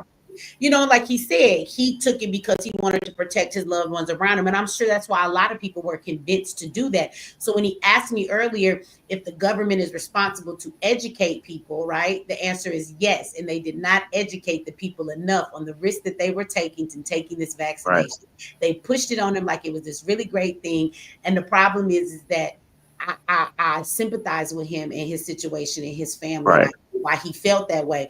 But I also know plenty of people. When I say plenty, it's not one or two. It's like 10 Right. people who I have know a lot of them too. in good health. Yeah. They were fine, and then they took the shot, and it affected them just like your friend. Now they have heart problems. Now they're all Right. messed up, and they're And all never the had same it before. issues. Yeah, and out of those 10 people, at least 3 of their family members have passed away because Right. of those complications. Right So behind they each other. thought that it was saving their life. They actually took Mhm. their, Yeah. I mean, I get why he did it. I absolutely do. I ain't gonna beat the brother down for that. I get why he did it. I get why a lot of people did, but I know exactly why I didn't. Like I said, I got a son who became autistic after a shot. I know better because I've experienced these things, and I just don't trust the vaccinations. And I do know that in science, it will let you know that if you take care of your body and do what's right, your body has an immune Right. system for a reason. And if people Right. don't go around creating viruses to give you on purpose, like at the end of the day, guess what? Your body is sufficient for whatever the fuck you need. That's why you have an immune system. And Really quick, let's kind of touch on let's kind of touch on this aspect of it. Okay, so everybody needs oxygen to breathe, right? So the government have what's called cloud seeding. They have chemtrails, and they're spraying different things in the atmosphere or in the stratosphere to kind of irritate our lungs and our respiratory system, and all of this was a respiratory issue. And then you go from having a respiratory issue to going to see a doctor about it and everything, and then they're telling you what to call it. They're giving you all the information. They're hyping everything up. But I mean, me being a father and a husband, I have to look out for my family, and I have to kind of stand in front of them and protect them. And that was one of the reasons why, I chose, not to subject them to the vaccination. And I wasn't going to, move based on the hype and the fear and talk about the science and everything, because You know, science is an area that a lot of people that ran out and took the vaccination, they don't know science. You've been introduced to it, but as far as laboratory and experiments, you don't know science. You don't know it like that. Because if you did, you would also consider, holistic health and education so that you don't have to go to see a doctor. You can do it yourself, but we've outsourced ourselves to the government and we depend on them for our information, and that's just indoctrination and conditioning. I think I'm gonna read out these super chats because Chris is in here laying them down. I'm sorry, Chris, I'm about to catch up right now. That's Chris' way of getting on the panel. He got his conversation and we missing it at the right points. But I just want to say, and all of this that we have, I don't know what's the word that I feel for, but I see two brothers who made completely different decisions in this situation. But both of y'all did it based on being the men, and you did what you thought was best to protect y'all families. And I think that is admirable, even for Willie, that get on my damn nerves. But y'all both made different decisions, but y'all both made those decisions for the same exact reason. Y'all both thought y'all were doing what was best for your family. And facts or no facts, I'm not going to never down that. So two different perspectives, two different sides, but both done for the same exact reason. So, I think the admirable thing is the men in your family to do whatever you did for that reason. You thought that's what was best for them. Michi. Yes. Can I give Willie some solutions afterward? Absolutely. Let me catch up with these super chats real quick. Chris been saying a couple things. I just, in case he's saying something about this conversation, let me do that. And let me see. Oh, here we go. Okay. Okay, he said, what I really think Trump is trying to do is let Amazon run the world. He also wants Amazon to take over the postal service. Those are the black jobs he was talking about. Now, that's interesting, Chris, because I don't know. I saw that he was coming after the postal service, but I didn't see for what. And that kind of makes some sense because Amazon, back when we was going through all of that stuff with the pandemic, they were getting approval from the government to use drones to fly packages. That was years ago, but they have not implemented them yet. So the technology has definitely been approved and been in the works. So that's interesting. I mean, I will tell you, my Amazon package do get here faster than the United States Postal Service. And Postal Service fucked themselves up for not being efficient. Like, come on, man. Like, it's hard as hell. Like, anybody that's in union know that it's tough to fire any of these motherfuckers in this damn union for poor performance. Postal Service is one of them. Teachers union is another. Well, they ain't going down without a fight. I will tell you this though. I'm tired of these mail workers. I don't get checks in the mail no more. But if you wait on a check, these niggas get tired of delivering mail. And I heard they just be dumping y'all sit on the side of the road sometimes. I've seen a couple videos of that. That's I some saw some bullshit. shit like that too in A lot of Chicago. these They unions are said that sold this out shit is though. bagged up. That's crazy. So yeah, they do be doing that. I don't know if 6 Amazon months can pile up. necessarily handle all of our mail, because to be honest, I mean, I get what you're saying. I think Amazon is going to take over a whole lot when it comes to delivery. I think they're absolutely going to run the game with that when it comes to the drone delivery and delivering packages. Like, okay, your package will be there in 30 minutes, a big ass drone, and drop some shit at your door. That's going to be crazy. The first day that happened, I'm going to put it on my phone and put it. U.S. Postal Service ain't fucking with that. Them motherfuckers is cost cutting, man. They ain't But got you know no what? money, They not. man. And you know what? Another thing too about the United Postal Service though is that the mail that they get is more like mail delivered. Amazon deal with packages, so they're gonna have to come with another way to be delivering actual mail to people. Mama, they can do that. If they can knock out the drones, they can be able to figure out the situation how to get. Yeah, well, I'm saying if you could, well, I just think Yes, it's red tape around that a little bit, unless Trump works that out, because delivering packages is one thing, but handling mail is another thing. It's a government, it's a federal offense if you open somebody else's mail. So I think that it has a lot to do with the jurisdiction and the type of mail that they're handling versus the package. Because I honestly think about the packages. We know that the United States Postal Service deliver packages, but I think it's more about the actual mail, because you can open a nigga's package and that might be a crime if they deliver it to your house, but don't you open nobody goddamn mail. Like, don't open it. Well, see, the thing is, the post office need people. So if they get them people out the other federal jobs that they're not doing anything, maybe they can put them in the post office and get this mail to people like they're supposed to. Well, That maybe might be the IRS agents could deliver some mail because I heard them niggas need something to do. They Trump, have the mail room. their ass to the border. A lot of the people had a lot of these post office got mail rooms, but the unions done sold out to the people. I'm telling you, the union is tough. The unions have sold out. The unions are not even fighting for people anymore. You know, unions used to be. Wait a minute, unions used to be good, but now the unions are in bed with the companies. So they can stay running, so they can keep their little jobs. They'll throw you under the bus in a minute. Yeah, well, that's one of the the things, the unions and red tape with things like that. So I don't know. We'll see. I don't know. I'm gonna go watch the news, you guys, after I get some sleep and find out because I saw that he was coming for the post office next. Well, you know that he was coming for them for. You know the post office is a private company. It's not even part of the U.S. government. Well, like the IRS, they're not either. No, it's U.S. No, government. it's not. It's not private. It's a private company. It's a but it's private company, appointed by the. It's just like the IRS and. But the IRS is a private company as well. But they fall under the they're government. hired by. That's Right. why you go to And so the U.S. Post Office does the same thing. It's the government site, and it is definitely an entity that is of the government.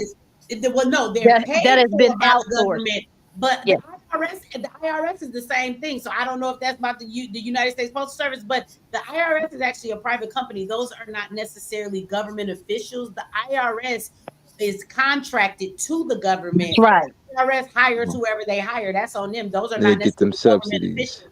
Those are not government employees. Those are IRS employees. And the IRS just gets paid to outsource the job for the government, if that makes sense. The IRS is, that's why I say everybody keep making this big deal about Elon looking into people's personal business, but he's a private citizen. Nobody elected him. Well, all the IRS agents are private citizens. They weren't elected by anybody either. They all got your social security number. And they got all that damn information. So what is we talking about? And the post office was your banks, because do you guys remember? Do you remember the logo of Wells Fargo, the Coke truck with the horses and everything? Well, that's how they delivered the mail, and that's how. But they handled everything, and then you were dealing with what's called a postmaster general, and even today. You can file legal documents through the post office. It was called the Pony Express. The Pony Express. Now, people, and that's where American Express came from as well. But people got a very short attention span because people forgot that Clinton did this already. Now, it was the National Performance Review when he appointed Al Gore, and he cut it 17% of federal jobs. You see, people were still clapping for Bill Clinton. See, he cut the niggas' jobs after the second term. Right? He ain't got no obligation to nobody. Well, again, I don't care about him cutting no jobs. Let me tell you why. Because y'all could, if anybody disagree with me, y'all let me know. As Black people in this chat and on this panel, ain't you ever been lost a job in your life? And what the hell you do? Do you cry and die and fall out? You go find another goddamn job. Back, nigga. You gonna make $1 out of 15 cents. I'm getting tired of people crying like our lives are so devastated. I be thinking y'all some spoiled ass brats. But that's because it's super that's working from super home. hard to get rid of federal government employees. That's because they cry. I'm telling you, it's super hard to get they got a federal union government. too. They got a union too, but look what happened. Look what happened. They asked from losing their job. It sure didn't. There you go. You better ask We a got union Suge Knight member. for the president, man. This is death for the United States at this point, man. We just man. What's probably going to happen, in my Donald opinion, Trump versus the world at this point. what's probably going to happen, in my opinion, with the post office is they're probably going to get rid of their supervisors and also probably their CCAs. Exactly. That's what I would think. Probably about to have some robots deliver in the mail. That's all I'm saying. No. They not gonna work for Amazon. They just gonna deliver deliver it, office, and they gonna roll up and put your mail in the mailbox. Say thank you, have a nice day, and they gonna roll down the street. They're not gonna deliver it because they got the machines in the factories that's gonna have the robots to Test the robot in the warehouse. Yeah, they'll get rid of the warehouse workers too. Yeah, you're right. The warehouse workers, so they gonna don't need them to go walk. online and steal your mail. It's gonna be a picture. You can print out anything you want. Everything gonna be a PDF file. Ain't no more delivery. It's gonna They be already got email. that with letter stream. That's what you could do I with letter know. stream, where you They mail Yeah, that it's shit just gonna digitally. be. That's why your bills cost you $6 to send. When you don't want to pay that $6 no more, you're gonna sign up for paperless, and you're gonna have them come through an email instead of the regular mail. Well, that's what Trump they is going to destroy the post office like he did the USFL in the 80s. Well, I don't work at none of them, and I don't. Wait a minute, the He said the post office is USFL, man. already We don't give My a fuck mail, about but the like that. once post every office 2 weeks, so I don't care. the And I post don't office really is already destroyed. Do you know how long it takes to get mail from the state An eternity. across? Yes, An it used to eternity. take a day or two to get mail from Michigan to Kansas. Now Yeah, it's taking 2 weeks.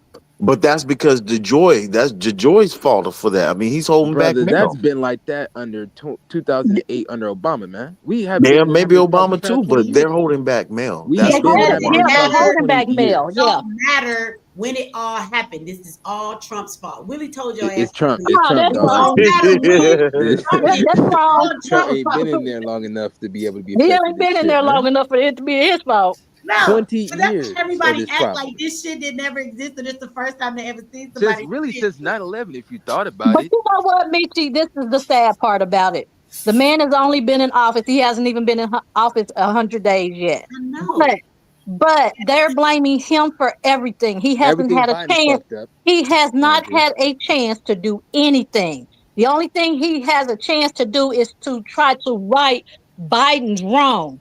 Because actually, I don't think it was Biden running the country. I think it was his wife running the country, Yes, it along was. with Hillary Clinton, and they Well, done fucked it all up. I he think did. that's the problem. Wow. He did Wow. change from the Gulf of Mexico to Gulf of America now, so that's something.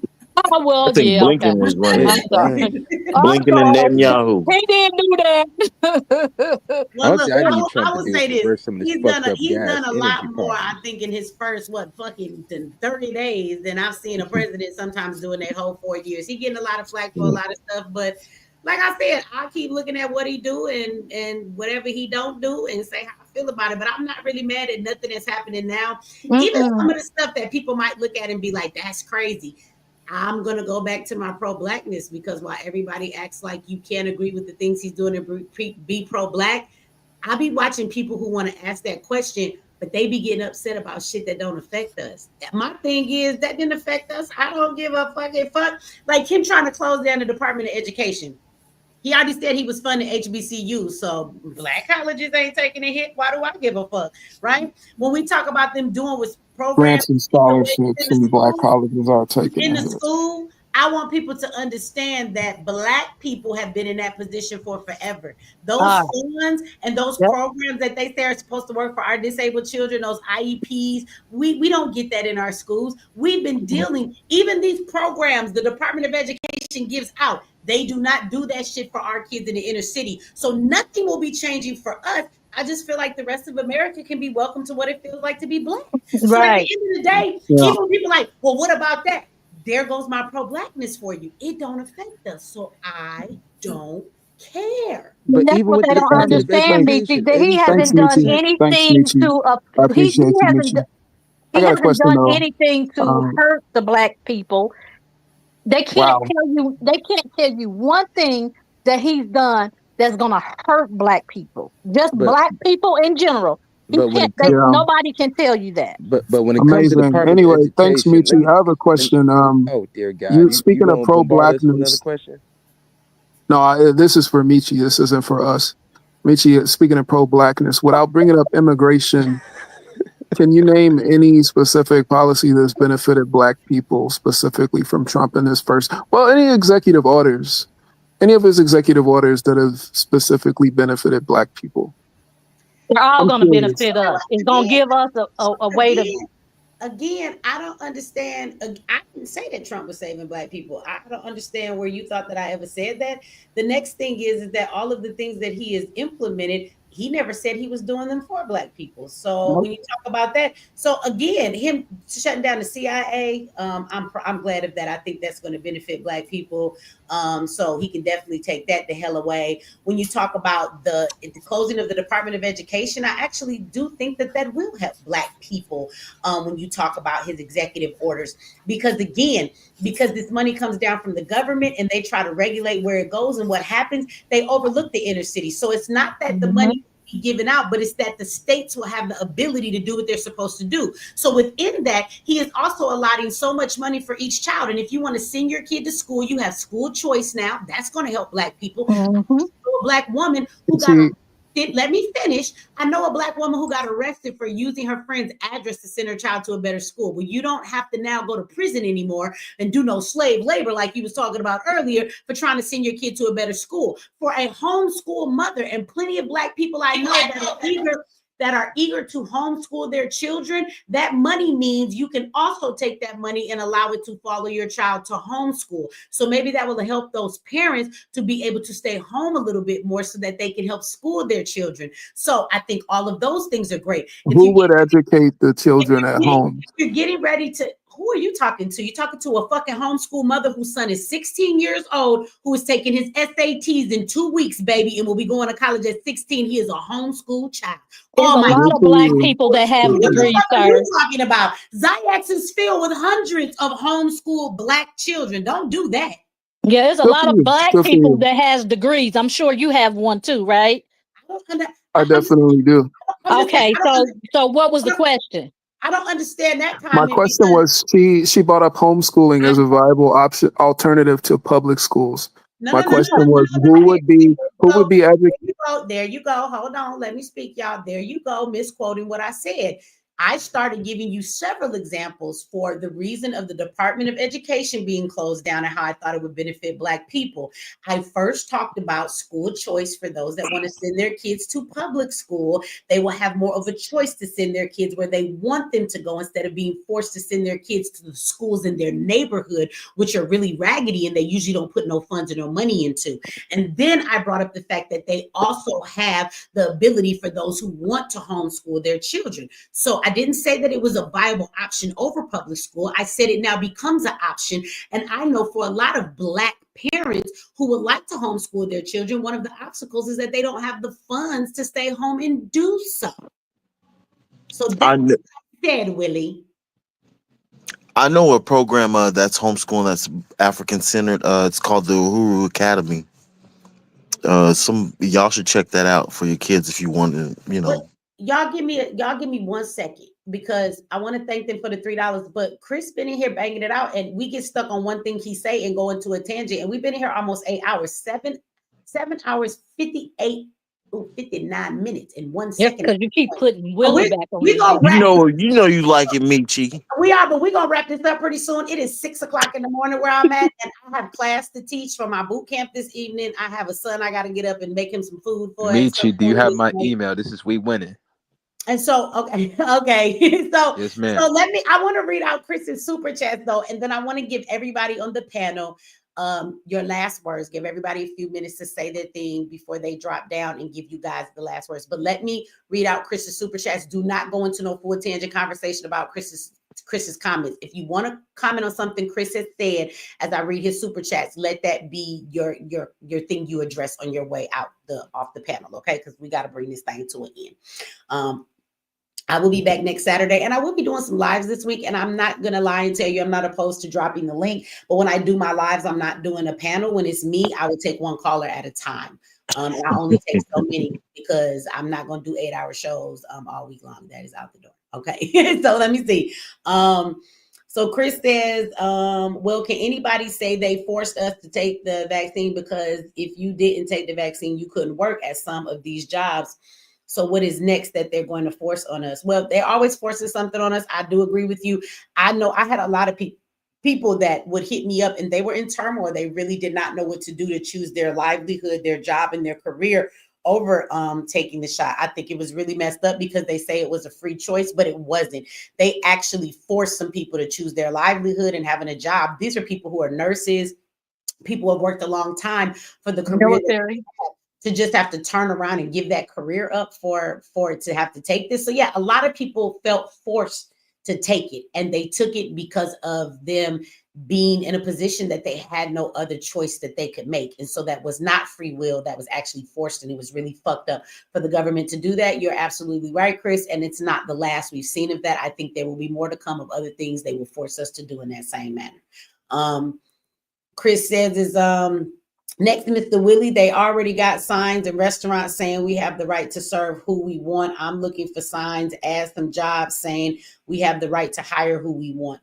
Okay, you talking about, I guess, what, from the DEIs, because people can hire who they want. Well, I run a business. I want to hire who I want to. I do not want to be forced to hire somebody if they're not qualified. You know what I'm saying? Now, if you're saying that ability allows me to be a little biased, maybe, because I might not get a Mexican a job just because I'd rather have a Black person. But I would tell you this. Let me be honest, though. As a business person, what I've learned is I don't hire people based on race. Sometimes in the beginning, I was like, I want to hire Black people to work for me and do all the jobs. But sometimes I can't find a Black person that's qualified for the job, if that makes sense. Sometimes the most qualified person for the job is a white guy. Sometimes the most qualified person to do something to my website or to, put up my network or to do certain things for me, they're not always the Black person. I have Black people that do work for me, but I go with the person that can get the job done. So anybody who really cares about their company, we want to hire the people that can get the job done. That's the truth. There are people who may be like, well, I'm not going to hire him because of his race or hire her because of her race. But really, if they're a qualified person, they just playing themselves. Most people who care about their business want somebody qualified to do the job. Do you have people who may dismiss somebody based on their race off the bat? Absolutely. They might do that, but not me. I want the person who can do the job right. So I'm imagining a whole lot of business owners feel the same way. Let me see. And then he says, I told y'all Chris was in here getting it in. He's like part of the panel. And this man is his shit. We got to let him say his stuff. You know what I'm saying? So let me see. Do anybody remember the Johnson & Johnson vaccine? Remember they said that's all you need. And remember they said you can't mix the Johnson & Johnson. Yeah, they did. They was like, this all you need. You will be free from that thing and you'll never get it again. They was lying because people got it again. Billy Goat Gruff came back. If Chris say something, he gotta say something too. He ain't got time for you, Chris. No. Shout out to Billy Go Gruff and Chris. Look, they not on the panel, but they kind of is on the panel. They've been in the chat all night going back and forth. They need to click the link next time and come up and talk with us. Okay, let me see.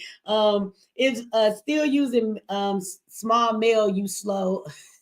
Snail mail, he wanted to say.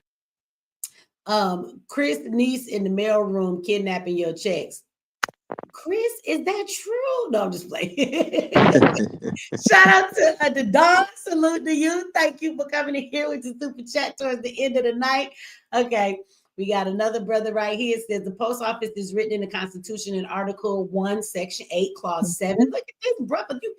Did you chat GPT that shit while we was talking? Or that's just how your brain works? If that's how your brain works, I like that. You smart. This clause gives Congress the power to establish post offices and post roads. Okay. How you knew that? You work at the post office, they made you study that to get a job there. History. No, but I'm saying you can study history, but who at this moment, this time of night, just that he got the section, the article, and everything. Either he went and looked that up or he just knew that off the top of his head. And my question is, why did you just know that? You know man, ChatGPT got that lined up for him, man. Yeah, ain't nobody talking like that. I want to know, was it ChatGPT or was it you? AI, or either he's an employee of the post office. That's what I'm saying. He might know that because he worked there, right? So you know what I'm saying? He might not. Shout out to Ron Talk, Ron Diz. Thank you for the super chat. The mail is junk mail anyways. Deals and digital and important documents are sent FedEx or UPS these days. Better tracking and signature confirmation. Now you are right. I go to my mailbox like once every 2 weeks and I come in and I probably throw away every single piece of mail except for one. It just be junk mail. Anything that is important, I do have it come to me, like, you know what I'm saying, in my email and stuff. You are so right about that. So they be coming, unless they're giving me a package, you're right. And it mostly comes through FedEx or UPS, but Other than that, you're right. All that mail they deliver every damn day, they can keep that shit. They just be piling up my mailbox. I don't even go to my mailbox. It's right in front of my house, and I don't go to that shit every 2 weeks, and it be full. That's why I go get all the mail out of it. But I throw 95% of it away. Yeah. I think most of us do. Who get their important shit in the mail anymore, especially when you can save a couple dollars on your bill if you haven't sent it to you electronically. Exactly, because it costs $6 to send it through the mail. Okay, let me see. He says Donald Trump gave more money to the historical Black colleges than any other president ever. I didn't know that. I'm not too Black colleges. I'm not too keen on them. I feel like they just teaching niggas how to be bougie, but I could be wrong because we had somebody on here before like, Michi, that is not true. My family went to these colleges and they all right. So they might be all right. I went to a regular college. I'm a poor nigga, you know what I'm saying? And he set it up where they didn't have to keep on coming back every year asking for money. But Biden, as soon as Biden got in office, he signed away all that. Now they got to come back and ask for funding. Well, Trump did. I do know that even though he said he was shutting down the Department of Education, he did sign over recently and all the shit he's been doing in these first days, $255 million to Black colleges, I believe it is. So the money would just go to the state, Michi, because 87% of that Board of Education money went to administrators. So your district, pretty much your superintendents, your district, regional people. I agree with you. I agree with you. We had a superintendent. That nigga was making Massachusetts. That nigga was making like $350,000 a year, but they ain't have enough stuff for the kids in the school. Mind you, 87% went to the administrators, 7% went to the teachers, and 6% went to the students. So when you got these bougie boule niggas talking about you cutting the department, did you also know that Travis Combs, they literally got him please. People, you look up Travis Combs literally admitting that the Department of Education was funding illegals as well. Same situation when it came to FEMA. So, well, see, and you know what? This is what I wish people would understand as well too, is that if those are the situations when the money is being sent out, that's how it's being spent. This is why Trump feels like the Department of Education is a waste, because the money is actually going more towards taking care of administrative people to oversee this bullshit ass program, and it's not going to the schools or the children. And so let's be clear too, shutting down the Department of Education does not mean he's shutting down the funding for schools. He's giving it to the state. What he's saying is we don't need to pay this department to oversee this shit. We're going to send it over where it goes to the states. We're going to let the parents and we're going to let the states decide. So what he's really doing, because you have more of a say in your state. When you show up to the school board meetings, you can really say more where the money goes in your state versus the federal. You don't really have as much say in the federal. So let's be clear too. He's not saying we're not funding any of these things or any of these schools. He said we are no longer paying and wasting all this money for this so-called board of people to call themselves the Department of Education to get paid all this money that's being wasted when it can go directly towards the schools and the children and the education. So, let's be clear. So how do we standardize? How do we standardize evaluating? Excuse me? How do we standardize evaluating random education assignments? So IEPs, for example, if he defunds public school, charge of the funding. He didn't say he was defunding anything. He said he was getting rid of the Department of Education that oversees all they that. provide funding. He was defunding. They provide giving the money to the state directly. They Don't you know how provide much money funding. that saves? Do you know how much money that saves? Like I just said, let Willie go ahead, because I have two children. I guess 2 children who had IEPs, so I want to hear what this brother got to say about a motherfucking IEP in the public school. Go ahead, Willie. How do you? No, it's a question. How do you standardize an evaluation process of all these random education programs that aren't managed by the same body?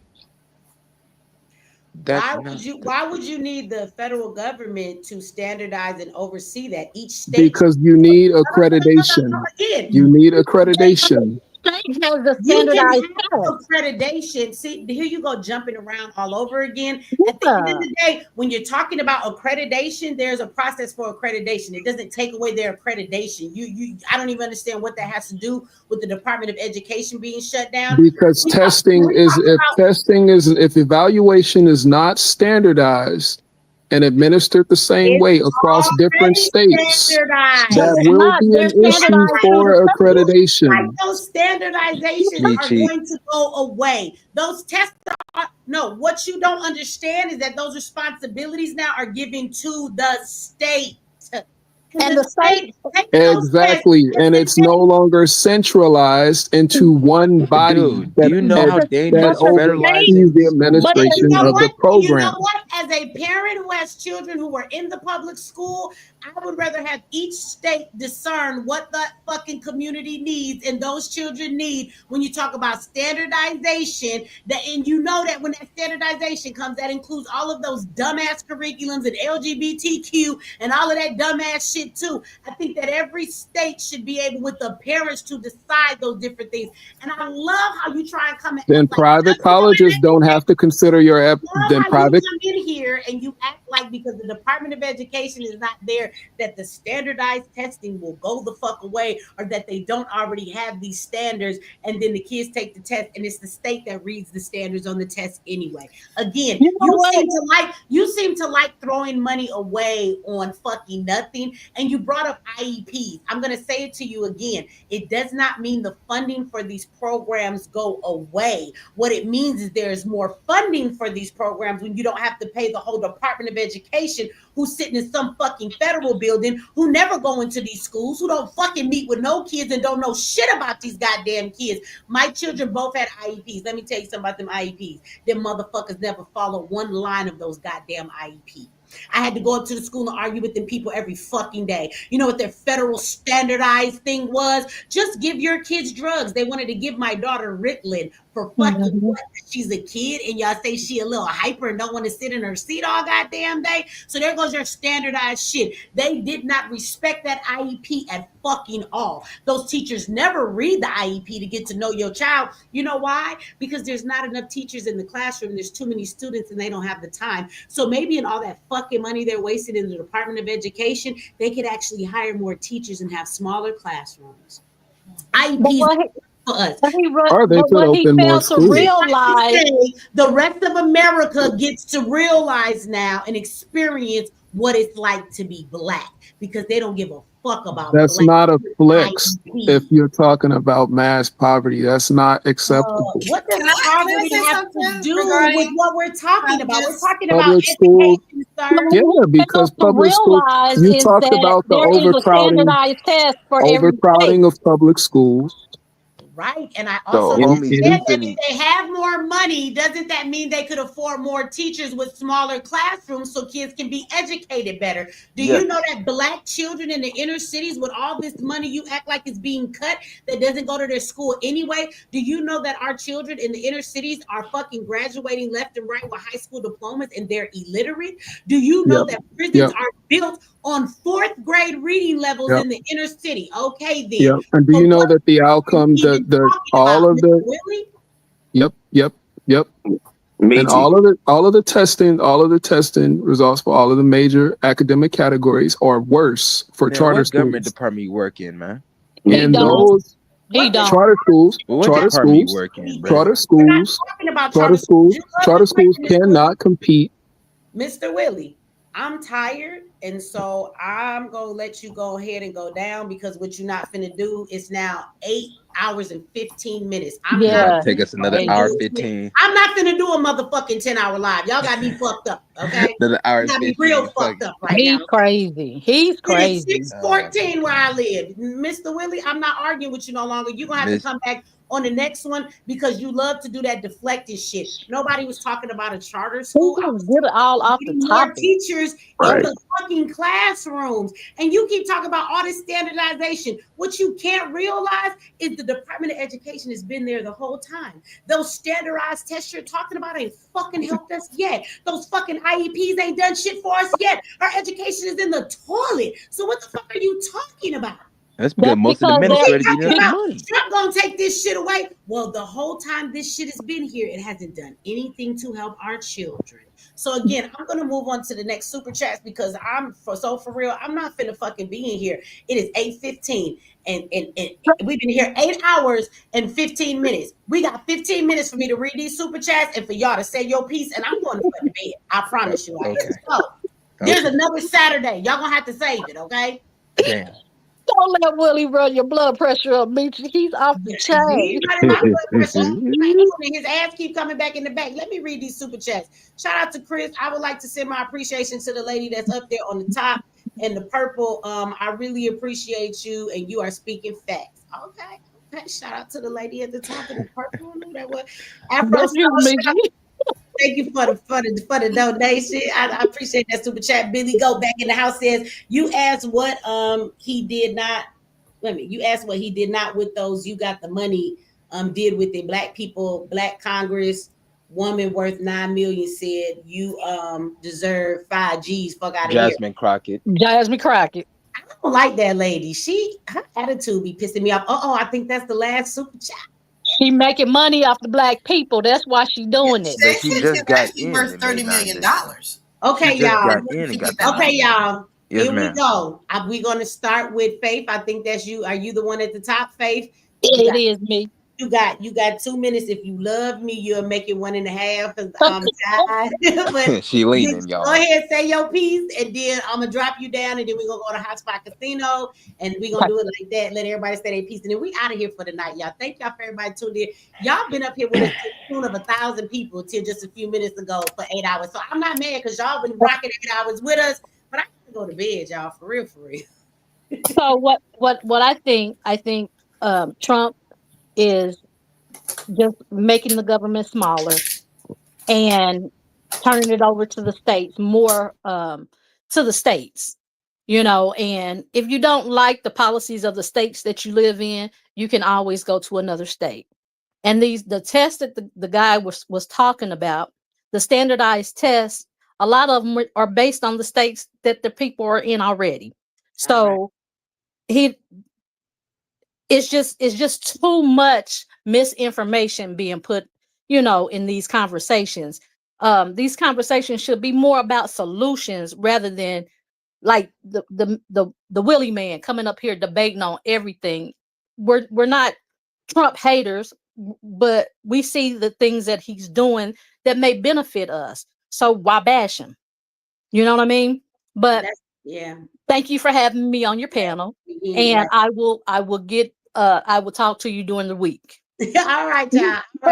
We be back. It's another Saturday. Y'all know I ain't been here all week, but it was Saturday. I was gonna come. I wasn't gonna let y'all down. We got another Saturday, and Trump gonna do some more shit, this week that we gonna be able to talk about, I'm sure. Right. And All Willie, right. you Good come back morning. and talk some junk later. You have a good night, sis. Thank you for coming up. All right. All right. Let me see. Hotspot Casino. It's on you, bro. Okay, first let me say Trump is not going to make us slaves. That's just ridiculous. That is fear mongering what the media is doing, what people are doing. His first administration, the media, as soon as he got voted in, they just started going haywire saying, oh, he's this, he's that. And now this time it's Agenda 2025, Agenda 2030. So it's just craziness. Also, for Willie and anybody else who got a vaccine, I'm a solution-based person. So there's a therapy called EBO2. Check it out on YouTube. If you don't know what it is, they'll give you explanations on what it does. And also 2 things. Go to twc.health. That's Dr. McCullough's formulas as far as detox is concerned. And also get Risa Islam's, I think, intellectual health or something like it's some pills that he has, but Risa Islam has some pills. Get his stuff too. So that's all I want to say, and get healthy, y'all. Don't be believing in this stuff about the vaccines. It's ridiculous. Well, thank you for those solutions, and thank you for coming up. All right. All right. Maybe I'll see you next Saturday. Have a good night, brother. Good night. Good day. Good day, right? Good morning. Goodbye. Okay, see you later. All right, Kevin, is you awake? I know you. You are over there sleeping. Okay, Kevin is asleep, everybody. We're going to drop him down because he fell asleep a long time ago. That's what he do. Okay, let me see. Shout out to Billy Goat Gruff. He's gave another super chat. Let me read this. And this is why internet is the gift and the curse. Everyone is not meant to have a voice. We get opinions instead of logic, and most are dumb. Last chat. Shout out to you. Thank you for the last super chat of the night. Thank you. All right, let me see. Tia, you next. Go ahead, Tia. Okay, first I'd like to say thank you, Michi. When I think of you, don't get upset, but I it's giving a little Harriet Tubman for me. So that's a compliment when I think of you. Also, I kind of peeped Trump. I look, but we don't have a savior. But if he was really kowtowing to Elon doesn't believe in giving money to Black historical colleges. He has a very derogatory thing he said about the colleges. So the fact that Trump said, I don't care, I'm doing what I want to do, Trump is still in control. So that's it. But you guys have a good morning. I know, right? Let me see. Okay, that's it. All right. Well, thank you, Tia. Thank you for coming up. Thank you for hanging out with us till the sun came up. I appreciate it, sis. See you guys on next Saturday. Well, I see you before that, but next Saturday we can talk again about it. Let me see. All right, brother, you next. The truth writer. Oh, you gotta take your mic off. You say you muted. I can't take it off. You gotta take it off. Okay, thank you for your platform, and I like this setup that you're doing. Yeah, I was thinking about how the schools probably are gonna come up for sale with Elon saying that they're gonna trim the fat off. It'll be a perfect time for us as a community, if Blacks want to build, Blacks want to come up, for us to buy these schools that they're going to probably sell, and then as far as the boycotting and everything, a Black business, what they take away from us, we need to replace it with a Black business and take our money back. I watched that video, The Secret, to selling to Negroes, and that's an awesome video. I mean, and just based on that, we need to start back, selling and, pretty much, supporting each other, because people talk about supporting Black business, but, the family is hurting, the community is hurting. So how you don't have no commitment to Black businesses. Yeah. So I think that's the answer. We got to build. We got to build. We got to build, and we got to help each other. Like I was telling the guy about, being conditioned and indoctrinated. I mean, that's what they think education is, but they know no history. They know no laws. And that's what's hurting us, because in order to change things, you have to know what's been done to you. Yeah. And with the vaccination, I mean, I did that for my family, but I also didn't know what they were trying to put inside of us. And following the science and, as far as the nanoparticles and what they were trying to do to us, it is something that we just can't. I mean, a job, you go get a vaccination for a job, and if you die, you still not going to make the money. Yeah. So, and it's like, at the end of the day, what do you stand for? What are you standing for? And so that's why I didn't do it, and I wasn't going to subject my kids and my family to it. And I shared it with so many people, and, they just condition. They condition, and they just follow just like sheep. That's in the church. That's in the community. That's everywhere. And again, thank you. And you go get you some rest. Thank you for You coming. have a blessed one, brother. Okay. All right. And I'm checking out. All See right. you again. All right. Thanks. Miss Michi, thank you. When it comes to everything, I'm always going to be about business when it comes to this, man. I'm like I said, for my brothers, car hauling, oil fields.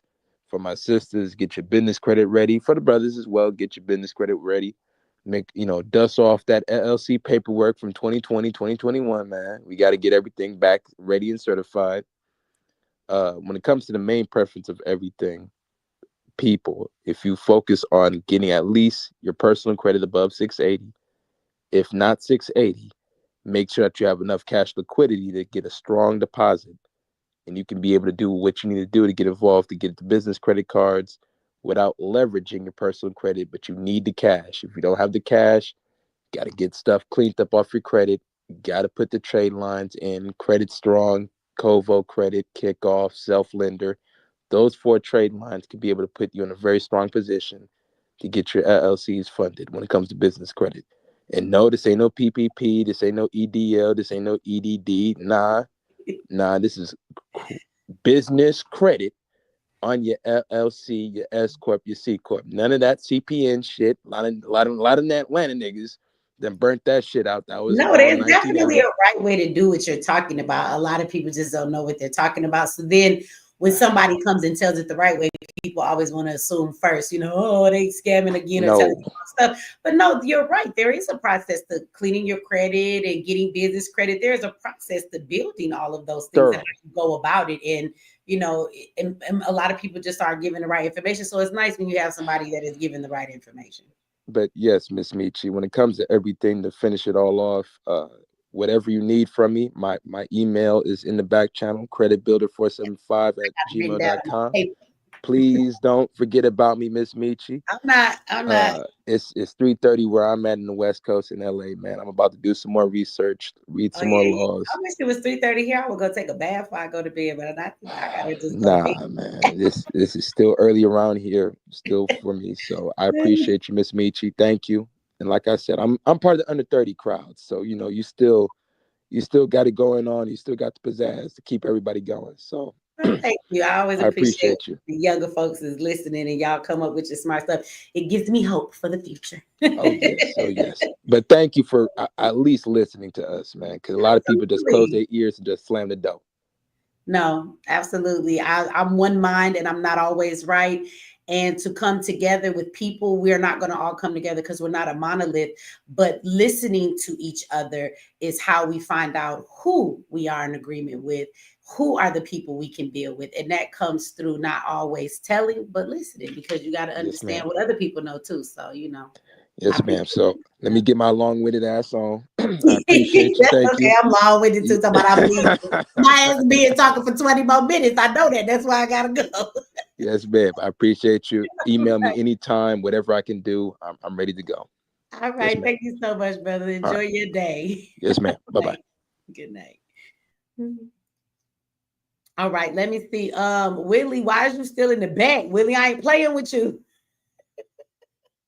Willie, I can't do it, but I enjoyed you being on the panel. You could come back up whenever you want to on the next one. But I gotta go to bed, Willie. I can't argue with you no more. Okay. So I'm sorry, Willie, but I enjoyed you being on the panel. Please come back next time. Okay. But I'm really going to bed. And sis, I see Dialysis Diary back there. You be on here all the time. I'm sorry. I did not see you up here until we got towards the end that you was in the back, but I'm about to go, y'all. So I'm sorry. I don't mean to be rude to nobody, but yeah, I can't do no more. My eye over here is dry. My eye been open for too long. It need to close. Okay. Shout out to Faith for the super chat. She says, watch, listen, and learn. Can't listen with mouths open. And shout out to Billy Goat Gruff. He said he ain't playing with y'all. Y'all know he get the last super chat of the night. I appreciate it, brother. I'm gonna read this real quick so don't nobody come in here like swoop in, okay? He says, I don't know the brother name, but I Zoom info must buy the community and set up the IT school, form the org and put together the presentation. Billy Goat, my brain gotta process all that right now. Thank you for the super chat. Thank y'all for hanging out with me this long. Thank y'all for everybody who gave tonight. Thank you for all the super chats. Thank you for the folks who gave the cash apps. I did not say the people's names, but when I was watching, I did send you some hearts and respond and show you that I got it. So thank you, everybody. I am going to go to bed now. I hope y'all go to bed. Have a good night or have a good morning, depending on what fucking time it is, wherever you is. It is 6:30 where I am at. But I'm going to bed, okay? And to all my boot camp students, I will see you guys. You know what, Faith? You're a troublemaker. Favorite troublemaker. She over here messing with folks. All right, y'all. I'm about to go. If y'all wasn't here last time, y'all don't know that's the inside joke, you know, between a couple of us. Fake funny, y'all be trying to show him up. He waiting for me to click the off button, probably. So he can't come back again. All right, y'all. I'm out of here. I'm going to bed. I will see you guys on the next live or the next video. All right. Y'all have a good night or a good morning. Shout out to Billy Goat for the last super chat of the night.